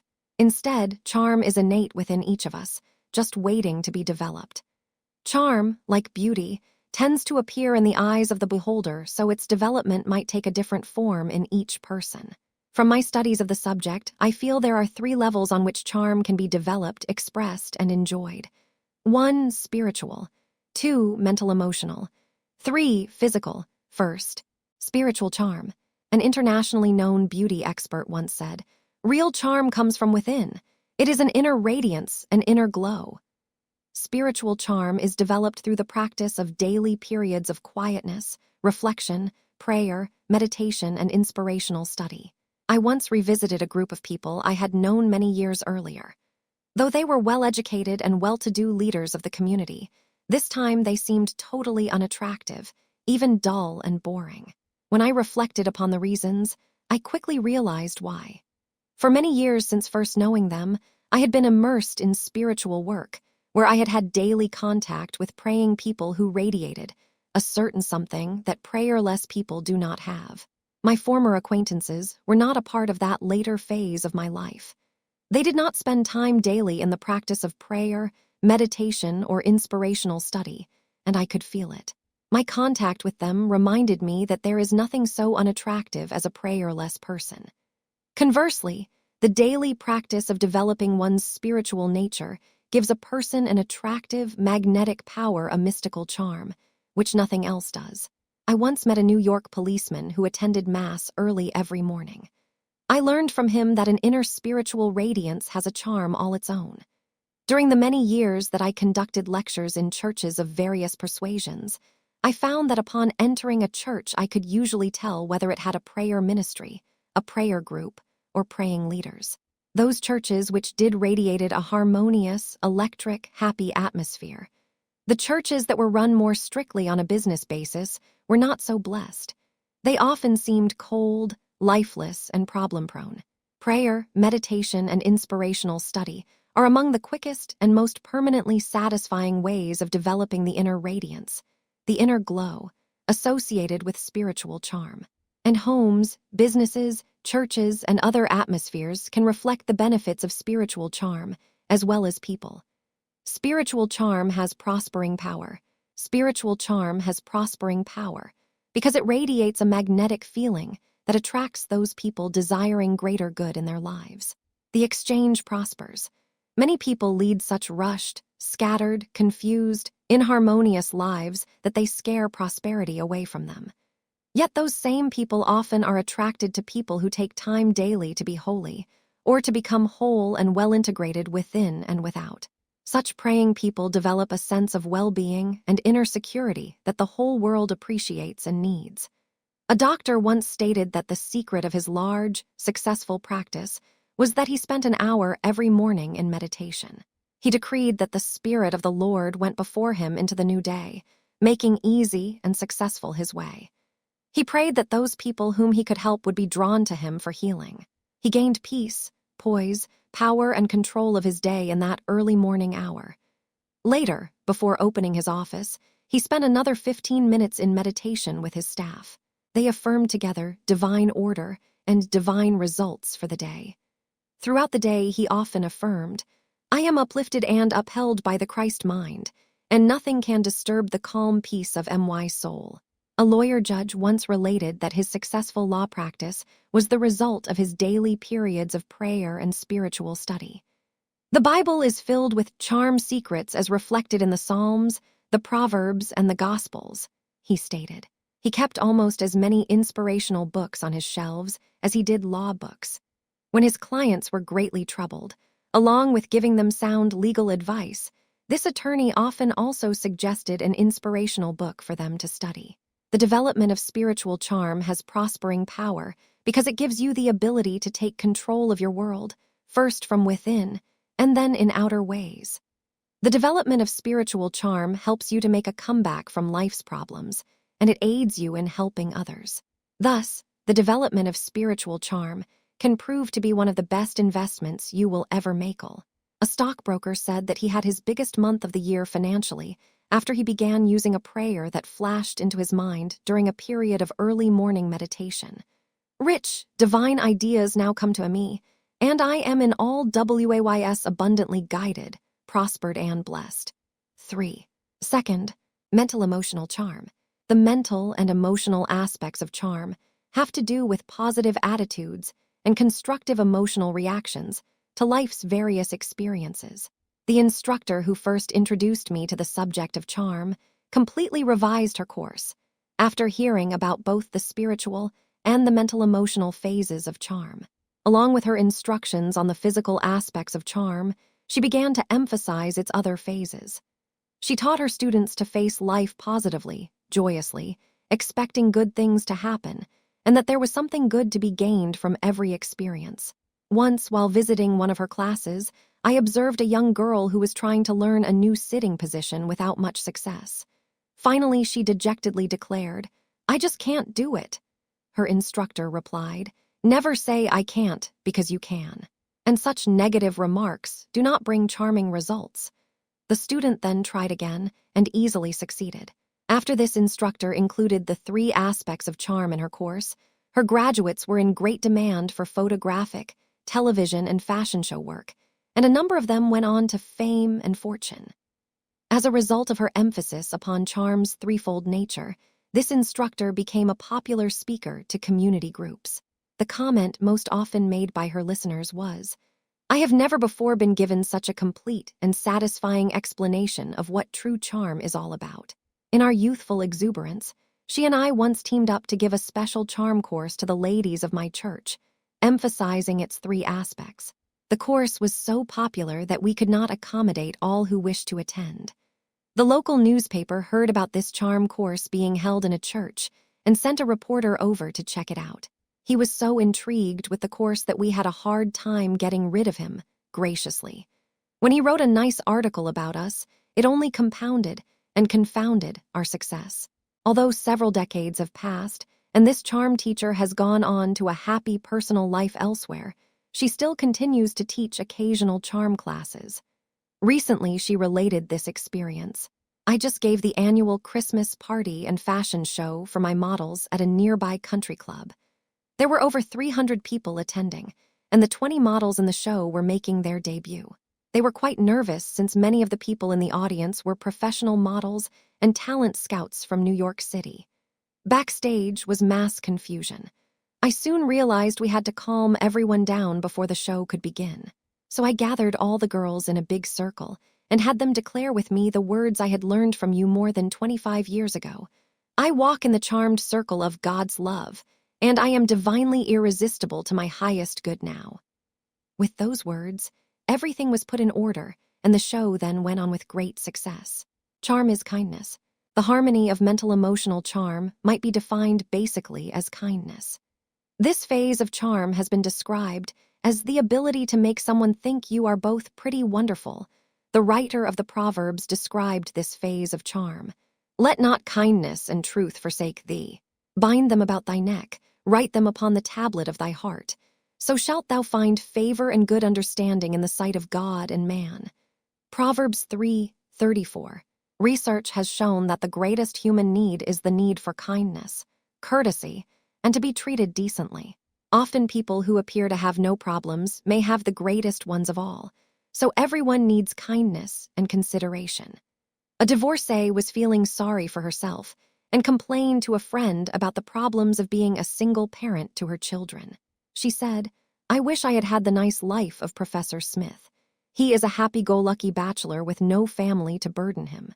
The friend gasped in amazement. "You obviously don't know much about the challenging life Professor Smith has led. His parents died early, leaving him with 6 brothers and sisters to raise and educate. He just got the last one through college and into a chosen profession. Professor Smith is only now beginning to lead a normal life. Because we are all bundles of emotion, a kind word is often all that is needed to uplift, renew, and send us forth in a victorious state of mind. Once when I was stranded in an airport on a long layover resulting from a canceled flight, a little child came over and happily chatted with me. Her visit made my day. A charming person dares to express kindness by saying nice things to people. If you think a complimentary thought about someone, don't just think it or tell that opinion to someone else. State it or write it directly to the person involved. Dare to compliment people and to pass on compliments to them from others. As mentioned in the self-confidence chapter, when a person has problems, don't wait until they have solved them to say, "I knew you could do it all the time." If you thought it, why didn't you tell them when they needed to hear it most? Give people a boost before there appear to be any signs of victory. That's real kindness, real charm in action. One who is mentally and emotionally charming knows how to take, as well as to give, a compliment. If you play down a compliment or act of kindness, it may be the last one you ever receive. Graciously accept such words and actions with simple expressions of thanks. If someone compliments an inanimate object, the owner should never reply, "Oh, that old thing," but might instead say, "Thank you, I'm glad you like it." This point might at first seem insignificant, even elementary, yet a compliment or an act of kindness is a big thing to the person who takes the time and trouble to extend it. To be rebuffed can have the same effect as being slapped in the face. A conscientious neighbor once related how bad she felt after making the effort one cold day to prepare a bowl of hot soup and take it to a sick friend. Instead of saying, "Thank you, it was kind of you to do this," the sick woman declared almost harshly, "Oh, you shouldn't have done it." She doubtless meant to be kind, but her words gave the impression of being unappreciative. Her neighbor took her at her word and never attempted another act of kindness in her behalf. The courtesy of writing thank you notes has not gone out of style either. I know of a young girl who may have missed out on a college education because she refused to write thank you notes for much lesser gifts, even though she needed them and had never had them before. I know of several other people who missed out on substantial inheritances because of their similar carelessness. In each instance, the donors of the prospective bounty felt if the recipients were so thoughtless about small though worthwhile gifts, they could hardly be wise stewards of much larger ones. How to overcome the destructiveness of gossip. An important way to impress the kindness of charm is by realizing that gossip is considered a social error, as well as a spiritual one. In this age, when there are so many fascinating and constructive things to talk about, to disparage another, or to be a tale-bearer, is unattractive, disappointing, and repels the good of all concerned. We can seal our lips by paraphrasing these wise words from the Proverbs. "Discretion shall watch over me, understanding shall keep me." Proverbs 2:11. During a lunch hour, when an associate tried to tear down a mutual friend, a businesswoman simply gave her associate an unbelieving look and said nothing. She then silently declared, "There is no gossip in spirit, so there is no gossip in this conversation." The topic was not developed further. Another businesswoman was on a coffee break with a group of young coworkers when they began to criticize one of the townspeople who was in the news. This woman silently declared, "No, no, no." At the first opportunity, she declared aloud, "I don't believe a word of this is true. I prefer to believe that he is a fine person who is the victim of circumstances." The subject was not mentioned again. Daniel in the lion's den might have been giving a formula for overcoming and dissolving gossip when he declared, "My God hath sent his angel, and hath shut the lions' mouths, and they have not hurt me." Daniel 6:22. Once, when I learned I was being criticized for a bold action I had felt divinely guided to take, I began to declare, "There is no condemnation or resentment in me, for me or round about me." Divine love and harmony now reign supreme in me and in my world, so all criticism now ceases. And it did. Later, when my bold actions had brought equally bold results, those who had so easily gossiped about me were among the first to compliment my newfound success. Although I appreciated their graciousness in expressing their change of attitudes, I felt it wise to take their compliments lightly, for gossip can subconsciously stop your good. How often workers have unknowingly stopped promotions, pay raises, and other recognition they might have received because of their criticism and gossip of their employers. What they did not realize was that their employers subconsciously felt their lack of loyalty and were repelled by it. I once knew a brilliant person with whom I longed to do business, but never did because he was a talebearer. His gossipy ways not only cost him financially, but may have contributed to his bitter, premature death. He would have been wise to have listened to the admonition of Solomon: "Death and life are in the power of the tongue." Proverbs 18:21. Husbands, wives, children, relatives, and friends also often stop the good that would otherwise come to them, because their criticism of others caused their targets to be subconsciously repelled. How often gossip and condemnation have robbed one of the abundance and harmony of a charmed life. Whosoever keepeth his mouth and his tongue keepeth his soul from troubles. Proverbs 21:23. I once knew a well-meaning lady who irritated every friend and relative she and her husband had, because she constantly criticized everything and everybody. She felt very sorry for herself and assumed that people and circumstances had treated her badly, when, in fact, it was her own bitter words and attitudes that had repelled the health, wealth, and happiness she and her husband longed for. On an occasion when I spoke on charm, one of the ladies on the speaker's platform whispered to me, "Be sure to tell these women that charm begins at home, and that praise is one of the most powerful forms of charm." The mystic power of quietness, the occult law of quietness, especially applies to the charmed way of life. It is one of the least understood and most overlooked laws of success. I once met a businessman who, at first glance, appeared to be charming and successful. He was blessed with a lovely wife and family, a nice home and job security. He had looks, charisma, education, and a certain degree of spirituality.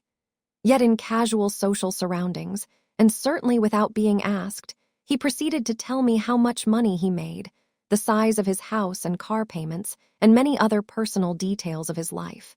Then he complained about what a hard life he felt he had had. How often people casually talk away their good. Charles Fillmore explained, "The ignorant open the valves of the mind and let ideas flow out into a realm with which they have nothing in common.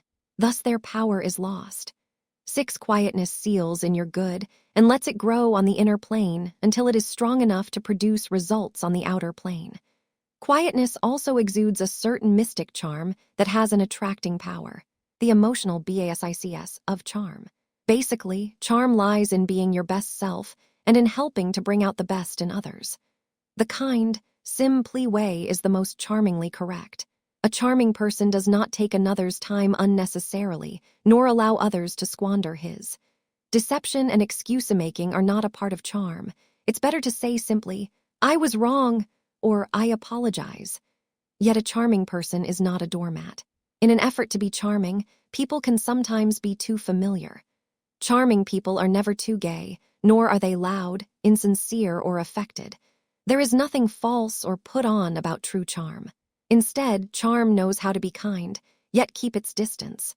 A charming person is one who is altogether, thinking about and doing one thing at a time, with a no rush, no fuss, no bother attitude.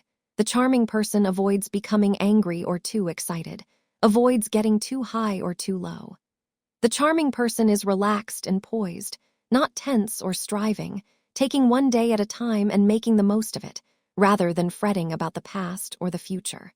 Many of the methods mentioned in this book can help you to lead a more charmed life, such as the practice of forgiveness and release, affirming divine love, practicing goal setting, and establishing order in one's inner and outer life.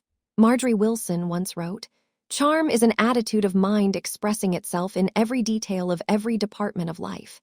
So the facets of charm are endless. Third, physical charm. Physical charm is reflected as radiant well-being. The pagan beliefs of the past taught sacrifice and even torture of the body as a spiritual benefit. But the Apostle Paul instead described the body's importance.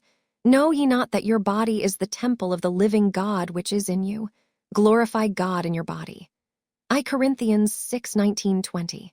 Some experts claim that we are so emotionally affected by physical appearances that our attitudes toward another person are often formed within the first 20 seconds of meeting them. Thus, let us never underestimate the power of physical charm. This is indeed an age in which the development of physical charm is emphasized, as people are encouraged to diet, exercise, and to participate in various sports. Physical charm has to do with being healthy and making a good appearance. One's tone of voice, grooming, cosmetics, hairstyling, and attire all contribute to physical charm. A reader of my books recently wrote from Missouri. Only after my mother had cosmetic surgery and was healing did she tell me. She said she had not wanted me to feel she was being vain. When I told her she was the child of a king and deserved to be healthy and beautiful, she seemed relieved. Physical charm has no age limits.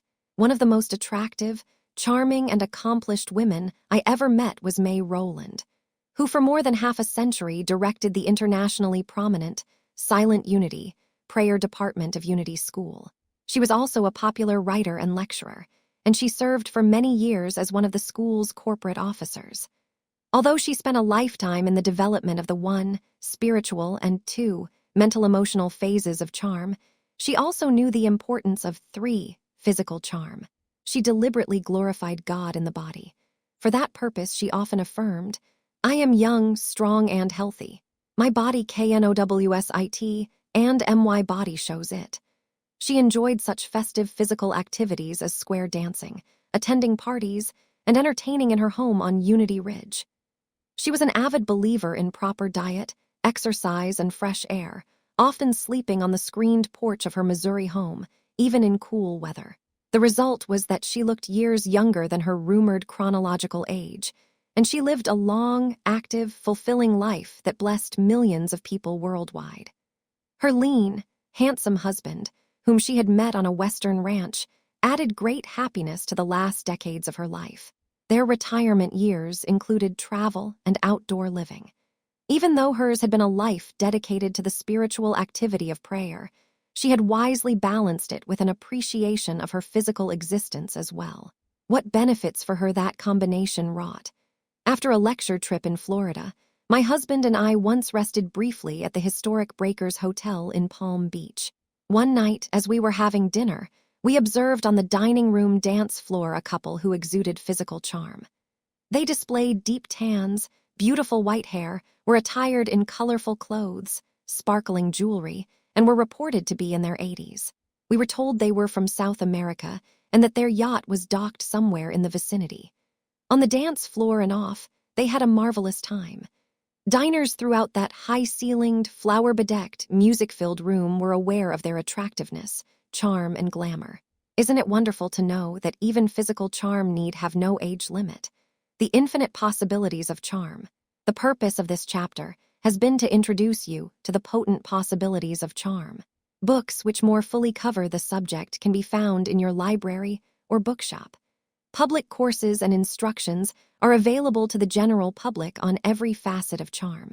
You will also enjoy declaring often the affirmations that can lead to a charmed life, which are found at the end of Chapter 7, the Prosperity Law of Increase. No matter who you are or what your life situation may be, charm can give you your heart's desire. The world responds to the person who is developing charm in its 3 phases. Indeed, humanity will gladly reward the charming person with financial compensation, honor, and affection. So dare to develop your 3-fold nature of charm, in the assurance that the world wants and needs you that way, and that it will compensate you accordingly. What about indebtedness? Chapter 18. It is not by chance that this chapter follows the previous one, since people facing financial strain often need all the charm they can develop to help them overcome indebtedness. In a cartoon, several beautiful new cars are seen on display in a showroom. Above them hangs a sign which reads, "Try our credit plan with easy payments." While a prospective customer stands viewing one of the new cars, a perplexed salesman asks the manager, How do I go about this? That customer wants to pay cash. In this age of credit, what about indebtedness with regard to prosperous thinking? Credit wisely used is a rich asset to financial success. Credit that is abused or overused is a clear path to indebtedness and financial failure. Credit is not desirable if used in desperation to postpone financial disaster a little longer. Neither is it good if used for acquiring items which you cannot pay for without great mental anguish. Credit is intended to be used intelligently toward helping one enjoy the comforts of life in a reasonable manner. Credit may also be used intelligently in realizing profit. A housewife who suddenly found herself widowed with 3 children to support wished to go into business for herself. She borrowed money, invested it, made a profit from the investment within a short time, repaid the borrowed money, and opened her own business with the surplus. The intelligent use of credit proved a financial asset to her. A good rule to follow in order to avoid the pitfalls of misused credit is this: do not incur bills that burden you with the feeling of lack and limitation. You may incur reasonable financial obligations if you can do so with an easy mind, in the faith that you can meet them in a reasonable manner. Resentment and fear cause indebtedness. No debt is good if you resent or fear it, because such an attitude causes it to become a burden. The thought of burden often stops the flow of substance into your affairs, as well as hindering the flow of new, prosperous ideas in your thinking. When the flow of substance is halted in either of these ways, you are then unable to meet your bills, and panic and resentment take over. So long as you do not resent or fear financial obligations, you can maintain mental and emotional control over them in your thoughts, feelings, and reactions. When you maintain a feeling of control, not feeling helplessly bound to debts, you keep the way open for the rich substance of the universe to flow to you in expected and unexpected ways, making it possible for you to meet each obligation. It is axiomatic that if you look up, you will always be provided for. Surely uplifted thinking, free from fear, resentment, and condemnation, is necessary in order to maintain a debt-free existence. A housewife related how thoughts of fear, resentment, and condemnation got her into debt, and how by changing her attitudes, she got out of debt. Her husband was a fine salesman whose work took him far from home. Early in their marriage, they purchased a farm in the mountains of Kentucky, deciding that it would be an ideal place to rear their children. Since her husband traveled regularly, the wife was responsible for supervising the farm and caring for their growing children. In due time, she began to resent her responsibilities. As her resentment grew, it seemed more and more difficult to meet the ever-increasing financial obligations that attended the farm's progress. Finally, she had to borrow money to pay the workers, to purchase farm equipment, and to meet general expenses of the farm. Soon she was in debt, though the farm had excellent potential. At this point, she heard about the power of prosperous thinking and began to assess her indebtedness from the standpoint of her mental attitudes. One busy afternoon, when she was wondering how she would meet the payroll that week, she drove up on a lovely hill overlooking a peaceful area where cattle were grazing. There she stopped and meditated for a time on the peaceful beauty of the scene below. She realized that she had resented her husband's absence from home, though she knew that he was only trying to provide for his family. She further realized that she had been resenting the responsibility of running the farm alone, although it was a valuable asset. As she reflected in this upward state of mind, a feeling of peace came and the thoughts of burdensome debt, resentment, and condemnation passed. She then silently asked for divine guidance for herself, her husband, the children, the farm, the workers. She gave thanks for financial success and freedom from indebtedness. When she drove into town the next day, a friend told her that he wanted to buy some farm equipment. She advised him that she had such farm equipment stored away, unused. A purchase was arranged that quickly liquidated all of her debts. Later, as her former resentments were replaced by love and appreciation for the farm, her husband decided to give up his sales work, to move his family into town, and to go into the contracting business. A competent manager was hired to run the farm. As this woman continued to praise and give thanks for her many blessings, her farm and her husband's new business both prospered. She now enjoys a happy home life with her husband and children, along with taking an active part in church and community affairs. This lady proved to her own satisfaction that thoughts of resentment and condemnation had caused her sense of burden, which in turn had stopped the flow of substance in her affairs. When she no longer resented her obligations, she gained control of them and was able to meet them victoriously. Criticism produces indebtedness. When bills come due, greet them in an unruffled frame of mind, reminding yourself that they represent blessings you are already enjoying. A negative, critical attitude toward bills causes many people to get into debt and to stay there. I know a family that constantly fumed over their monthly bills. Certain bills continued to rise unreasonably. They found themselves further and further in debt. When these people learned of the power of prosperous thinking for getting bills paid, they stopped condemning the bills. Instead, they began to affirm, "We use the prosperous power of divine intelligence in wisdom, integrity, and good judgment in all our financial affairs. We give thanks that every financial obligation is paid on time." Thereafter, their bills decreased to reasonable size again. It is not only unpleasant and unnecessary, but foolish and dangerous to waste time and energy criticizing anything, especially financial obligations owed or owing you. Such a negative practice can lead to permanent indebtedness and even to utter financial ruin. If you are not willing to give of the substance that comes to you to pay your bills, why should you reasonably expect the rich substance of the universe to flow easily into your life? An ungrateful attitude of mind brings ungrateful, limited financial results. Gratitude prospers. The attitude of gratitude keeps prosperity coming to you from every direction. The truth of this was brought to my attention once while lecturing in the Palm Beach, Florida area. A minister there told me that the wealthiest people in his congregation seemed to be the most appreciative for any spiritual service rendered them. He stated that often when a person of average means is hospitalized and requests a ministerial call, their opening remark to the minister is, "Where have you been? Why did it take you so long to get here?" Yet he finds on visits to millionaires who are hospitalized, they invariably are disarmingly grateful that he had taken time to drop by to see them. He observed that his millionaire friends regularly wrote notes of thanks for any kindness received. He felt that their mental attitude of gratitude and thanksgiving was a convincing clue to their great wealth. Never criticize or condemn anything or anyone if you wish to become debt-free and to remain debt-free. As stated in the chapter on your special powers for prosperity, the scientists now believe that everything is endowed with an innate intelligence that knows what you say, think, and feel about it.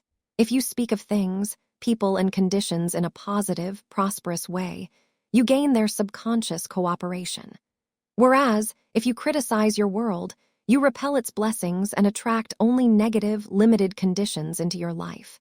This was pointed out in the last chapter on charm. A merchant found that his merchandise was not selling, though in the past he had been quite successful. He tried holding special sales, making special offers, and other methods to sell his merchandise. Many of his accounts were overdue, on which he seemed unable to collect. He was floundering deeper into personal indebtedness. Finally, he realized that he had become quite critical of himself, his business, customers, family, neighbors, community, and the world in general. It was then that he asked a friend, who knew of the power of prosperous thinking, to help him get his own thinking straightened out.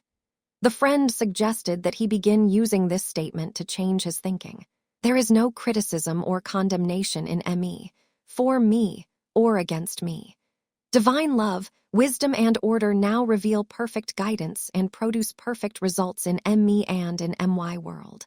With the circulation of these ideas in his thinking, this merchant developed a friendlier feeling toward his customers.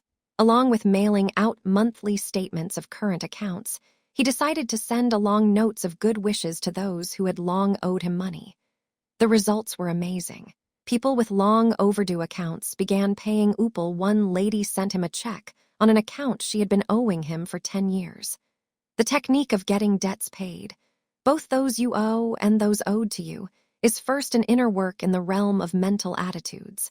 Others can be so repelled by your critical, unforgiving, condemnatory thoughts that they shrink from wanting to pay you what is owed. As you change your thinking about them, They subconsciously feel it and respond in a more positive way. Do your paperwork. Instead of fretting about your own debts or those owed by others, sit down and boldly list those obligations on paper. Then go a step further and dare to write out dates by which you wish to see them fully paid. Next, write this affirmation at the bottom of your list and use it daily.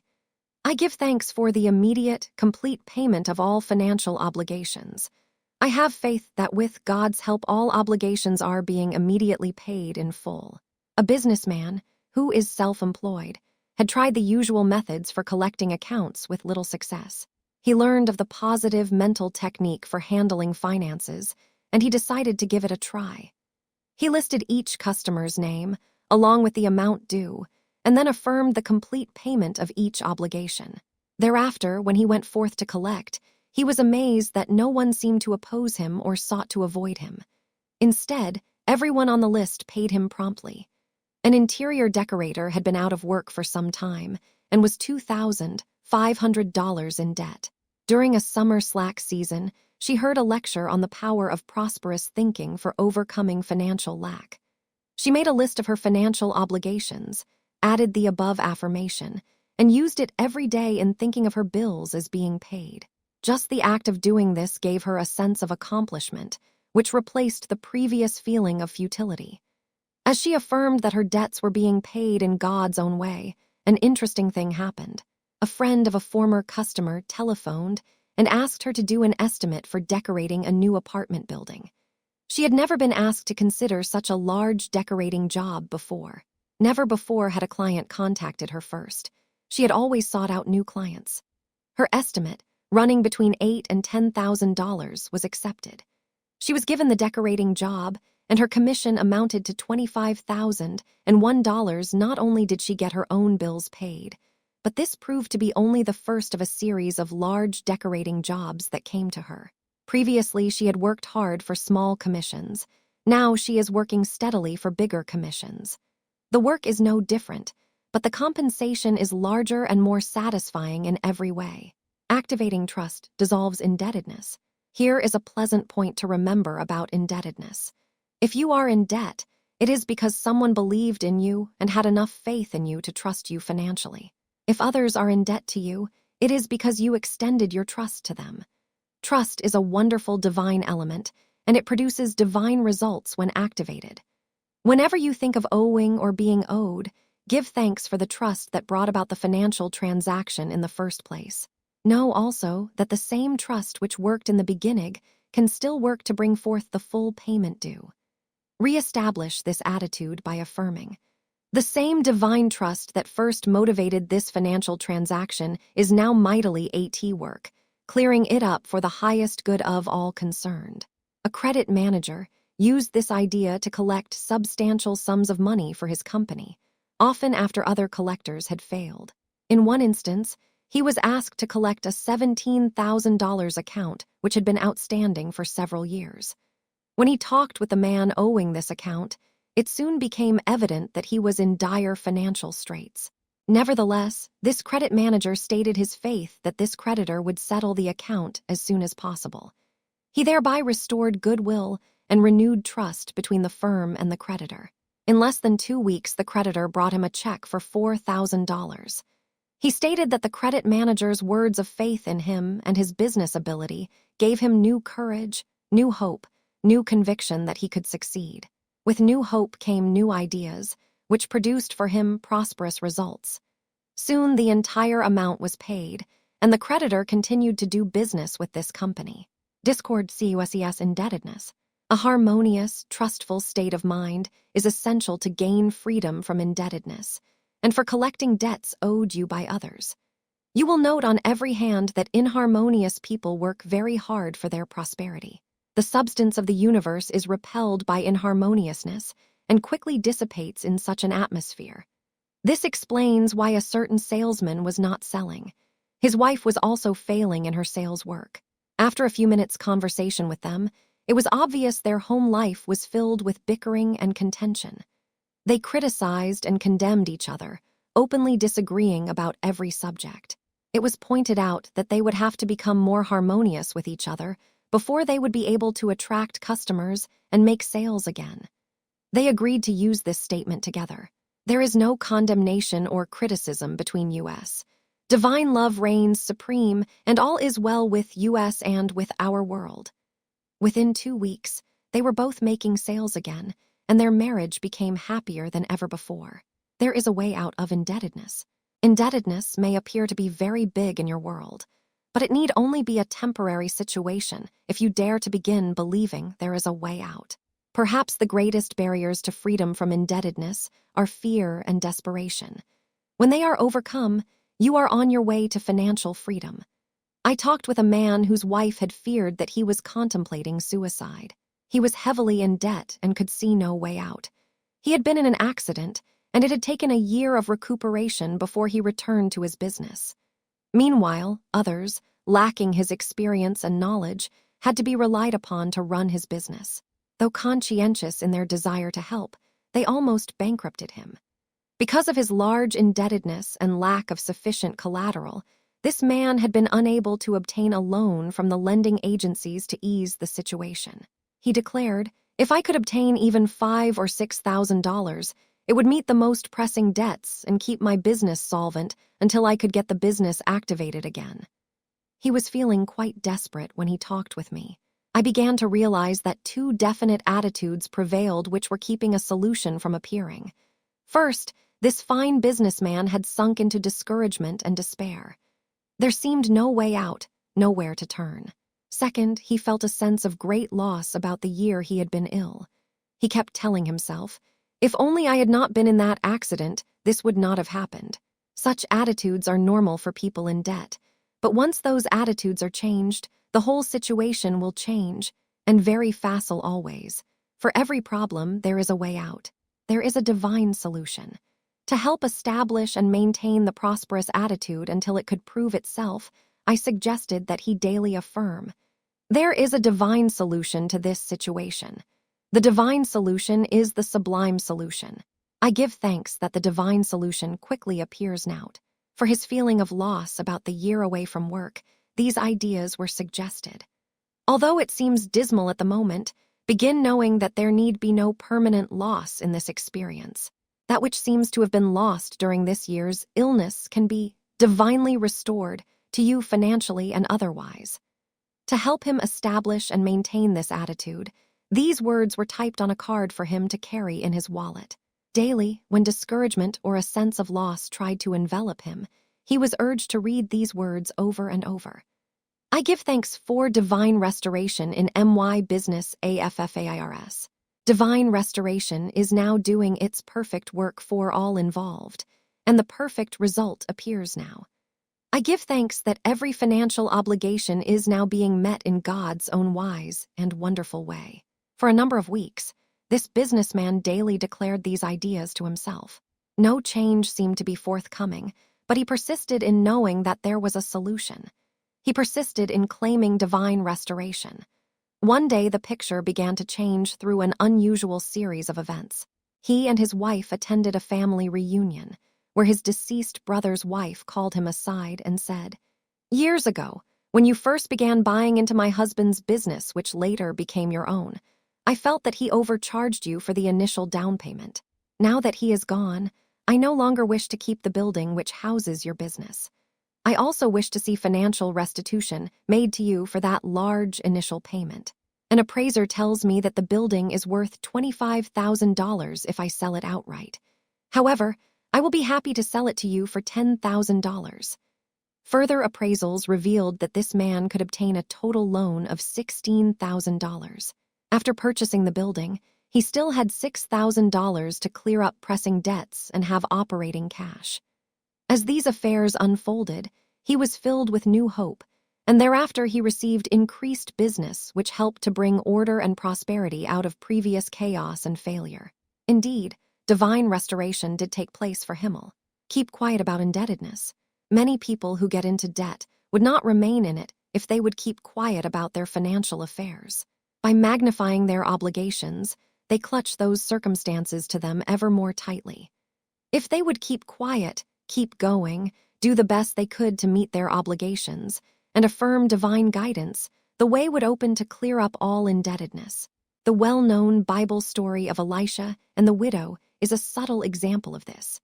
When the widow lamented to Elisha of her sad plight that a creditor was going to take her sons from her, Elisha did not sympathize with her. Instead, he told her to go into her house, shut the door, and start pouring out the oil she had on hand. This was a wonderful Oriental way of telling her to cease her wailing about her debts and financial problems, and to begin using whatever substance was on hand to meet the situation, knowing that as she did her part, substance would multiply to fill every need. II Kings 4.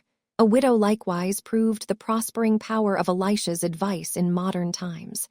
This woman had had a very troubled life. She was lonely, in debt, unhappy in her work, dissatisfied with her life in general.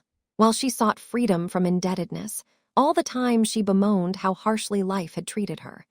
Her financial circumstances became more stringent than ever, though she continued to receive pay raises and other financial blessings. Finally, she realized that, in talking hard times, her very words were her worst enemy. She became silent about her financial affairs. For all the hard experiences of her life, she was asked to affirm divine restoration and to dwell upon the promise from the book of Joel. I will restore to you the years that the locust hath eaten. Ye shall eat in plenty and be satisfied, and shall praise the name of Jehovah your God, that bath dealt wondrously with you. Joel 2:25-26. As she began to meditate on this promise, everything in her life changed. She received a promotion with a pay increase. A friend of long standing, whom she had once aided, decided to show appreciation by giving her $10,001 with this money she paid her debts, and was financially free for the first time in years. Soon she married happily, after having been alone for 20 years. Truly, the years which the locusts of financial lack had consumed were restored to her. Speak only in prosperous TRMS. Instead of worrying, fretting, or talking about your debts, it pays to affirm prosperous results and to speak only in prosperous terms.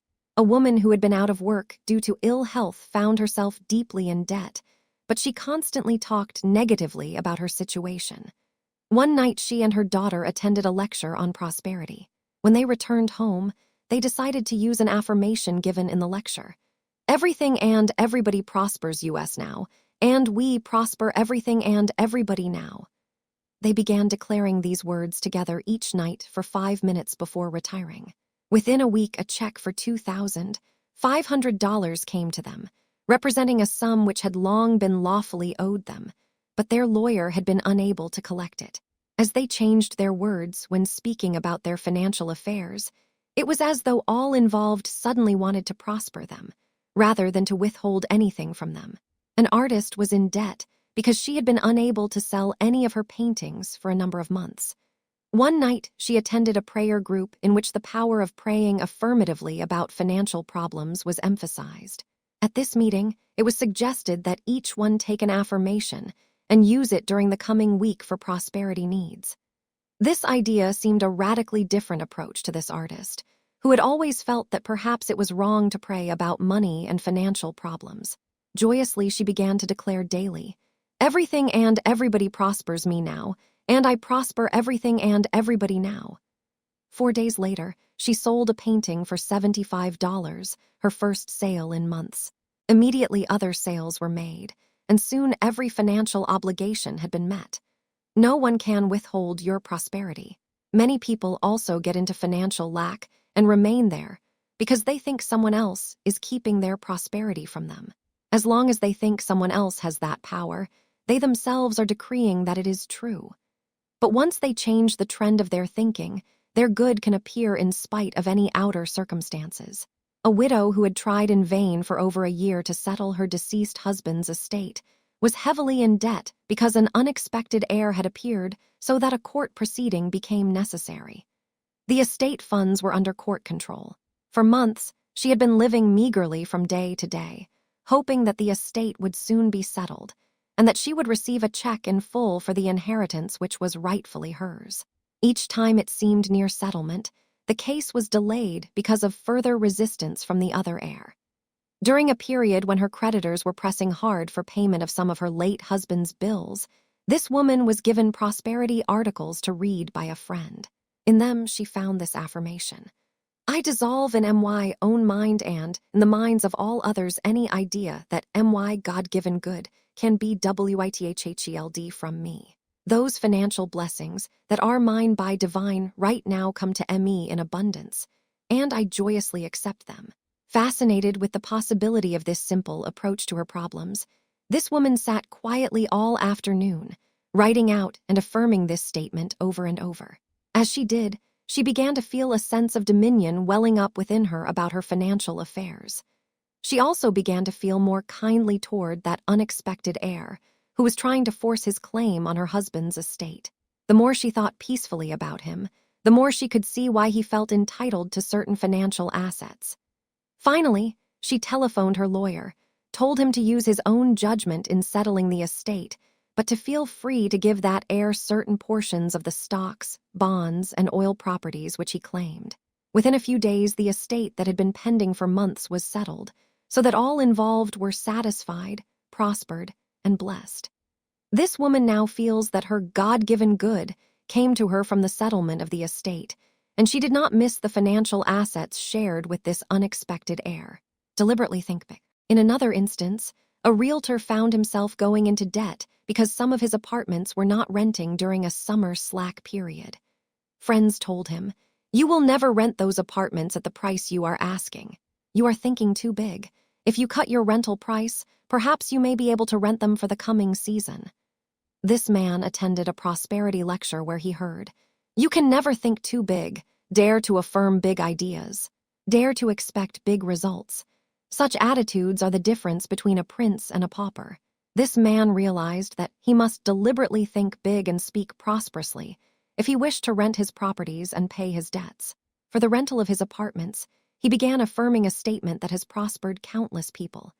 "I love the highest and best in all people, and I now draw the highest, best, and most prosperous people to me." Though he had shown the unrented apartments several times without success, the very next client to appear was delighted with his apartments and rented one for the season for $2,000. As he continued using this prosperous statement, his other properties were rented easily. Within a short time, he had received checks totaling $8,000, which enabled him to become debt-free. Begin to pay cash for more items.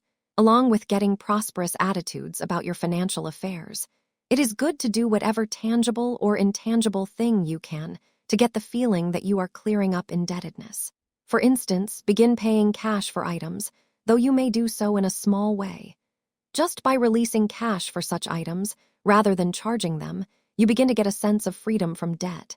I know of 2 housewives who decided that the approaching holiday season was the time to prove this. They stopped charging gift items and began paying cash as they shopped. Later, they declared that spending cash gave them a sense of joy and freedom. In each instance, they found that as they blessed and gave thanks for divine wisdom in using the cash on hand, money kept coming to them for Christmas giving. One housewife went all through the holiday season without charging anything. She stated that she also gave the best gifts ever. The other housewife finally resorted to her charge accounts for a few gifts, but she had already purchased so many for cash that the few charged did not give her a sense of burden. She did not dread facing payment of them in the new year, and she quickly paid them as they came due. Dismiss financial mistakes of the past. Another financial attitude that binds many people to indebtedness is this. Like Lot's wife, they continue to look back. They worry about financial mistakes of the past and thus crystallize their thinking, which manifests as present indebtedness. When you look back, there is no room in your thinking for new ideas which could clear up past mistakes and indebtedness. To forgive yourself and others for past mistakes is essential if you wish to be permanently free of financial burdens.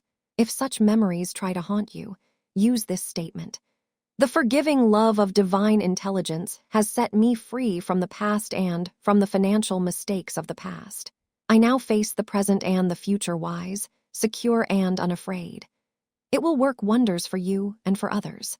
As stated in the vacuum law of prosperity, it is necessary that we constantly forgive ourselves and others if we wish to be prospered.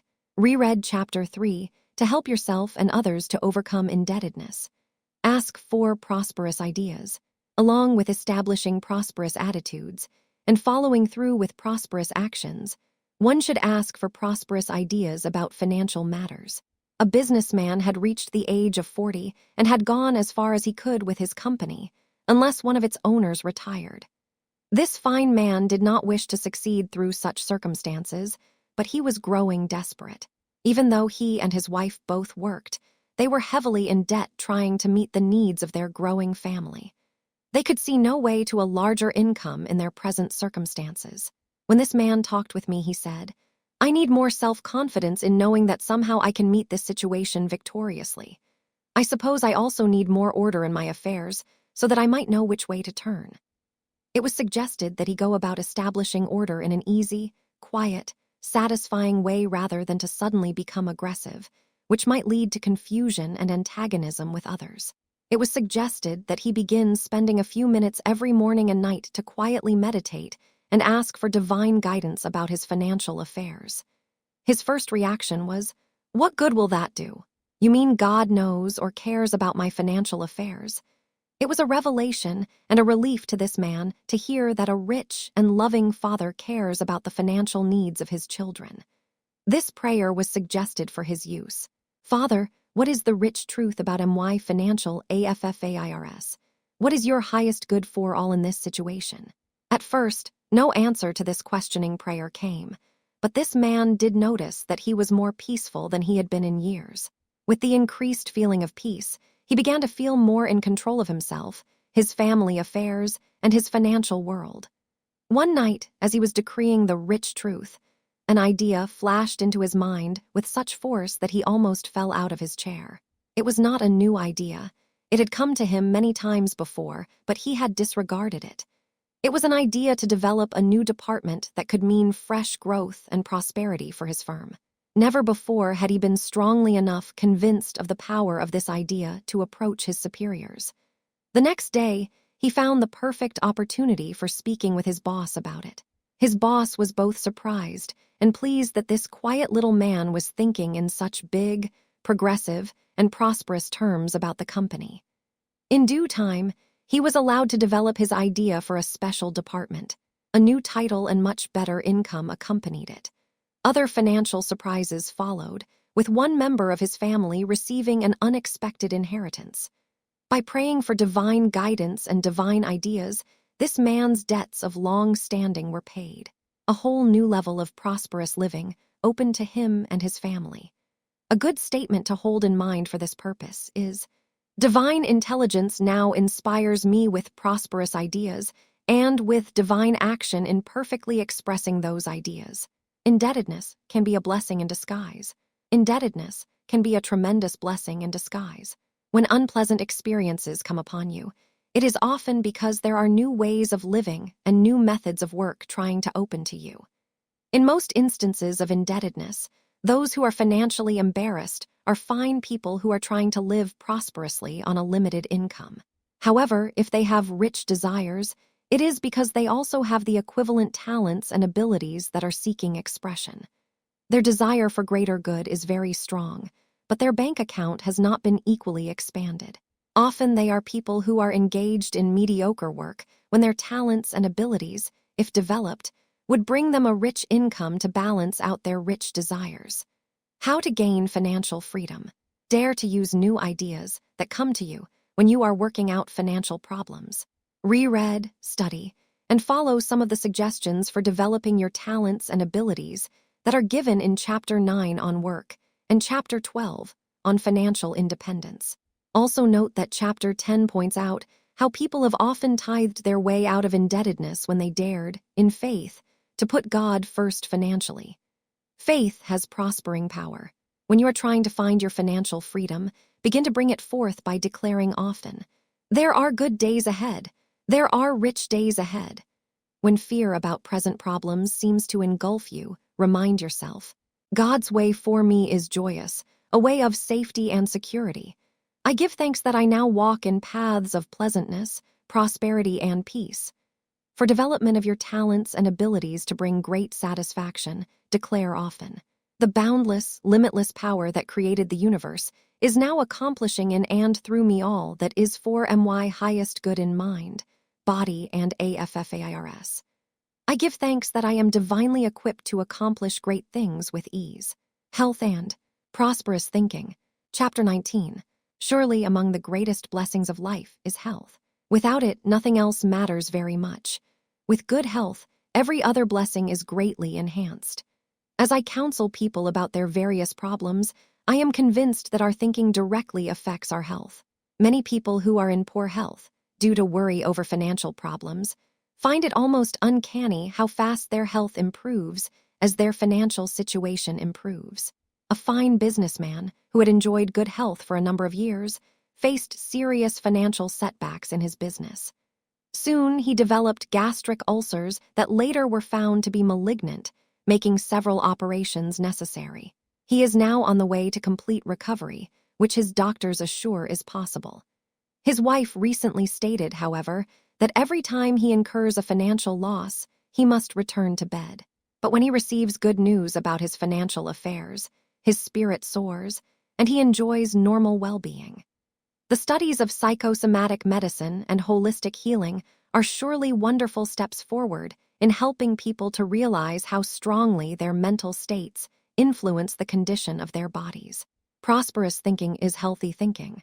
We have shown earlier that you are prosperous to the degree that you are experiencing peace, health, and plenty in your world. In other chapters, we have discussed techniques for developing prosperous thinking, so as to assure peace of mind and financial success. Now let us consider prosperous attitudes which will enhance your health.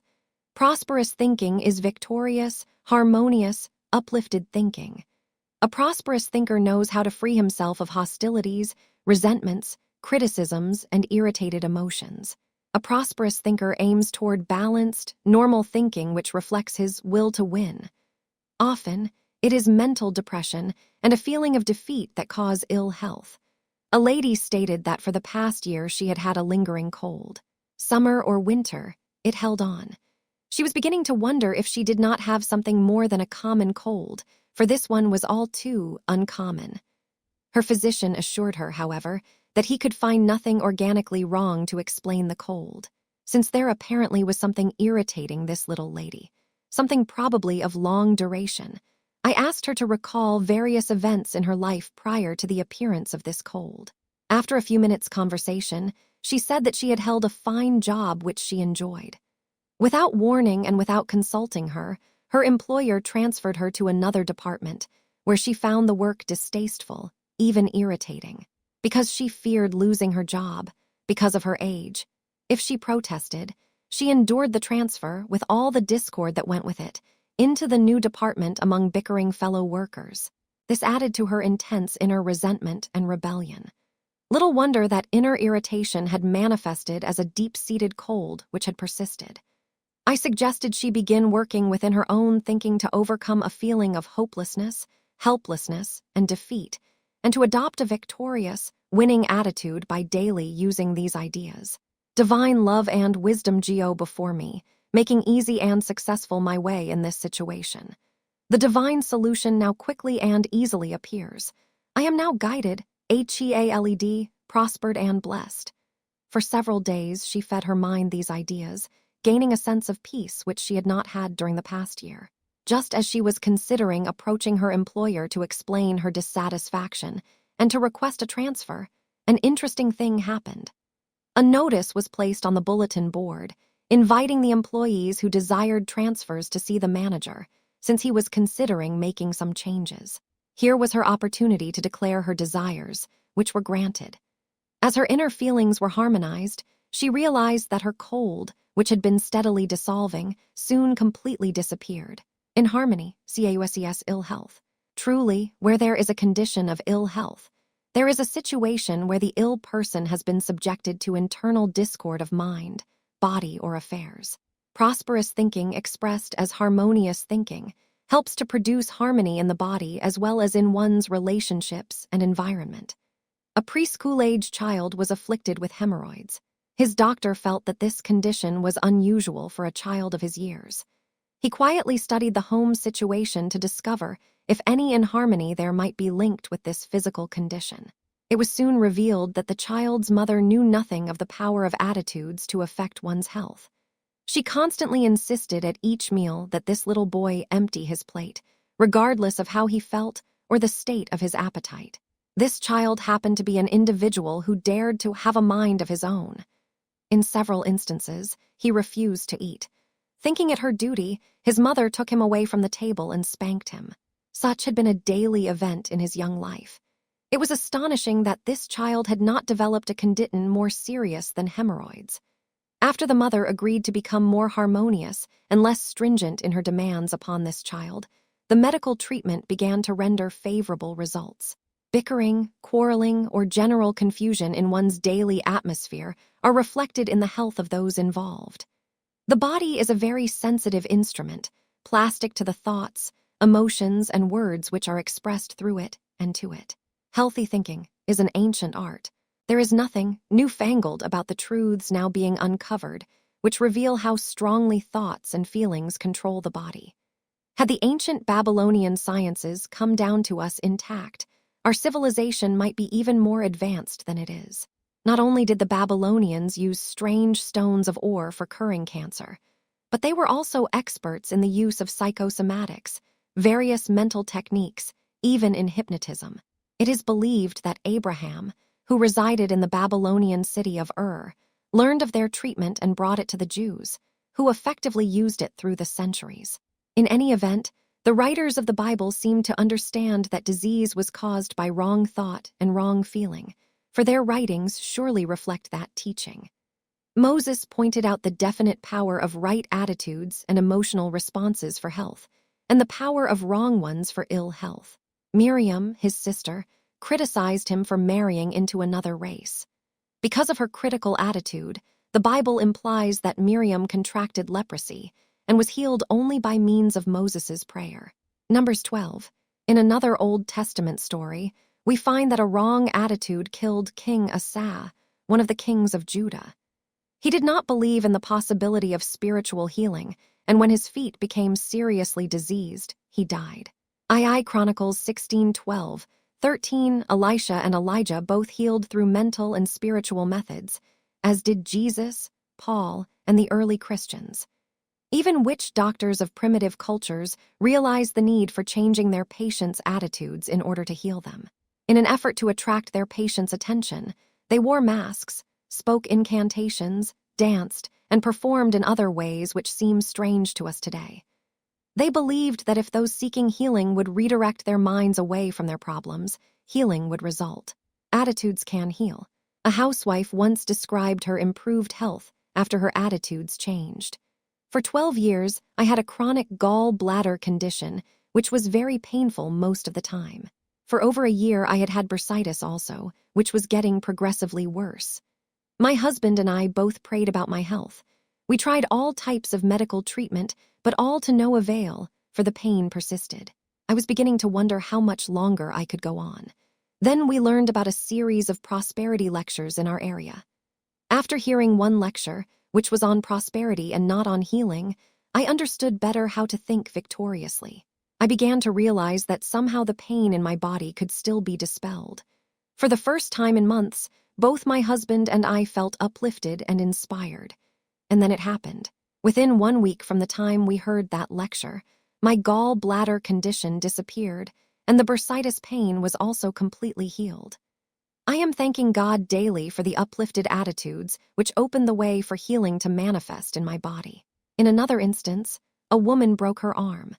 Though it had mended nicely, it remained so stiff and painful that she was unable to drive to prosperity lectures, so she hired a young man to chauffeur her. A week later, this woman joyously appeared for the second lecture, stating that the painful stiffness had left her that week, after she had dared to think definitely about success and prosperity as her divine right. All week she had been driving her car.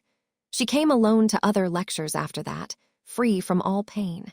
She learned that prosperous thinking expands one's whole being with new, unlimited good, including the area of health, an emotional cause of cancer.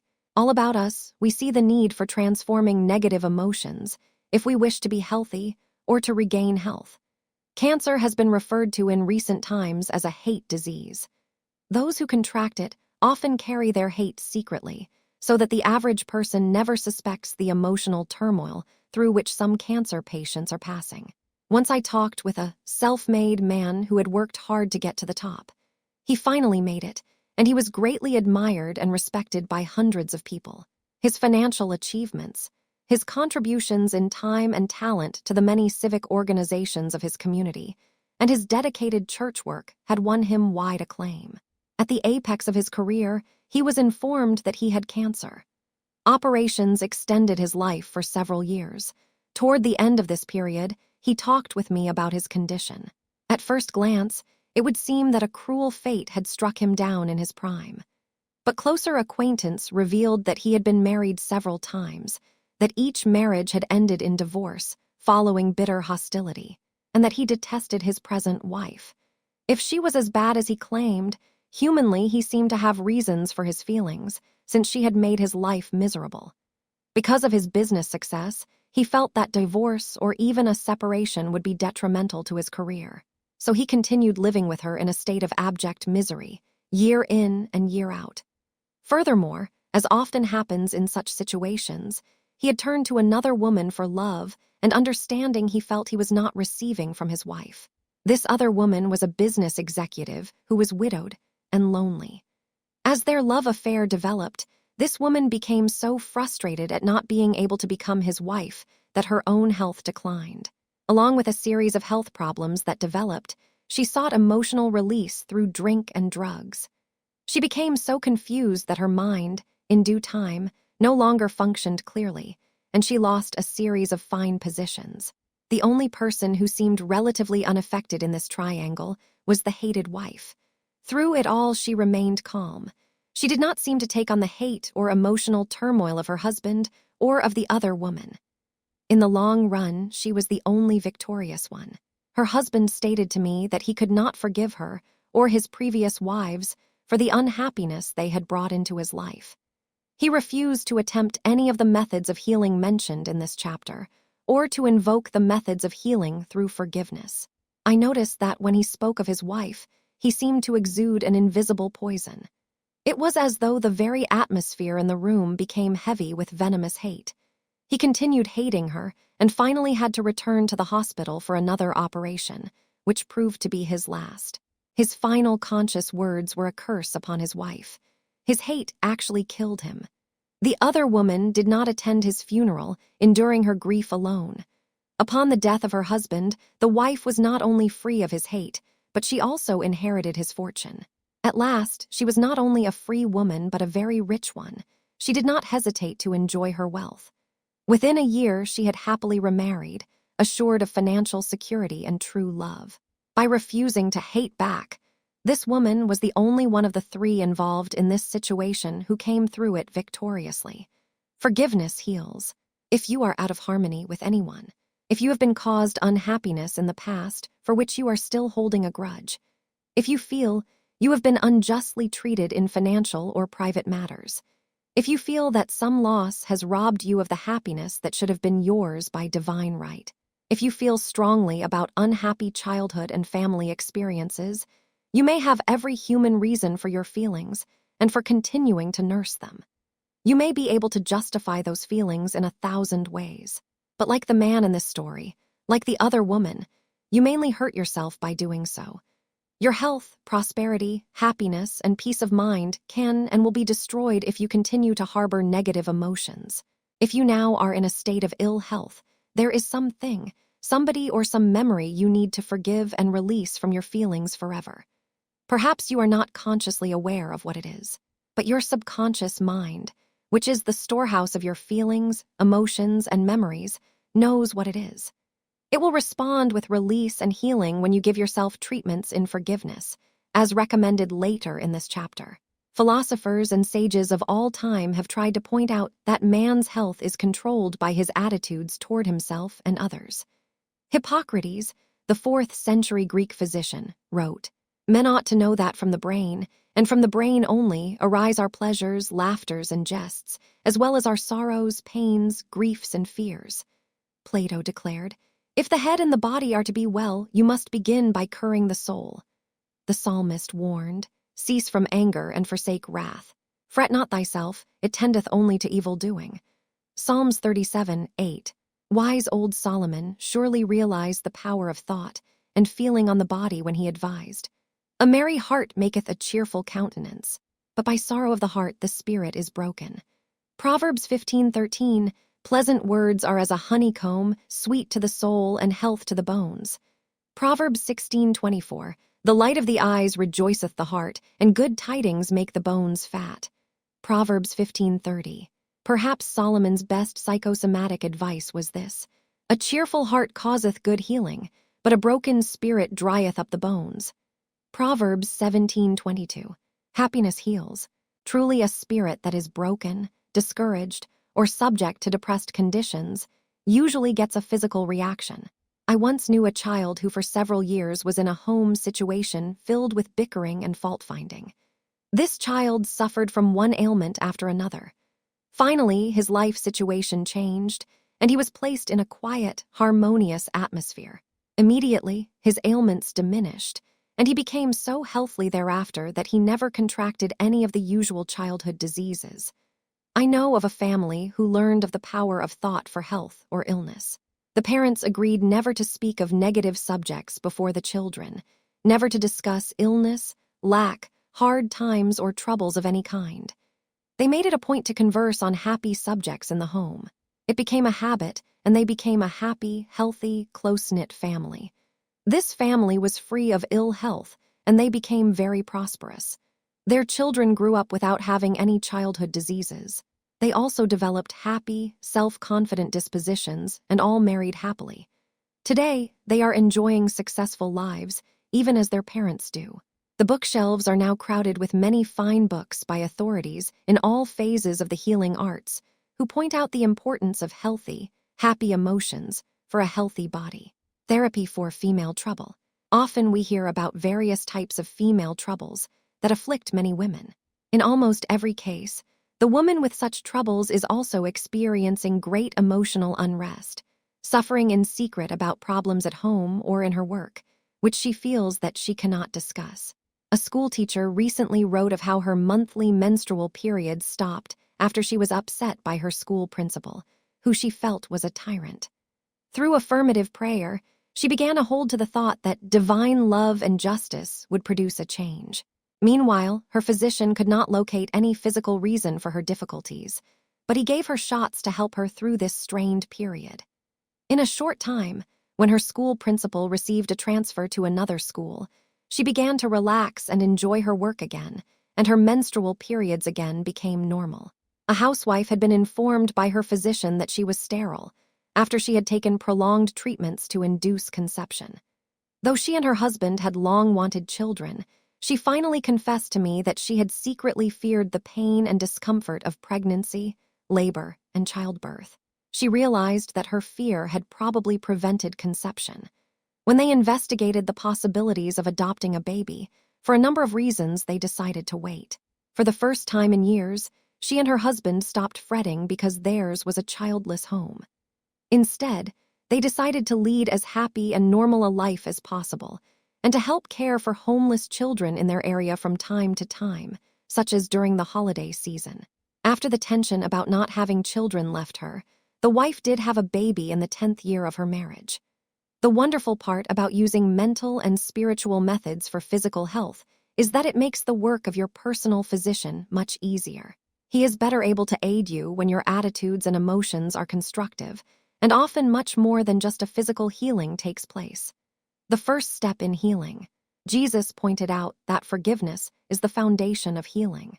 He advised the paralytic, "Thy sins are forgiven thee, arise and walk. Go and sin, think negatively no more." Mark 2, the greatest of all healers, also pointed out in the Sermon on the Mount how necessary it is to make peace with those with whom we are out of harmony, if we wish our efforts to be fruitful. Every one of us should use the simple method of forgiveness every day to effect reconciliation and harmony with others. Thereby we bring forth physical, mental, emotional, and spiritual healing. Instead of attempting to painfully analyze your health problems from a psychosomatic standpoint, Instead of trying to probe into the mental and emotional reasons for the various health, financial, or human relations problems in your life, simply declare, I fully and freely forgive. I loose and let go. I let go and let God's love do its perfect work in me, through me, for me. I let go and let God's love do its perfect work in the conscious, subconscious, and superconscious activities of my mind, body, and affairs. I give thanks that peace, health, plenty, and happiness now reign supreme in me and in my world. If you have hostilities toward others, daily declare this forgiveness treatment for them.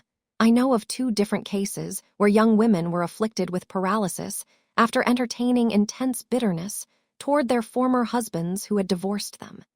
In both cases, these young women regained use of their limbs after they began daily to practice forgiveness. To forgive does not mean that you have to bow and scrape to those who you feel have wronged you. You need make no outer contact with those involved, unless an occasion arises that demands it. Instead, you can know that they will feel your mental and emotional forgiveness, and they will release any animosity toward you when you forgive and release your grudging hold upon them. This is a simple, private, soul-cleansing and body-healing process. After you begin to daily affirm forgiveness, should you begin to think about people or situations from your past which were distasteful to you, do not be disturbed. Instead of wondering why they have come into your conscious thought again, just know that they are subconsciously receiving your forgiveness. Continue to affirm forgiveness for them, and in due time, everything will become quiet and peaceful concerning them. As you get your own feeling of peace, you can know the forgiveness process has done its perfect work, leaving you free of any thought of ill will. When you ever think of that person or experience, it will be with a sense of peace. How to lose weight. I once knew a wealthy woman who had tried desperately to lose weight. Several times, she used stringent diets from specialists at various hospitals. But once she lost weight, she could not maintain it. Finally, she wrote of her frustration about weight, wondering why she could not maintain a reduced weight. From personal friendship with her, I knew that she and her husband traveled all over the world, that they had a spacious country estate filled with interesting objects collected in their travels. Her husband had often complained that these things cluttered the house, so that it was necessary to keep a staff of servants to care for their possessions. This woman had stored many other possessions in the cellar, in addition to crowding all their closets and storage space. I suggested that she prayerfully consider the vacuum idea, as discussed in Chapter 3, and ask for guidance concerning what she should release from her emotions and perhaps from her life, in order to lose weight and remain slender. In meditation, thereafter, she realized that she had long been holding unforgiving thoughts toward a relative who had caused her much distress. She began to daily declare forgiveness, release, and freedom in that connection. She also got the feeling that she should heed her husband's request to clear the house of objects which were admittedly congesting the atmosphere. She cleared out closets, cellar and storage areas, called in the Salvation Army, and passed on unused items that could do good where they were needed. Her husband was elated. She said that the very act of release gave her a sense of freedom and peace that she had not known in years. Interestingly enough, she thereafter went on another diet and has been able to maintain loss in weight ever since. She now states that it was the acts of forgiveness, release, and a literal, as well as a mental, house cleaning that brought forth her desires.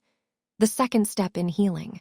There is nothing strange, mysterious, or newfangled about affirmative thought and prayer in connection with healing. The Hindus, Japanese, Chinese, and many other nations still use various methods for applying sacred words to alleviate ills. Throughout the Bible, many references are made to words and their creative power for good. The creation story began with the spoken affirmation, "Let there be," and there was. Genesis 1, John emphasized that the Word is God power when he declared, "In the beginning was the Word, and the Word was God." John 1, Jesus declared that his words were spirit and life. John 6:63, the writer of Proverbs might have been speaking of the power of words for healing when he wrote, "Death and life are in the power of the tongue, and they that love it shall eat the fruit thereof." Proverbs 18:21. There has long been a belief in the religious world that there was somewhere a lost word of power, which, when found and uttered, would set all things right. The Jews believed that this lost word was veiled in the name Yahweh, which is Hebrew for the word Jehovah. They felt that its correct pronunciation is no longer known to man. They claimed that the lost word was once known to their priesthood. When correctly used, it caused the power of God to become manifest, so that mighty works were accomplished quickly. Any good word or phrase that gives peace and satisfaction, and that arouses a positive, harmonious response in one's thoughts and feelings, is equivalent to the lost word which the Jews sought. That lost word of power can come alive through constructive attitudes and affirmative prayer statements. A teenager, learning of the power of words to produce good results, decided to test its power on a cold which she felt coming on. Over and over she declared, "God is my health, I can't be sick. God is my strength, unfailing, Quicky." The cold never materialized. Jehovah told Moses to dwell on the phrase, "I am that I am," so that he might gain spiritual power and wisdom to lead the children of Israel out of Egyptian bondage. Sometimes the lost word of power comes alive by dwelling on the name of Jesus Christ. Jesus spoke of the great power of praying in his name. Sometimes the lost word of power comes alive through meditating on an appealing Bible promise or upon the Lord's Prayer. The Lord's Prayer has healing power. A woman once traveled a long distance to visit a noted spiritual healer concerning a chronic condition that had caused her much suffering. She was surprised, coming into the healer's presence, to be invited to join in praying over and over the Lord's Prayer. At the conclusion of their prayer session, the healer told the woman to return to her home and to use the Lord's Prayer many times daily, explaining that it was the greatest healing prayer of all. Feeling a little skeptical of such a simple healing method, she nevertheless followed instructions. In a few weeks her ailment vanished, and it did not reappear. A schoolteacher, hearing of the healing power of the Lord's Prayer, found occasion to prove it when she was pronounced ill with pneumonia. She sought healing through prescribed drugs, but the pneumonia persisted. One Friday, she was informed that there was no substitute teacher available to take her place on the following Monday, when she was scheduled to begin teaching a new specialized course, for which people would be coming from near and far. It was then that she began affirming over and over the Lord's Prayer. As she persisted, by Sunday the fever had vanished, and she was feeling stronger. As she continued declaring the Lord's Prayer, she was able to begin teaching as scheduled on Monday, and her strength returned quickly. The Lord's Prayer is a powerful healing treatment because it is basically a series of strong, powerful affirmative statements in which one claims the power, substance, guidance, and goodness of God. Affirmation is not only an ancient healing art, but also a modern, scientific healing technique. Scientists now declare that the body as well as the universe is filled with innate intelligence. By taking a statement filled with good words and declaring it over and over, man gains conscious attention of the innate intelligence ever active in the subconscious functions of the body. As man continues to speak good words, that innate intelligence is stepped up in its power to respond with conscious as well as subconscious positive results. The body, including our physical affairs, is the obedient servant of the mind and is plastic to our thoughts and words. When our thoughts and words are uplifting, they are life-giving to our physical world. Griping can make you sick. Griping can make you sick, and negative words and feelings can cause all manner of disease. I once knew a secretary and housewife who was a constant griper. She disliked her mother-in-law, who was forced for economic reasons to live with her and her husband. She griped about this, about the weather, the world, especially about her boss. Griping was constant with her, and she repeatedly complained about how bad she felt. She spent hundreds of dollars on medical treatments, on medicines, vitamins, and chiropractic treatments in an effort to be free of the aches and pains that plagued her. As she continued to gripe about everything and everybody, her circle of friends dwindled, her boss refused to give her a raise, and her mother-in-law caused her great anguish. Griping made her sick and kept her that way. When she was offered the method of affirmative thought and prayer for healing, she scoffed at it, declaring it to be too simple to work. She continued to get a negative result through continued negative thought, a mental method that seemed simple enough to work effectively for her. Your prayers for another's healing have power. Perhaps you know someone you would like to assist in solving a healing need, but you hesitate to mention it to them because you feel they might not agree. In that event, begin declaring affirmations for them or ask some prayer group or trusted friend to join you in praying for them. A mother recently proved the power of this for her daughter, who is a successful public relations executive. The daughter suffered a nervous breakdown after her marriage failed. Though she had received the best medical and psychiatric treatment, she still remained in a state of deep depression. The daughter long insisted that she had no interest in religion, and she had no faith in the power of prayer for healing. When nothing else seemed to bring healing, the mother asked a group which uses affirmative prayer to pray for her daughter. Within a few days, her daughter arose from bed for the first time in weeks. Soon she was back at work, although she continued with psychiatric treatments for a time. She began to feel in command of her world again. She decided to accept a new job involving much more responsibility, in addition to offering her several $1,000s more annual income. Only at this victorious point was this young woman informed by her mother that prayers had been offered for her healing. Realizing that they surely had led to the turning point in her condition, the young lady executive began using affirmative prayers for her continued health, success, and happiness, and for some of her business associates and friends as well, with great inner satisfaction. This book is filled with affirmative prayers and the results they have brought countless people in all walks of life, producing new peace, health, and plenty. Be sure, however, to restudy Chapter 6, The Prosperity Law of Command, in connection with healing through affirmation. The third step in healing. Mentally picture yourself, or the one who seeks healing, as completely strong and well. As stated in Chapter 5, The Imaging Law of Prosperity. Mental images make the conditions of our minds, bodies, and affairs, but it is up to us to deliberately make the mental images of our lives as we wish them to be. Otherwise, we get a distorted result from holding distorted pictures in the mind. Particularly, is imaging powerful for healing. By forming pictures in your mind of the results you desire, and by holding to that mental picture, you are releasing your faith to go to work in a simple but supreme way to produce wondrous results. 6. A housewife recently related how she used the imaging power of her mind to deliberately produce healing.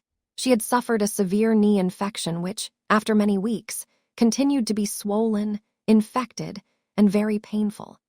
Unable to gain assurance from others as to its healing prospects, this woman decided to invoke her imaging power to gain the faith that healing was still possible. Every day she began sitting quietly for a time and directing her attention not to the swollen knee, but to the one that was healthy and whole. She would place her hand on the healthy knee, give thanks for the health of it, and get a strong mental picture of the knee in her mind. Daily she continued this exercise. When anyone asked about her knee, she conveyed the image of healing to their minds by always replying that her knee was healing nicely. At this point, it was strictly an affirmative prayer, a statement of faith. For several days, there seemed no change in her knee, but this woman dared to persevere in holding her mental image. One morning, after weeks of pain and swelling, she awakened to find that overnight the swelling had disappeared. The knee had lost all appearance of abnormality and was again its proper size. Upon closer inspection, it was as though the skin in that area had been pricked in many places, and the infected substance had simply escaped her husband, a successful businessman, substantiated her experience to me. They both spoke of how delighted her physician was when he examined her knee that morning, for he assured them they had witnessed a miracle. Make a wheel of fortune for health. If you wish a more definite and tangible method for using your imaging power for healing, I suggest you use the Wheel of Fortune method outlined in Chapter 5. A doctor once asked me to visit one of his patients who was paralyzed on one side and had not walked for several years. He said that unless her hope could be restored, there was nothing more he could do as a doctor to help her. She had been reading various inspirational books on the power of thought, and he felt that she would be receptive to suggestions along that line to affect her healing. On my visit, I found her in bed, depressed, discouraged, despairing of complete healing. I told her about the gigantic power of mental images for healing, and suggested that she immediately get busy making a wheel of fortune for her health, which she did. On the Wheel of Fortune, She placed numerous pictures clipped from magazines, which showed people walking. She placed this wheel of fortune where she could view it for hours every day. I also suggested she employ the forgiveness prayer method mentioned earlier in this chapter. All these things she seemed glad to follow. When I visited her a month later, she was sitting up in a chair. She had to be put in the chair and taken from it, but she was sitting up. As she continued to image and affirm wholeness, it was as though all the forces of heaven and earth began to work for her to help make it so. A neighbor, who was overseas with her husband, mailed a check to this young woman, suggesting that she use it for physical therapy treatments, which would surely be another step in her healing. A chiropractor, who had treated her in the past, dropped by to see her. He said that he would like to treat her regularly, without charge, in order to ascertain how effective chiropractic would be in such health problems. Another neighbor promised that when she was ready to begin using a wheelchair, he would purchase one for her. Another offered to pay for braces for her feet and ankles when she had reached that stage. Gradually, as she continued looking at the pictures on her wheel of fortune of people walking, she grew stronger. Finally, another neighbor built a ramp down the porch of her house to the yard so that she might be wheeled out into the sun and fresh air. At my last contact with this young woman, she was beginning to take a few steps on her own, that is, the healing power of the imagination, when invoked constructively and definitely toward a desired result of health. Reduce through mental images. The imaging method is effective in every phase of health. A businessman who also had been on all types of diets and had given up finally heard of the imaging power of the mind for healing. He realized then that, although he had dieted stringently, he had continued to hold the image of himself as overweight, and that his mental image had continued to produce the very thing he did not want. He then clipped pictures of healthy, vigorous, slender businessmen from magazines, placed them on his bedside table. He would quietly look at these pictures, filling his mind with definite images just before retiring. He also taped a couple of these pictures on small file cards and carried them in his wallet, looking at them during the day. Through this process, he lost 40 pounds while dieting, with a minimum of effort or self-discipline, and since then he has lost more. He now resembles those pictures he still carries in his wallet. How to stop smoking. I have known several businessmen who use the imaging method to stop smoking. A salesman, a doctor, and a business executive recently stated that it proved to be the easiest habit they had ever overcome. Their method was simple. They did not stop smoking or even try to. Instead, they simply formed mental images of how bad their cigarettes tasted and of how they finally could not smoke them at all. They would hold this mental image of a bad-tasting cigarette whenever they lighted one. It took several weeks for the mental image to begin taking effect, but it did. Their cigarettes became distasteful, and soon they began to lose the desire to smoke. Within about 6 weeks, all desire had left, and in each instance, they each still had half a pack of cigarettes on hand, which they then threw away. They told no one of their desire to stop smoking or of the method they were using. In that way, no one was able to break down the mental images they were holding, or to attempt to talk them out of using such a simple method. This method effective for overcoming alcoholism. I have known a number of people who use the imaging method to help bring forth healing in their loved ones. Several people, both men and women, have mentioned recently how they dared to image sobriety in their marriage partners who seemed to have become hopeless alcoholics. As they persisted in imaging them as healed, they gradually improved and finally were free of the desire for intoxicants. I had lunch recently with one such couple. A few years ago, the husband was considered a has-been, but he is now a successful business executive and one of the most poised, peaceful, and charming men I have ever met. He said to me, as the subject was discussed, "I knew all the time my wife was up to something in trying to affect my healing, but I didn't know what she was doing, and since it was proving painless for me, I did not care what her method was. I got to feeling so much better that I only hoped she would keep on until I was completely well again. Thank heaven, she diddle." His wife had formed the mental image of a sober, happy, prosperous, victorious husband, and she held to that mental image day in and day out, month in and month out. Her husband is today the wonderful man she imagedal. The Bible teaches this healing technique. A number of great healers in the Bible wisely use the imaging power of the mind to produce healing. An interesting case is noted in Jesus' healing of the man blind from birth. When his disciples asked Jesus who had sinned to produce this blindness, instead of giving such an analysis, Jesus turned to healing him. His method was clear enough to one who understands mental processes. First, Jesus spat on the ground and made clay of the spittle. He then anointed the man's eyes with that clay and instructed him to go wash in the pool of Siloam.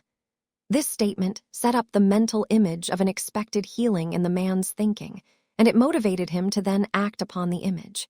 Thus, he followed through on that mental image of healing. He went, washed, and came away seeing. John 9:7. The early Christians, undoubtedly, realized the healing power of the imagination. When Peter and John were going up into the temple, they encountered a beggar at the temple door who had been lame from birth. In response to the beggar's request for alms, Peter fastened his eyes, imaging power, upon the beggar, and along with John said, "Look on us." The beggar did so, expecting to receive a donation from them. It was then that Peter declared a strong affirmation which instilled the image of healing within the beggar's mind. "Silver and gold have I none, but what I have, that give I thee. In the name of Jesus Christ of Nazareth, walk." To help the beggar accept that mental image of healing, Peter then took him by the hand, raised him up, and immediately he did walk and was healed. Acts 3, a healing prophecy. Thus, along with the usual methods for obtaining and then maintaining good health, adopt the techniques and methods suggested in this chapter. Let them prove their power for you. For this purpose, I would like to share with you a favorite affirmation for health. I give thanks that I am the ever-renewing, the ever-unfolding EXPRESSION of infinite life, health, and energy. For wholeness in mind, body, and affairs, which is truly health personified, I suggest. I am the radiant child of God. My mind, body, and AFFAIRS now express his radiant PERFECTIONI. Truly, as you adopt prosperous thinking for health, it can and shall be so. Then shall thy light break forth as the morning, and thy healing shall spring forth speedily. Isaiah 58:8. The Prosperity Law of Persistence. Chapter 20. Jesus was describing the power of persistence when he declared, "No man, having put his hand to the plow and looking back, is fit for the kingdom of God." Luke 9:62. In other words, when you realize that prosperity is your divine heritage, you should persist in claiming it. A businessman who often sends me books and articles on prosperity recently sent this statement by Calvin Coolidge: "Nothing in the world can take the place of persistence. Talent will not. Nothing is more common than unsuccessful men with talent. Education will not. The world is full of educated derelicts. Persistence and determination alone are omnipotent. The slogan, 'Press on,' has solved and always will solve the problems of the human race. When discouragement tries to beset you, when it seems as though your efforts toward success have been in vain, remember to hold on to that statement. 11. Nothing in the world can take the place of persistence. Persistence is your can-do attitude. I know a young man who had tried everything and had failed at everything. Yet he had tremendous talent, ability, and charm. He knew that there was a right place for him in life, but it had just not appeared. Finally, he decided to enlist in the Navy, and that was the turning point for him. Everything he has done from that point on has proved for him a great success. He has received a number of promotions and official recognition for his Navy work. Recently, his commanding officer wrote a letter praising him for his can-do attitude. The letter stated that his attitude had led to definite success in the face of challenging, difficult assignments. His commanding officer advised him to continue his can-do approach to all of his duties. The prosperity law of persistence might easily be described as the can-do attitude. Many people have just the opposite approach, the can't-do attitude, which is a guarantee for failure. As you observe successful people about you, you will discover that they have cultivated the habit of persisting in the face of apparent failure, so that they seem to enjoy insurance against it. No matter how many times they experience setbacks, they persist toward their goal and they inevitably achieve it. There is nothing halfway, lukewarm, or half-hearted about persistence. It is bold, daring, fearless. It does not hesitate, but goes after what it wants and keeps plugging until it gets results. A good statement to use in the face of distressing lulls or setbacks is, "I am not discouraged. I am persistent and I go forward." Remind yourself often, "I am not on the way out. I am on the way UPI." When Jesus spoke of putting your hand to the plow and not looking back, he was describing the mighty power of persistence. A plow is an implement used to cut up, turn up, or break up the soil for planting. Your persistence is your mental plow, which helps you to break up those old failure attitudes of mind, which have previously kept success from you. Once you have broken up the feeling of defeat, you are then ready to launch forth with the can-do attitude that will surely show you how to succeed. Surrender to defeat. The average person surrenders too easily to appearances, when often just a little more enduring persistence is all that is required to turn the tide from failure to success. The word persist literally means to refuse to give up. It also means to continue firmly, steadily, insistently. When you are discouraged and unable to see any good ahead, declare, "I refuse to give up. I shall continue firmly, steadily, and insistently until my good appears." Keep plowing that hard ground of failure and limitation until you break it up completely with your victorious attitudes of mind, supported by your outer actions aimed at success. Once an old friend met my late father on the street and inquired about me. After my father told her of my work as a minister and writer, she happily wrote me a note and said, "I used to wonder how such a little girl could think so big, but I'm glad that you did." Often all it takes is a little more persistence in thinking big, working steadily, and expecting big results in order to bring them forth in your life. A recent advertisement carried this caption, "People who chase dreams are the most likely to catch them. Persistence produces success." The story of Jacob wrestling with the angel until the break of day shows the power of persistence in producing success. He vowed to the angel, "I will not let thee go except thou bless me." Genesis 32:26, the angel renamed him Israel, which means Prince of God. You can, like Jacob, become a Prince of God through persistence. When you meet disappointment constructively, you will go forward to great good. It is as though by your refusal to give up, the years that the locust has eaten, Joel 2:25, are restored to you. Indeed, through persistence, so much good can be added to the present moment that it blots out the emptiness, discouragement, and failure of the past. Failure can be a prelude to success. Often, failure is success trying to be born in a bigger way, and persistence helps you to experience that greater result. For several years, I wrote inspirational articles for the Unity publications. Then at one point, I hit a snag. Everything I wrote and submitted was rejected, and I wondered if my writing career was ending so soon. I went through a disheartening period, constantly battling with the feeling of failure and wondering what it all meant. Months later, as I began to evolve the laws of prosperous thinking, it became evident that the rejections of my articles were an indication that I was not thinking big enough. The time had come for me to write books instead of articles. Those rejection slips were nothing but success trying to be born for me in a bigger way. It was then that the ideas began to form for the writing of this book, and for the many books that have followed. My first reaction was, if you can't even write articles that are accepted for publication, how can you possibly expect to write books that will be accepted? But prosperous thinking insisted on the opposite attitude. My previous failures in writing magazine articles were but an indication that the time had come to aim higher. Had my articles continued to be accepted, I probably never would have pushed past that level. So I was able to establish and maintain the attitude. I refuse to give up. I shall continue firmly, steadily, and insistently until the good appears in this experience. Someone has said that success is failure turned inside out. I believe it'll. Refuse no as an answer. The enduring achievements of mankind have come about because men have steadily refused to take no for an answer. I recall a favorite phrase used by one of my high school teachers. She often talked to us about the power of going the second mile in life. At times, those words have floated up in my memory when I was tempted to stop at the end of the first mile, to sit down and quit. When inner methods of persistence are used, external persistence is not often needed.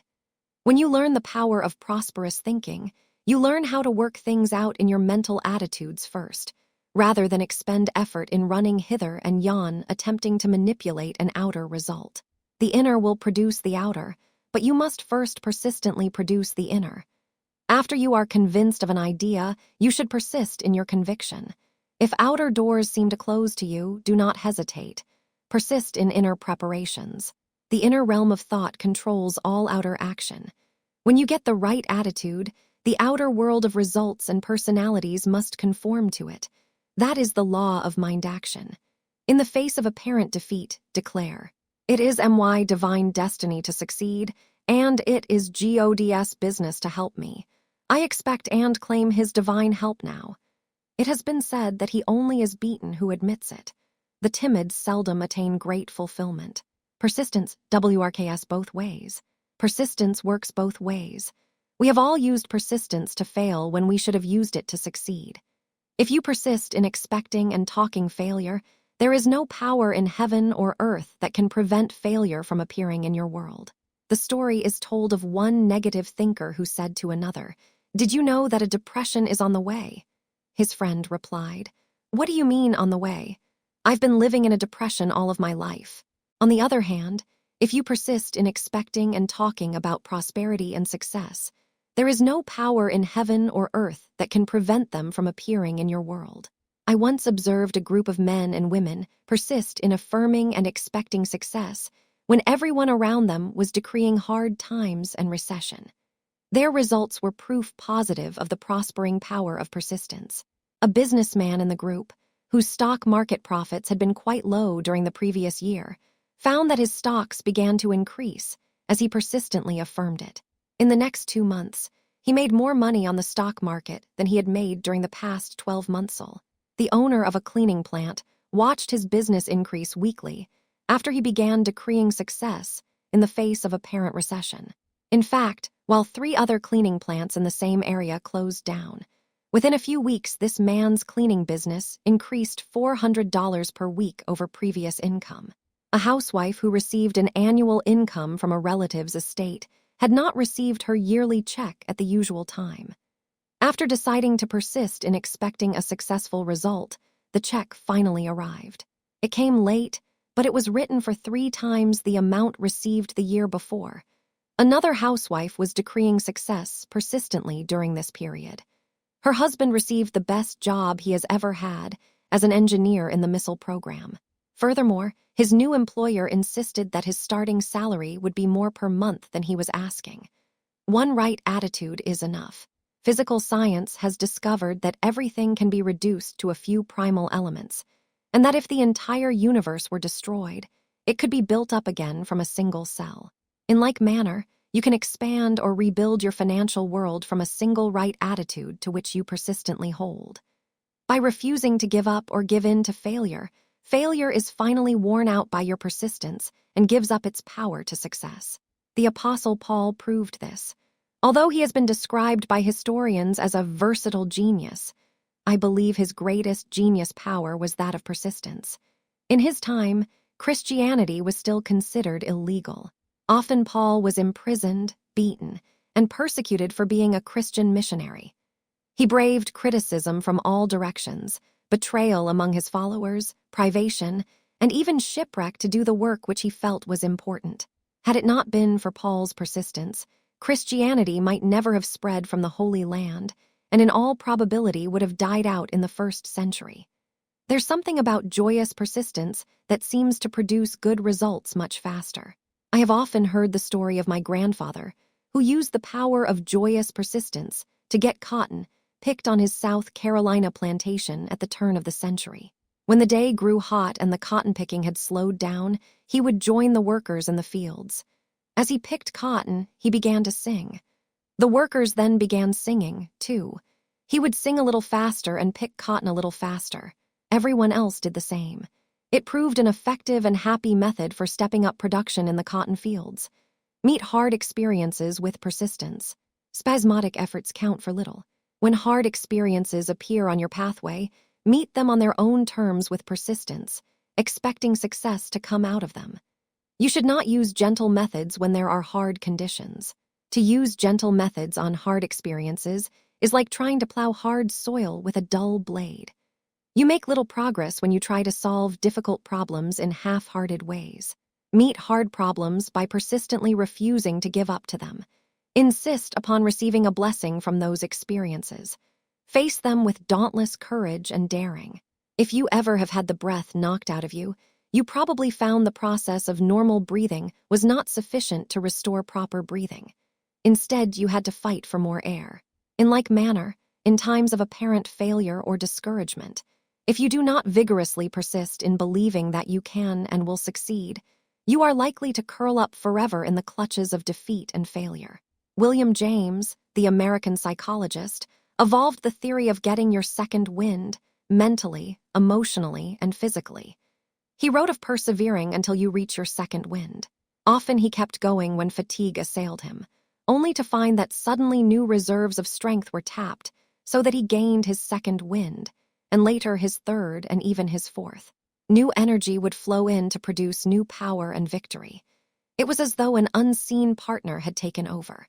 In times of emergency or deep need, untapped, dormant power is often released in manpower that would never be released unless there were an urgent need. You can know that such a time of challenge is but an indication that great power within you wishes to be released to aid you, to work for you and through you. Revise your success plans. Thus, when discouragement overcomes you, when despair says, "It can't be done, you'll never make it," that is the time to review your plans, to write them out and revise them, as suggested in Chapter 4. That is the time to image and re-image your good as mentioned in Chapter 5. That is the time to affirm. This is a time of divine fulfillment. Miracles now follow miracles and wonders never cease to manifest as the divine plan of MY life. That is the time to declare. The work of MY hands and the plans of MY life are now moving quickly toward a sure and perfect fulfillment. I anticipate the good. In GODS right action, I now place MY full trust. That is the time to affirm often. I am a part of all that is good, and good shall be victorious. That is the time to talk with a trusted friend and get a boost, or to form a small creative imagination group which will work with you toward success, rather than entertaining any possibility of failure. That is the time to browse through the Bible for inspiration and guidance. That is the time to read the 23rd Psalm and meditate upon the meaning of its words. The Lord is my shepherd, I shall not want. Read the 91st Psalm. He will give his angels charge over thee, to keep thee in all thy ways. They shall bear thee up in their hands, lest thou dash thy foot against a stone. Plod on to victory. Remind yourself of the times you came through to victory in the past. When discouragement and despair try to keep you from persisting toward your goal, remind yourself of the successful people who succeeded in spite of being maimed, blind, deaf, or psychoneurotic. Toscanini was so nearsighted that he could not see the score when conducting. Lord Byron had a club foot. Homer and Milton were blind. Sir Walter Scott was an invalid. Beethoven was deaf. Dostoevsky and de Maupassant were epileptic. Franklin D. Roosevelt did not have free use of his legs. Shakespeare might have been describing the power of persistence when he wrote, "There is a tide in the affairs of men when, taken at the flood, leads on to fortune." Bring forth your flood tide of good by affirming from the words of Jesus, "All that which the Father has given me now comes to me." John 6:37. Remind yourself that it is not always the people with the most education or talent who make the grade. It is the plodders. It is the people who doggedly refuse to give up, whether they seem to have talent or brilliance. The story of the hare and the tortoise is the story of persistence winning out over great odds.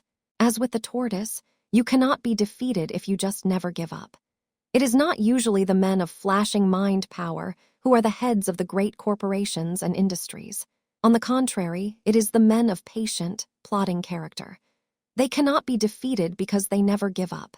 It is not necessary for you to have money to get a start in life, nor that you inherit property, family name, or privileges of any kind. Neither is it imperative to have an extensive education. The one thing you do need, however, is a goal and a persistent, plodding determination to reach that goal, no matter what. Don't look back, look forward. If disappointment tries to sidetrack you along the way, meet it as best you can and then just keep going. No negative experience can stop you for long if you don't look back after such episodes. Learn a lesson from Lot's wife, who became hard and crystallized when she looked back. Genesis 19:26. Instead, get your vision back on your goal and begin moving toward it in whatever way seems most logical at the moment. If you have been sidetracked and can't do anything directly to work toward it, there are little things you can do that give you the feeling you are moving toward it. Do them. They will lead to the bigger opportunities along the way. Just one step at a time, big or little, is all that is necessary. Take it, and it will lead to the next and the next. I once heard a man tell a story that impressed upon me the importance of persistently looking ahead. As a boy, he and his father started to town by horse and buggy on a warm Saturday. At the first crossroads, they stopped to listen to a candidate for political office giving a speech. The candidate told the people he should be elected to office because his father and grandfather before him had been political leaders in that area. Since he came from a political family, he claimed that he was best qualified to serve the people. As the boy and his father drove on toward town, they came to another crossroads where a second political candidate was making a speech. He, too, claimed that his family had long been in politics, which he felt gave him a favorable background for serving the people. At the next crossroads, they heard a candidate speaking. He stated, "I have never run for office in my life. No one in my family has ever served in a political office. However, I believe I can ably serve the people of this area because I feel that where we are going, rather than where we have been, is of great importance." That man won the election. You can win, too, no matter where you've been or what your past experiences have been, if you will decide what you wish to achieve and persist toward it. With Paul, the persistent soul should declare often, "Forgetting the things that are behind, I press forward toward my goal." Philippians 3:13, as Shakespeare's Cassius declared, "It is not in our stars, but in ourselves that we are underlings." Persistence alone is all-powerful. If one does not persist, one does not achieve lasting success in any field. If one does dare to persist toward success, regardless of lack of education, background, talent, influence, money, or reputation, one can and will succeed. Dogged determination outlasts and outgames talent. Persistence is a characteristic to which success invariably surrenders. Calvin Coolidge offered this gem, "Persistence alone is omnipotent." Defeat may test you, it need not stop you. Regard apparent failure, disappointment, or defeat simply as signposts that success is just around the corner. Use them as greater incentives to forge ahead, and suddenly there will loom upon your pathway your heart's desire or something better. Be prepared if success comes suddenly. Success has a way of coming in a hurry after a long haul of plodding along quietly. As you persist toward your goal, get ready for fast, exciting, success-filled results. Have your plans carefully in mind of what you will do when success arrives, because just when it seems least possible, the tide will turn for you. Then it will be necessary that you take a deep breath and proceed to accept your flood tide of good, step by step, as already planned. As fulfillment comes, you must not let it throw you. Be alert and ready to accept it. Otherwise, it may evaporate before you, leaving you to begin all over again.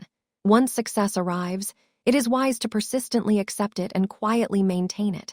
Otherwise, it can slip from you. Persistence is the keynote to realizing your heart's desires and to maintaining them. Dwell often on the promise of Jehovah to Isaiah. "I will go before thee and make the rugged places plain. I will break in pieces the doors of brass and cut in sunder the bars of iron, and I will give thee the treasures of darkness and hidden riches of secret places."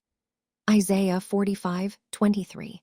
It can and shall happen, through the omnipotence of persistence, perhaps just when it seems least likely.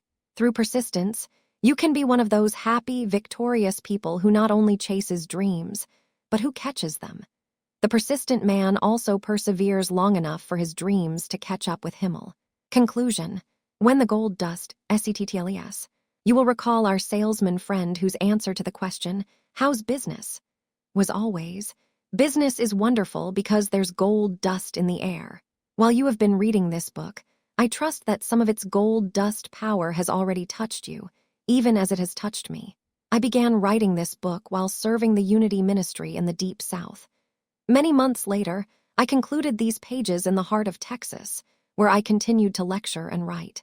With me in my happy new life was my college professor husband, whom I had married while writing this book. Truly, it seemed that my dreams had come true. Then suddenly, my husband was gone, a heart attack victim at the age of 40. It was a hard blow.